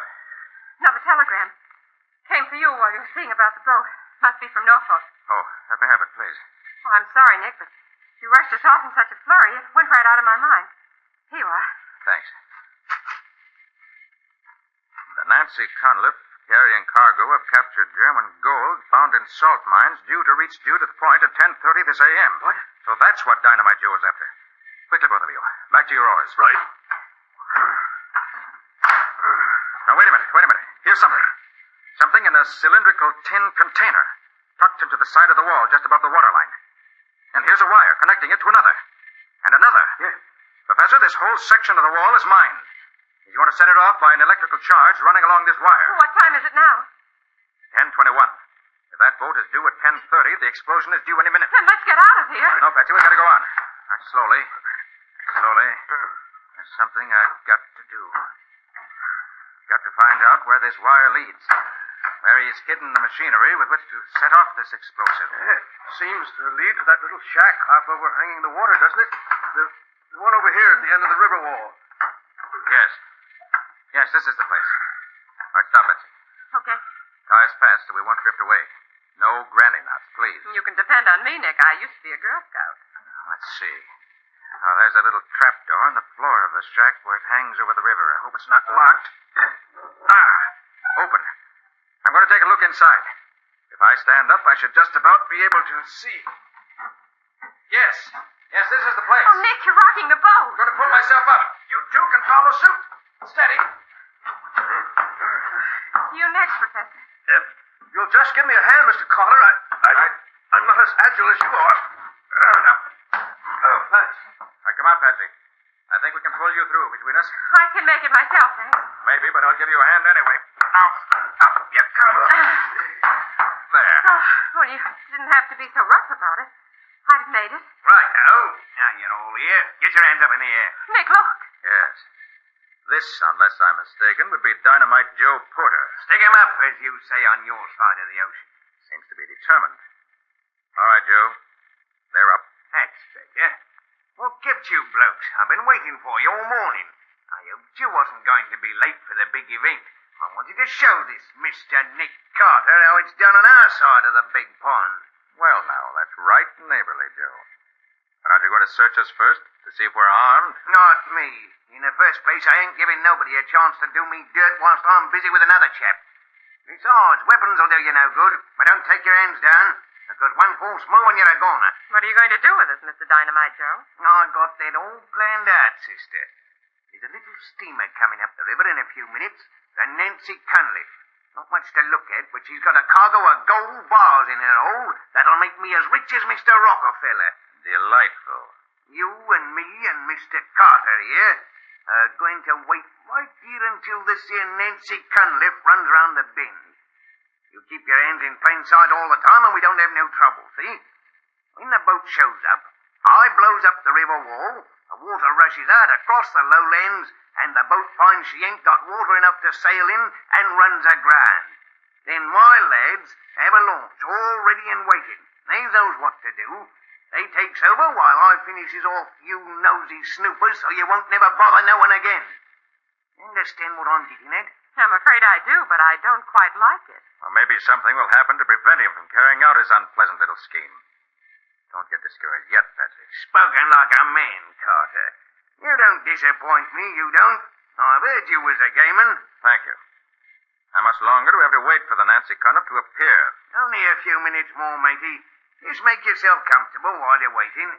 I'd finish you off now, but the boat might heave inside in the middle of the execution. And I can't let nothing interfere with that part of the plan. First the boat, then you blokes. That's the way I planned it, and that's the way it goes. Nick! Yes, I heard it. I heard it too, mates, and the time's come. When she gets a little further upstream, I'm going to press this here lever in this box. And when I do, it'll be the biggest racket you ever heard. All right, now, here she goes. And I can't tell you how happy I am to have you here as audience. Now then, 1, 2, 3. What the? Something gone wrong, Joe? What could go wrong? I'll fix this up myself. It's got to be right. What the? All right, Joe, get your hands in the air. Fast. Get him out myself, will you? That's better. I'll keep him that way. Oh, good for you, Nick. Oh, that was excellent, Mr. Carter. I feel much relieved. Oh, so do I. Professor, get that rope over in the corner and tie up this big shot from overseas. I think the authorities would like to take care of him for the rest of his life.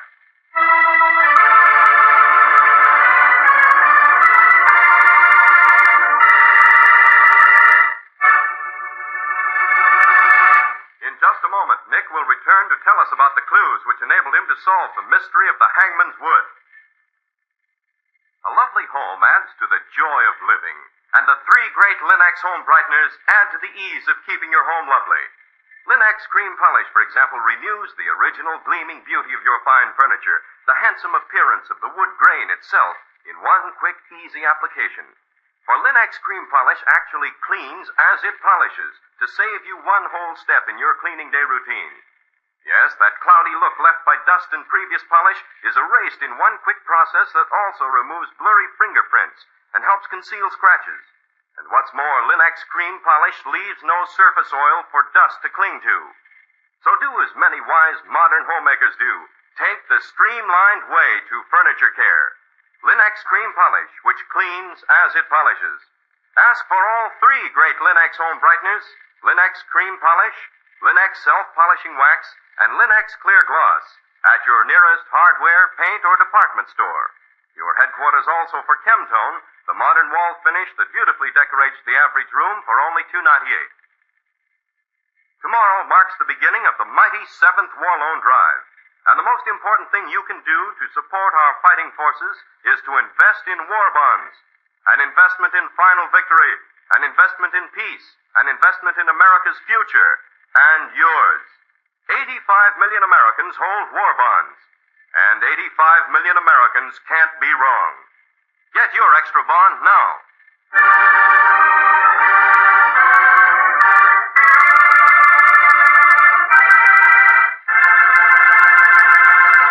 Now let's hear from Nick Carter himself.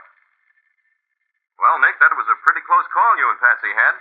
Well, not as close as you might think, Ken. No? Why, if something hadn't gone wrong with Joe's apparatus, the gunpowder would have gone off, and you wouldn't have had as good a chance to capture him the way you did. But I knew the gunpowder wouldn't go off. But how could you possibly know that, Nick? Well, it was this way. As we rode along the sea wall, I punched a hole in each can of powder with my knife. And as the tide came in, the water flooded the cans and soaked the powder so it wouldn't explode. Oh, Nick, you're wonderful. I'll say, but suppose the tide had been going out instead of coming in. Wouldn't have made any difference, Ken. Because just to be sure, after I punched holes in the cans, I also cut the wire. You always think of everything, Nick. Oh, thanks for the vote of confidence, Betsy. Nick, tell me, when did you first suspect that it was the work of an English gangster? When we heard the voice of that screech owl, which was the way that Joe's gang warned each other. You see, our screech owls are quite a different species from those in Great Britain. Oh? When I heard that peculiar, eerie call, I realized it was an imitation of the British screech owl, which is a bird definitely not found in the woods of Virginia. Well, live and learn, I always say. And now, how about a hint or so about next week's story? I don't see why not, Ken. It's a story about one of New England's most famous possessions, the rocking chair. Rocking chair has a good homey sound, hasn't it? But this rocking chair only rocked at certain times, certain very definite times, just before some member of the family was to die. Has a nice homey sound, doesn't it? Well, there was nothing homey about the deaths. They happened in all sorts of ways. Until Nick took over the case. Then both the rocking and the death stopped, suddenly and for good. And what do you call this exciting story, Nick? I call it the Haunted Rocking Chair.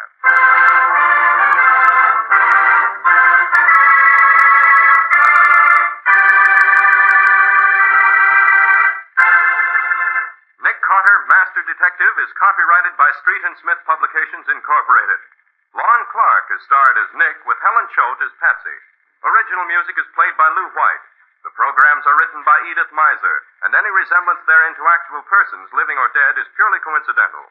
The entire production is under the direction of Jock McGregor.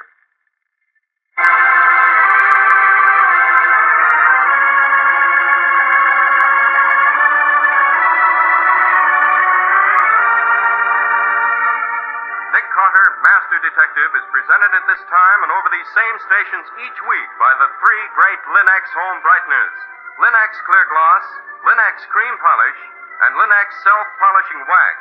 Created by Acme, America's great producer of Acme fine quality paints. This is Ken Powell speaking for the thousands of Linux dealers all over America, saying so long until next week.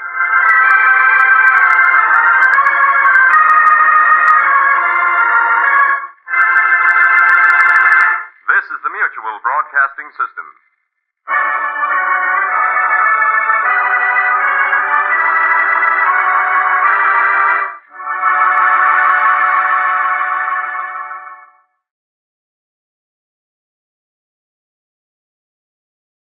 The Ethel Merman Show, previously scheduled for this time, will be heard at a new time and date to be announced shortly.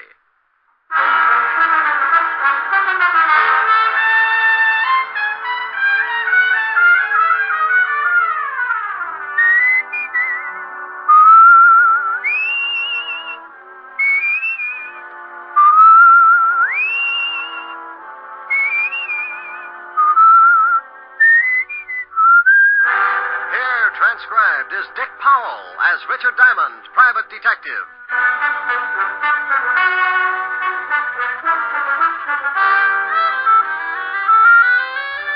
Hello there. This is Diamond. Hey, I got a beef. I went shopping for my girl Helen Asher the other day. You know, stuff for dinner.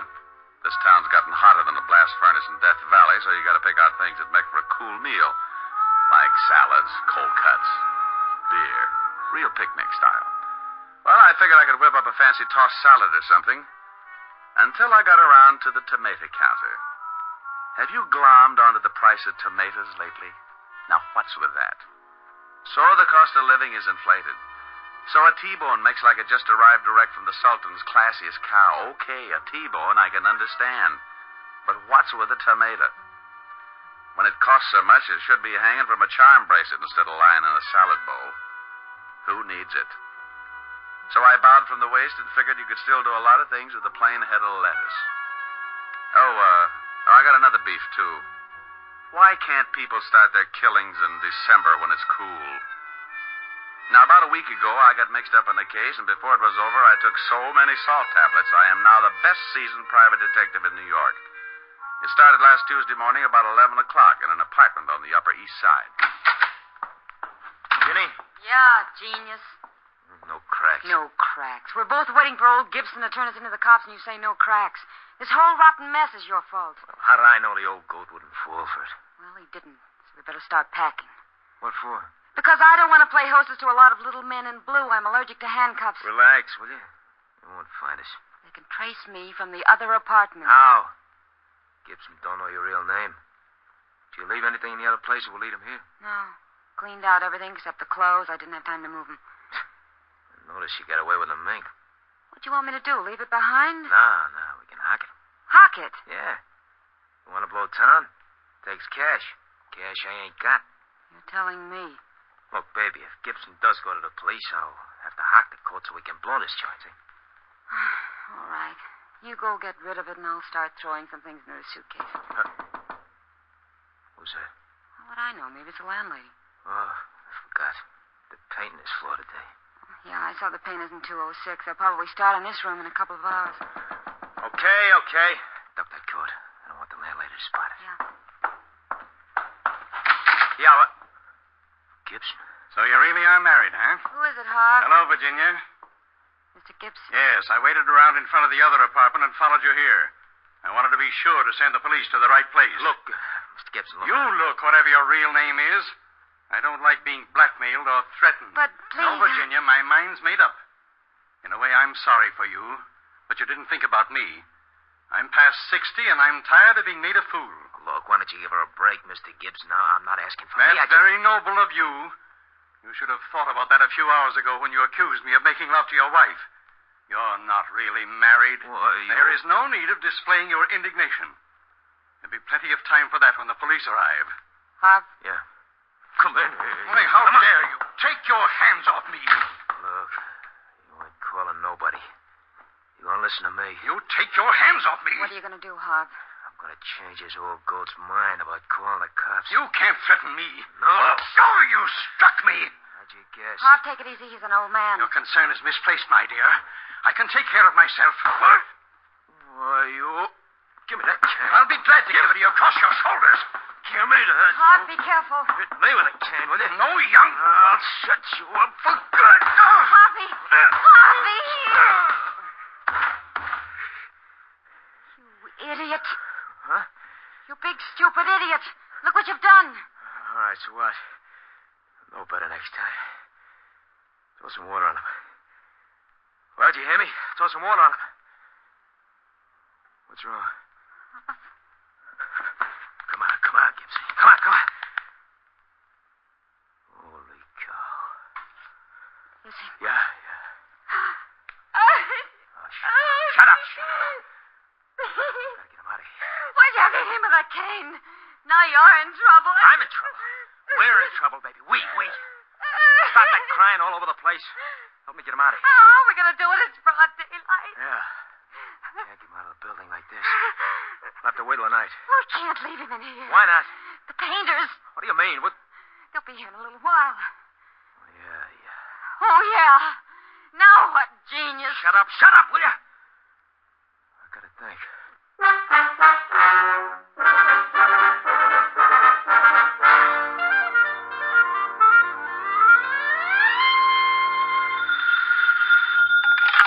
Diamond Detective Agency, murders financed while you wait. Oh, you idiot. Oh, is this Toodles Asher, the belle of Park Avenue? This is Helen Asher, the girl that goes steady with the Diamond Detective Agency. Sounds like a fine organization. Are they reliable? Very seldom. Oh. I'll tell you better as soon as I find out what I'm going to do tonight. You're going to give your butler the evening off, and the Diamond Detective Agency is going to march through your front door single file and show you a shortcut to spend the bottle. What time does all this begin? How long will it take you to pucker? About 2 seconds. Well, I won't get there until 8. Don't hold it or you'll end up looking like a Ubangi. You're terrible. Yeah, but I'm pretty. So's a baboon. Oh, what you said. You won't be late, will you, Rick? I don't know, after that last crack, I think I'd better start going steady with King Kong. Rick. No, I'm mad. Ricky, I love you.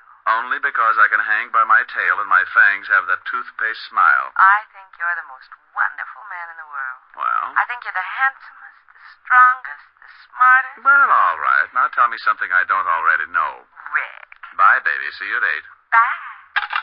A, I'm adorable. B, I'm so beautiful. C, Now, look, honey, I can't make it till 8 o'clock. I got a fan dancer who's a client. She wants to go out and trap an ostrich this afternoon. Is this the Diamond Detective Agency? Huh? Oh, yeah. Is this Mr. Diamond? Yeah, what's the matter? You sound like you're standing on a body. Oh, Mr. Diamond, please, you've got to help me. I just don't know what to do. Now, take it easy. Who is this? What's wrong? I thought it moved. What moved? The man sitting in my chair. Well, that happens now and then. Why shouldn't he? Oh, well, because he's dead. What? Yes. I came home this afternoon from girls' camp, and when I unlocked my door and went in, I found this, corpse sitting on my Hepplewhite. On your what? Hepplewhite? I don't know how he could have gotten there. Hepplewhite? No, the dead man. What about Hepplewhite? Who? The guy this corpse was sitting on. Oh, no. That's a chair. Hepplewhite's an old antique chair. Oh. Oh, now I'm so confused. Well, move over, honey. Now, take it easy and give me one thing at a time. Who's the dead guy? Well, I don't know. I never saw him before in my life. Okay, now why haven't you called the police? Well, I thought about that, but I'm a school teacher, Mr. Diamond, and I was afraid of the scandal. I read a lot of detective stories, and the first thing that came to my mind was calling a private eye. Private eye. Mm-hmm. You had the biggest ad in the phone book, so naturally... Naturally. Well, give me your name and address, and I'll be right over. Oh, Esther Blodgett, 419 East 79th Street, apartment 108. Okay, Esther.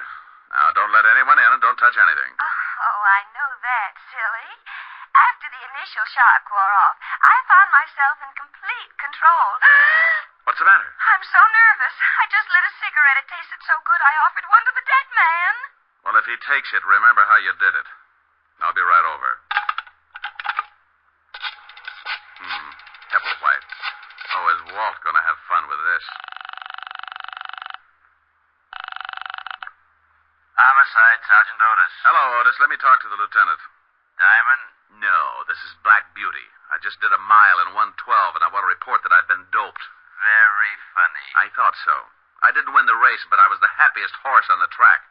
Now, put the lieutenant on the phone. Lieutenant Levinson. Diamond, Walt. I don't want any. You take your killings to another precinct. Oh, now, don't be a sorehead. Giving you business is just my way of showing my friendship. Can't we just be buddies at a distance? I'm getting tired of chasing corpses. Well, grit your teeth and get over to 419 East 79th Street, apartment 108. Homicide? Yeah. A dame named Esther Blodgett reported it. She lives there. Who's dead? Well, I don't know. Oh, yeah. A guy named Hepplewhite. Hepplewhite? You ask Esther about it. She'll put you straight. Are you coming over? Yeah. Bye.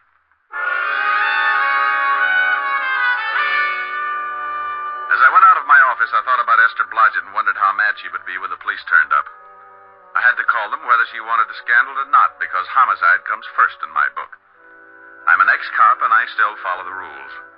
It's not a conscience. I just like staying in business, so when someone turns up with a killing, I always let Lieutenant Walt Levinson know about it. I grabbed a cab, and 20 minutes later, I was standing in Esther's apartment along with Walt, the dead man, and Hepplewhite. Oh, you're a swell fella, you are. What's the matter, Walt? I've been going through that Hepplewhite routine for the last 10 minutes. I just found out it was a chair, that one right over there, the one that Stiff's in. Mr. Diamond, why did you call the police? I thought you'd ask that. Because that man's been murdered, Miss Blodgett. That's what good citizens do when they find a dead man in the apartment. But the scandal? I'm a school teacher. What will my students' mommies and daddies think? Honey, just confuse them with that Hepplewhite routine. What did you find out, Walt? Not much. The coroner will be here in a few minutes. Looks like someone gave him a pretty good beating. What's that all over his clothes? Isn't that blood, Mr. Diamond? Yeah, he's been bleeding all right. I mean that brown stuff, Walt. Looks like lint or something. I noticed that, too. I don't know what it is. We'll have the lab analyze it. Tell me, Esther, you said when you came in you unlocked the door. Yes, that's right. Are you sure it was locked? Why, yes, it has a catch lock. Besides, you have to turn the key and then use the other hand to turn the knob. Did you touch anything? Open any windows? I touched nothing. Oh. Well, there's a good one, Walt. Yeah, a corpse sitting in a room with the door and all the windows locked. Do you always lock the windows when you go out, Miss Blodgett? Well, I've been away for several weeks at a girls' camp. Aren't you a little old for that sort of thing? Oh, I've been counseling. One of the teachers who goes along to take care of the young girls. What do you think, Rick? Well, he wasn't killed in this apartment. No, no signs of a struggle. There's only blood around the chair and on the body. He must have been carried in. There would be blood trails on the floor. Not if he was carried in something. You say you never saw this man before, Esther. Never in my life. Any identification in his wallet? Yeah, name's Gibson. Leland Gibson. No money taken either, so that eliminates the robbery angle. Any address? Yeah, he's got an old driver's license. 12 East 64th Street. Pretty classy district. Judging by his clothes, he was well fixed. Tailored. Good store. As soon as the coroner arrives, I'm going to check this apartment building. Maybe somebody heard something or saw something. Let me check the 64th Street address for you. This is a police job. Why do you want to check it? Oh, because poor Miss Blasey looks so unhappy. I am, Mr. Diamond. I am very unhappy. She was? So she's unhappy. If you want to check the place on your own, go ahead, but I'm sending some men over anyway. Mr. Diamond, I like you. Well, thank you, Esther. No. I want to hire you to catch the killer and free me from this awful policeman. Awful policeman? Do you know how I got this way, Miss Blodgett? Oh, I'm sure it wasn't easy. Good for you, Esther. I got this way because of this private detective. Just call me Blue Eye. Ever since he stopped working with me and left the force, I've gotten mixed up in more screwy cases than an alcoholic in a whiskey truck. There isn't 1 week that he doesn't turn up with 1 or 2 killings. My, he gets excited, doesn't he, Mr. Diamond? And in his spare time, he intimidates my sergeant. Just call me Rick, dear. I've taken enough bicarbonate in the last year to stop Vesuvius erupting. And if he doesn't give me a little peace and quiet, I'm going to end up solving a killing of my own. Rick, my, that's a nice name. How did you ever get to be a school teacher? You don't look the type. Are you listening to me? Oh, what makes me so different? I've seen signs on highways that say it better than I can. What are you two babbling about? You mean the ones that say, danger, stop, look, and listen? Well, that fits, but I was thinking about curves and soft shoulders. Oh, no. Now, you listen to me, Diamond. This is serious business. A man's been killed in Miss Blodgett's apartment. If you want to take her on as a client, go ahead. But any questions from here on in will have to be gotten down at police headquarters. You are taking me in, Captain? Lieutenant. Yes, you'll have to come down for questioning. Rick? You go along with the big bad policeman, dear. I'll have you out in no time. Well, all right, if you say so, but this has never happened to me before. Oh, that's unfair. Oh, stop blubbering. Yes, what is it? Oh, you get out of here. Oh! Otis! Where the devil is Otis? I left Walt jumping up and down in front of Esther and the corpse and headed for 12 East 64th Street. It was an old brownstone in one of the wealthier districts. And when I rang the doorbell, I got another surprise. Yes? Yes. Don't tell me you're a school teacher. I beg your pardon. You forget it. It's the landmarks that threw me. What do you want? Oh, do you know a Mr. Leland Gibson? Yes, he's my father. Now, just who are you? Name's Diamond. I'm afraid I've got some bad news for you, Miss Gibson. It's Father. Something's happened to Father. May I come in? Oh, I'm terribly sorry, yes. Now, please, what is it? What's happened to Dad? Well, he's dead. Oh, no. No. Look, I know this is tough, but you've got to help me. The police will be here in a minute. The police? Yes, your father was murdered. Oh, I knew something like this would happen. You did? Well, tell me about it. Well, I don't mean that I expected Dad to be... Okay, now, just take your time. Cry it out. I'm sorry. Have you a handkerchief? Sure, here. Thank you. Now, think you can talk about it? Dad left the house about 3 weeks ago and moved into a hotel. Did you have a fight or something? Oh, no. Everything was fine, but... No, hang on. Things couldn't have been better, and he was in wonderful spirits when he left. No arguments, no hard feelings? He didn't leave mad? Oh, no, nothing like that. Then, have you got any idea why he suddenly packed and moved into a hotel? Well, I'm not sure, but I think it was a woman. A woman? Yes, he told me one day that he'd met someone he liked very much. The day after that, he moved to the hotel, but I never saw her, and he never said anything more about her. Weren't you a little worried? Naturally. Father isn't a young man anymore. I mean, wasn't. Just one more question. What hotel did he move to? It was the Adams on Madison Avenue. He used to go there 3 nights a week for dinner and a game of bridge before he decided to move in. Well, thank you. Are you all alone? Yes. Got any friends you can call? A few, I guess. Well, call them. It's better not to be alone. And bawl your head off. It'll do you some good. I'll send you your handkerchief, Mr. Diamond, Richard Diamond. It's in the book.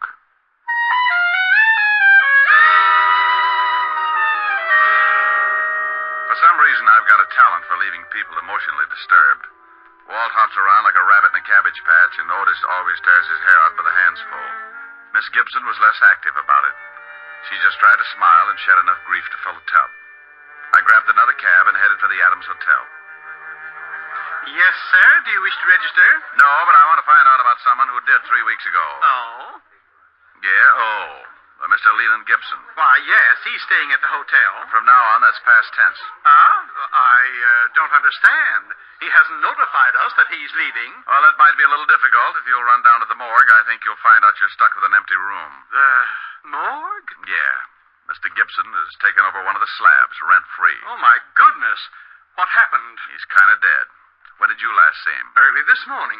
He left the hotel around 10. Know where he was going? Why, no. Do you remember him having any visitors in the last 3 weeks? A girl, I mean. No. Are you looking for a girl? Yeah. Mr. Gibson's daughter seems to think he was running around with a woman since he moved into the hotel. Oh. You say that like you knew what I was talking about. It was common gossip around the hotel. What was? Well, Mr. Gibson has been coming to the hotel for many years. He used to eat dinner here 3 nights a week and then play bridge with some of the hotel regulars. Now, about a month ago, we took on a new waitress. Now, it was very obvious that Mr. Gibson was quite taken by her. So much so that he moved into the hotel and ate at her table every night. Oh, what was her name? Virginia Pelgrim. Quite good-looking. About 5'3", dark brunette, very well, I'd like to see her. That's impossible. She left the hotel about a week after Mr. Gibson arrived. Oh, swell. Wasn't Mr. Gibson unhappy? Oh, no. He was rather happy, in fact. I believe he wanted her to move so he could see her more often. Now, what makes you say that? Some of the things she said in the kitchen to the other girls. Do you know where she might have moved? No. But, you might check with the flower shop. Mr. Gibson used to send flowers every day. Well, thank you.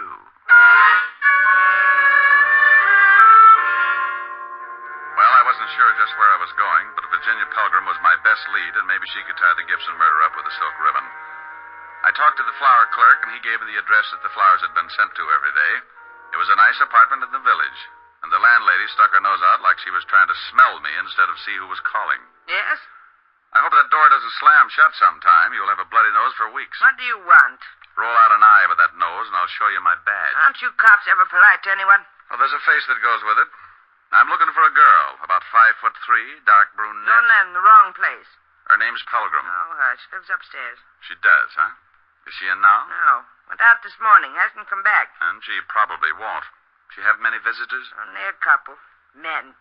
That figures. Ever see an elderly man, gray hair, about 60? Sure, every day. Know his name? No. You said she had a couple of visitors. Who else? Another man. Younger, kind of greasy. Only came around a few times. Old man was there this morning, had an argument. Could you hear what they said? I don't snoop. Anyone else? No. Who paid her rent? She did. Cash. Mind if I take a look at her apartment? Got a search warrant? No. Then you can't. Okay, thanks. You've been charming.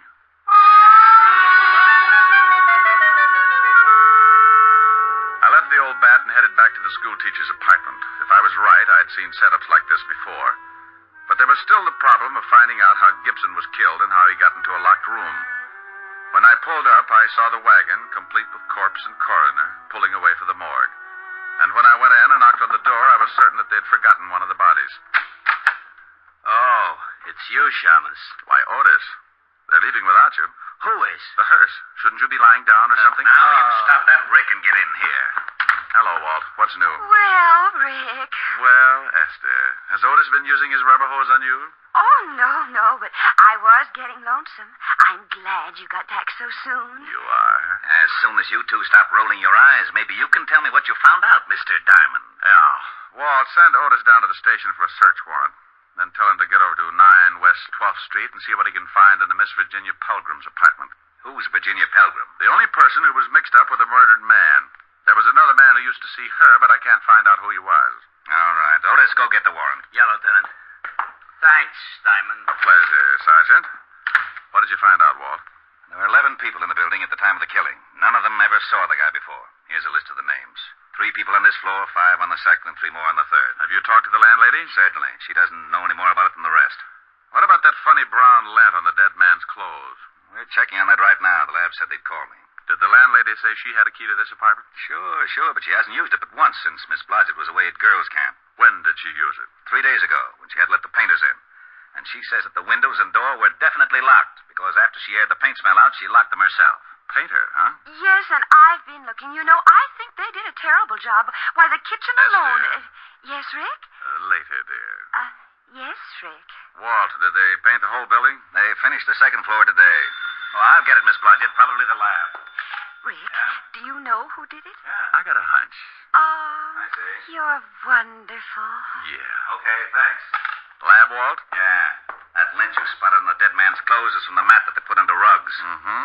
Walt, you were on all the floors. Did one of the apartments have a rug missing? They're all missing from the second floor. The tenants took them down to the basement when the painters moved in. Any off this floor or the third? No, just the second. Well, your killers are on the second floor, Walt. How do you figure? Well, let's look at what we've got. Dead body in a locked room.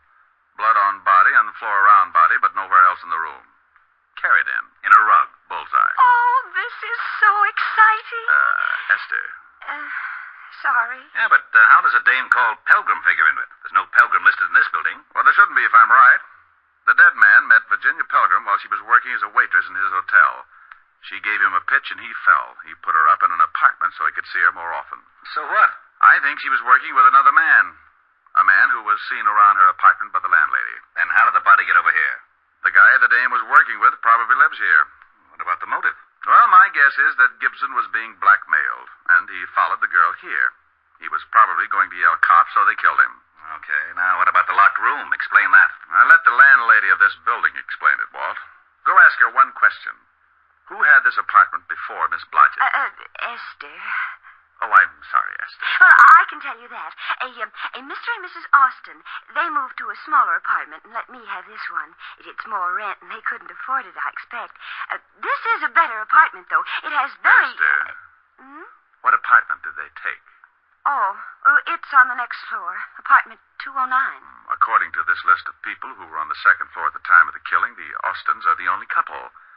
What did Mrs. Austin look like, Walt? Oh, about 5'3", dark brunette, very well. Oh, say no more. Come on, Walt. May I come? No, Esther. You stay here. I'll be back later and discuss the better features of your nice little apartment.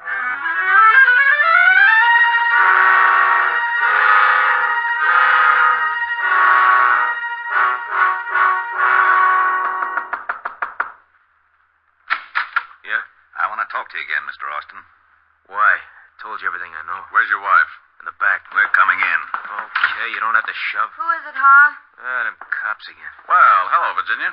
Do I know you? Where's your rug, Mr. Austin? What? It's down the basement. Miss Pelgrim, how long have you been married to this man? About 3... Hey, how'd you know me? Shut up. Know your name? You might as well tell the lieutenant everything. Why did you lie about knowing Mr. Gibson? I didn't. I never saw him before in my life. I didn't tell you the dead man's name was Gibson. How'd you know that? Don't answer that. Oh, shut up. You and your husband killed Mr. Gibson and carted him downstairs in a rug. Why'd we do that? Because the painters were on their way to paint your apartment, you had to get him out without being seen. You dumped him in Miss Blodgett's apartment because you knew she was out of town. And you used to live there, so you still had a key. You shut up. We've got enough to hold both of you on. The rug will have bloodstains on it. Get out of the way. Get out, Walt. Why, Walt, you're so rough. Yeah. I didn't kill him. Harvey did. I didn't kill him. Okay. You can tell me all about it down at the station. Hey, where are you going? Well, it's 6:30. I got a date. What about Miss Blodgett? She's going to get lonesome again. Ah, she was born that way. I've got to see a girl who's going to hold a pretty interesting class of her own. Bye.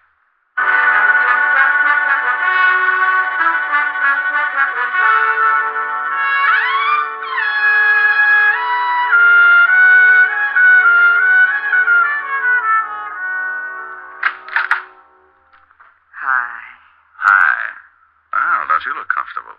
Where's Francis? I gave him the night off, like you suggested. You're cute. I've got a cool dinner in the library. School day. You sound happy. Well, I was just thinking about a school teacher I knew once. That looks mighty toothy. Sing for your supper. What? Got a new tune on the piano. Oh, honey, I'm hungry. You sing first, and then you can eat. Oh, all right. What is it? Right here. So in love. Oh, okay. Strange, dear, but true, dear. When I'm close to you, dear, the stars fill the sky. So in love with you am I. Oh, keep going. I'll get it. Even without you, my arms fold about you. You know, darling, why so in love with you am I. Was some girl asking for you. Oh, some girl. Wow. I told her there was no one here but the piano tuner. Oh, she leave her name? Uh-huh. Hepplewhite. Hepplewhite. Yes. Who's she? Come here, baby. No. I want to know who she is. I said come here. No, Ricky. Mm-hmm. Who's Hepplewhite?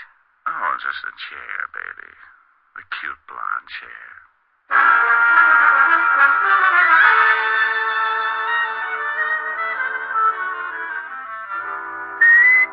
You have just heard Richard Diamond, Private Detective, starring Dick Powell, transcribed. Helen was played by Virginia Gregg, Lieutenant Levinson by Ed Begley. Also in our cast were Wilms Herbert, Georgia Ellis, Tony Barrett, Joan Banks, and Norman Field. Music was under the direction of Frank Worth. Richard Diamond is written by Blake Edwards. Now, this is Eddie King reminding you that Dick Powell soon will be seen in the screen version of the bestseller novel, Mrs. Mike, and inviting you to be with us again at the same time next week, when we will again bring you Dick Powell as Richard Diamond, Private Detective.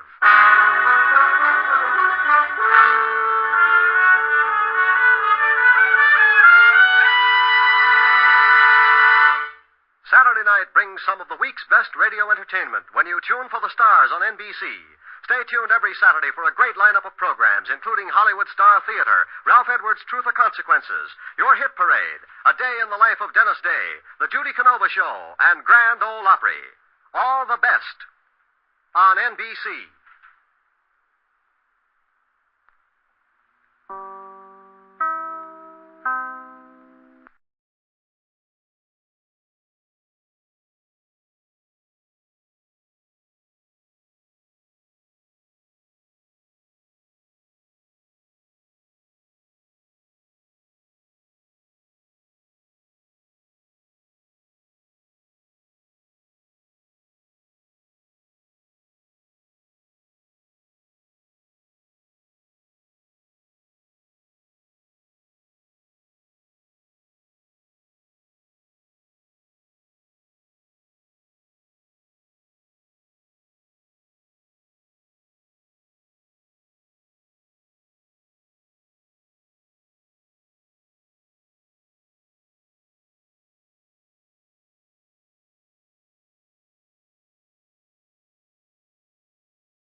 And now back to The McCoy, starring Howard Duff.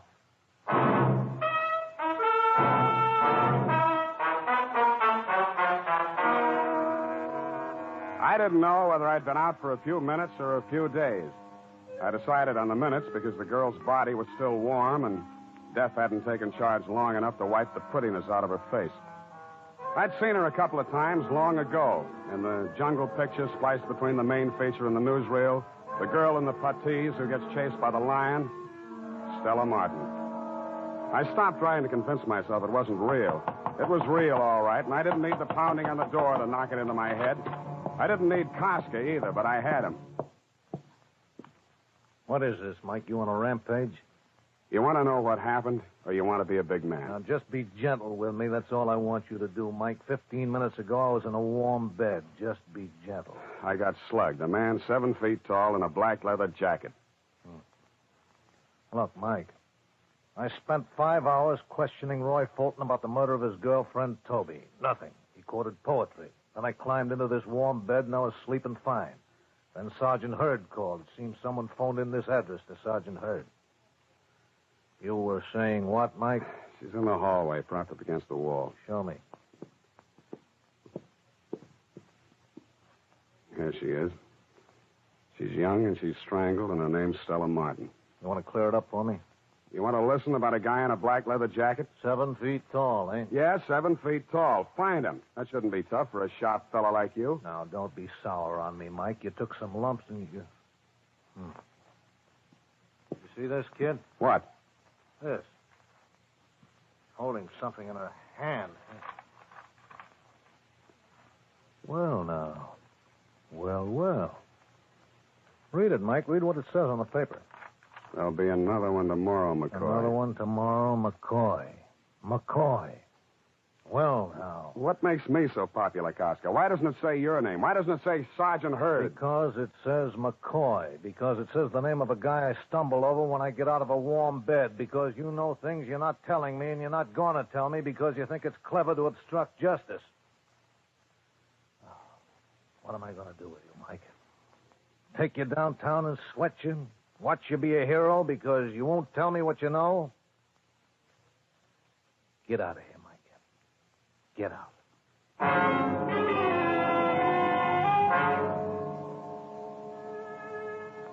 And then to my room in Las Palmas, pull the Murphy bed down, adjust the beaten frame to the broken spring, and lullaby yourself to sleep with what makes 2 girls dead from a pair of silk stockings. What made Stella Martin and Toby Drake so close they had to hug death in the same way? And the next morning, Saturday, torn out of sleep by the sound of the mockingbird screaming the name of Phil Gardner, agent. I told them to button their bills and went there. Girls drop like flies where you walk, McCoy. Turn your gyp sheet into my girl in the cashier's cage. She'll pay you off. Kiss you goodbye for the firm. She'll also give you all the messages from Mabel we've been taking for you. What's the matter, Phil? Only yesterday we were in love, you and I. So what does it buy me? A lousy ride to a place where the morning paper says a has-been is dead? Call her by name, Phil. Because you must have called her by name lots of times. Stella Martin. Let me hear you say it. Keep away from me, Mike. I told you, I hardly knew the dame. Say a name, Phil. She's dead. The least you can do for her is to say a name. Say it. No. Or else she'll break my arm, huh? Here, and here. Stella Martin. You kill her, Phil? My arm, Mike. I'll need her to sign your check. How long have you known Stella? 3 months ago, pickup from Dorcas Drive-In on Santa Monica. A guy gets lonesome for a car hop like Stella. A friendly pickup, so help me. You did lovely, Phil. Now, tell me one thing more. You know a man who wears a leather jacket who's 7 feet tall? Somebody help me. I got a madman loose. 5, Philsy. For 2 lovers like we, you've made the morning stink. I got to the drive-in on Santa Monica. A cowgirl with a menu and a pair of heavy-duty sheer dungarees threw a card on my windshield that said Phyllis on it. Dorcas, she asked back. Why, that's old Mel over that-a-way mixing up a passel of nuts and cheese for the super burgers. I moseyed on over to old Mel, but the critter saw me coming and snapped his galluses at me. Howdy. Yep. Do tell. Mike McCoy, Criminal Investigation. Melvin Dorcas, short order fella. Howdy. Howdy. You the manager of this place, Mel? Foreman. Figures. Tenderfoot talk. Don't let it throw you. I need some information, Mel. Who'd you say you be? Mike McCoy, Criminal Investigations, IB. Don't be a gravel kicker, son. Speak up. What's on your mind? Know a girl named Toby Drake, Mel? Knowed her. Used to work here. One named Stella Martin? Yep. She's due to work this morning. She ain't gonna make it, though. She's dead. Her and Toby. Choked. Seen it in the Gazette. I need your help, Mel. Oh, deputizing me, huh? Well, I don't know. I just don't know. If you don't help, there's liable to be another dead girl. Yeah, Peggy.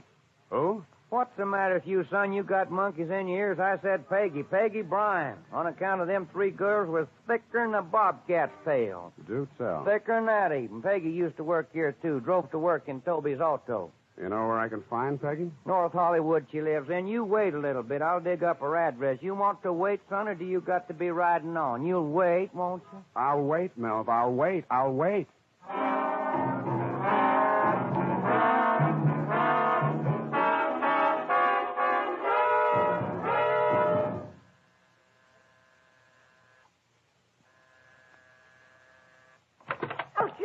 I'll kill you before you kill me. Don't be crazy. Give me that gun.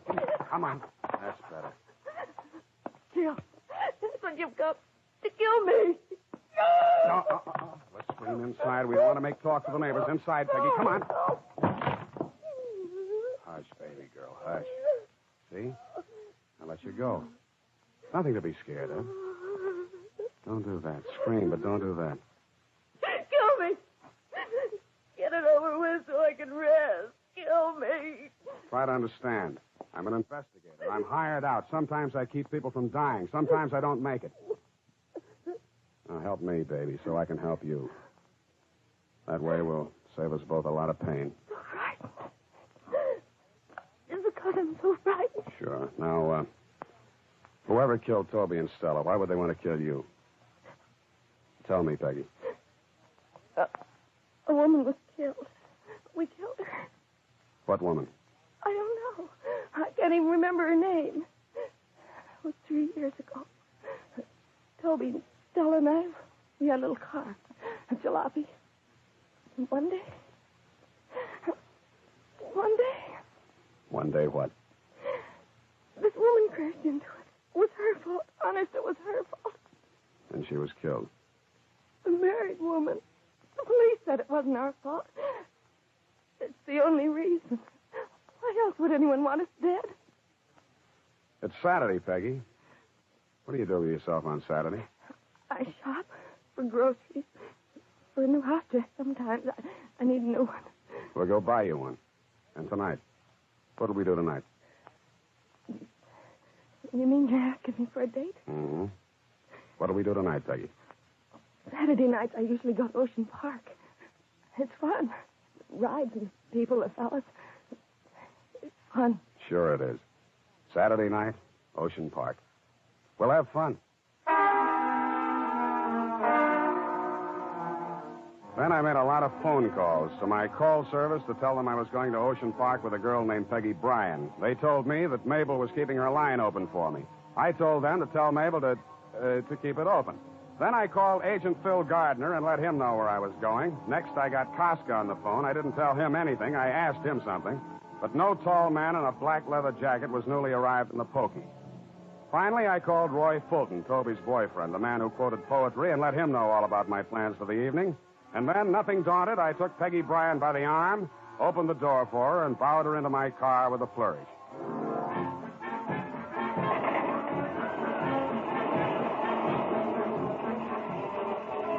At Ocean Park, I bowed her out. The least I could do was to make it gay for her. After all, she was my personal pigeon. Let's just walk for a while, Mike. Whatever you say.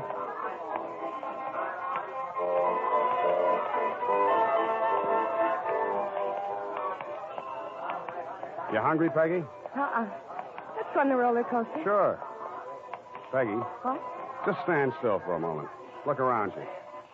See anybody you know? No, Mike. Let's go on the roller coaster. Right.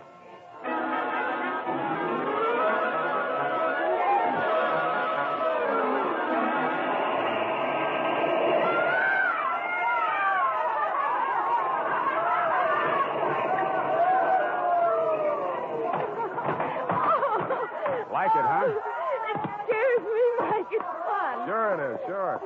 Want to eat now? I always have fried shrimp when I come to Ocean Park. Yeah, me too.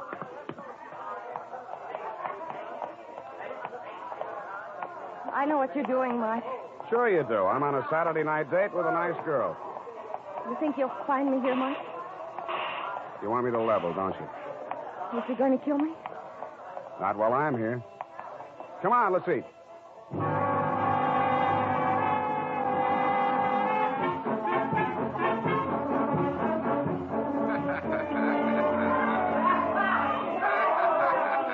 Two tickets, please. Thanks. Let's go, Peggy.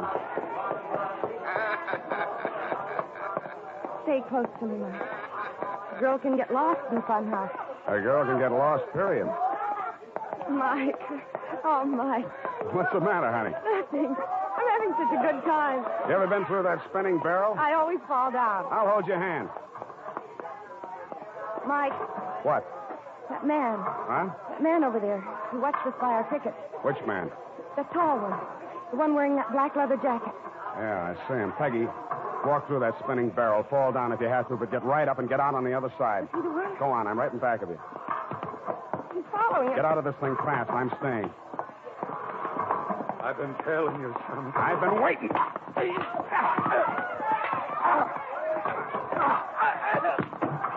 Come on, get out of there. Get out of there.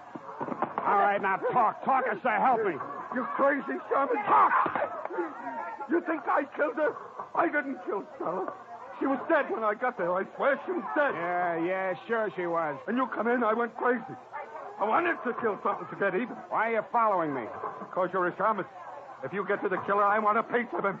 I didn't kill Stella. You gotta believe me. You gotta...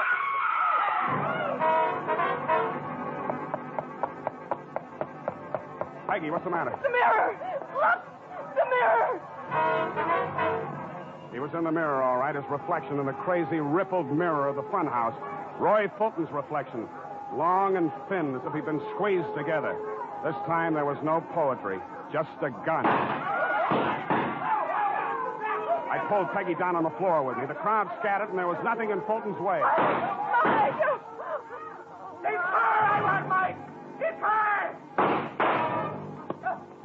I was lucky. My shot got to him, but he kept coming. Then it caught up with him. But he didn't fall. Fulton. They killed my wife. They killed her.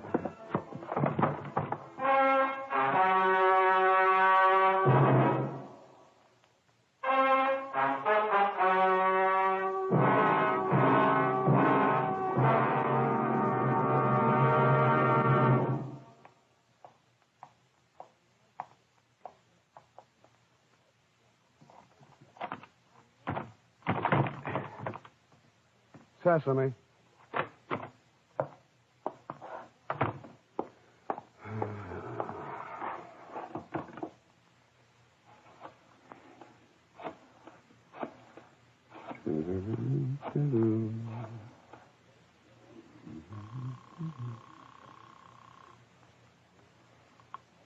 Hello, Miss Ford. Remember me? You wanted me for the talking pictures? Yeah. Mike. Mm-hmm. Oh, you saw it in the papers. That's right, Roy Fulton. Yeah, his wife had been killed in the automobile accident, and he blamed those three girls for it. He was definitely off his rocker. Baby, Miss Ford, what are you doing tonight? A ballet dancer? Instead of me?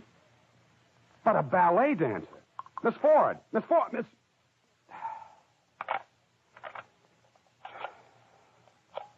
I'll be seeing you with all your old familiar faces. Hello, Mabel. This is the McCoy.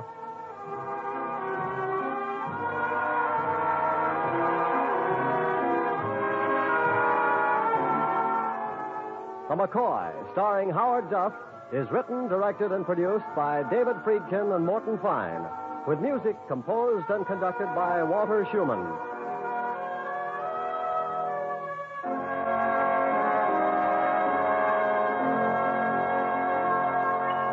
This has been an NBC Hollywood Program Department presentation.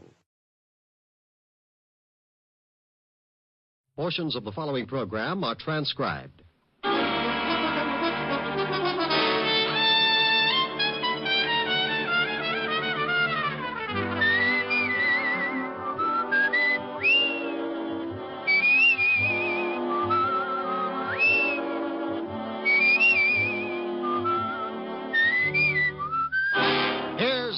Powell as Richard Diamond, private detective.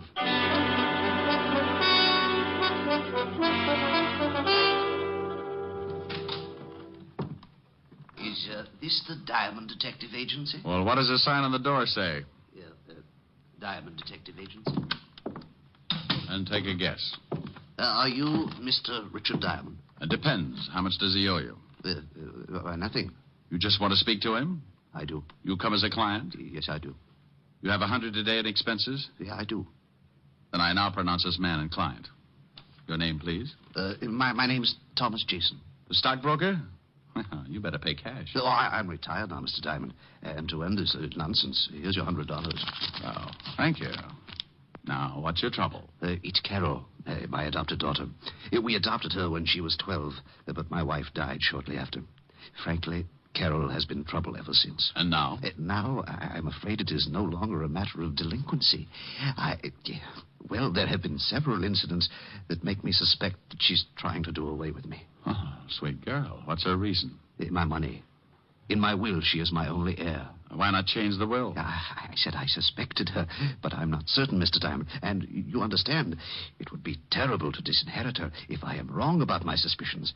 I simply must be sure before I change my will. She have any idea of your suspicion? Yes. This morning I did speak to her. Mentioned the possibility of cutting her from my will. She flew into a rage, made several terrible threats. Oh? What do you want me to do? Well, sir, I want you to... Oh, excuse me.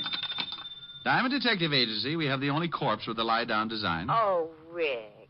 Why don't you answer the phone right? Okay, Helen, baby. Diamond Detective Agency, Mr. Richard Diamond speaking. What? See, it throws you.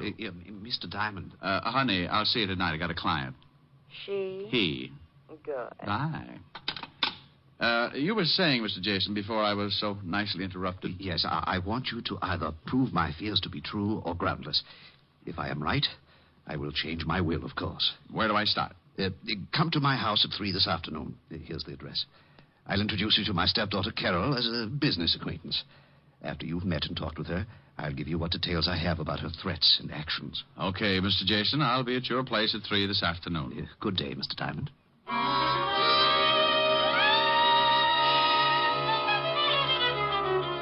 I checked the time and found it to be nearly 12, so I beat it out to grab a bite of food before the noon rush began. Cafes in downtown Manhattan at lunchtime can only be compared to a can of sardines after all their relatives move in.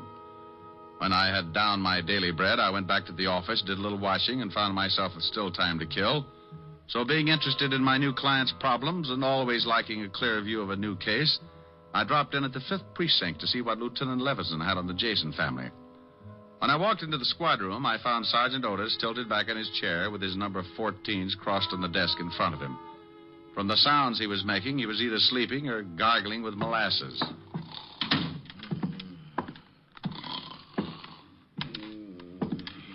Sergeant Otis. Oh, boy. Sergeant Otis. Some down. Otis, wake up. What? It's you, Silas. Patrol Leader Diamond with his stout-hearted brownies who were shocked by your dreams. Shame on you. Hey, how'd you know I was dreaming about a dame? I peeked. You know, I think I'll tell the lieutenant that you were sleeping on the job. Well, no, please don't do that, Shamus. He'll start me pounding the beat again. Please don't tell him. Well, maybe I'll let you off the hook, but only if you tell Walt we're pals. That might stop him from giving me the devil about ribbing you. Pals? You mean friends? Buddies. Oh, no, I couldn't stand it. Hello, Walt. Okay, so where's the body? Nobody. You lost one? Now, you stop that. Well, get you. All mad because I can't find a body for you. Oh, please, Rick. What do you want? I just wanted any dope you might have on the Thomas Jason family. Jason? Yeah, the broker. Oh, nothing on him, but plenty on his stepdaughter, Carol. Like what? Oh, she's a regular. Usually D&D, drunk driving, disturbing the peace. You want to see the file? Yeah, it might be worth a look. Have my pal, Otis, bring it in. Sure, You what? My pal. What did you know? Otis and I are friends. Is that why he tries to hide under the desk every time he sees you coming? Call him in. See for yourself. You think I won't? Otis, get the file on Carol Jason. Bring it in here. Yeah, Lieutenant. Now we'll see. Friend, that's a laugh. That's a laugh yourself. You better be feeling good. Now, what do you mean by that? You'll see. Yeah, Lieutenant, here's the file. I'll take it, Otis. Thank you very much. Sergeant Otis, you have an opportunity to do me a great favor. Please, and without profanity, tell me what you think of Rick. Oh, he's nice. What? You're turning blue, Walt. I'll turn blue if I want to. What did you do to Otis? Dope him? You heard him. He thinks I'm nice. We're pals, buddies. I heard him all right, but I wouldn't believe it on the stack of police manuals. Otis, I'll give you one chance. What's this all about? The shamus told you, Lieutenant. I think he's a swell, like a great guy. Thank you, Otis, my friend. Always kidding, but a good pal. Otis, do your feet ache? My feet? Why, no, Lieutenant. Well, they will. I'm sending you to a beat. A beat? Yes, in Yonkers. Oh, no!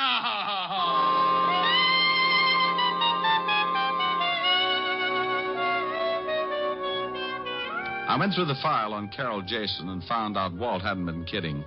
She'd been picked up for everything from kicking dogs to slugging her boyfriend with a champagne bottle. Real nice girl. I left Walt trying to third-degree the truth out of Otis and headed for what I hoped would be a nice, easy case. In a few minutes, I was in front of my client, Jason's house on East 66th Street. It turned out to be a modest little shack of some 30 rooms with a brownstone cover. I was ushered in to wait in the library for Thomas Jason, but I got a surprise. Mr. Diamond? Well, now, I'll bet you're Carol. Your stepfather's told me so much about you. You're a friend of my stepfather's? Well, you might say we have things in common. Where is he? I'm afraid you can't see him, Mr. Diamond. You see, he's become quite ill. Oh, ill so quickly? I talked to him a few hours ago. He was about as sickly as Paul Bunyan. Mr. Diamond, will you please leave?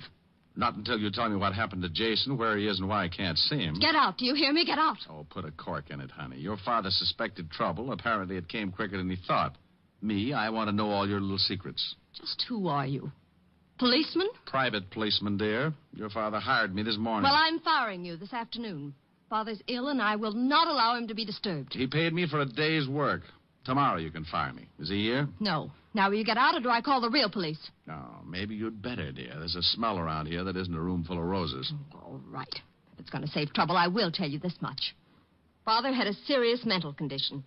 This afternoon, a couple of hours ago, he had an attack. And I was forced to have him taken to a place where he could be treated properly. With what?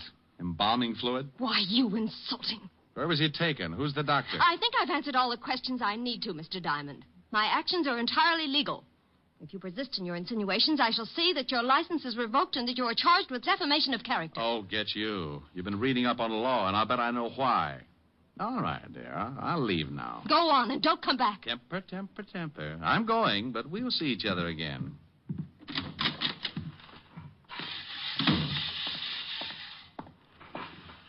Hello, Pop. Got a minute? Yeah, reckon so, mister. What's on your mind? Oh, questions. Like how long you been out here mowing the lawn? Most of the day. Why? Did you, see Mr. Jason leave? Oh, sure. Left in an ambulance, he did. He was wearing a funny white coat with the arms tied in back. My fashion certainly changed. You didn't notice any name on the ambulance, did you? Well, as a matter of fact, I did, mister. Oh, my, it was a silly name. About the silliest I've ever heard of. Oh, the name, Pop. What was it? Oh, don't be in such a dang rush. It was, Home Sweet Home Rest Home. Oh, no. Ain't that silly? I don't think my client agrees with you. If he was taken there for a rest, it may be a permanent one.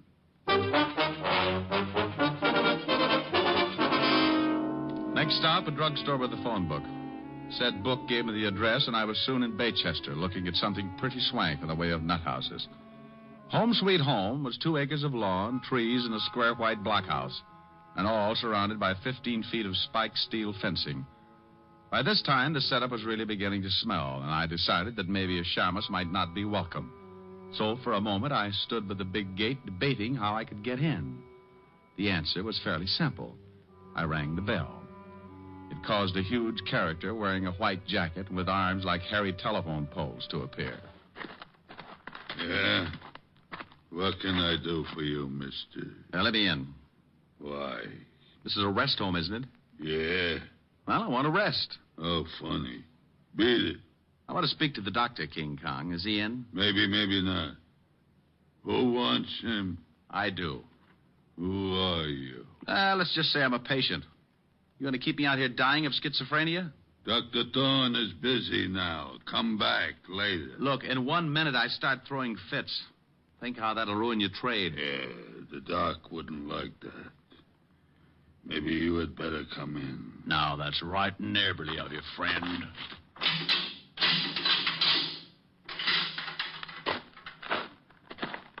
Wow. Nice place. For nuts? Please. I'm a patient, remember? So, if you're a nut, I should care. If you ain't, why should you? Now, that's a homely bit of philosophy. Tell me, what do you do here? Break skulls? I don't think I like you. And I'm a nurse. What a shock this will be to Dr. Kildare. I don't know him. Now, you wouldn't. His nurses are pretty. If he had to have you as a nurse, he'd quit medicine and take up playing the glockenspiel. Well, you're nuts. Wait here. I'll get the doctor. Yes, nurse. Dr. Thorne, you got a patient, I think. All right, Brazo. I am Dr. Thorne, sir. What can I do for you? He's nuts, Doc. Be quiet, Brazo. Oh, he's right, Doc. I'm nuttier than a squirrel's hideout. Well, I'm afraid I can be of no assistance, Mr. Promise you won't tell? Did I promise? I am Sherlock Holmes. What? H-O-L. I can spell.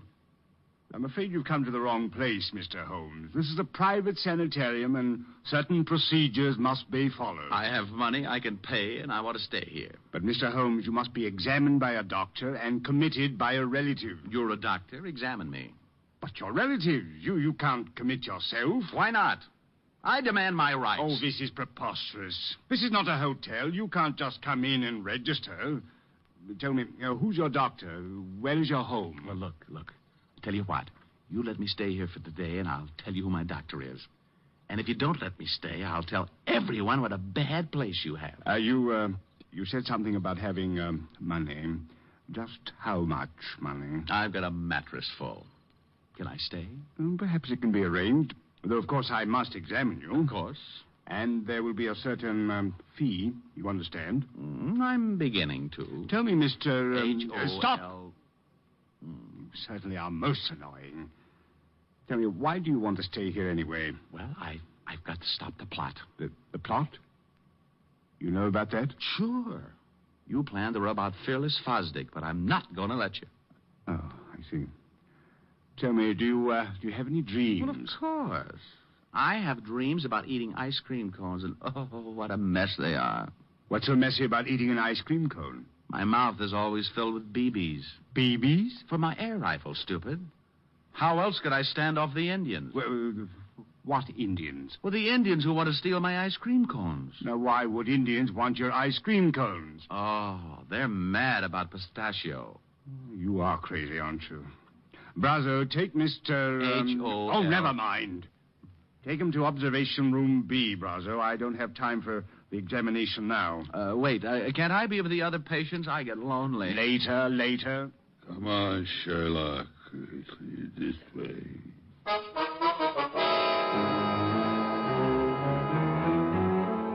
Well, I was in, thanks to the good doctor not being able to pass up a possible easy buck. The big 8 Brazo led me to a small room with bars on the window and a spring lock on the door. When he left, I made like a smart gumshoe and went after the lock with my penknife. Due to my early training in picking locks at the automat, I was out like Alabama. I found myself in a long hall with 7 rooms, 3 on each side and 1 at the end. I knocked on every door. Nothing. Not even Bogart. The last one had to be Jason. Are you in there, Mr. Jason? Diamond. Oh, I am glad to hear your voice. Please, get me out of here. Just take it easy. I don't have a key, and this door has a padlock on it. But you must get me out. Sure, but give me time. First, tell me what's the score. Why did they lock you up? Carol had it planned. She has paid Dr. Thorne to keep me here until I go crazy. She wants to have me judged legally insane so she can take the estate. Yeah, well, maybe I can put a few kinks in her plan. Wait, Diamond. Where are you going? There's a phone in the doctor's office. If no one's there, I'll use it to get help. Yes, but what if you can't get to the phone? And I go out and get the Marines. If I can get by that ape man, that locked gate. Don't go away. Oh, there you are, Sherlock. Oh, don't pick on me. I was only 3.5 years old. I'm upset with you, Sherlock. You oughtn't to be running around the halls like this. Well, a guy's got to have his constitutional, Brazo. Yeah, well, you're through with yours. The doc wants to examine you now. I've changed my mind. I don't think I like it I said here. the doc wants you. What the doc wants, he gets. Well, bully for him, but this is one time you won't. I'm bleeding. I don't want to break your arm, Sherlock. No? So you don't leave until the doc says so. Well, I'm sorry to disappoint him, but certain things are necessary, like this. Oh. Now, you shouldn't act like that. I might get mad. Oh, my knuckles. What is your jaw made of? Concrete? Come on, Sherlock. Or do you want to try again? No, thanks. One busted hand is enough. And don't try to run. The gate's locked. And if I have to catch you, I'll fix your legs so you can't run again. Oh, friendly little butcher, aren't you? Right in here, Sherlock. The doc is waiting. Here he is, Doc. Good. You can go back to the office, Brazo. I won't need you. Well, you seem to be well trained as a detective, Mr. Holmes. Do you always pick locks so easily? I do better with my erector set. But you needn't examine me further. I've changed my mind. You've changed your...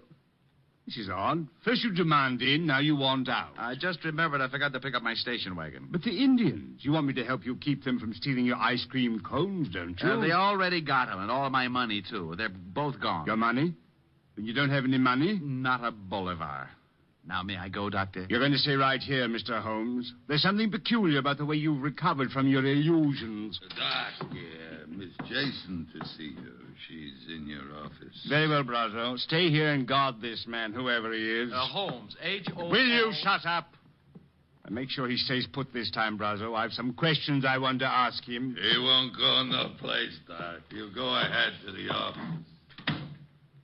Well, Carol, this is a pleasant surprise. Come to visit Jason. Thorne, our plans will have to be changed. Changed? Something has come up that may cause an investigation of stepfather's illness. We can't afford to take a chance of that. But we can't let Jason go now. I had no such intentions. He must be taken care of tonight. Taken care of? But that's impossible. How could He I... must be gotten rid of. What? Oh, no. No, I didn't bargain for murder. Look, Thorne, you're in and you stay in. I've paid you $10,000. Don't forget it. But why all this sudden rush to change our plan? Why can't we A private detective came to see me this morning. He was hired by stepfather. I knew he had suspicions, but I didn't know they'd gone so far. A detective? Oh, he can't act legally, but he's the sort to cause trouble. Detective, private detective. Sherlock Holmes. Rambling about. I'm afraid we're in serious trouble. Come with me. What? Your private detective. I think he's already found Jason. Come on. You wouldn't like to earn $100, would you, Brazo? No. It is you, Diamond. Uh-oh, fun's over.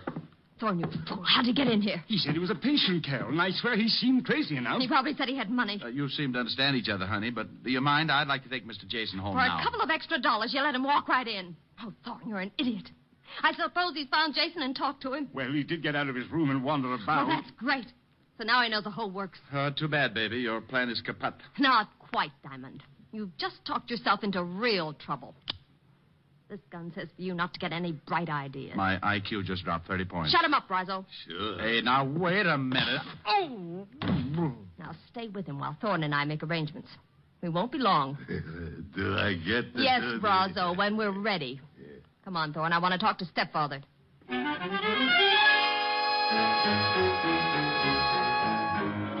Brazo's fist was made of the same stuff as his jaw. By the time I came around, darkness had painted the window, and the room was full of shadow and Brazo. The big hulk was squatting a few feet away, paying no attention to me. So I waited till my mind was clear while I eased off my right shoe. The heel was leather with a steel plate in it. I could only hope it was harder than Brazo's skull. With the shoe in my hand behind me, I was ready. Only to have him catch me stirring.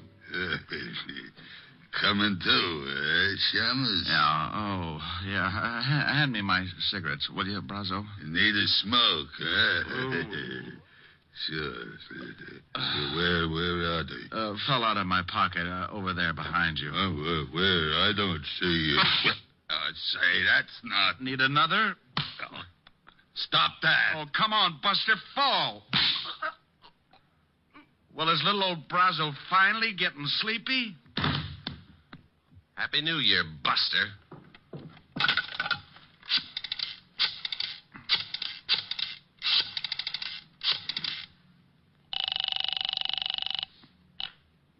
Levinson, homicide. Walt, Rick, if you don't want me to be a customer of yours, get out to the Home Sweet Home rest home fast. What? Hey, what kind of a gag is this now? It's no gag, believe me. My client and I are the blue plate specials, and dinner is about to be served. The home sweet... Oh, it still sounds like a gag. Who'd call anything that? Now, don't argue, Walt. It's no joke. Okay, Rick, what's the address? 1820 Allerton Avenue, Baychester. And bring a blowtorch to cut an iron gate. You may have to. All right, I'll be there in 30 minutes. Quicker if you can. Stand right there, Diamond, or I'll use this gun. Good afternoon. I represent the Sleep Looks like Tight I came just in time.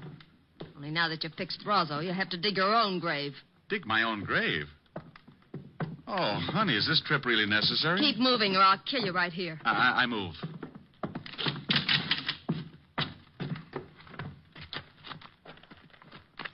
Keep going. Over there behind those trees where Thorne and Jason are. Well, is Jason... He's alive, but not for long. Where's Roszo? I thought he was going to... Diamond knocked him out. They can dig their own graves. There, the shovels. Get busy. Carol, please, you may have the money, I swear. Shut up and dig. Carol, this is... Just work the shovel.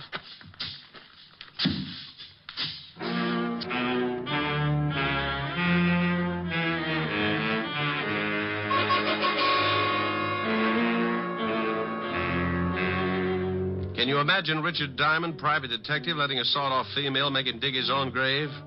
You can't? Well, she did. And for a good half hour. I stalled as long as I could to give Walt Levinson a chance to get there.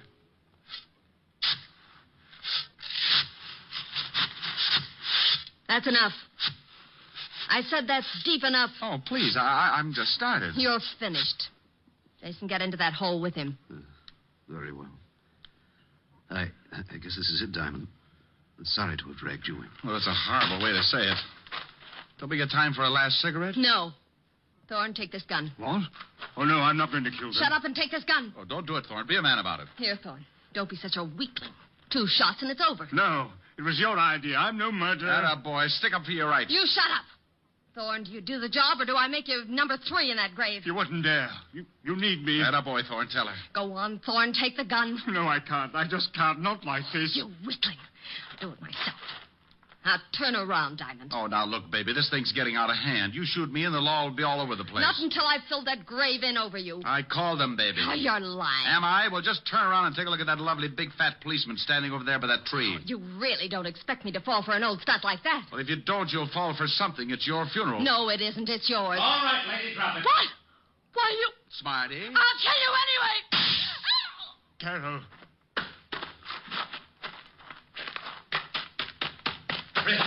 Rick, what the devil's going on here? What are you doing down there? I'm looking at the girl. I think you shot her pretty bad. Who are these 2 guys? The guy with the castanet knees is Doc Thorne. Better put the cuffs on him as an accessory. But you can't do this. I was the one that refused to shoot you. Oh, stop licking my hand. You can tell it to the precinct judge. Otis, snap the cuffs on them and take them out the car. Sure. Come on, you. Now, what about this other guy? The girl's stepfather. How do you feel, Mr. Jason? Sick, Mr. Diamond. How about the girl, Rick? Shall I call the ambulance? I don't know. Carol. Well, Rick? Take your time, Walt. She's not with us.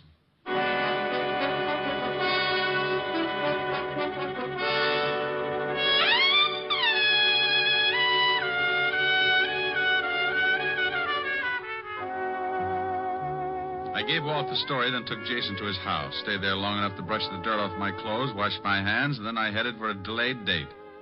At 975 Park Avenue, I found a big fireplace and a lovely redhead waiting for me. A redhead wearing a dress that was part green silk and part... Well... I'm the library, darling. Come on in. Hello, Helen, baby. You sound like you found oil in the basement. What's with the cheer?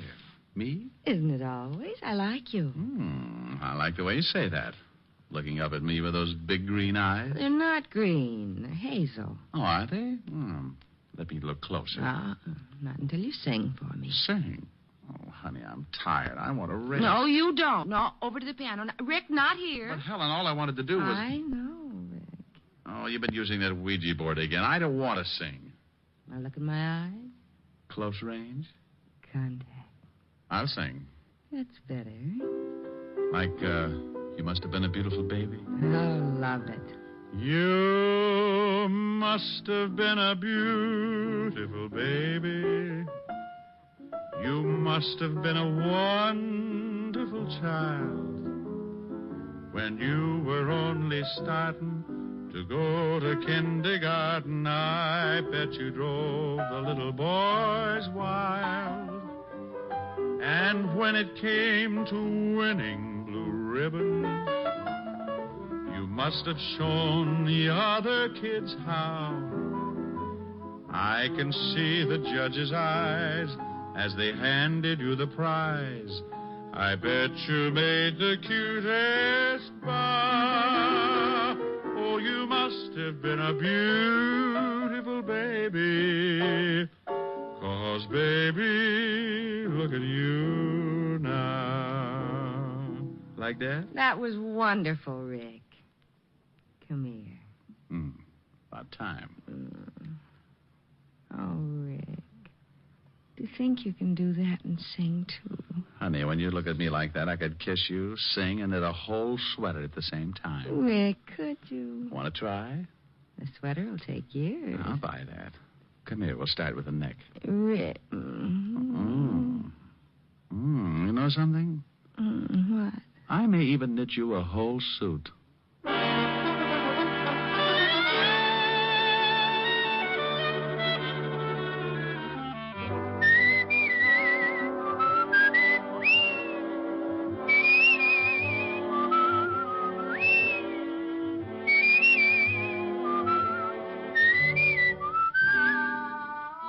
You have just heard Richard Diamond, Private Detective, starring Dick Powell.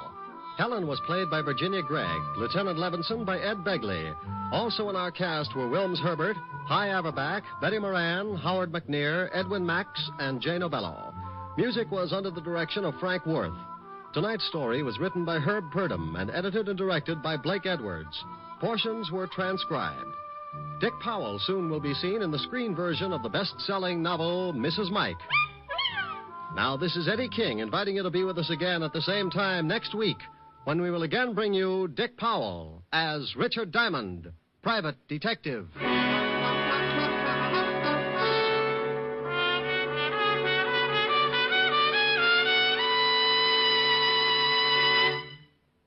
How much is your life worth?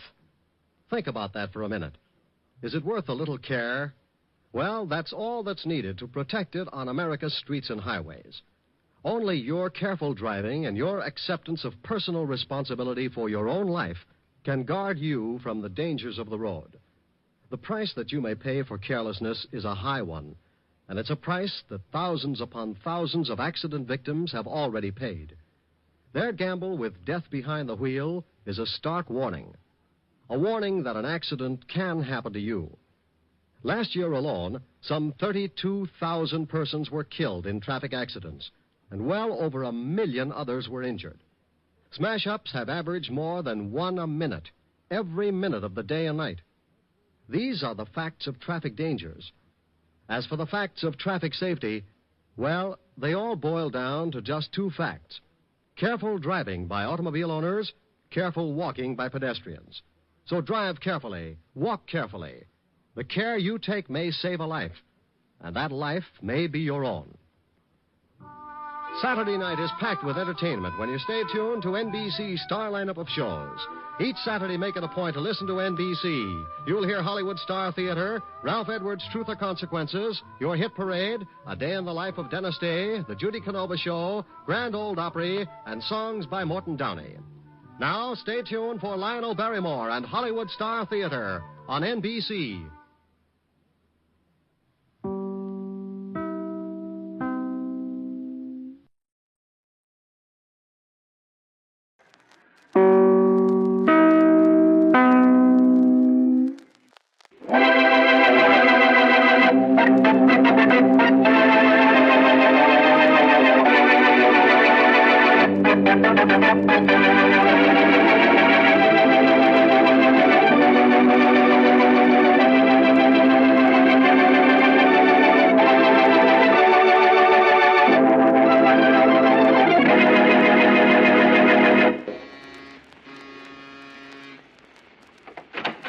Yes? Package for Mr. James Grant. For me? You Mr. James Grant? Yes? It's for you. Okay, sign here. But I'm not expecting a package. And I'm not expecting it to snow tomorrow, but it might. Somebody sent you a package, so you got to sign for it. Here. All right. Here's a package. Well, don't be scared of it. Can't be a bomb. It's too skinny. Say, there's a note attached to it. That'd come with the package. Read it later. Sign for it, will you, so I can scram? Oh, sure. Here. There you are. And this is for you. Say, thanks, Mr. Grant. You didn't look like you were going to be good for more than a dime. So long. Goodbye. This package feels as if it has a phonograph record in it. It is a phonograph record. Note says play this at once. All right, I'll play it at once. Label says Tommy Way and the orchestra. Ought to be good. Well, now let's hear what this sounds like. It Sit should in that chair, James Grant. Sit in that chair. What the- The red leather one there in the center of the room. Hope you took my advice. Because, you see, I want you to be comfortable. Why? Well, I'll tell you why. This record lasts just 2 minutes and 15 seconds. Sometime within that 2 minutes and 15 seconds, you're going to die. What? Please don't get up from the chair. It won't do you any good. Oh, I'm going to get out of here. Don't run for the door. I'll get It's out through the locked. window. Not the windows, James. How terrible to fall 18 stories to your death when you can die so comfortably in that nice, big, soft, red leather chair. What's the matter, James? You unhappy about something? Why be unhappy? Oh. What's so terrible about the knowledge that you're going to die? Going to die. Going to die. Going to die.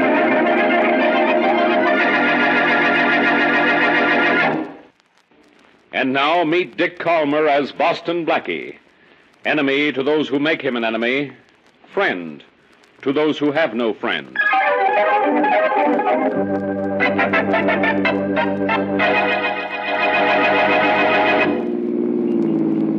719, Blackie. Here's Miss Helen Martin's house. Well, Mary, I certainly didn't expect any help from you after we got past the 100 block. Oh, I can read numbers, if they're big enough. Want to come in with me? After what I've heard about Miss Helen Martin, I think I better. All right. But you don't really think she needs protection from me, do you? I think you might need protection from her. And that's my job, self-appointed. And who's going to protect you? Don't you worry about me. I can't solve Inspector Faraday's murder cases, but I do know how to handle a beautiful girl. You probably practiced on you. Blackie, did that come from you? It was just a bribe, so you'll behave yourself when we meet Miss Martin. Here we are. Hey, you certainly found that doorbell in an awful hurry. You've been here before? No, but I've rung doorbells before. I'm an experienced man, you know. Yes? Miss Helen Martin? Yes. And you must be Boston Blackie. Well, it isn't exactly a must, but it's my name. This is Miss Wesley. How do you do, Miss Wesley? How do you do? Won't you come in, both of you? Thanks. You'll have to excuse the looks of my place. It's practically a one-room affair. Oh, for goodness sakes, it's all I'm right. really sorry the place is in such a mess, but I've been dressing. This is my dressing room, bedroom, and living room. Sit down if you can find an empty chair. Oh, thank you. We aren't late, are we? Oh, good heavens, no. Dinner isn't until 8:30, and it's only 8 now. It's only 10 minutes to Jim's place. My fiancé has told me so much about both of you. Not too much, I hope. You might think so. Jim raves about you. I've been after him for months to have you over for dinner so I could meet you. Well, he phoned me this morning, and here we are on our way to dinner. That is, as soon as you're ready. Oh, I won't be long. You know, I never really believed he knew you two. Well, I've met him only once or twice. And I haven't seen him in months. Are you about ready, Miss Martin? I should be. I've been dressing for 2 hours. I'll be right with you. All right. Hey, did it suddenly get a little darker in here, or am I seeing things? You're not seeing things, Mary. And what you're not seeing is the lighted bulb in the dressing table lamp right there. Because it just went out. Oh, I feel better. There's an extra bulb on the bookshelf there, Blackie. Would you put it in the dressing table lamp, please? Sure. Mary, get that bulb on the bookshelf there, will you, for me? Sure. You see it? Couldn't miss it. It's the only thing on the bookshelf that doesn't have a publisher's name on it. Funny girl. I'm a smart girl. I just don't get a chance to prove it when you're around. Here you are. Catch. Thank you. Now, off with the old. On with the new. Miss Martin, the new bulb is in. And I'm ready to go. Swell. let's be off to dinner and a pleasant evening at the home of Mr. James Grant.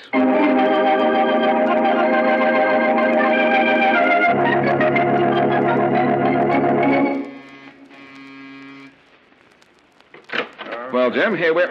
Faraday! Blackie! Inspector Faraday. Did Mr. Grant invite you to dinner, too? Quiet, Miss Wesley. Blackie, can I ever go anywhere down on the without... floor. It's Jim. It was James Grant. He's been shot to death. Oh, no. Uh-oh. No, he All right, can't. now, the three of you. I want to know what you know about this. Who's this woman? She's Helen Martin, Grant's fiancée. Jim dead. I can't believe it. Now, Miss Martin, come on over here on the sofa and sit down. Don't worry. All right, Blackie. What are you doing here? I intended to eat here, Faraday, but I can tell you I'm not going to now. What do you mean, eat here? I mean, Mary, Miss Martin, and I were invited here for dinner tonight. By who? It isn't who, Faraday, it's whom. All right, whom invited you? In that case, it isn't whom, it's who. Who? Who cares? Did Grant invite you to dinner here? Yes, he phoned me this morning about 9 o'clock. And you know, I'm amazed. Grant has been dead less than 12 hours, and you're already working on the case. A little more talk like that, I'll be working on you. Look, let's forget our differences for a minute. Grant was a friend of mine. Got any idea who killed him and when? I have no idea who killed him, but I do know when. He was shot about 25 minutes ago. A tenant in the apartment across the hall heard the shot and called the police. Just 25 minutes ago? And you're here already? Faraday, you're not only on the ball, but someone's rolling it. No suspects, though? One. Grant's brother, Bill Grant. I understand he was seen coming into the building a few minutes before the shot. Well, where's Jim's brother now? I don't know. He's disappeared. But I got a police dragnet out for him. We're watching every train, bus, and plane. That's the best I can do. I'll find that brother. Maybe. Anyhow, I'm going to look around the building. So, you got yourself a suspect. Bill Grant, huh? Oh, brother.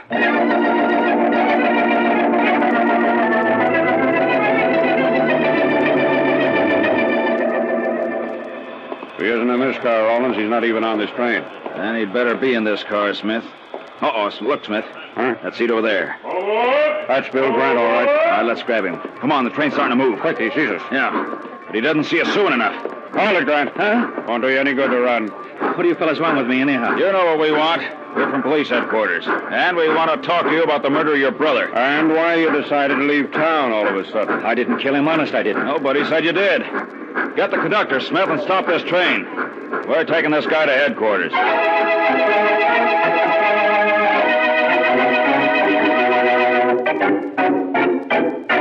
Mr. Matthews, I'm Boston Blackie. You're the superintendent of this building? Yes, I am, Blackie. You have any idea who killed one of your tenants this evening? You know who I'm talking about, don't you? Yes, I'd be a fool if I said I didn't. You mean Mr. James Grant in 6G? Yes. Look, Matthews, I happen to know a little something about you the police would like to know. A friend of mine named Shorty told me that you have a strange habit of leaving apartment pass keys where they can be found by some friend of yours. Huh? Don't play dumb, Matthews. You know what I'm talking about. The apartments of this building of yours are being robbed. You're not robbing them, but you're giving the pass keys to a person who is. What are you getting at? I'm trying to make a deal with you.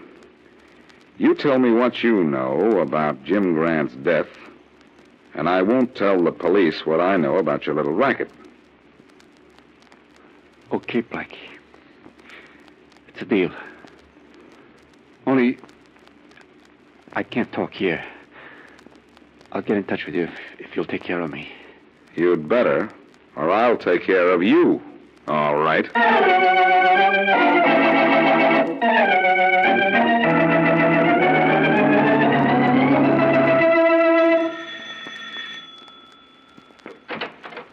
Oh, hello, Jack.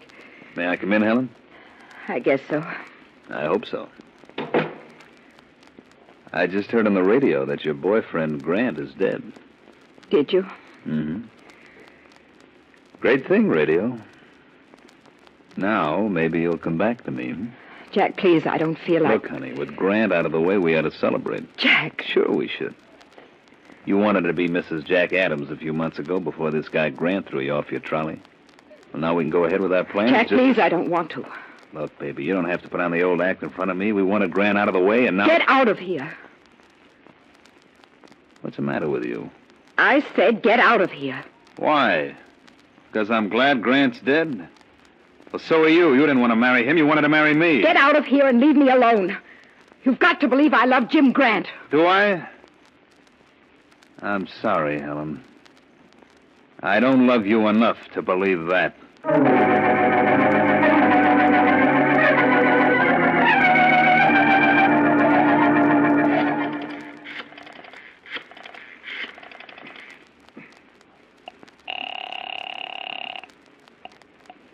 Hello? Mary, this is Blackie. Oh, hello, Blackie. Where are you? In my apartment. Oh, good. You all right? Am I all right? Sure, I'm fine. Yes, but something's the matter. What is it? Nothing much. It's just a dead body lying across my bed. What? You heard what I said. Oh, my gosh. Who is it? This will surprise you, Mary. It's the Uh-oh. There's someone at the door. Who? Well, it won't be the killer, I'll guarantee that. I'll call you later, Mary. Yes, but Blackie, just a minute. Be careful, will you? Sure. Don't worry. I'll call you back in just a little while. All right. Bye. Bye. Yes, what are you... All right, Blackie, come along. Rollins, I'm glad to see you. Maybe you won't be, Blackie, when you know why I'm here. Faraday wants you at headquarters. All right, but first I'd like first, you nothing, Blackie. Look, I've got 6 men here with me. 6 men, count them, 6. And Faraday said not to let you say anything, do anything, or get anything before we brought you in. But, Rollins, there's a nothing, Blackie. Come along nice and quiet now, or you'll be sorry. All right, Rollins, you win. I'll come along nicely and quietly. But you're the one who's going to be sorry.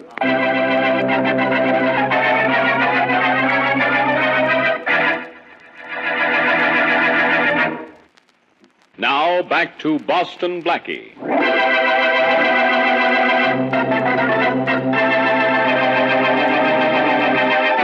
Jim Grant invites Blackie, Mary Wesley, and his own fiancée, Helen Martin, to dinner. When the trio arrives, they find Grant has been shot and killed.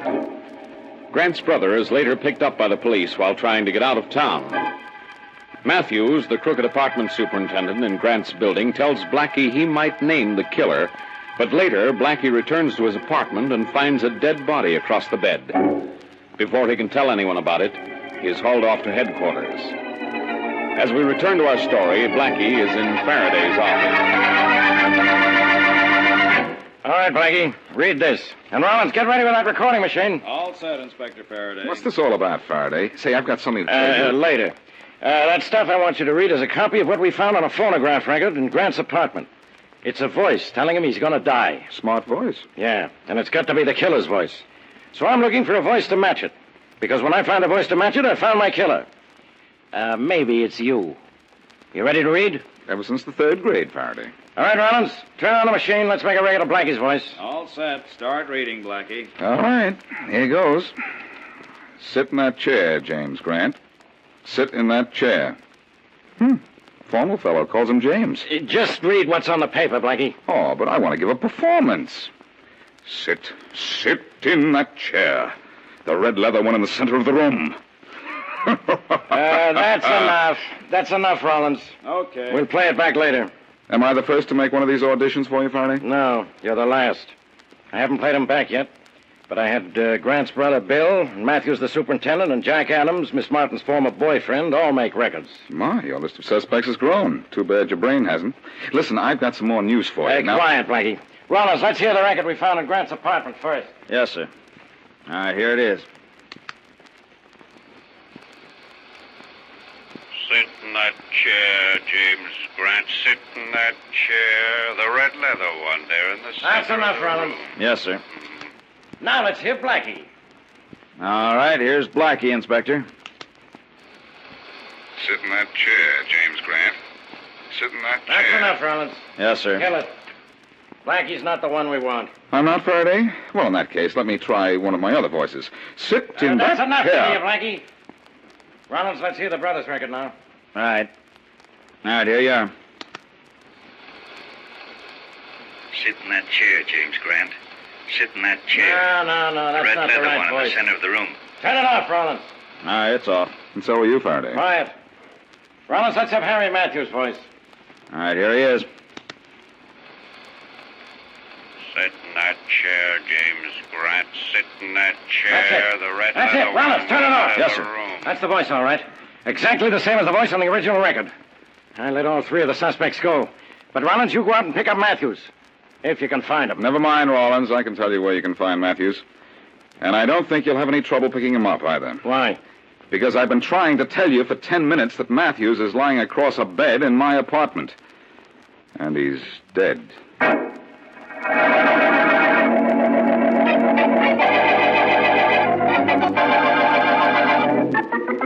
Something I can do for you, sir? This is Jack Adams' office? Yes. I'd like to see Mr. Adams, please. Who's calling? Bill Grant, James Grant's brother. Well, just a minute. I'll see if he's in. Yes? Mr. Bill Grant here to see Mr. Adams. Bill Grant. Tell him I'm not in, Madge. All right, thank you very much. I'm sorry, Mr. Grant, but Mr. Adams isn't in. But I know he is. But And this gun in my hand says I'm going in to see him. You too, sister. You're coming in with me, so you won't have a chance to call the police. But Come on, get going. Of course. This way. That's better. This door here. You open it, and walk in ahead of me. All right. Mr. Adams, this man... Madge, I told you... Keep me out, I know, Adams, but this gun told her differently. All right, you're in. What do you want? You, for killing my brother. I didn't kill him. You had reason to, didn't you? He took Helen Martin away from you. Sure he did. But if I killed everybody who took a girl away from me, I'd have a string of murders to my credit long enough to... Say, there's nobody outside, so... All right, you put down that gun. Put it down, I said. Hey, what are you... Thanks for knocking that gun out of his hand, mister, whoever you are. I'm Boston Blackie. Are you Jack Adams? That's right. There's no one outside, so I thought I'd just step in here when I heard voices. Who's the fellow who had the gun on you? Bill Grant. Oh, you're Bill Grant. Yes, and this fellow Adams killed my brother Jim. You think Adams killed him, huh? Well, the police thought for a while that maybe you'd killed him. Well, I didn't. You were in his apartment just before the shot was fired. Yes, I was in the library when I heard the shot. I ran in and found Jim dead, and then I got out of there. Odd you didn't call the police. Well, I didn't dare. I knew the police would find out that Jim and I weren't too friendly. I thought it best to just disappear. Tell me, Grant, did you know Harry Matthews was involved in the robbery of the apartments in your building? Yes. Did you know it too, Adams? Who's Harry Matthews? Never mind. That answers my question.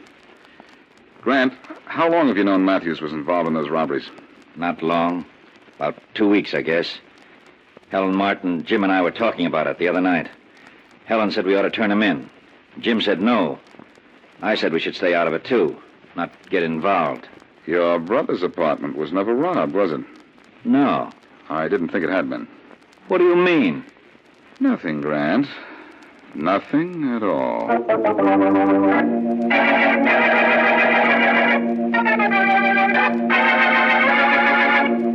Miss Martin, I stopped in to tell you I think I know who killed Jim Grant. You do, Blackie? Who? His brother, Bill. Oh, no.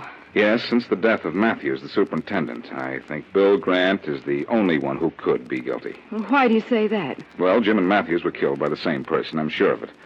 Matthews was involved in the robbery of the apartments in his building. Someone who knew that killed Jim and forced Matthews to make the murder recording. Oh, it was Matthews who made the record. Yes, the police proved that with auditions. Well, why couldn't Jack have killed them? Because Jack didn't know about Matthews' little racket, so he'd have nothing to threaten Matthews with. Oh, yes, of course. You were suspected, you know. What? But you couldn't have killed Jim. You were here getting dressed at the time Jim was killed. Why, you know where I was, Blackie. I imagine I'd been here dressing for, well, I think it was almost 2 hours. Yes, so you said.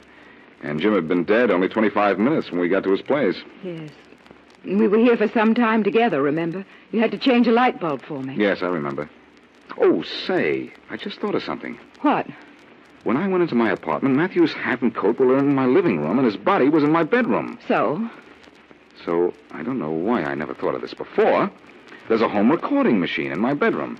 Matthews was probably in my bedroom making a record, confessing everything, and naming Jim's killer when the killer came in. Or he might have made the record already, and his killer didn't know it. Then the record would still be there, wouldn't it? Yes.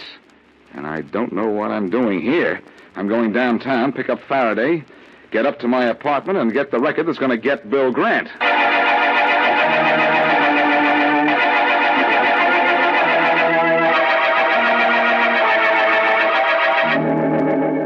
Look, Blackie, how much longer do we have to sit here? Your apartment's bad enough with the lights on, but in the dark it's a perfect trap for Helen Martin, Faraday. I think you're crazy, Blackie. If she came up here and killed Matthews, she'd know you didn't have a home recorder in your bedroom or anywhere else. She came up here looking for Matthews, not for furniture, Faraday. Well, maybe so. But I still say I shouldn't have come up here when you telephoned. She's not the one. I say she is. She said she'd been dressing for 2 hours when Mary and I arrived. I don't think she'd been there for 5 minutes. Why not? I told you why not.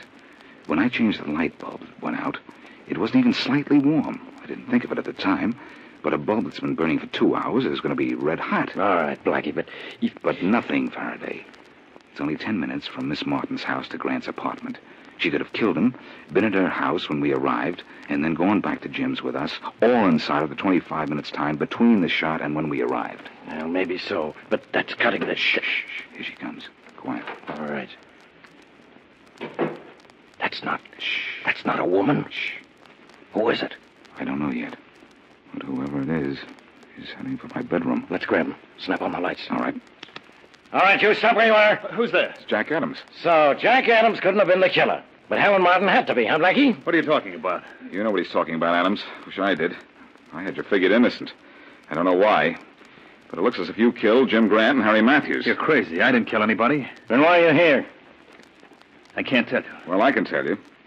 You're here to get a record off the recorder in my bedroom. A record that will convict you of murder. No, I was here to get a record, but I didn't know it had anything like that on it. I didn't kill anyone, I tell you. I just came up here to get that record for Helen. Helen Martin? Yeah, she told me what to do, but she didn't tell me why.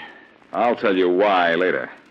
I'll tell you now, though, that when Helen Martin made an errand boy of you, she almost made a chump of me.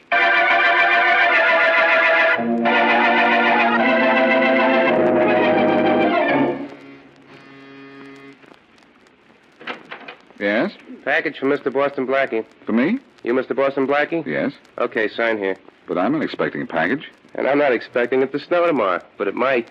Somebody sent you a package, so you got to sign for it. Here. All right. Oh, so there's a note attached to it. That come with the package. Read it later. Sign for it, will you, so I can scram? Oh, sure. Yes. There you are. And this is for you. Hey, thanks. One more tip like this, and I can retire. So long. Goodbye. This package feels as if it's a phonograph record. Strangers should feel like that because that's what it is. Huh. And the note says, play this at once. All right, I'll play it at once. Wonder what this is, anyhow. It might be, Sit in that chair, Boston Blackie. Sit in that chair. It's Mary. Yes, sit in that chair and be comfortable. Because you are about to die. You are about to die of shock. Because I don't have to ask you any questions about this case, because I know all the answers. Helen Martin killed Jim Grant because he found out who she really was. She was really Mrs. Harry Matthews, and she was the person who was actually robbing the apartments in Jim Grant's building. Uh-huh. And Helen killed her husband because he made the record thinking it was just to scare Jim Grant. Actually, the record was to make the police think that a man killed Grant. When Matthews found out Jim had actually been killed, he came to your apartment to tell you about his wife. She killed him to keep him from telling and raced back to her apartment so we could be her alibi. Don't you think I'm smart, Blackie? Brilliant. And don't you think so, too, Inspector Faraday? No. You just got all that information from reading Helen Martin's confession. Oh, Inspector, you promised you wouldn't say that. Now you spoiled everything. Why? I wanted Blackie to think I was so smart that no matter how hard a problem was to solve, I could never get stuck. Never get stuck. Never get stuck. Never get stuck.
The Linux Show, starring Nick Carter, Master Detective, presented by Acme, America's great producer of fine quality paints.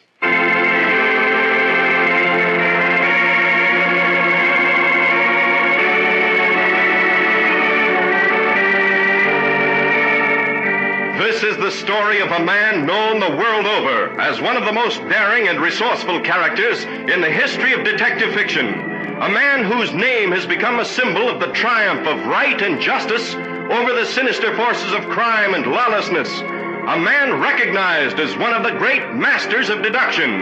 Nick Carter, Master Detective.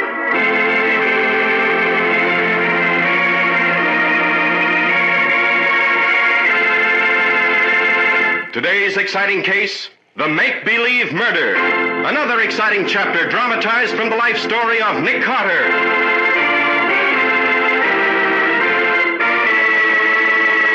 In just a moment, we'll hear how Nick Carter was initiated into one of the most exclusive clubs in the world, and how his initiation turned out to be not one murder, but two. These are busy days, and no one is any busier than a lady who keeps house. It seems as if you no sooner get one job done than another pops up.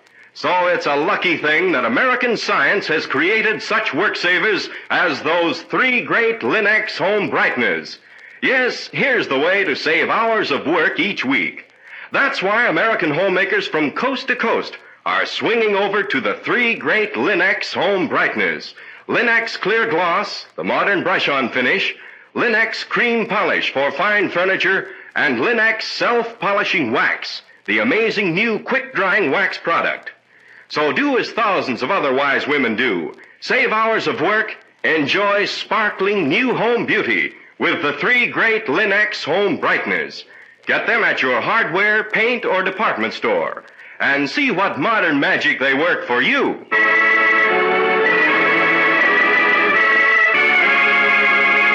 And now for today's exciting case from the life of Nick Carter. A single light burns brightly down in the basement deep under the old brownstone mansion at the corner of 5th and 4th, illuminating a small paper target. 20 yards away, Nick Carter stands, a small automatic in his hand, firing methodically. To the left, about 8 feet, 8 inches. Try again. Left again, 9 feet, 2 inches. 9 feet exactly that time. Nick! Hey, Nick! Yes, Patsy? Cease firing. I want to come in. Come ahead. I'm just about finished. We've got to close up shop for today, Nick. You'll be late. Patsy, I've won my bet with Sergeant Matheson. What bet? I bet him $1 the Austrian Mauser wouldn't eject a cartridge more than 10 feet. I've just fired 50 rounds, and not one cartridge is more than 9.5 feet from the gun. Oh. I win $1, and Jansen is cleared of the murder charge, which proves that he couldn't done it. Personally, I think... I was waiting for you to notice. Evening gown, huh? Well, Miss Bowen, you look most charming. You really think so, Nick? May I ask where you're going tonight? Out? With you? With me? Please hurry, Nick. We'll be late. Well, late for what? Don't tell me you've forgotten. And you were so anxious to go and the letter came. Honestly, Nick, sometimes I believe you're not human. Now hurry and get into your dinner clothes. I'll explain on the way over. Well, Patsy, where are we going? To a murder.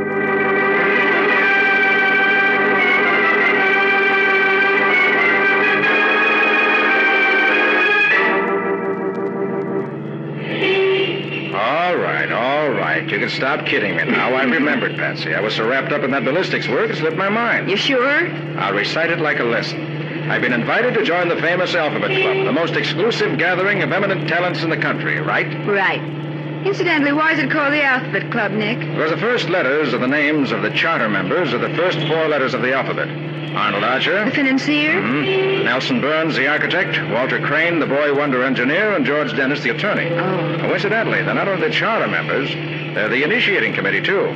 They're the ones who are going to put me through the ropes before the rest of the club arrive for dinner. Oh, that initiation stunt's a cute idea. Yes, in fact, rather tickles me. Staging a make-believe murder. They swear I'll never be able to break it. Challenging the mastermind, eh? That's the club over there. You can park in front. Righto. We're just about on time. Oh, please hurry, Nick. I saw Burns the other day. He swore they'd cooked up a beauty. You know, I'm really intrigued.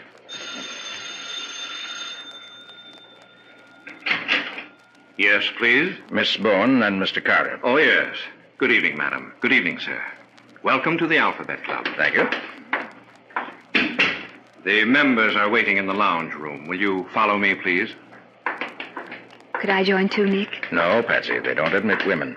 But they asked me to bring you along because they said they knew I worked with you in my cases. Pretty swank place, isn't it, Nick? Wonder how much the club dues are. Right here, sir. Just one moment, please. Gentlemen, Mr. Carter and Miss Bowen. Well, for the love of... Gentlemen, open the door, please. Mr. Archer, Mr. Burns, please open. Mr. Crane, Mr. Dennis. Enter the house of death. Murder awaits Nick Carter. Golly, it's pitch dark. Watch your step, Patsy. Don't trip on any dead body. What's that noise I hear? Sounds like we're in a toy shop. Let's close off, Miss Bourne. Lights, please. Let's have some light water. That's it. Here we are. Oh, golly. Who's that lying on the floor? I assume it's Santa Claus. Right you are. The name of this mystery is Who Killed Santa Claus? And if Mr. Carter and Miss Bowen want any dinner, they'd better find out who done it, and quick. Very well, gentlemen. I shall begin with the taking of the evidence. My name is Arnold Archer. I love Santa Claus, but today I hate him. Why? Because he brought me this cat pistol. And I really wanted a horn. My name is Nelson Burns, and this horn is a sad disappointment to me. I hate Santa Claus. I really wanted the sword he gave Walter Crane. And I wanted the cat pistol he gave Archer. Well, who's Santa Claus? Oh, that's George Dennis. He'll say hello after Mr. Carter finds out who done it. Well, gentlemen, I see you all have a good and sufficient motive for killing Santa Claus. I must now examine our make-believe corpse to discover the method of this brutal, foul, and illegal make-believe murder. In my opinion... Patsy, Nick, what is it? get on the phone. Call Matty. Get the homicide squad up here fast. Mr. Carter... I'm not joking, Mr. Archer. You'd better call the other members and cancel the dinner. Your make-believe murder has turned real. Dennis has been shot to death. All right.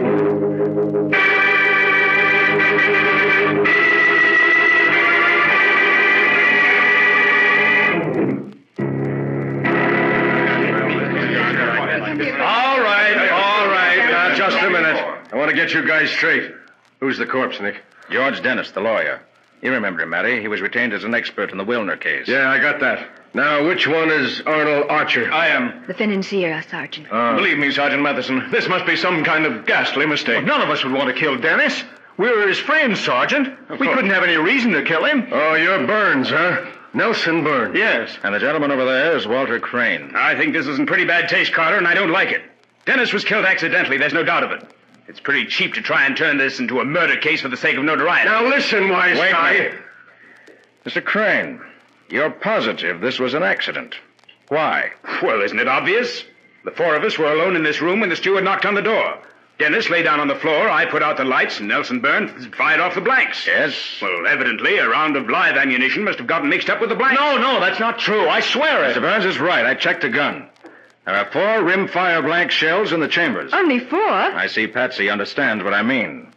Doesn't anyone else? What is this, Nick? When Patsy and I were outside, we heard 5 shots. 5? Meaning that a 5th shot was fired along with those 4 blanks. Meaning that one of you 3 gentlemen took advantage of the make-believe murder to murder George Dennis. Quiet, gentlemen, please.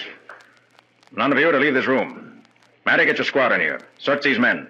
Then take this place apart if you have to. I want to find the gun that killed Dennis. Okay, Nick.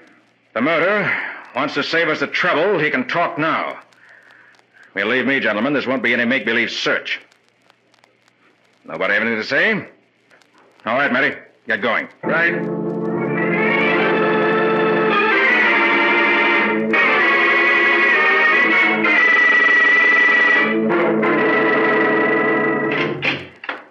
We're over here, Matty. Comparing notes. Got anything to offer, Sergeant? Well, let's hear what you've got first. Well, Archer's the famous financier. Worth over $1 million. Wouldn't kill for money. Nelson Burns, same status. Plenty of money. Ditto for Walter Crane. All 4 men were pretty close friends at college. Known each other for years. Apparently, they're still friends. Now, that might not be true. People grow apart sometimes. On the other hand, all 3 are pretty ruthless kind of men. I imagine you have to be tough to make the success they have. And you have to have a certain amount of cold courage to pull off a murder the way this one's been handled. Now, how about the gun? There ain't no gun. What? You heard me, Patsy. There ain't no gun. Nick, we took them guys apart and put them together again. We took the room apart. There ain't but one gun in the place. The one that fired the blanks. But that's impossible. You're telling me? Nick, we opened every book. We even took the toys apart. No soap. And the gun couldn't have been thrown out the window because there ain't no window. Look, it's getting pretty late, Nick, and they're getting kind of sore in there. Do you want me to hold them? I'll tell you what, Matty. Their bedroom's upstairs. They can all go upstairs if they want and try and get some sleep, but they're not to leave the club. Right. And I want a ballistics report on the bullet that killed Dennis as soon as possible. Right. If you want me, I'll be in the kitchen. Yeah, what doing? Getting something to eat and pumping the steward. I'm hungry for food and facts.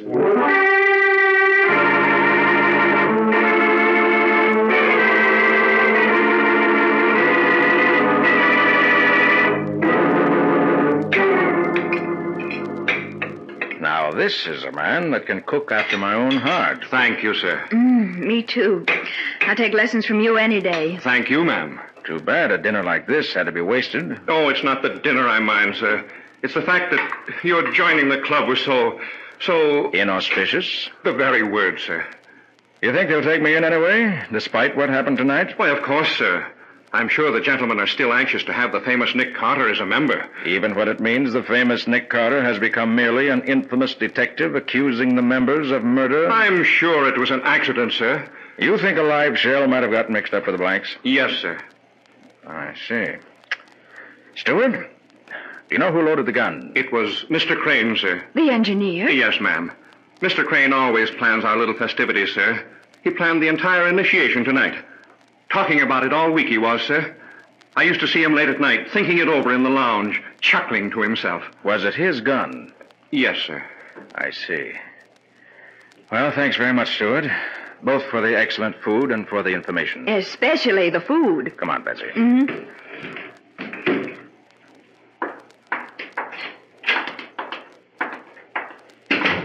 I think I'd like to go upstairs and have a few words with Crane. Nick, do you think Crane... Don't know, Betsy. Certainly, he's a likely prospect. I didn't like the way he kept insisting it was an accident. What I don't like is the fact that Walter Crane, engineer, gentleman with a calculating and mechanical frame of mind, gentleman who loaded the gun himself, failed to notice an extra shot was fired. Nick! That's no initiation. Come on, upstairs quick. Hey, Nick, you hear that? Came from upstairs, Matty. Come quick. Sounded like Crane to me. Nick, this might be a trap to get us up here. Wait a minute. This is Crane's room right here. Glory be. It's Crane, all right. Dead on the floor. With a toy sword in his heart.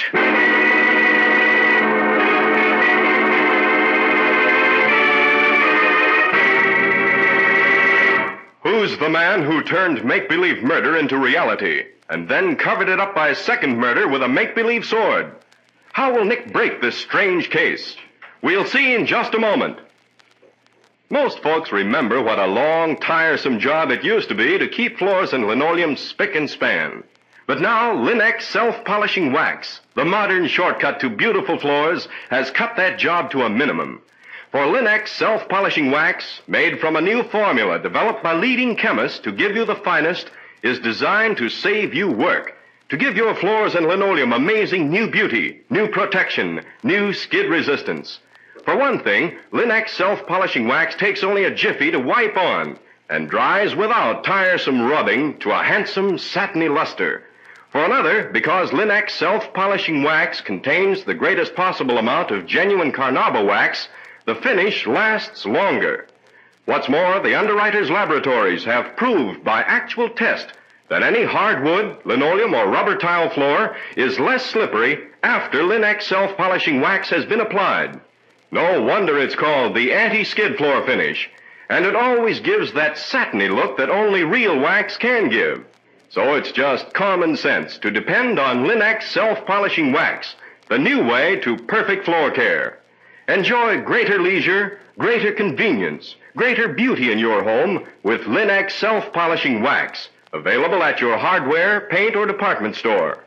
Ask your dealer now for all three great Linex home brighteners, the easy way to more attractive living.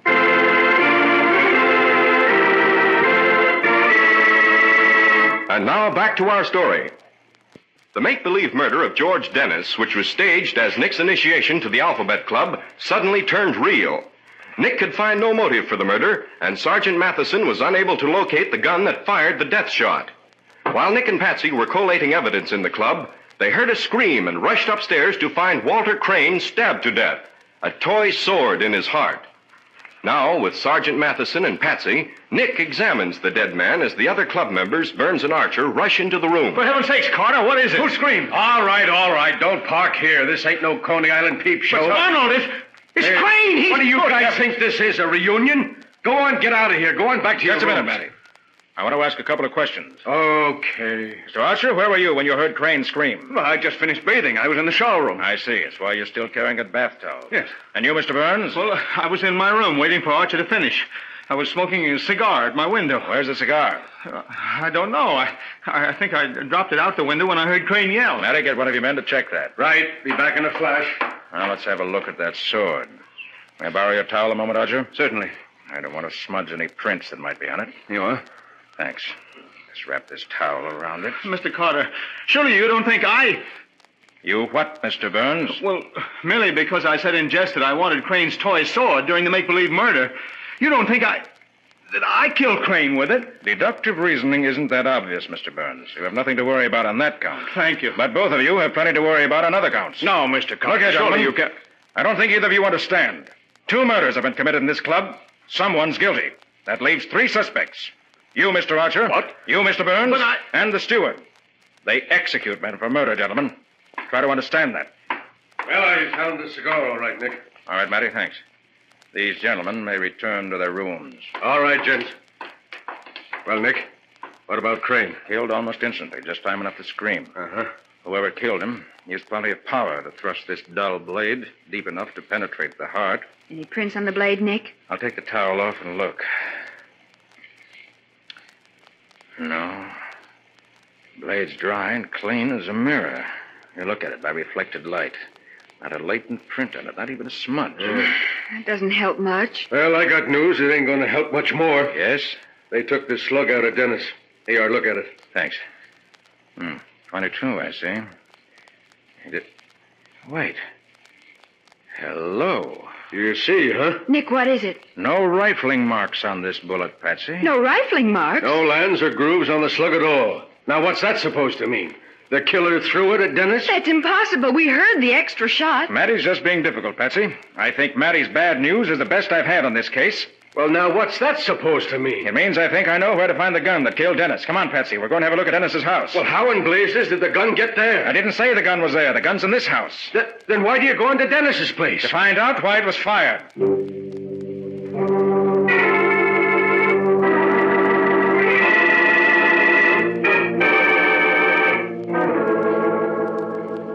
Oh, not a scrap of paper worth looking at in his desk, Patsy. Looks like we'll have to open that safe. Too bad Dennis was a bachelor. No one here to give us the combination. Well, we could wait for a court order to have the safe open, but I don't think we'll bother. Let's have the stethoscope in my bag. Okay, Chief. You going to crack this crib? Okay, where did you pick up that jargon? From a crime magazine. Here's your scope. Thanks. Well, that magazine must have been 15 years old. Crooks don't talk that way anymore. No? Well, how would they describe what you're doing? They'd say that I was exercising a natural facility and delicacy of touch to turn the dial. Meanwhile, using a medical device to hear the tumblers fall. Quiet now. Shouldn't take long. It's a 3-bolt job. What made you go straight, Nick? That, Patsy, is a base insinuation. My criminal facility was acquired during a long career of fighting crooks. There we are. All right, let's go through this stuff quickly. Here's Dennis's insurance. $100,000. Bar Association's beneficiary. Packages of old letters. Skip 'em. Oh, here's a note from Archer. Offers Dennis $150,000 for the shares of stock Dennis holds in Archer's company. Nice sum. Wait a minute. Here's a will. Oh, let's see. Now, this is very interesting. Mr. Dennis leaves all cash and stock holdings to his old ex-college roommate, John Wendell. Who's John Wendell? John Wendell happens to be the steward of the Alphabet Club. Well, Old college friend, eh? Maybe that won't interest Mattie. Nick, do you think it was Wendell, the steward? He killed Dennis for the stock? Now, wait, let's have a look at that envelope here. Looks like it contains stock shares. It does. Nick, there's only one share of stock in here. One single share. Par value $500. Someone's taken the rest. Just one share, huh? Patsy, where's that note from Archer you just read me? Here, Nick. Why? Let's see. Oh, for you, $150,000 for... Uh-huh. Patsy, you didn't read this correctly. It says that Archer offers Dennis $150,000 for his share of stock. Dennis only owned the one share. Then why should Archer offer him $150,000 for a share of stock worth only $500? You'll find out shortly. Let me have that phone. Oh, why do you always have to be so mysterious, Nick? I don't like making statements until I'm positive. Alphabet Club. Sergeant Matheson speaking. Mattie, this is Nick. Oh, what'd you find, Nick? I think I found all the answers. Well, Nick, leave me here. Not on the phone. I'm going to demonstrate. Now listen. I'm listening. Get the surviving members out of bed. Yeah? Tell them I've broken the case. Tell them I'm going to reenact the crime for them. Yeah, how? When Patsy and I come to the door, I want the steward to meet us. Then we'll play the make-believe murder all over again, just as it happened. You can take Crane's part. Reenact the make-believe murder? Right. I think you're crazy, Nick. Maybe. But this time, the make-believe murder is going to lead to an honest-to-goodness solution.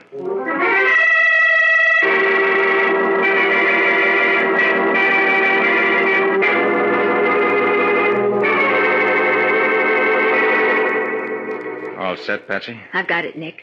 We're going to repeat everything we did earlier this evening. Right. And that repetition means every detail, no matter how small. Right. Now, first, I rang the bell.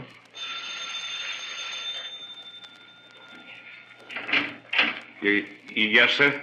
Miss Bowen and Mr. Carter. Good evening, madam. Good evening, sir. Well, welcome to the Alphabet Club.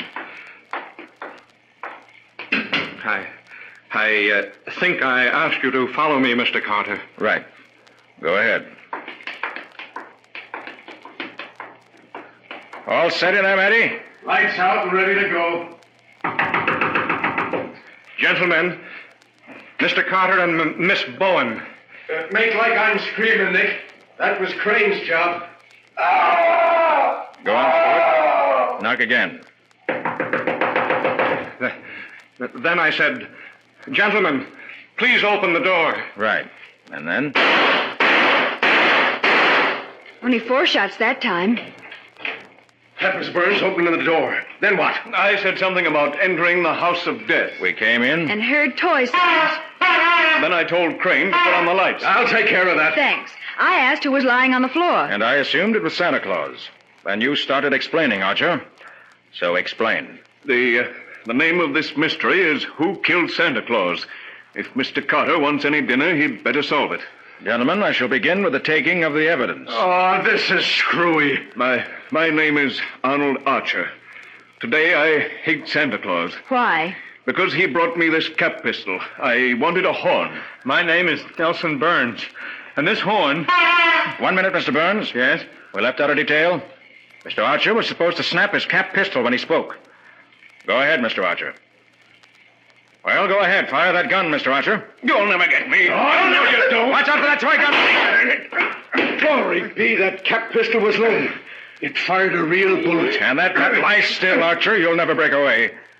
That, Mattie, is a solution of our missing gun. But, Nick, why? The single share of stock Dennis held was the answer. He never owned more than one share of stock, and yet Archer wanted to buy it back for $150,000. $150,000? What for? I'm afraid Mr. Dennis was guilty of an old legal racket. As a stockholder in Archer's firm, he had the right of access to the company's books. You seem to have all the answers, Carter. Yes, he sits through those books until he dug out enough of the evidence of illegal market operations to ruin us. And then offered to sell his share of stock and stockholders' right to bring action back to you for an exorbitant sum. Aha! Blackmail. Legal blackmail. Mr. Archer, you were afraid Dennis was going to blackmail you for the rest of his life. So you killed him, which is the final irony of the case, that the make-believe murder was committed with a make-believe gun.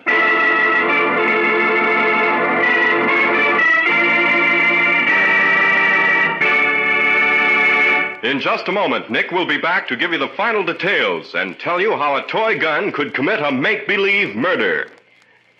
Here's a special message for the man of the house. If you're a golfer with pet clubs that must last for the duration, or if it's your special job to keep the household woodwork in shape, Linex Clear Gloss is good news for you. For Linex Clear Gloss gives a good-looking yet tough protective finish to any surface. When you use it on your treasured golf clubs, they'll look like new. And when you put Linex Clear Gloss on closet doors, window frames, and stairway banisters, what a help that is. Yes, any surface protected by Linex Clear Gloss requires only a minimum of upkeep, for the whisk of a damp cloth removes finger marks, dust, smudges, leaving a gleaming, lustrous surface that lasts and lasts. One application of Linex Clear Gloss, which flows on evenly, leaving no brush marks, will serve you for months and look well the whole time. Ask your dealer now for Linex Clear Gloss, the finest in household finishes.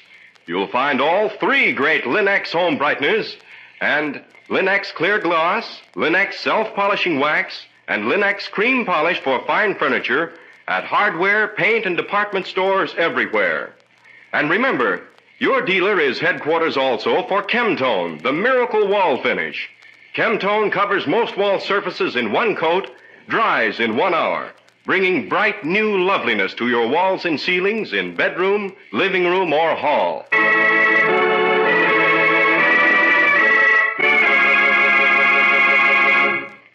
And now let's hear from Nick Carter himself.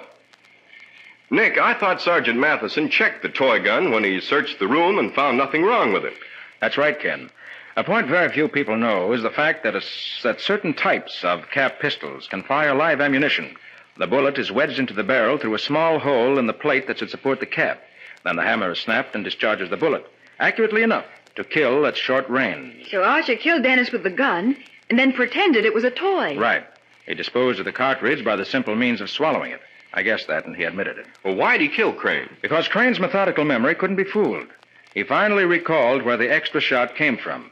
When he called Archer into his room and confronted him, Archer killed him. Said he just grabbed up the toy sword and stabbed. Did you know that before? Well, I had a pretty good idea. On the pretext of protecting fingerprints on the sword, I borrowed Archer's towel. He claimed he'd been bathing, but his towel was quite dry. Didn't even dampen the metal blade. That's right. I remember you mentioned it. I staged the repeat performance to frighten Archer and save us the trouble of a long cross-examination. I knew that Archer, in self-defense, would probably load his toy gun again, hoping to use it to effect an escape. That was what I was playing the scene for. Golly. Pretty clever. Well, what story have you got in mind for us next week, Nick? Well, Ken, next week, Patsy and I are going to meet a corpse that has been shot to death by a person or persons unknown. The only clue to the mystery is a letter in the pocket of the dead man. But the odd thing is the fact that there wasn't any stamp or address on the envelope, and there wasn't anything on the paper inside. A letter without anything on it? Well, what do you call this story, Nick? The case of the unwritten letter.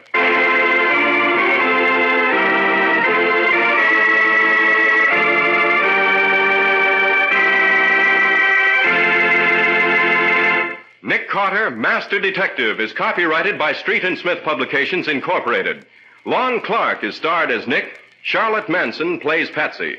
Original music is played by George Wright. Any resemblance in these programs to actual persons living or dead is purely coincidental. The entire production is under the direction of Jock McGregor.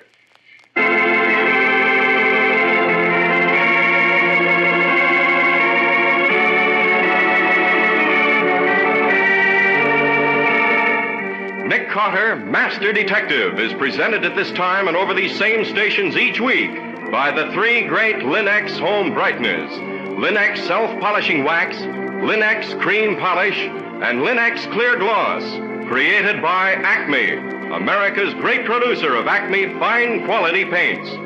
This is Ken Powell speaking for the thousands of Linex dealers all over America and saying so long until next week.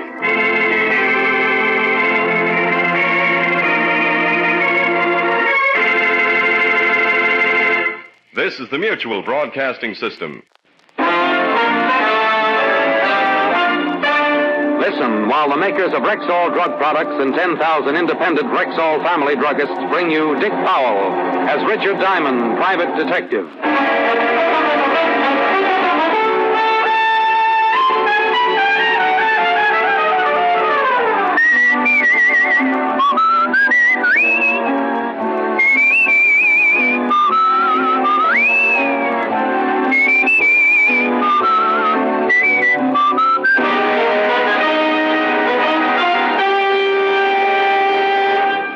Good evening.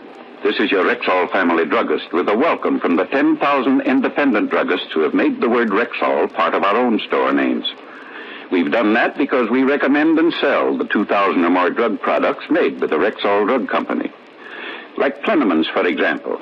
Rexall's famous multivitamin capsules. 2 Plenamins a day give you more than your daily minimum requirements of every vitamin for which such requirements have been established, plus valuable liver concentrate and iron. And yet, Plenamins cost only pennies per day. Ask for Plenamins at Rexall drugstores everywhere. And remember, you can depend on any drug product that bears the name Rexall. Good health to all from Rexall. Now your Rexall family druggist brings you a transcribed half hour with Richard Diamond, Private Detective, starring Dick Powell.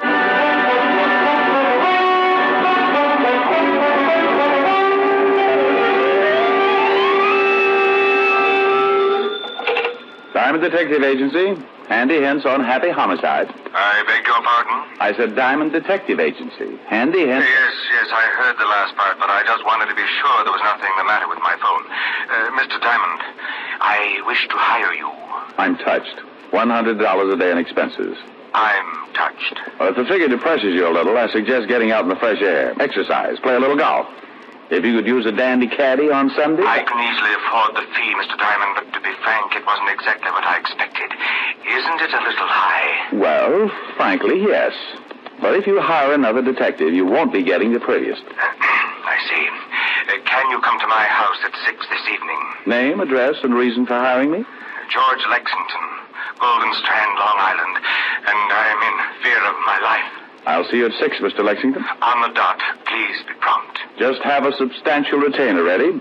Aside from my blue eyes, greed, and promptness are my 2 most outstanding features. Well, that's the way a buck's made in my business. I sit around the office for a week, passing the idle hours, playing old Welsh mining tunes on a comb. Then someone gets in trouble, opens the phone book, and naturally the first thing that must catch their eye is my very gaudy full-page advertisement on the Diamond Detective Agency. After that, a phone call, or I'm in business. At 6 sharp, I was ringing the doorbell at the home of Mr. George Lexington, client in fear of his life. Yes, sir? Mr. Diamond, to see Mr. Lexington. Mr. Lexington is busy at the moment. Does he expect you? I have an appointment with him at 6. Oh, I see. Please step in. If you'll wait in the library, sir, I'll tell Mr. Lexington you are here. What was that? Unless you keep a car in one of the upstairs rooms, that, my friend, was a gun going off. Come on. With the butler right behind me, we took the long, curved staircase, 3 steps at a time. The butler managed to pant out that Mr. Lexington was in the study at the head of the stairs, so that was the door we went through, only to be stopped cold on the other side.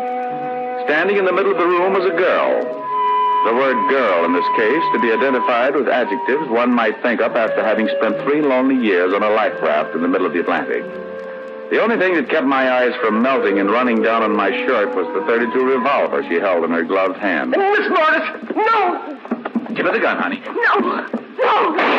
Drop it, honey. You just scorched my money belt. She dropped it, and we all went to pieces. I helped her to a seat and let her cry it out.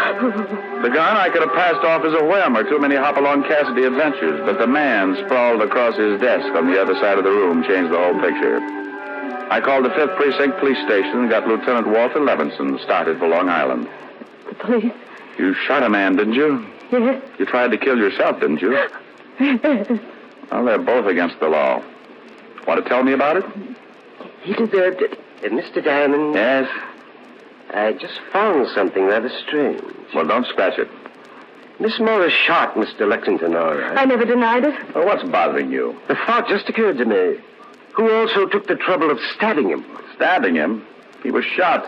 Then how do you explain this carving knife in his back?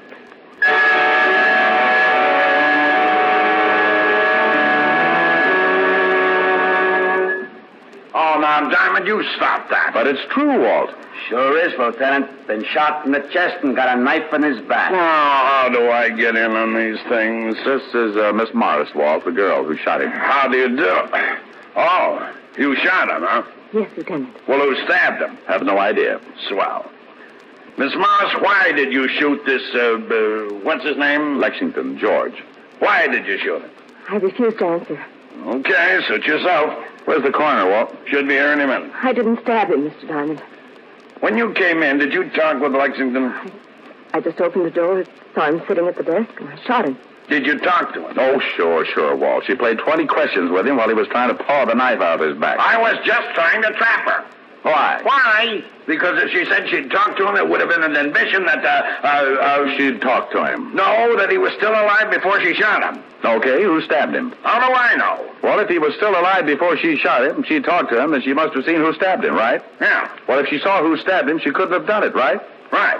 And no one would have stabbed Lexington if he'd already been shot, right? No one would have stabbed Lexington if he'd already...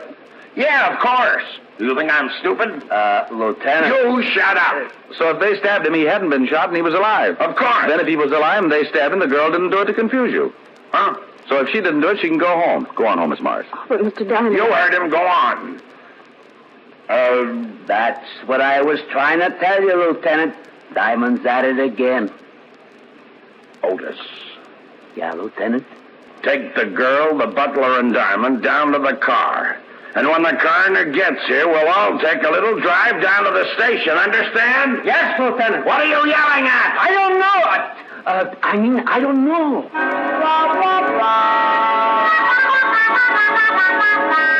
Well, the coroner finally arrived and suggested an autopsy for the corpse and a bath in some hot mud for Walt.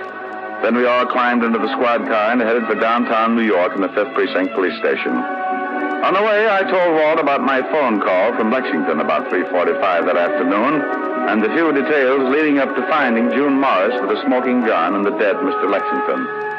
At the station, we continued to question the girl as to her motive for the killing, but she refused to say anything. The butler could add nothing, so they were taken out to await further questioning. She was allowed to call her lawyer, and we all settled down to wait for the coroner's report on the autopsy. Yeah? The dame's lawyer is here. Wants to see you first. Okay. Girl's lawyer. Mr. Farnsworth, Lieutenant. Hello, Lieutenant. What is this all about? Mr. Diamond, Mr. Farnsworth. How do you do? How are you? I just got a call from Miss Morris. Lieutenant. Pardon me a minute. Well, what do you want, Hammerhead? I got the girl's personal effects. Well, give them to me. Oh, okay. Gee, what'd I do? Nothing, Sergeant, but your family sure botched things up. Oh, there you are, Lieutenant. Thank you. Gee, I don't know. Am I to understand that Miss Morris is being held here on a murder charge? That's right. Just whom is Miss Morris supposed to have killed? You know Mr. George Lexington? Why, yes. He's the boy. Maybe you can tell us why she would want to kill him. I suggest you question the witness, Mr. Diamond. But let me warn you beforehand. My advice to my client will be to say nothing until I can find out more about this thing for myself. Now, about Miss Morris. She stays put. Lieutenant, I have a great deal of influence. Then get her rich. She stays put. What about this George Lexington's background, Mr. Farnsworth? Let me give you one more suggestion before I leave. Find these things out for yourself. I have a fair reputation in the legal profession. Good evening, Mr. Farnsworth. I'll have that writ, Lieutenant. Oh, go to blazes. Nice fellow. A doll. Well, let's see if there's anything in these personal effects here. Take a look through the purse. Okay. Otis. Yeah, Lieutenant. Bring in the butler. Right. Here's something, Walt. What is it? A typewritten note in the bottom of her purse. What's there? Meet me at the house at 5:15 this evening. Bring $15,000 and be prompt or you will regret it for the rest of your life. Signed, George. George Lexington. Well, bully for you. Diamond, I swear. Out of the butler, Lieutenant. Come in. Sit down. Well, thanks. My feet... Not you, melonhead. Get out of here. Oh, well, okay. I just thought... Otis. Yeah? When the coroner's report comes in, bring it right in and bring the girl along with it.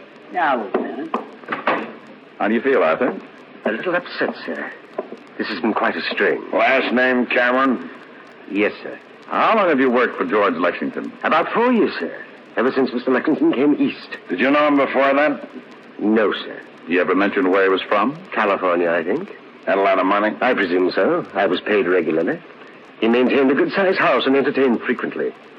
To my knowledge, he never had any debts that weren't paid immediately. How long have you known Miss Morris? She and Mr. Lexington were engaged 2 years ago. It only lasted a few months. But they still saw each other occasionally. Did you know Miss Morris was expected tonight? Yes, sir. She called and said she would be there at 5:45. You sure about the time? Yes, sir. But you didn't expect me at 6. No, sir.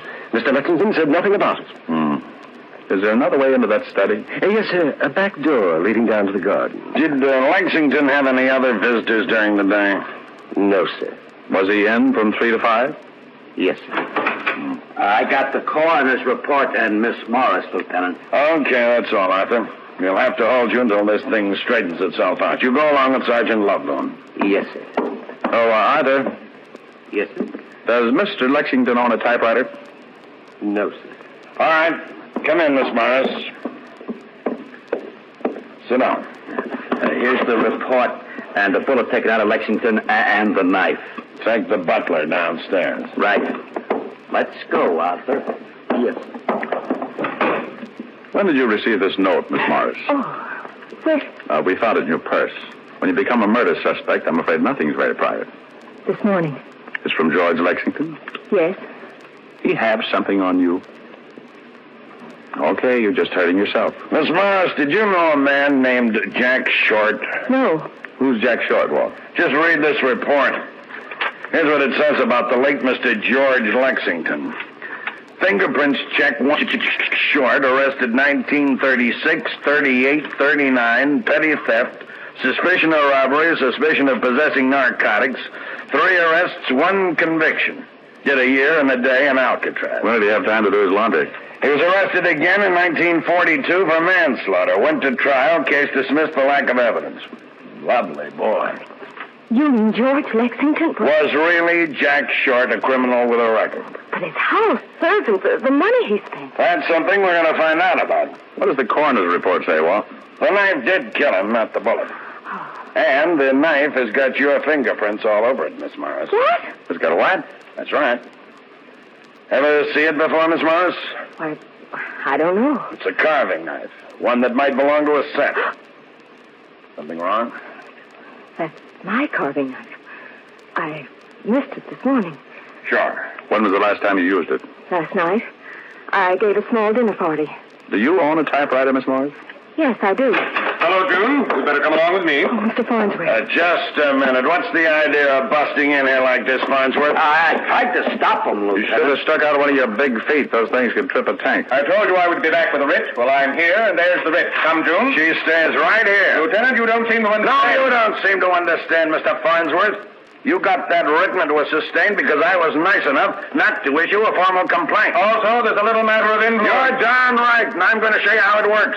I'm making a formal complaint right now, and the charge is murder. And if you don't think I can make it stick, I won't even bother to throw you out of my office. I'll let the commissioner do it for me. Now get out of here. Gee, you're wonderful, Lieutenant. You shut up!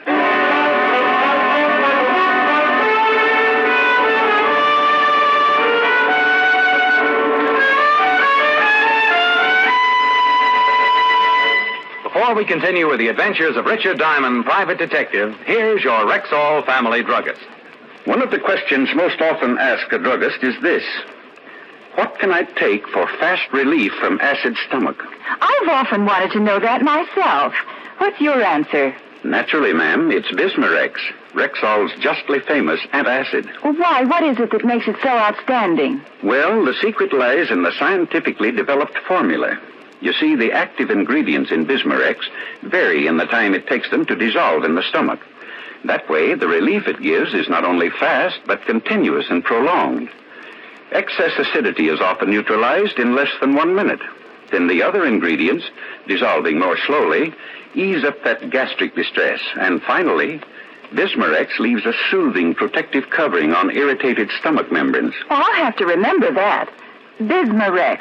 Is that how you say it? That's right, ma'am. Bisma-Rex, Bismarex. Ask for Bismarex at Rexall drugstores everywhere. And remember, you can depend on any drug product that bears the name Rexall. And now back to tonight's adventure with Richard Diamond, private detective, starring Dick Powell. Farnsworth got the idea in a hurry and took off like a rabbit with his tail on fire. Walt lived up to his word. After making the formal charge and producing the evidence, the writ was dismissed. He then secured a search warrant for both Miss Morris's flat and George Lexington's house on Long Island. Our first stop was Miss Morris's apartment, and when we went in, I thought how much it looked like her. Small, beautifully decorated. We went over the whole place, nothing except in the small den. Here's the party list you told us about. Good 30 names here. Typed. And there's a typewriter. You got that note you had in the purse? Here.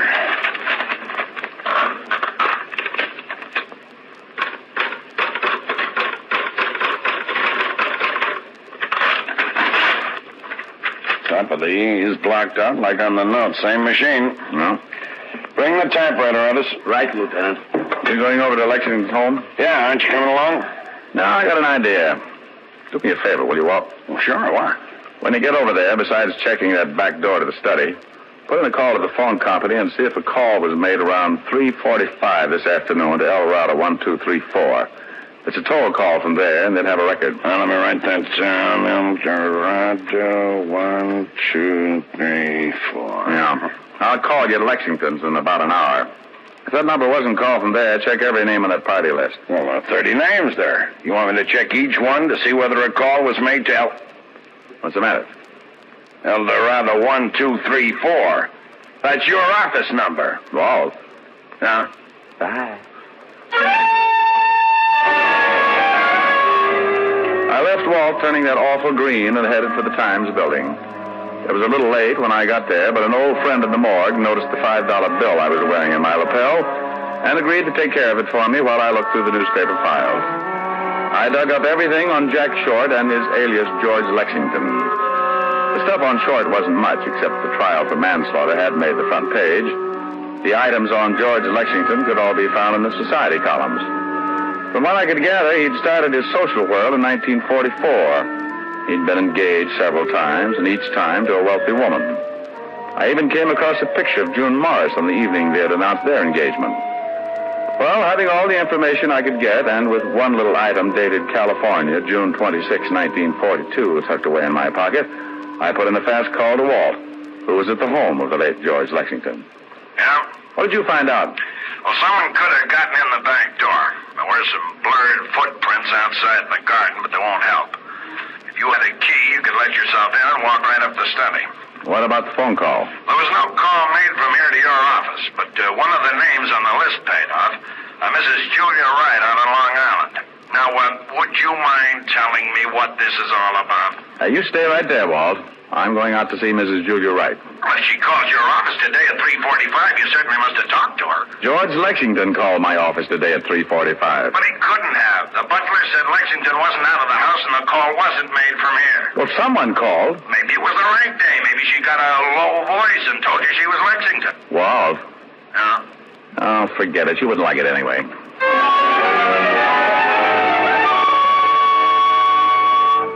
Mr. Diamond? How do you do, Mrs. Wright? My butler says your business is a matter of life or death. Well, that's a little exaggerated, but it's one sure way of getting by the red tape. Then what is your business, Mr. Diamond? I'm from the police. Oh. Do you know Mr. George Lexington? Why, yes, slightly. Are you married, Mrs. Wright? Very happily. What is your interest in Mr. Lexington, Mr. Diamond? Do you know June Morris? Quite well. I've known her family for at least 10 years. She's being held for the murder of George Lexington. Oh, that poor girl. She was engaged to Lexington at one time, wasn't she? Yes. He was a beast. Believe me, Mr. Diamond, he deserved killing. I thought you said you only knew him slightly. Why, June used to tell me how terribly he treated her. A phone call was made from your house yesterday at approximately 3:45 to El Dorado 1234. I don't believe I know anyone at that number. Are you sure? A man made it. I talked to him. Well, my husband wasn't home yesterday. Oh, perhaps it was my lawyer. He was here about that time. In fact, I believe he did make a call. Said it was on business. A call from the library. What's your lawyer's name, Mrs. Wright? Why, Mr. Lucius Farnsworth.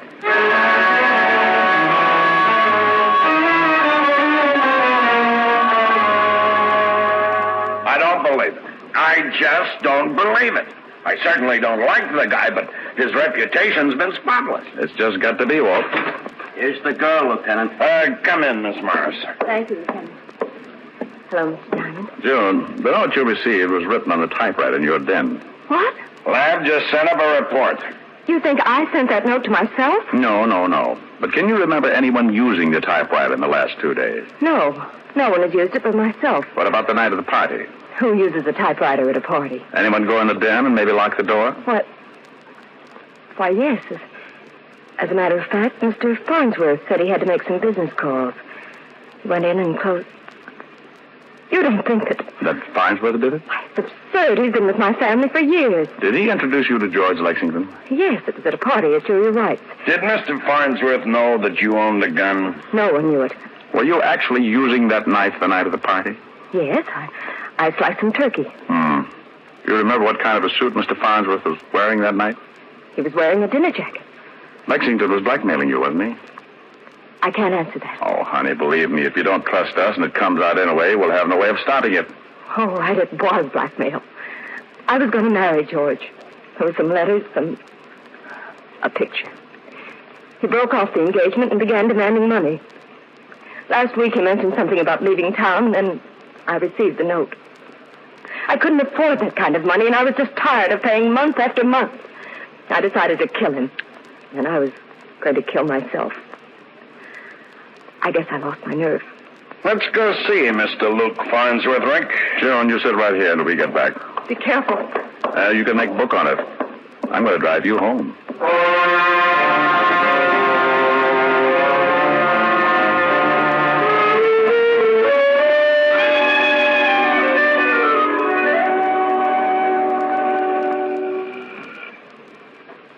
Use your paw.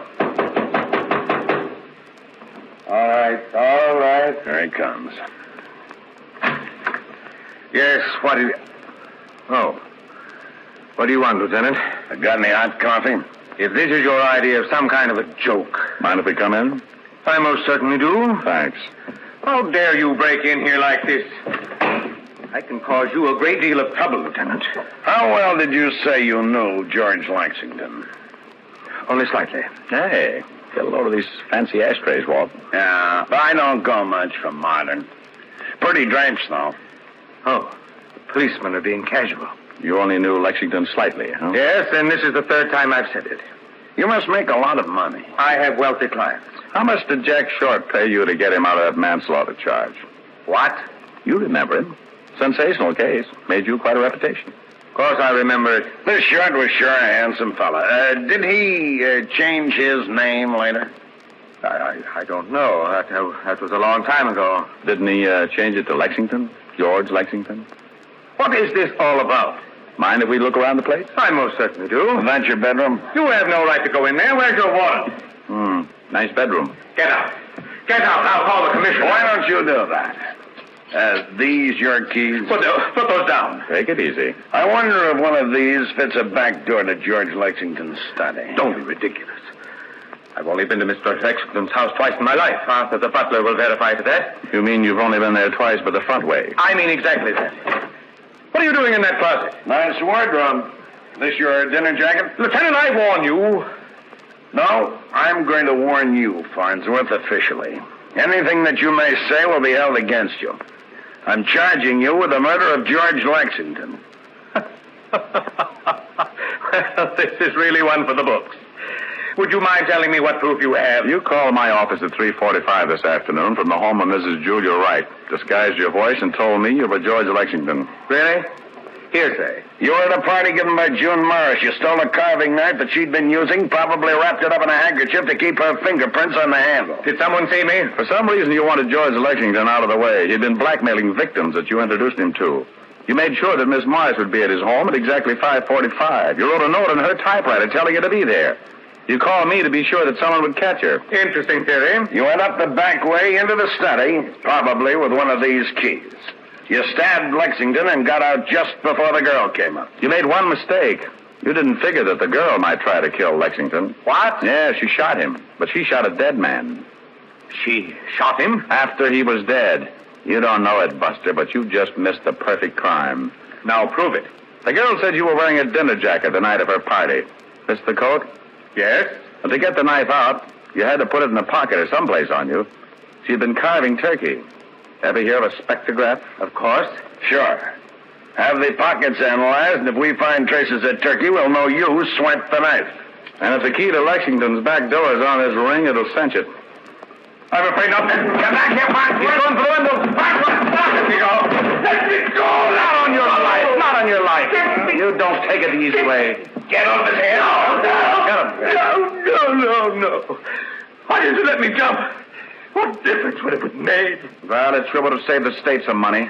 But a quick trip to the sidewalk doesn't make up for a killing. That's the easy way, Farnsworth. You forget when you commit murder, there's a little thing called society. And if you can't live with people, they'll decide what to do with you. Oh, that last mile is a lulu.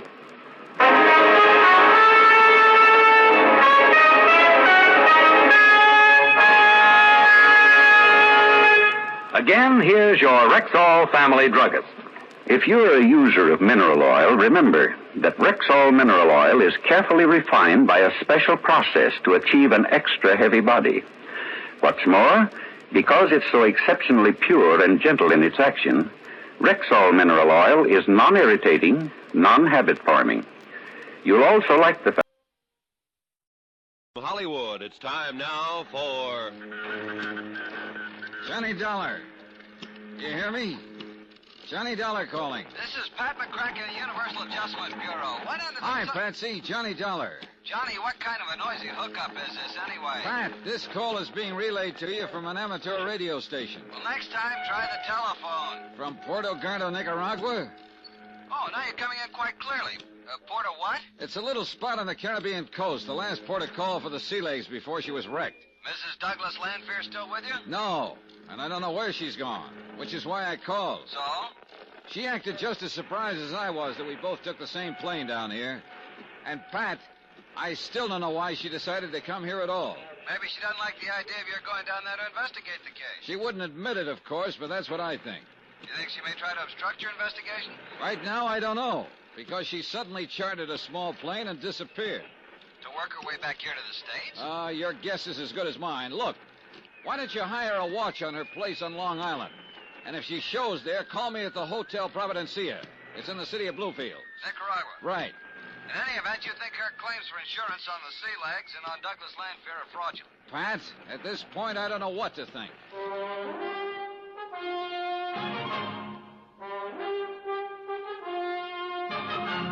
Tonight and every weekday night, Bob Bailey in the transcribed adventures of the man with the action-packed expense account, America's fabulous freelance insurance investigator. Yours truly, Johnny Dollar.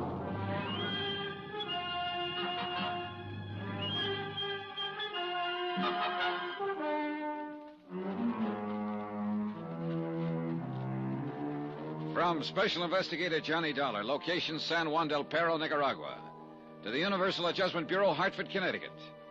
Following is an account of expenditures and report of activities during my investigation of the Sea Legs matter. Pat, I lied to you during that radio contact a few minutes ago. I do think Connie Lanfear's claims for $400,000 insurance are fraudulent. Fraudulent as the very devil. But just why I think so is beyond me. At any rate, the assistant who's foisted himself on me down here is a real weirdie whose name, believe it or not, is Oscar Patrick Vladimir Pasquero. He rented a plane and has flown me here to Puerto Gardo, a half-baked little town on Nicaragua's east coast. Here is where a radio amateur made the last contact with the Sea Legs before it smashed up and sank off the Baldero Islands.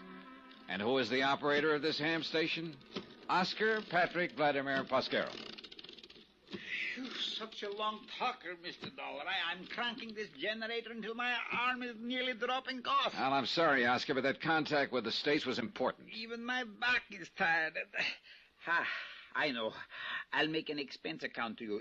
Say $10. You try that, and I'll fly back to Bluefields without you. Oh, please, Mr. Dollar, no joking, please. Who's joking? But without me, you would be a lost soul in this vile country. Hey, tell me something. Why did you ever set up a transmitter in this isolated fishing village? I should set it up in Bluefields? Ha! They even wanted me to have some kind of license up there. Disgusting. And a waste of money, too. Now, that reminds me. Do you have a pilot's license? Who needs a pilot's license when those little planes practically fly themselves? Besides, a pilot's license costs money, too. Well, I have one, so from here on in, I stay at the controls. No confidence in me, no confidence in you. What a smirch on the good name of Oscar. Okay. Now, let's get out to that flat where you parked the plane. I want to fly over the spot where the sea legs went down. You see how invaluable I am? Huh? Without me, you wouldn't even know where to look for the Boldaro Islands. You know darn well, all I have to do is look at the charts in the cockpit of the plane. But, Mr. Dollar, that wouldn't be fair.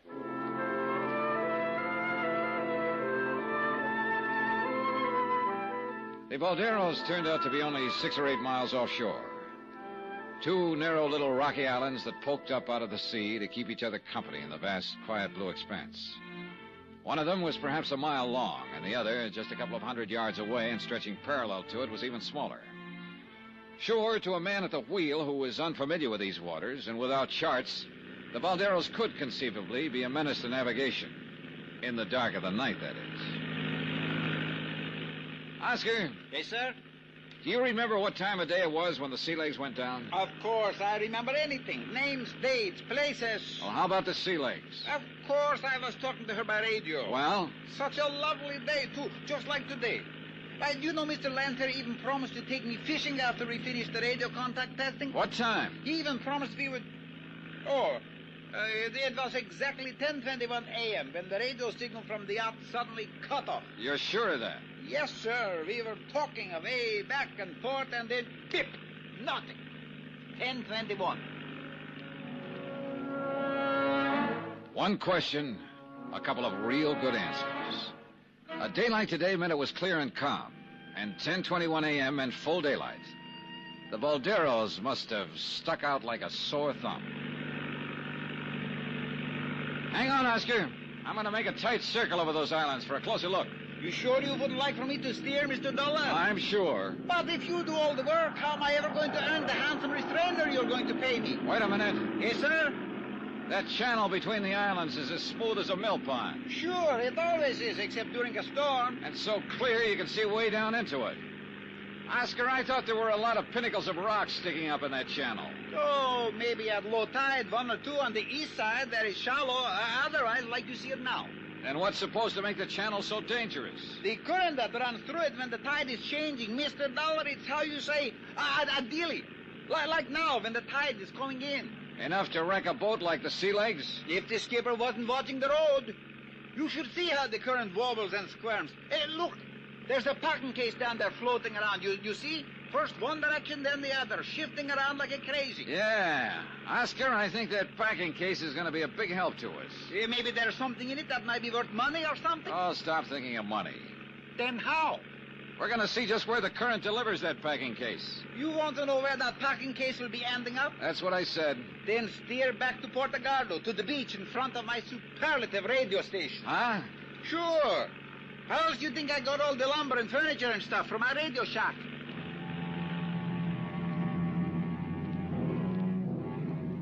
He was right. From the air, we could see that every bit of flotsam passing through the Boldero Island Channel on a rising tide wound up in the tiny cove on the shallow sandbar directly in front of Oscar's radio shack. Even now, it was piled high with crates, bits of ship's rigging, odd pieces of furniture.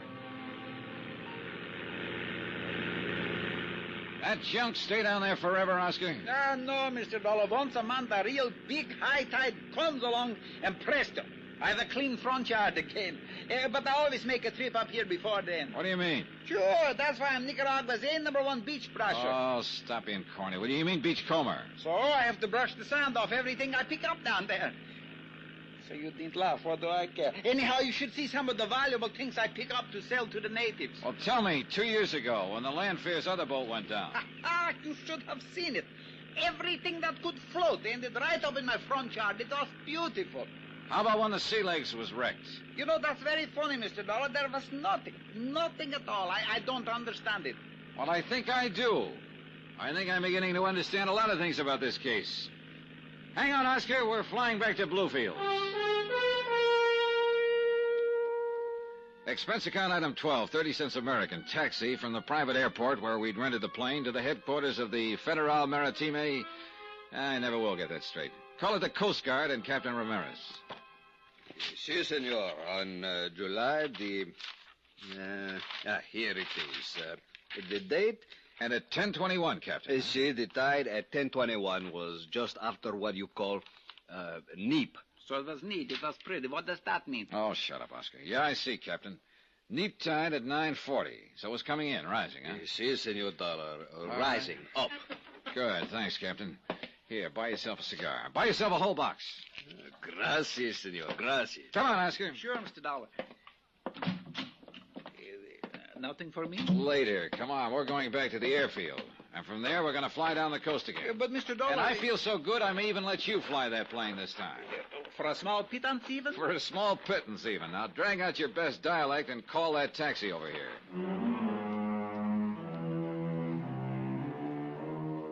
Item 13, $6 for the Capitan. Item 14, 50 cents taxi back to the airfield. For some reason, the fare in the old Model T went up every time I used it. Or did Oscar wink some kind of a deal with the driver that he could cut in on later? Item 15 and another $45 for rental of the plane, and I'm sure it all went into Oscar's pocket. That his knowledge of the language enabled him to persuade the owner we shouldn't pay 2 rentals in one day. We headed south and made good time. But where are we going? Another few minutes and you'll be down to Costa Rica. What's that little seaport straight ahead? San Juan del Perro. And according to this map, it has a more than adequate landing field. Look, do you see what I see down there on it? Yeah, exactly what I hoped to see. The twin of this plane. The plane in which Mrs. Lanfear disappeared this morning. I'll land right beside it. No sooner said than my name is Oscar Patrick Vladimir Pasquero. Don't these little fields have any personnel? Ha! If they get 2 planes a month, they think it's a crowd. Yeah, but there must be somebody. There's a car back of the hangar. Good. Then we'll have transportation into town. You still haven't told me why you decided to come here. Was it because Mrs. Lanfear did? That was something I didn't know until I saw that plane down there. All right, easy now. Don't land too close to it. I am in perfect control. Here we go. No, Oscar, it was a hunch, based on the fact I remembered that the Sea Legs was built in this town. Hey, nice landing. Thank you, Mr. Dollar. Maybe a little extra bonus for such a good job. If you don't stop talking about money, you're going to have to find yourself a... See, am I crazy? Isn't there someone in the cabin on that other plane? Hey, the car, it's coming over to meet us. Hey, watch it, Oscar. That darn fool is heading right across our landing pad. Huh? Look on the engine. Is he crazy? Can't he see us? Hey, swing hard, but don't flip us. Come on, more throttle. It's already there. Then straighten out. Take off. I can't. What'll I do? What'll I do? Let me hit those controls. Hang on. Here he comes. He'll hit our gear. Hang on.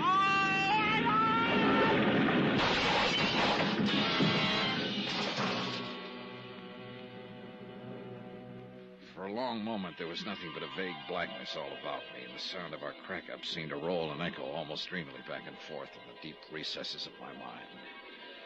Then, slowly, hazily, I seemed to hear some other sound. Yeah, like an engine far off. An engine of a plane starting up and lazily moving away. Sure, yeah, of course I did hear it. It was the other plane, the one that had been parked on the landing strip. Then as my mind began to clear, I realized I'd seen something, someone else.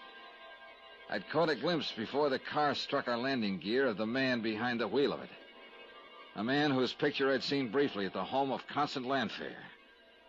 But it couldn't be.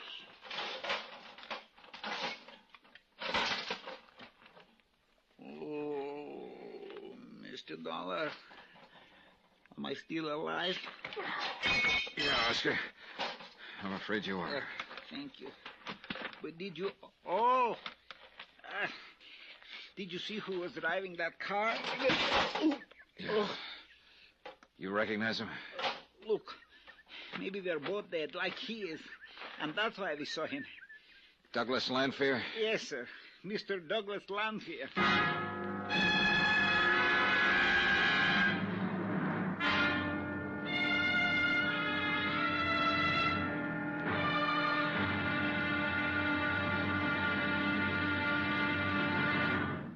Now, here's our star to tell you about tomorrow's episode of this week's story. Tomorrow, the dark back streets of San Juan del Perro yield some valuable information and a threat of sudden death. And believe me, it isn't an idle threat. Join us, won't you? Yours truly, Johnny Dollar.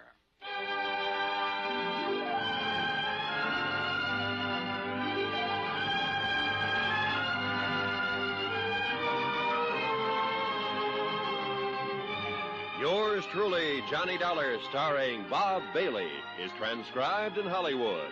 It is produced and directed by Jack Johnstone, who also wrote this week's story. Be sure to join us tomorrow night, same time and station, for the next exciting episode of Yours truly, Johnny Dollar. Roy Rowan speaking.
From Hollywood, it's time now for...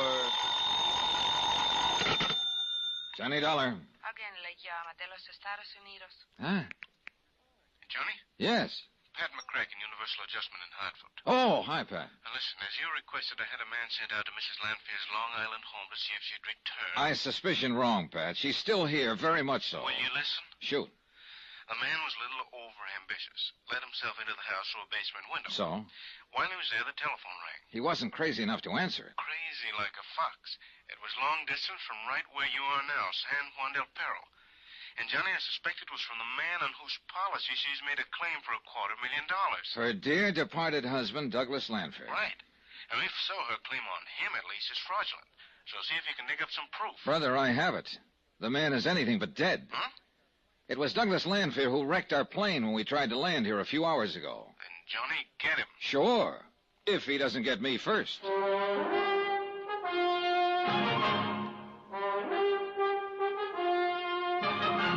Tonight and every weekday night, Bob Bailey in the transcribed adventures of the man with the action-packed expense account. America's fabulous freelance insurance investigator. Yours truly, Johnny Dollar.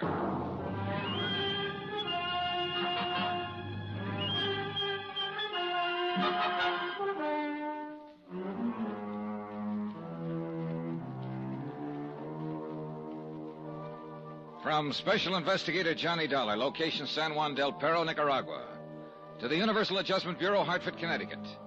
Following is an accounting of expenses incurred during my investigation of the Sea Legs matter. $250,000 insurance claimed by Mrs. Constant Lanfear for the death of Douglas Lanfear. An additional $150,000 for the loss of the yacht, the Sea Legs. Claim number one now proved to be fraudulent. As for number two, the claim on the yacht. Expense account item 14, $2 American. To the banana plantation worker who pulled us out of the small plane that Douglas Lanfear wrecked as we tried to land. And another $1 to said plantation worker for a ride into town in his ancient truck. I must admit that this is one time that my ubiquitous assistant, Oscar Patrick Vladimir Pasquero, came in handy through his knowledge of the Spanish Indian dialects spoken in these parts. Apparently, San Juan del Perro had once been a fairly busy little seaport. But over a period of years, the sea had slowly, inexorably washed in shallow sandbars, and only a handful of small cargo and fishing boats now negotiated the narrow channels that led out to the Blue Caribbean. The town itself was scattered around a small marketplace near the docks. There were a few stone and brick buildings, including the San Andrea Hotel, but most of them were weather-beaten frame structures. An occasional aged American car kicked up the dust, but most of the street traffic was ox carts. Item 15, $2 American, to a doctor with an unpronounceable name who came to our room at the San Andrea and patched us up. And about 7 p.m. he left after instructing us to spend the rest of the night in bed. Item 16, another $2 for a sumptuous dinner brought to our room. American dollars, I learned, go far in this place, Unless, of course, Oscar gets his hands on them. You should let me handle all the bills for you while you're here in Nicaragua, Mr. Dollar. Yeah, sure, and let you take a 50% commission on all of them, huh? No thanks. Oh, but, Mr. Dollar, When the poor fellow who rented us that plane to get down here starts patching it up, my expense account is going to take a big enough beating. Have no fear. I will supervise the repairs on the plane myself. Yeah, for a small pittance. Yeah, of course. What a wonderful dinner. Now, to sleep it off. Well, you sleep all you want to. I got work to do. Work? Yeah.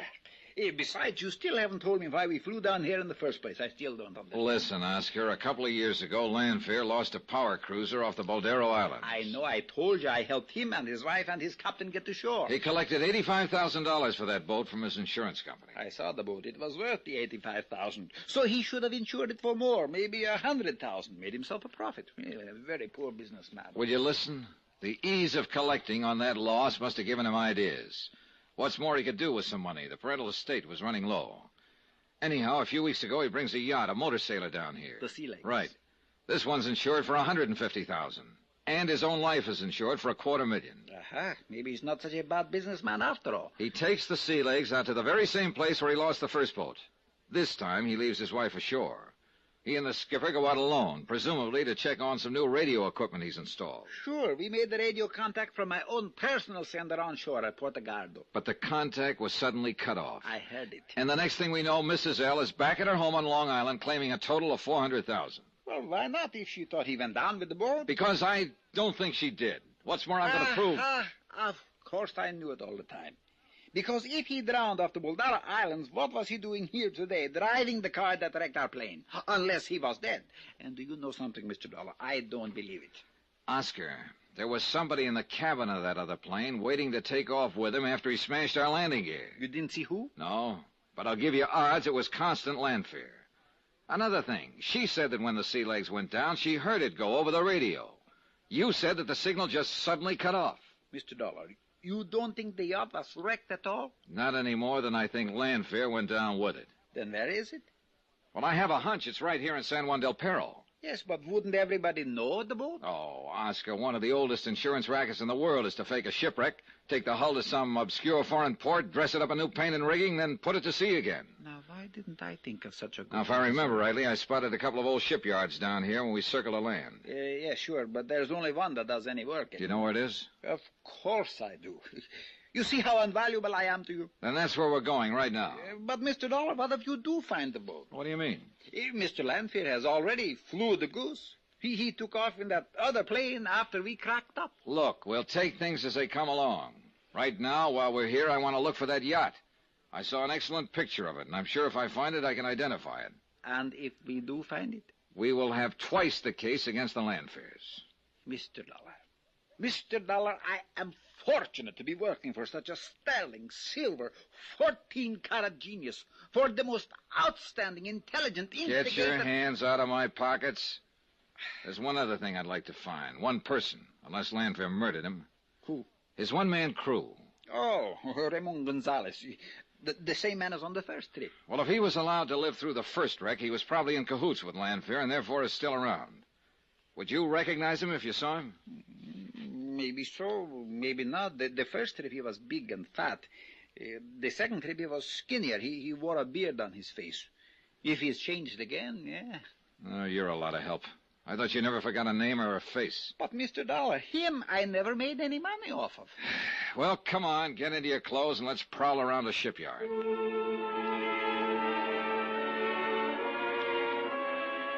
It was only a few minutes after 8, but the town was practically asleep, except for an old saloon down near the docks.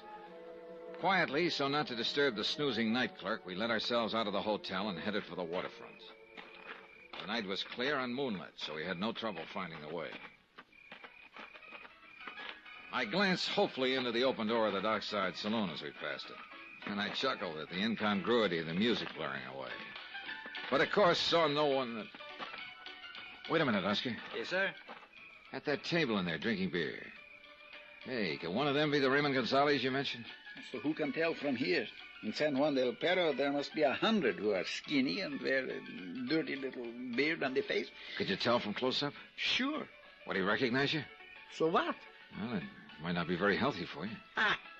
Mr. Dollar, working on an important campaign for you, my dearest friend, I would gladly lay down my life for you. For a small pittance, of course. Of course. Anyhow, how would he know I am working for you? Okay then. Saunter in and take a look. Okay. I'll wait right here.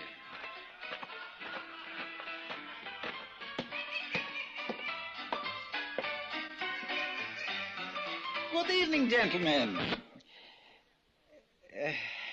It's a nice weather we're having, huh? Es buen día, no?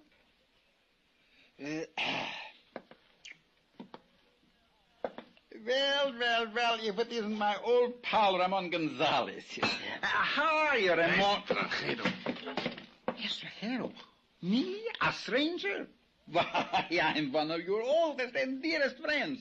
Es mi amigo, remember? Sálgate, extranjero. Get out. But I am Oscar Patrick Vladimir Pesquero. You know, just a fine old Spanish name. Who helped you ashore that time when you... No. Put on that bottle. Salga, lárgate de aquí, o si no te mato. No. Te mato.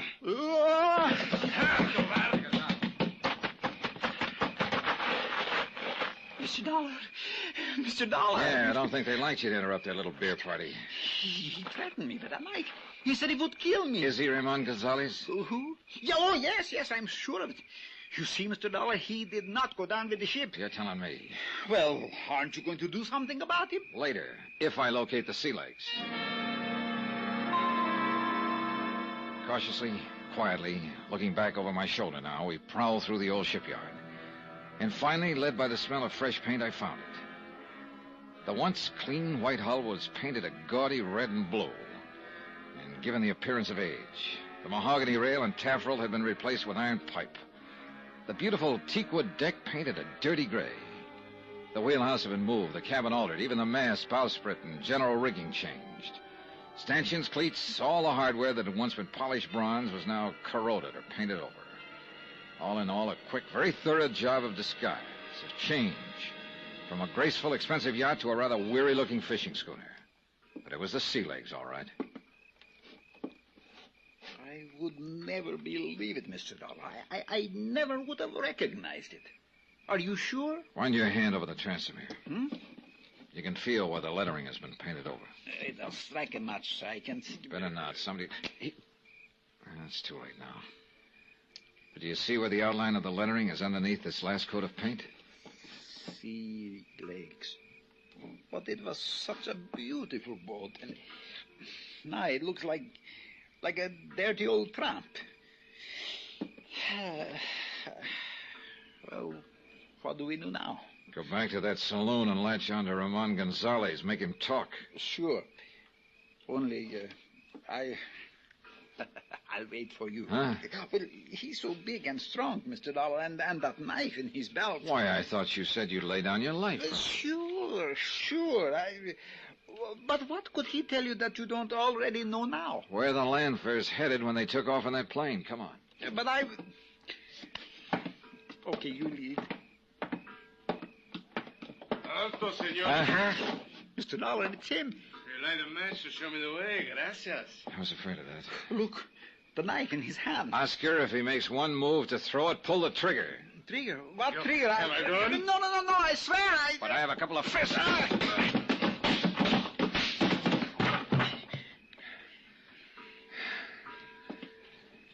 Well, let's bring him in. Bring him to so I can question him. No.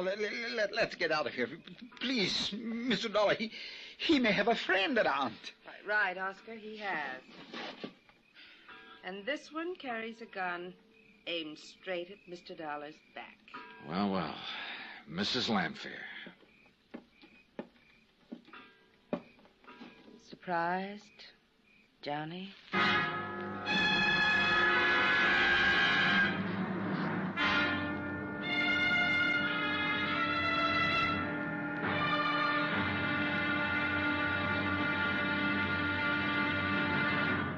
Now, here's our star to tell you about the final episode of this week's story. Tomorrow, sometimes when you wind up a case, things take a turn, a sudden switch that makes you wish you hadn't won. Join us, won't you? Yours truly, Johnny Dollar.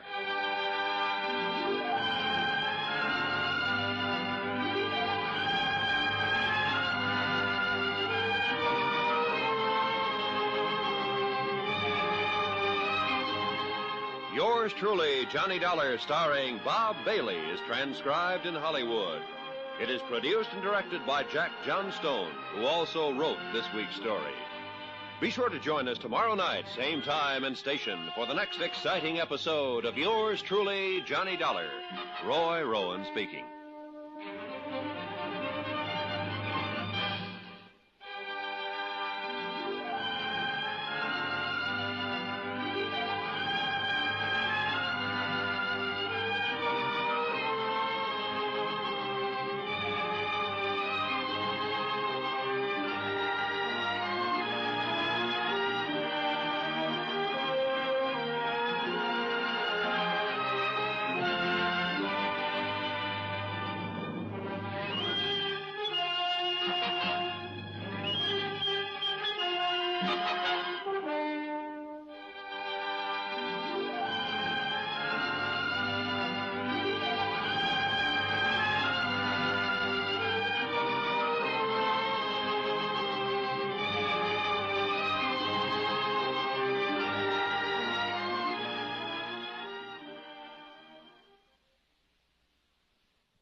From Hollywood, it's time now for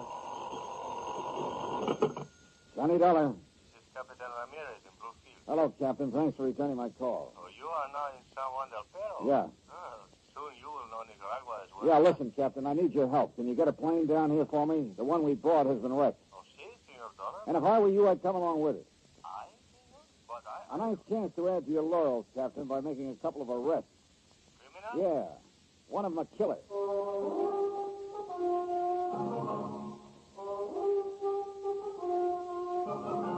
Tonight, and every weekday night, Bob Bailey in the transcribed adventures of the man with the action-packed expense account. America's fabulous freelance insurance investigator. Yours truly, Johnny Dollar.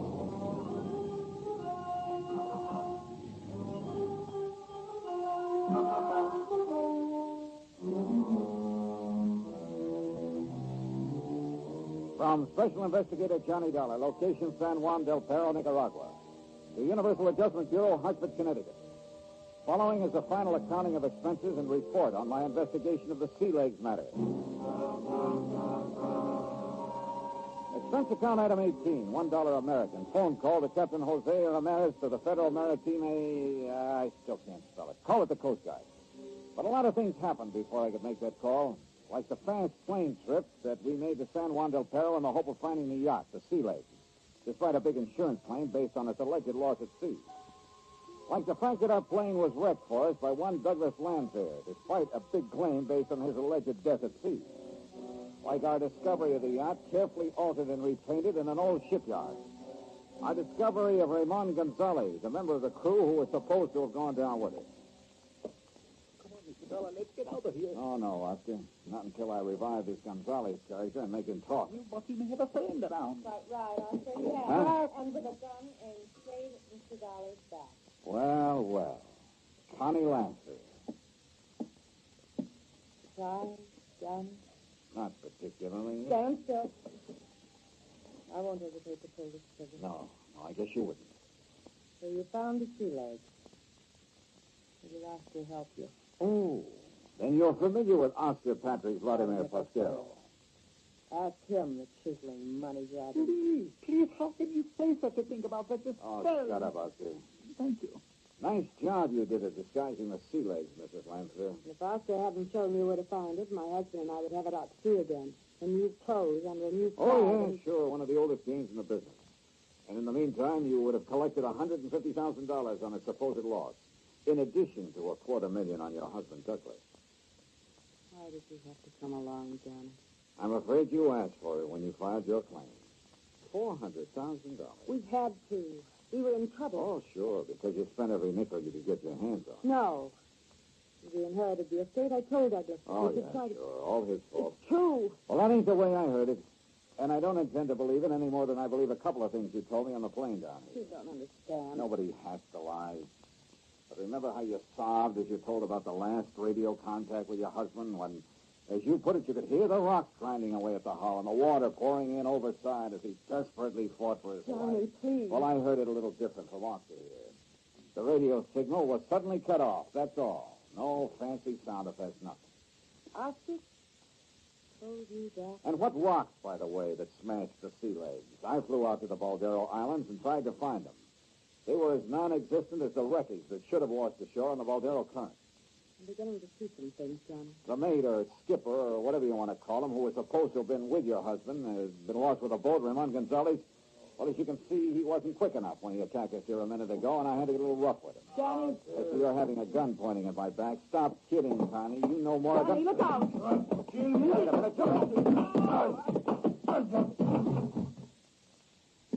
He was going to kill him, Mr. Dollar, but you were too good for him. Well, a lot of help you were. That his knife? Huh? Oh, yes. Yeah. I think I'd better have it, Oscar, because... Well, I see Connie Lancer made a hasty exit from the scene. She did? Well, what do you know about that? You didn't see her leave? Well, it's so dark in this old shipyard, and I was so worried about you, dear Mr. Dollar. Why don't You should be. Plenty worried. Huh? Look, why don't we get out I needed only two things when I came down here, Oscar. Proof. Both of them. Why don't we get out of this dreary place, Mr. Dollar, and talk someplace else? Huh? Where there's life. Oh, shut up and listen. I found them both now.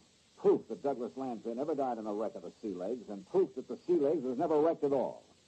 Except for a couple of details, the case is closed. One of those details is you. Me? Oh, you mean paying me for all the unvaluable help I've been... Oh, how nice. I'll take it in 20. Oscar, I'm going to lay the cards right on the table. And the money? I'll find it to you. Now, listen to me. Connie Lanfear slipped away during our little ruckus here. But you could have stopped her as easily as you could have stopped this Gonzalez character from jumping me. She said she had a gun. A bluff. She didn't. But you did. Me? Oh, Mr. Dollar, I spotted that bulge under your left arm the minute you appeared in my hotel room that first morning. Well, don't reach for it because I'm carrying one, too. Mr. Dollar, dear, I don't understand. Well, I do, now. I've wondered from the beginning just why you insisted on sticking so close to me from the minute I arrived here in Nicaragua. All right. I will tell you the truth. The whole truth. Even if it costs me a small, slight percentage of an inexpensive fees you're going to pay me for the unestimable assistance I've been giving you. Oscar, you just won't give up, would you? The money. That's what it is. The money. Like I get from all the Americans who come here to Nicaragua. Only from you it was not for sightseeing, guiding, but for all the help. Like, for instance, the money you've been getting from the Lanfears? I cannot tell a lie, Mr. Dollar. I did get some money from Mr. and Mrs. Lanfear, you know, for various and Sunday services when first they came here, but why not, including the use of my radio sender? You see, if I hadn't known they would pay me well for the using of my radio... Your unlicensed my radio. unlicensed radio, because the license costs too much. I would never have been able to know about the wreck that didn't happen, and so skillfully lead you to the Baldara Islands and all the clues that I... Well, you know what I mean. What you really mean, Oscar, is that you expected a lot more from them if their crazy plan to collect on the insurance policies worked out. You're sure? Because no, Mr. Dollar, no, I was only trying to help you. Think, Mr. Dollar, about all the things I've told you about. You were careful not to tell me a single thing that I wouldn't have learned anyway. Oh, Mr. Dollar. Why did you insist right off the bat that we fly to Puerto Gardo, for instance? Why, apparently to help me for a small pittance, of course. But actually it was to keep me out of the way while Constance Lanfear made contact with her husband here in San Juan del Perro. Oh, please, No doubt you worked that all out with her before you busted in on me that first morning. Then when we did get to Puerto Gardo, tried to prevent me from spotting the current that would have taken any wreckage from the island to wash to the shore on the sandbar at Puerto Gardo, if the sea legs had gone down. That isn't... No. I told you about that strong current of Gary Benford. Sure you did. But only because you realized at that point that I couldn't help finding out about it anyway. Mr. Dollar, you're making a crook out of me. Making a crook of you? Well, I have this little item, Oscar. When we started to land our plane and Douglas Lanfear came at us with his car, you know as well as I do that you could have avoided it. Kept us from stamping off our landing gear and crashing. Oh, it was nicely done, too. So that you wouldn't get badly hurt, but still be up and around to collect from Lanfear for it. Oh, Mr.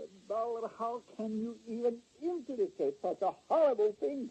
You, my dearest, my undying Because friend. of your little suggestion along the way that I unfastened my seatbelt and relaxed, while you, I noticed, kept yours tight. One thing after another.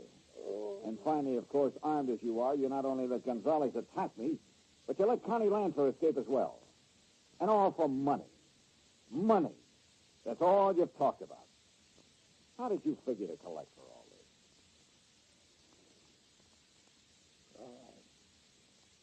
It's true. It's true. All my life, in every country in the world, I've been... Whatever I have done has been because I love money. But I swear it, Mr. Dollar. I would have never let them kill you. Because I do like you, Mr. Dollar. I almost... Even with all the money I could get from them, I almost gave it up. Yeah. For whatever you could get from me. Yes. And because you're such a nice man, I guess I'm not used to being around nice. Mr. Dollar. Well? Mrs. Glanfield. What about her? Don't be too hard on her. It was all his doing. He had such a strong hold over her. The way he treated her, sometimes I almost thought she wished he had gone down in the rest of the boat. What are you talking about? She's stoned. Because by now she's so far in, she has to stick with him. Don't you see? Oh, yeah, I suppose that does make sense. All right, what else? That's all. I opened up my whole entire heart.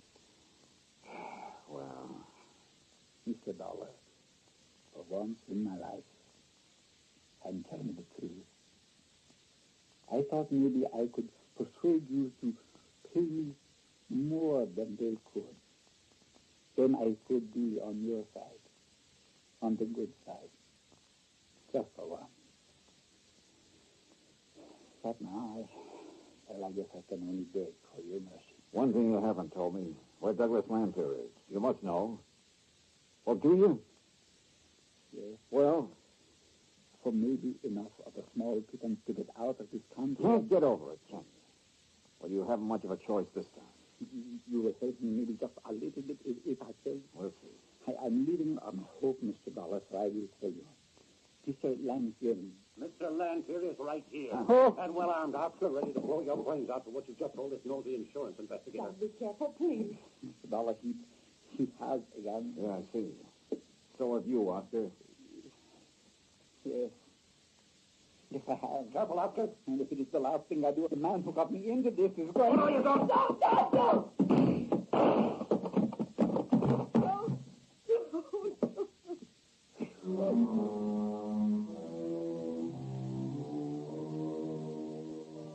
So, it was after that I called Captain Ramirez to the Federal Maritime. Someday I'll learn that word. And let him take charge. Extradition proceedings for Connie are underway. The U.S. courts will have to take over with her. And Doug Lanfear's body is being shipped to the States. Oscar's body? Well, I left some money with Captain Ramirez for a decent burial. Expense account total, $841.95. Remarks? I wonder what kind of a deal Oscar Patrick Vladimir Pasquero was able to make at the pearly gates, or wherever he was headed. And you know something? I kind of hope it was a pretty... Well, at least I hope it wasn't too bad a deal. Yours truly, Johnny Dollar.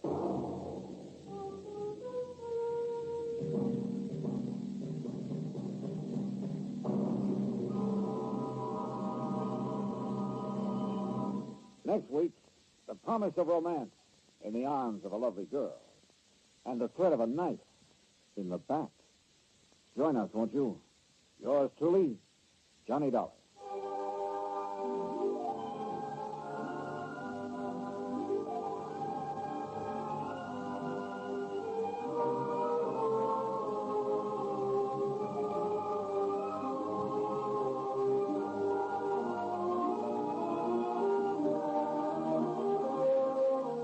Yours truly, Johnny Dollar, starring Bob Bailey, is transcribed in Hollywood.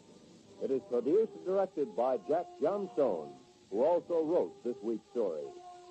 Heard in our cast were Harry Bartell, Lawrence Dobkin, Virginia Gregg, Parley Bear, Don Diamond, and Russell Thorson. Musical supervision by Amerigo Marino.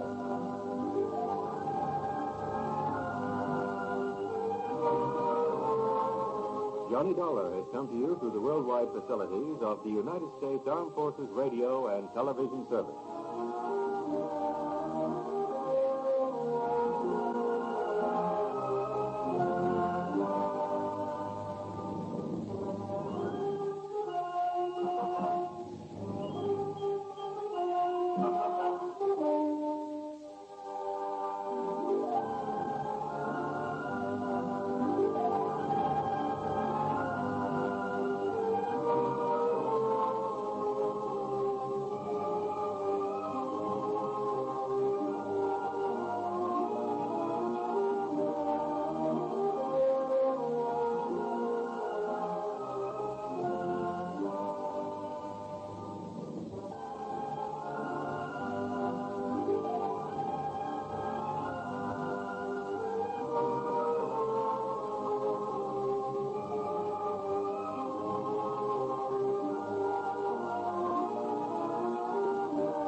Jingle bells, jingle Faraday. Huh? Faraday, just because we're going out to have Christmas dinner together, don't forget you're driving an automobile, not a sleigh. Now, Blackie, don't tell me you object to Inspector Faraday's being full of Christmas spirit on Christmas Eve.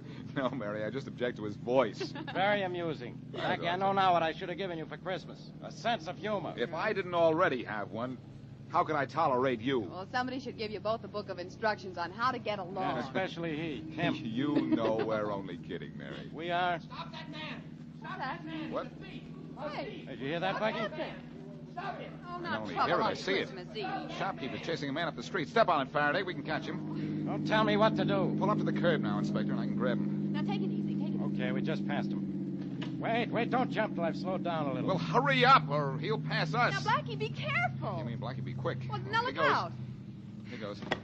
All right, you. You hold it right here now. Let go of me, man. Let go of me. Sure, as soon as the shopkeeper you just robbed gets here. And here he comes. Hold on to him. He took 4 diamond rings out of my store. Now give me those rings. Give them to me. I don't have no rings of yours, Mac. Oh, yes, you do. Right in your pocket here. I've watched you since you ran out of the store. You couldn't have given them to anybody. I'll hold them while you search. Let go. Okay. Why, they're not here. No, because I didn't take nothing, see? Well, where are my rings? I want those rings. So go find them. Only I got news for you. You ain't gonna find them on me.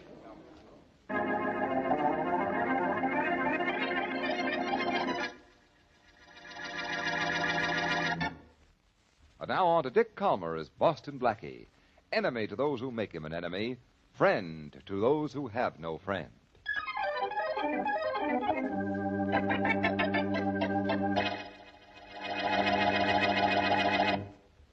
He took the rings out of the tray on the counter here, Inspector Faraday. You said that. Yes, but he did. He took the rings and ran out that door. Sorry, Mr. Stacy.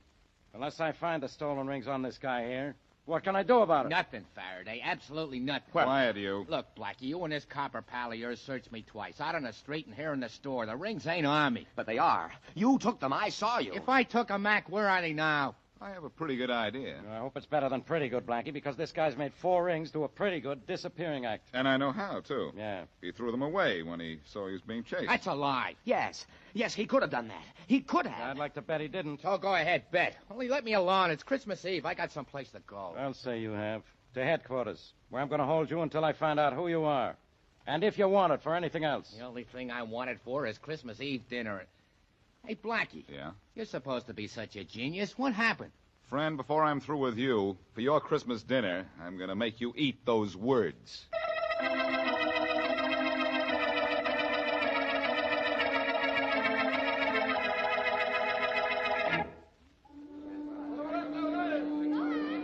All visitors back behind the ropes, please. The passengers are coming down the gangplank now. Hey, guard. Guard. Yes, what is it? My name's Clark. I'm here to pick up a guy who don't speak English, say not a word of it. Would you help me find him? You know what he looks like? Yeah, he's a big guy, about 6'6", maybe 250 pounds. His name's Abby. Well, there's the big guy coming down the gangplank now with a sign on him. Maybe that's the guy.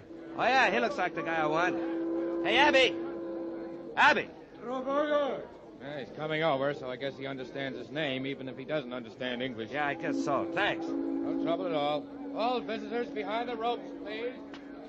He took you for a ride. Sanya Abby. Bolo Grino. Retsim Clark. Ratsim Clark. Braga. Sitaba Abby, you big jerk. Braga. Ratsim Clark. All right. You don't know what I'm talking about, Abby, because you don't know a word of English. But you use a gun good. Pretty good, they tell me. And if you do, we'll be speaking the same language, all right?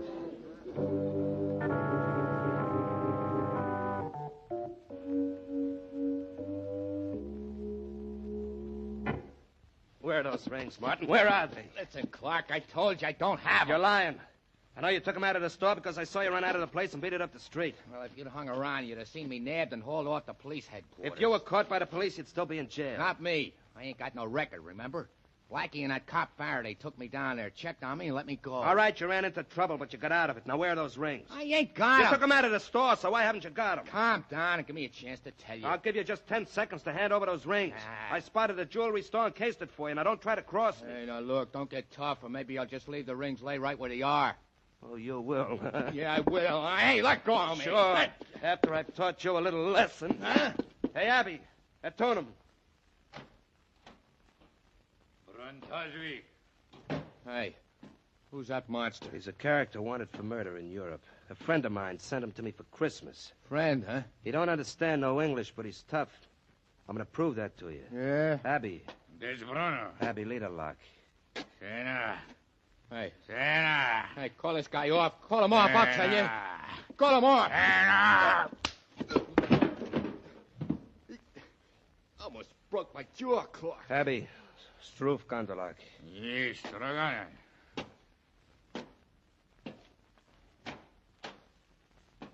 You lay off now, Martin. That is, unless you still have the idea you're not telling me what you did with those rings. Sure, I'll tell you. When the jeweler was chasing me, I see a Santa Claus up the street, ringing his bell and collecting stuff. So? So when I passed him just before Blackie grabbed me, I threw the rings in a big iron pot the Santa Claus had.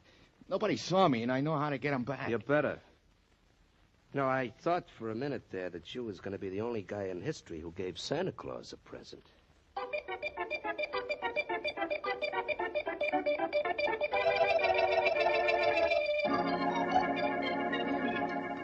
Blackie, what's the matter with you and Inspector Faraday?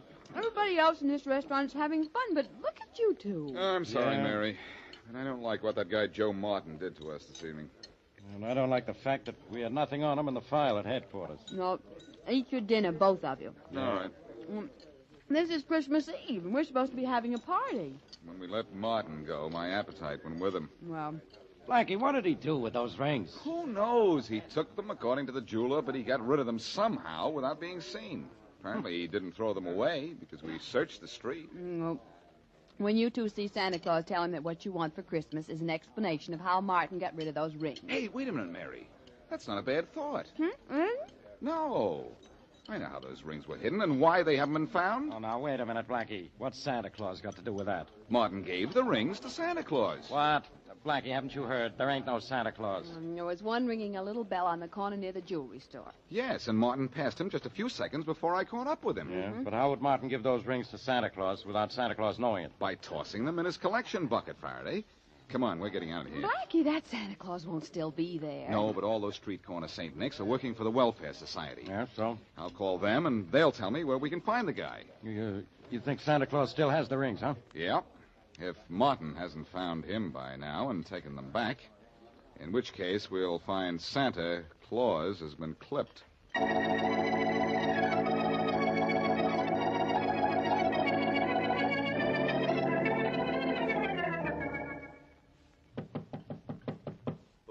Joe Martin, Clark. Come in. It's me. Never mind the introduction. Where are the rings? Well, keep Two-Ton Tony from Tibet away from me. I got the rings right here. Well, where I want them is right here in my hand. Sure. Here you are. Thanks. Have any trouble with Santa Claus? Yeah, no, the plan worked great. Good. You'll never even be able to tell anybody I was there.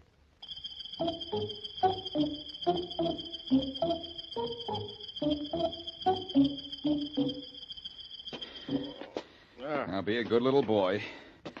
And I take you in to see Santa Claus, Faraday, and maybe he'll bring you a nice little promotion. Yeah. Look, he's an off-duty Santa Claus right now. I know. According to the Welfare Society, his name is Henry James. How many more flights are there? Only this is a fine way to spend Christmas Eve. Yeah, we may spend from now till New Year's working on a murder case, Faraday, if the welfare agency was right. And another guy phoned for information about this same Santa Claus just before we did. I know. Oh, finally, here's the door. Yeah, if he's in the kind of trouble you claim he is, he won't be in any condition to answer the door. Don't remind me. You and your theories. You had no right to think he's dead. I hope I'm wrong. But I'll guarantee you, if he's not dead, he's tied up or unconscious or both. Well, if you're so smart, you have that all figured out. You ought to be smart enough to know the only way we'll get in is to open the door ourselves. Brilliant deduction, Inspector. Yeah, that's all mine. I'll try the door to see if it's locked. Blackie, how do you think up such wonderful ideas? Uh-oh. Somebody's opened it for us. Well, sorry to keep you gentlemen waiting so long. I was taking a nap. Are you Henry James? Yes? The Santa Claus on the corner near that jewelry store that was robbed earlier this evening? Yes, I am. Well, I'm Boston Blackie, and this is Inspector Faraday of the police. Oh, how do you do? How are you? I saw you catch the thief, Blackie. You did? Won't you come in? Thank you. James. Yeah? Did you have a visitor a little while ago? A visitor? Yeah. Oh, I had no visitor. No one came here and held you up to get back the 4 stolen rings he tossed in your collection? Why, no, Inspector Faraday. No one's been here. And my collection bucket's right here on the table, untouched. This collection bucket of yours hasn't been touched, James? Certainly not. Blackie, according to you, Joe Martin tossed the rings in the Santa Claus collection bucket. This is it. I know. According to you, Martin called the Welfare Society and found out where this particular Santa Claus lived. Well, somebody asked about Mr. James before I called. You don't say. But Mr. James says nobody's been here. Well, he ought to know. And you ought to know how ridiculous you are. I've looked through this collection bucket, and there are no rings here. Nothing but coins. Santa Claus wasn't held up here. No rings were ever dropped in his bucket out on the street. Blackie, how wrong can a guy get?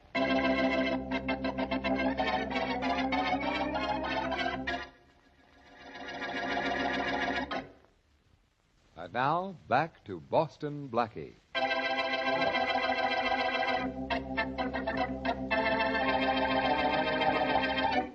Joe Martin steals 4 rings from a jewelry store. Just before he is caught by Boston Blackie, he runs down the street and tosses the rings into the collection box of a street corner Santa Claus. Later, at Santa's room, he apparently recovers the jewelry. But when Blackie and Inspector Faraday come to see Santa, Santa, whose real name is Henry James, insists that his collection box has not been touched. As we return to our story, Blackie continues his questioning of Santa Claus.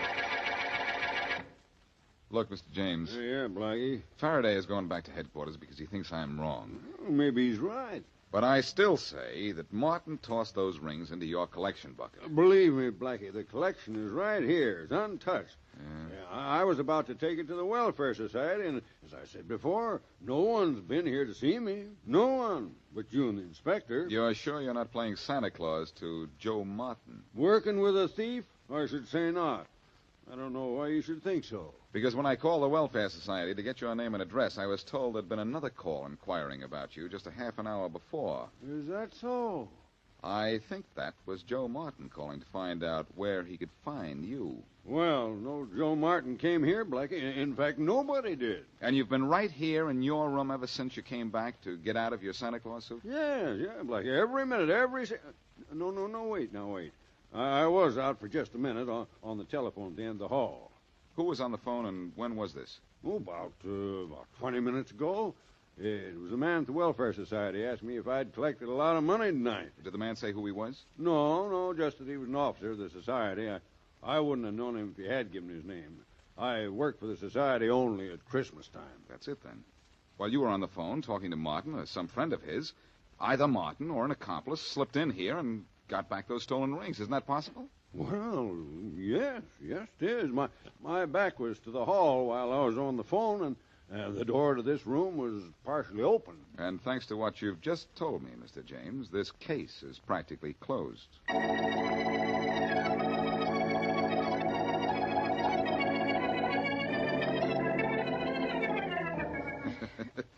Now, Mary, don't stuff me so full of pillows that I can't stand up. Blackie, you want to look like a big, fat, jolly Santa Claus, don't you? Yes, but not like an overstuffed chair. There. You're well padded and your coat's buttoned up. Now, try on your beard and let's see how you look.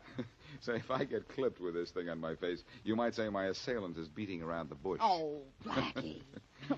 Well, how do I look? With your cap on, I'd never know you, and that would be all right with me. Well, you think that Joe Martin will know me? Oh, I don't think so. He doesn't know you as well as I do to begin with. I wish you wouldn't try this, though, Blackie. It's the only thing I can do, since Faraday wouldn't give me any help but Martin's address. Well, in a way, he can't be blamed for not offering you any help. This isn't a murder case. That's and true. Besides, you've been wrong all along. According to him, that is. Well, young lady, hand me that sack of phony presents, and I'll put this case in the bag.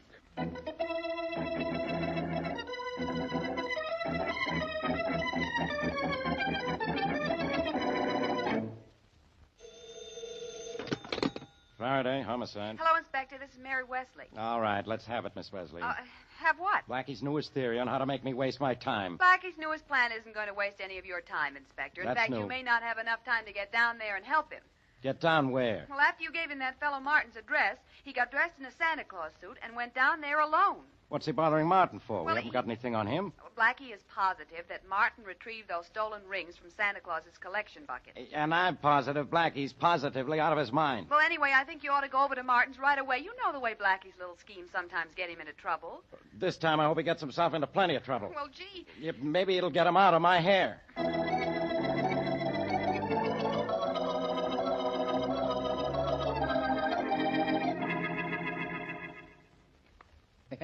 I gotta hand it to you, Clark. That was Yeah. a slick trick calling that Santa Claus at his house and keeping him on the phone while I sneaked in and got the rings out of his collection. It was just luck that it worked. What would we have done, Martin, if we'd taken his collection right down from his corner to the Welfare Society? Yeah, that would have been just too bad, I guess. Too bad for you. Why? Well, because my boy Abby knows how to use a gun as well as his fists. Hey, look, you got the rings back, didn't you? Yeah, sure, over there on the table. I came to your room to be sure I got him back. But Abby's going to be my chief assistant from now on, in charge of guys who make mistakes. Understand? Okay, I understand. But it's sure going to be tough working with a guy who can't speak English or understand it. I don't want him to be easy to work with. If you can't talk to him, you can't get friendly with him. Trigger men shouldn't have friends. They can... Hey, wait a minute. Who's there? Santa Claus. Get rid of him, Martin. Okay. Merry Christmas, son. Merry Christmas. Hey, Fatso, beat it. The same Santa, Martin? No. Beat it, Mac. You got the wrong house. Oh, Merry Christmas, my boy. Can you spare Beat it, I said. Now, wait a minute, Martin. He's collecting for the poor. Let him come in a minute. Okay. Come on, Santa. Come on in. Thank you. And a Merry Christmas. do you want from us, Santa? Oh, anything you care to give. Just anything to help make it a Merry Christmas for the poor. Like those 4 diamond rings on the table there. How about letting me give that beer to yours a tot? Hey, no. Hey, it's Boston Blackie. I thought it was some kind of gag. Watch out, he's going to swing that sack he's carrying. You'll have to swing it faster than that.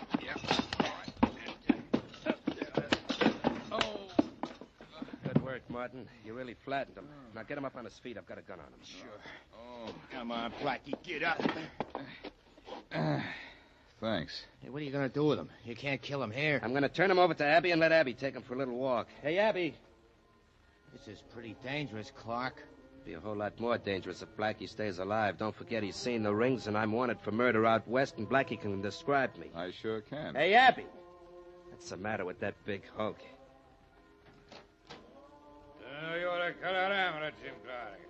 Sanya, Abby. Yo le tag Jalarof Yasada, Nugula. Okay, Martin, he knows. Just what kind of language is that? Quiet, Blackie. All you have to know is that Abby's taking you for a walk with a gun in your back. Oh, that's pleasant. Abby Uka. Come on, Clark. Have Abby get this guy out of here. The cops may not be far behind him. We better wait until those carol singers outside go away. Yeah. Oh, wait a minute. They won't suspect anything. I'll have Abby take them out right now. But what about those carol singers? They're just outside the house. I'll tell Abby to keep a gun on Blackie and shoot him if he opens his mouth. Hey, I got a better idea. Make Blackie sing and keep him singing. Then it'll seem like he's happy going down the street with Abby.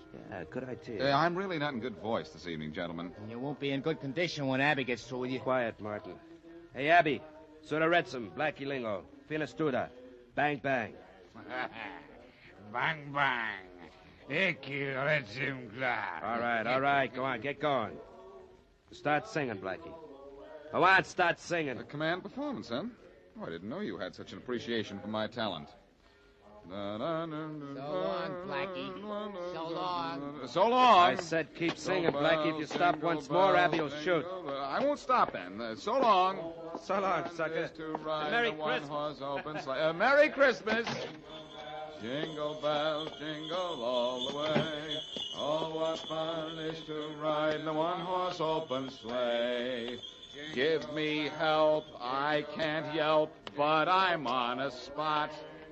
Where we'll go, I don't know, but I know I'll be shot. Hey, you hear what that guy said? When I've passed, jump him fast. Oh, listen to my squawk. Hey, listen to those I have words. to sing this silly thing, 'cause he'll kill me if I talk. Hey, I don't think that what guy's you kidding. speak to him is Greek. He doesn't know a thing. Come on, let's jump the guy. So Watch out that's for why gun. I just pass you by and let you hear me sing. All right, now get him. That's it, fellas.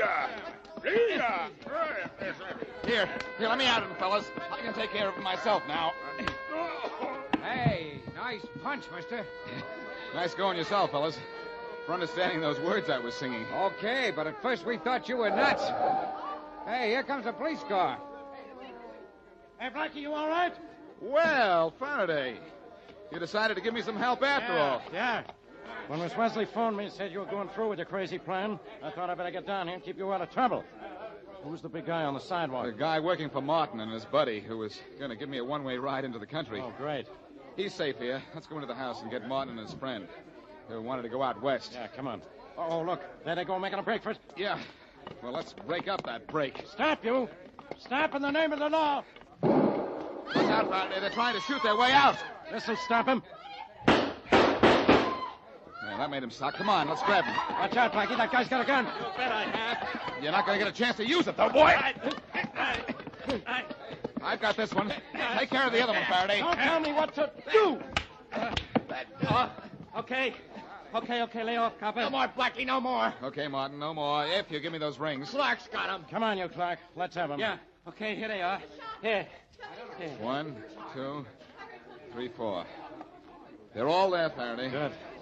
And Martin, Clark, and their pal Abby are all yours. Wow. You take these guys back to my squad car, will you, Blackie? After this chase, I'm tired. Oh, great, old man. Yeah. I go all out to catch these guys, and you're the one who's all in.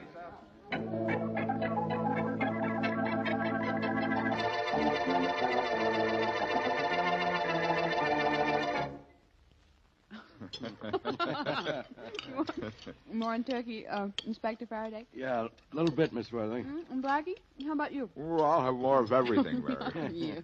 Yeah, if turkey were brain food, I'd say you had plenty of room for it, Blackie. Now, Inspector, this is Christmas Day. You and Blackie promise not to fight. Mary, he's still upset because the case we just worked on didn't involve a murder. You talk as if I like murder, Blackie. You must like it, Inspector.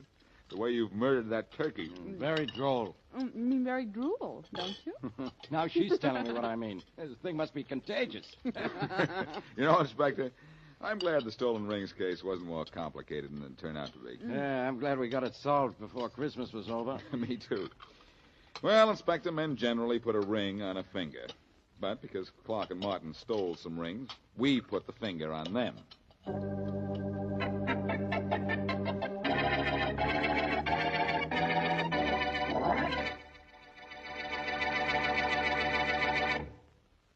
Hello, everybody. This is Dick Calmer.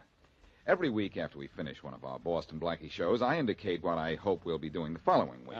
Look, Blackie. Now, just a second. This time, it's going to be a little different. Blackie, what's with you? What is going on here? Just a minute, Faraday, please. Mm-hmm.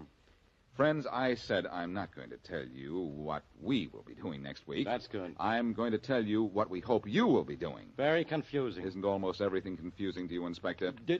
Listen, everybody. What for? Now, patience, Faraday, patience. Next week, I hope you and everyone you know and love will be enjoying the best holiday season you ever had. Yeah, now... That the next year will be a great year for all of you. Could I say something, Blackie? You, Inspector, can say anything, and you probably will. All I say is Merry Christmas to our listeners, Blackie. Merry Christmas to them all.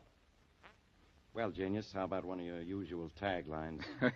Not this time, Faraday. All I say to everybody from Mary Wesley and all our cast is, until our next meetings, season's greetings.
NBC, the national broadcasting company. This is the McCoy.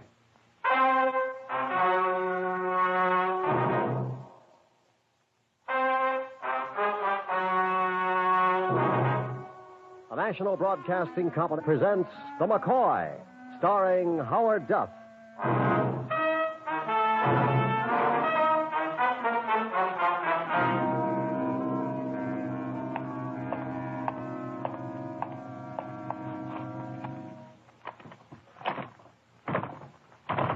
Come on, door, open.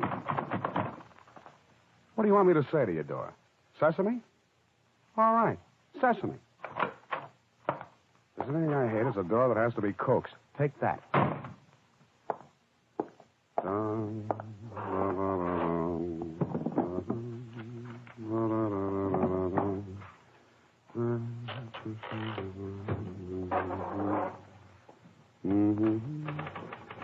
For the file, Mike McCoy, Criminal Investigations, file number 354, 22 April 1951. Los Angeles, California. Where else? Case, the three wayward girls. It was 5:20 of a dirty day. The sun beat through the smog and still had strength enough to kiss the summer dresses walking Sunset Strip. The girls walking their poodles home to Daddy, who'd had a hard day at the office. Having nothing better to do, the dogs and I chatted. I took my leave, and I tiptoed through the Cadillacs, patted their saucy fishtails, watched my hand turn green, then walked into Shea Mason's on the Strip. The kindly picture folk were already there, exchanging pills from matching Cloisonne pill boxes and discussing the high cost of nervous breakdowns. Then Herm, the maitre d', saw me, ad-libbed his way through all that box office gold, offered me two things. Mabel, knew she'd phoned 3 times, and the specialty of the house, Admiral Haughty goulash with matzo balls. I took the matzo balls. The fork was cutting through their delicate contours when there was a hand on my hand. Fool that I am, it annoyed me. But when I saw that the moist hand on mine belonged to Phil Gardner, peddler, talent agent, shill for plaid dinner jackets, it annoyed me even more. Only a minute, Mike. Scooch over a little bit. I'll sit down next to you. You want something, huh, Phil? I'll tell you how I know. You keep licking your lips, your hand shakes, which reminds me, take back your hand. I've had it. Mike, I want you to go to work for me. Right now. From this minute, you're on salary. Yeah, with expenses. Per diem. Philzy, my matzo balls are growing colder. It's for Toby Drake. I'm putting you on the payroll. You remember Toby, built you up to her, gave you a knockdown to her.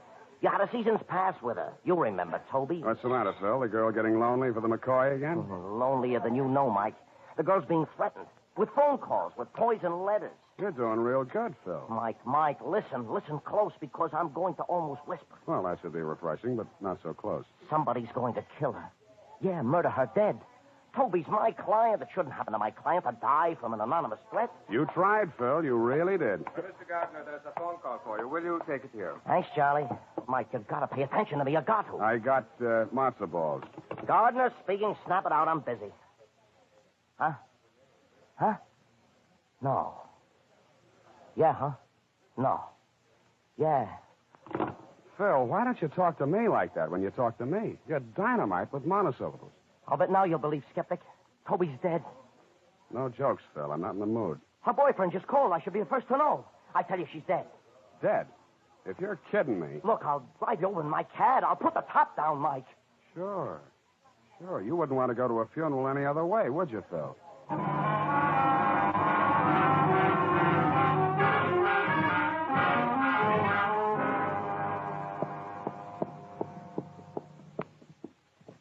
This way.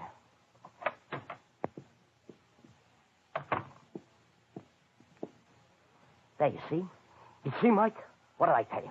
She's dead. My client. Shut up. The place was swarming with new things. New chintz curtains, fresh upholstery, and Beverly Hills Oriental knickknacks cluttering the Grand Rapids highboy. There was a big overstuffed chair near the door that I remembered. And Phil climbed into it and put his chin in his hands to watch. I walked over to the 3-piece sectional. Toby Drake was lying there, her hand trailing down on the floor. I couldn't see her face until the big man stood up. Somebody wrapped that black silk stocking too tight around her neck. You know her, Mike? Yeah, I knew her when she looked better. I liked her. She laughed at my jokes. You wrapped the stocking? You only ask because you're a cop, huh, Koska? I only ask because if I were a cop, I'd ask. The call came and said get here because there was a dead girl named Toby Drake, and on the way down I toyed with the name. Then I remembered she used to laugh at your jokes, and all of a sudden you're here. Why? Ask him. What is it? Something they have around town, an agent. He's Toby's. He's an agent? I gotta look. You're an agent, eh? Well, now. Well. Let me bend my face close because I've never seen one of you before. Talk to me, agent. I want to hear. Well, Lieutenant. Just Detective Koska. Go ahead. It was like this. Mike and me sit there at Mason's, chewing fat.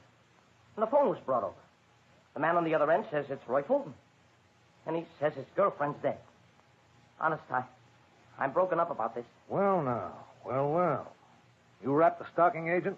Me wrap? Leave him alone, Koska. Leave him alone. Agents only kill other agents. Thanks a lot, Mike. I'll jot it down in the book. You been hired, Mike? I was, but I don't know if I'm still working. You're working. All the way, Mike.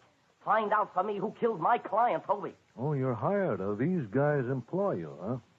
Look, Koska, I got a crummy license, and I'm in a crummy business because people sneak up dark alleys, because people hate, people rob, people strangle. That's where my money comes from, because people do all those things. What do you want me to do? Apologize for earning a buck? You want me to crawl? Or maybe just bow low enough so you can pat me on top of the head and say, "Oh, now, Mike"? Oh, now, Mike. Yeah. Where's her boyfriend? He's in the bedroom. He's a guy by the name of Roy Fulton. He hardly says a word to me. Maybe you're not his type. Well, go talk to him, Mike. Go tell him it's okay that you should talk to him. Let me count the ways I love thee to the depths and breadth and height my soul can reach when feeling out of sight. Go on. I like it. Who are you? I'm Mike McCoy. I'm a criminal investigator. Toby's dead. She was murdered, Mr. Fulton. I'm trying to find out who did it. We had a date. I came here. I saw her. I didn't lose my head. I called her agent. Then I called the police. Did you kill her? No. But she should have been more careful. Girls like her. What kind of a girl did you think she was? Very pretty. In my whole griefs and my childhood faith, I love thee with a love Mr. Fulton. I seem to lose with my lost saints. I love thee with the breath. Mr. Fulton, Mild tears of all my life, and if God choose, I shall but love thee better after his death. I couldn't get through to him anymore. The poetry he spouted stood between us. In his own way, Mr. Fulton was grieving. So I got out of the place. Then a fascinating 20 minutes in the center lane of Pico Boulevard, getting dared by the pedestrians and the swarms of cars on both sides of me. The parking lots had just hung their 50 cents till closing signs when I drove up to the office building on Olive. Then to the corner beanery and a few reminiscences about Toby Drake. Toby, a kid who had once won a title, something like Miss Donegal Tweed of Patterson, New Jersey. Expenses paid to Hollywood, shake hands with the stars, lunch at the Derby. A nice kid. A pretty kid. Now dead. I bought a paper and went upstairs.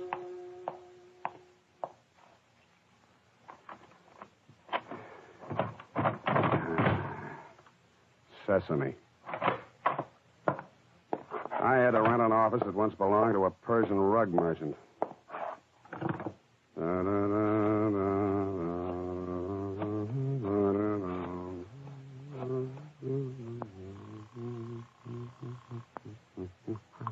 Good evening, Preston Call Service. McCoy, baby. Any calls for me? You know who, Mike? Mabel? 4 times. What happens to a girl when she goes out with you? She's got a call every half hour and a half hour? I'm delicate. They worry. You worry about me, Judy? Cut it out, Mike. You worry about me, don't you, kid? You got another call with a message. You want it? Sure, Judy, sure. Go ahead. I'll listen. Goes like this. First, Toby, then Stella Martin. You can't stop it, McCoy. First Toby, then Stella Martin. You ad-libbing this, Judy? It says right here. Who left the message? The man said it and hung up.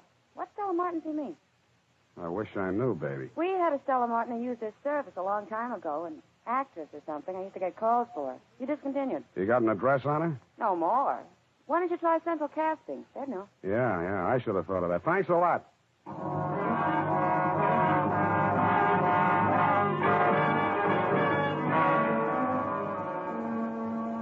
Take this card, Mr. McCoy. Take it. Yes, Miss Ford. Fill it out. Central Casting wants to know your age, weight, height, color of eyes. They do? It does? Gosh. You're fresh. You're new. They'll eat you up. Hmm? For color of eyes, put heart-shattering robin's egg blue. I haven't been well. The space where it says experience, leave it blank. I'll fill it in myself. Steady girl. Two can play at that game. It'll all be so simple. You put yourself in these two hands. I devote myself to you, heart and brain. Mm-hmm. Make you the most exciting thing in pictures. The most exciting. Steady girl. Heel. Don't back away from me. Don't be frightened of me, Mr. McCoy. It's not that I'm frightened, Miss Ford. It's just that my metabolism's a little sluggish today. You're a fool. Worse. A hard-headed, stupid, moronic, cretin fool. Hard-headed? They'll tell you outside what you want to know. Get out. No. Now you tell me, baby. Baby? What do you want? Well, right now, the address of Stella Martin, actress. After that, we'll meet in conclave, shall we? I'll have to look it up. In the files. Mm-hmm.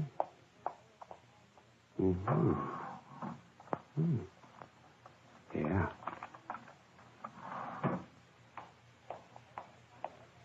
Stella Martin, dropped from our ready file. Non-payment of dues. Oh.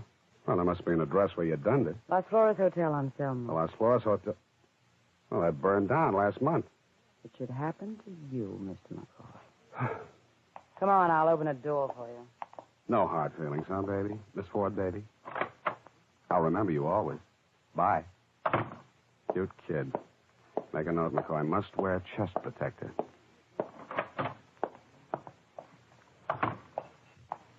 Hey, Mike, over here in the car. I called your phone service, Mike. They told me where you were. I've been looking for you. You're taking my money. You don't even call me on the telephone. You know a girl named Stella Martin, Filsey? Stella? What's she got to do with Toby's gun? You know her, Filsey? Well, a couple of weeks ago, a girl came in my office, Stella Martin, pleaded I should put her on my clients list. Only no talent, you know what I mean? To soothe her tear-stained face, I took her home. Lived all the way to Westchester. I've never been to Westchester. Make it come true, huh, Filsey? It was just 9 o'clock when Agent Phil let me off in front of a redwood frame house in Westchester. Then he suddenly remembered he had to pick up a client at the airport, and speedy Phil Gardner, game to the core, went back into the traffic again. The walk up to the house was lined with rose trees, carefully tended, and on every fourth one, there was a rose. But there was only one doorbell, so I knew just what to do.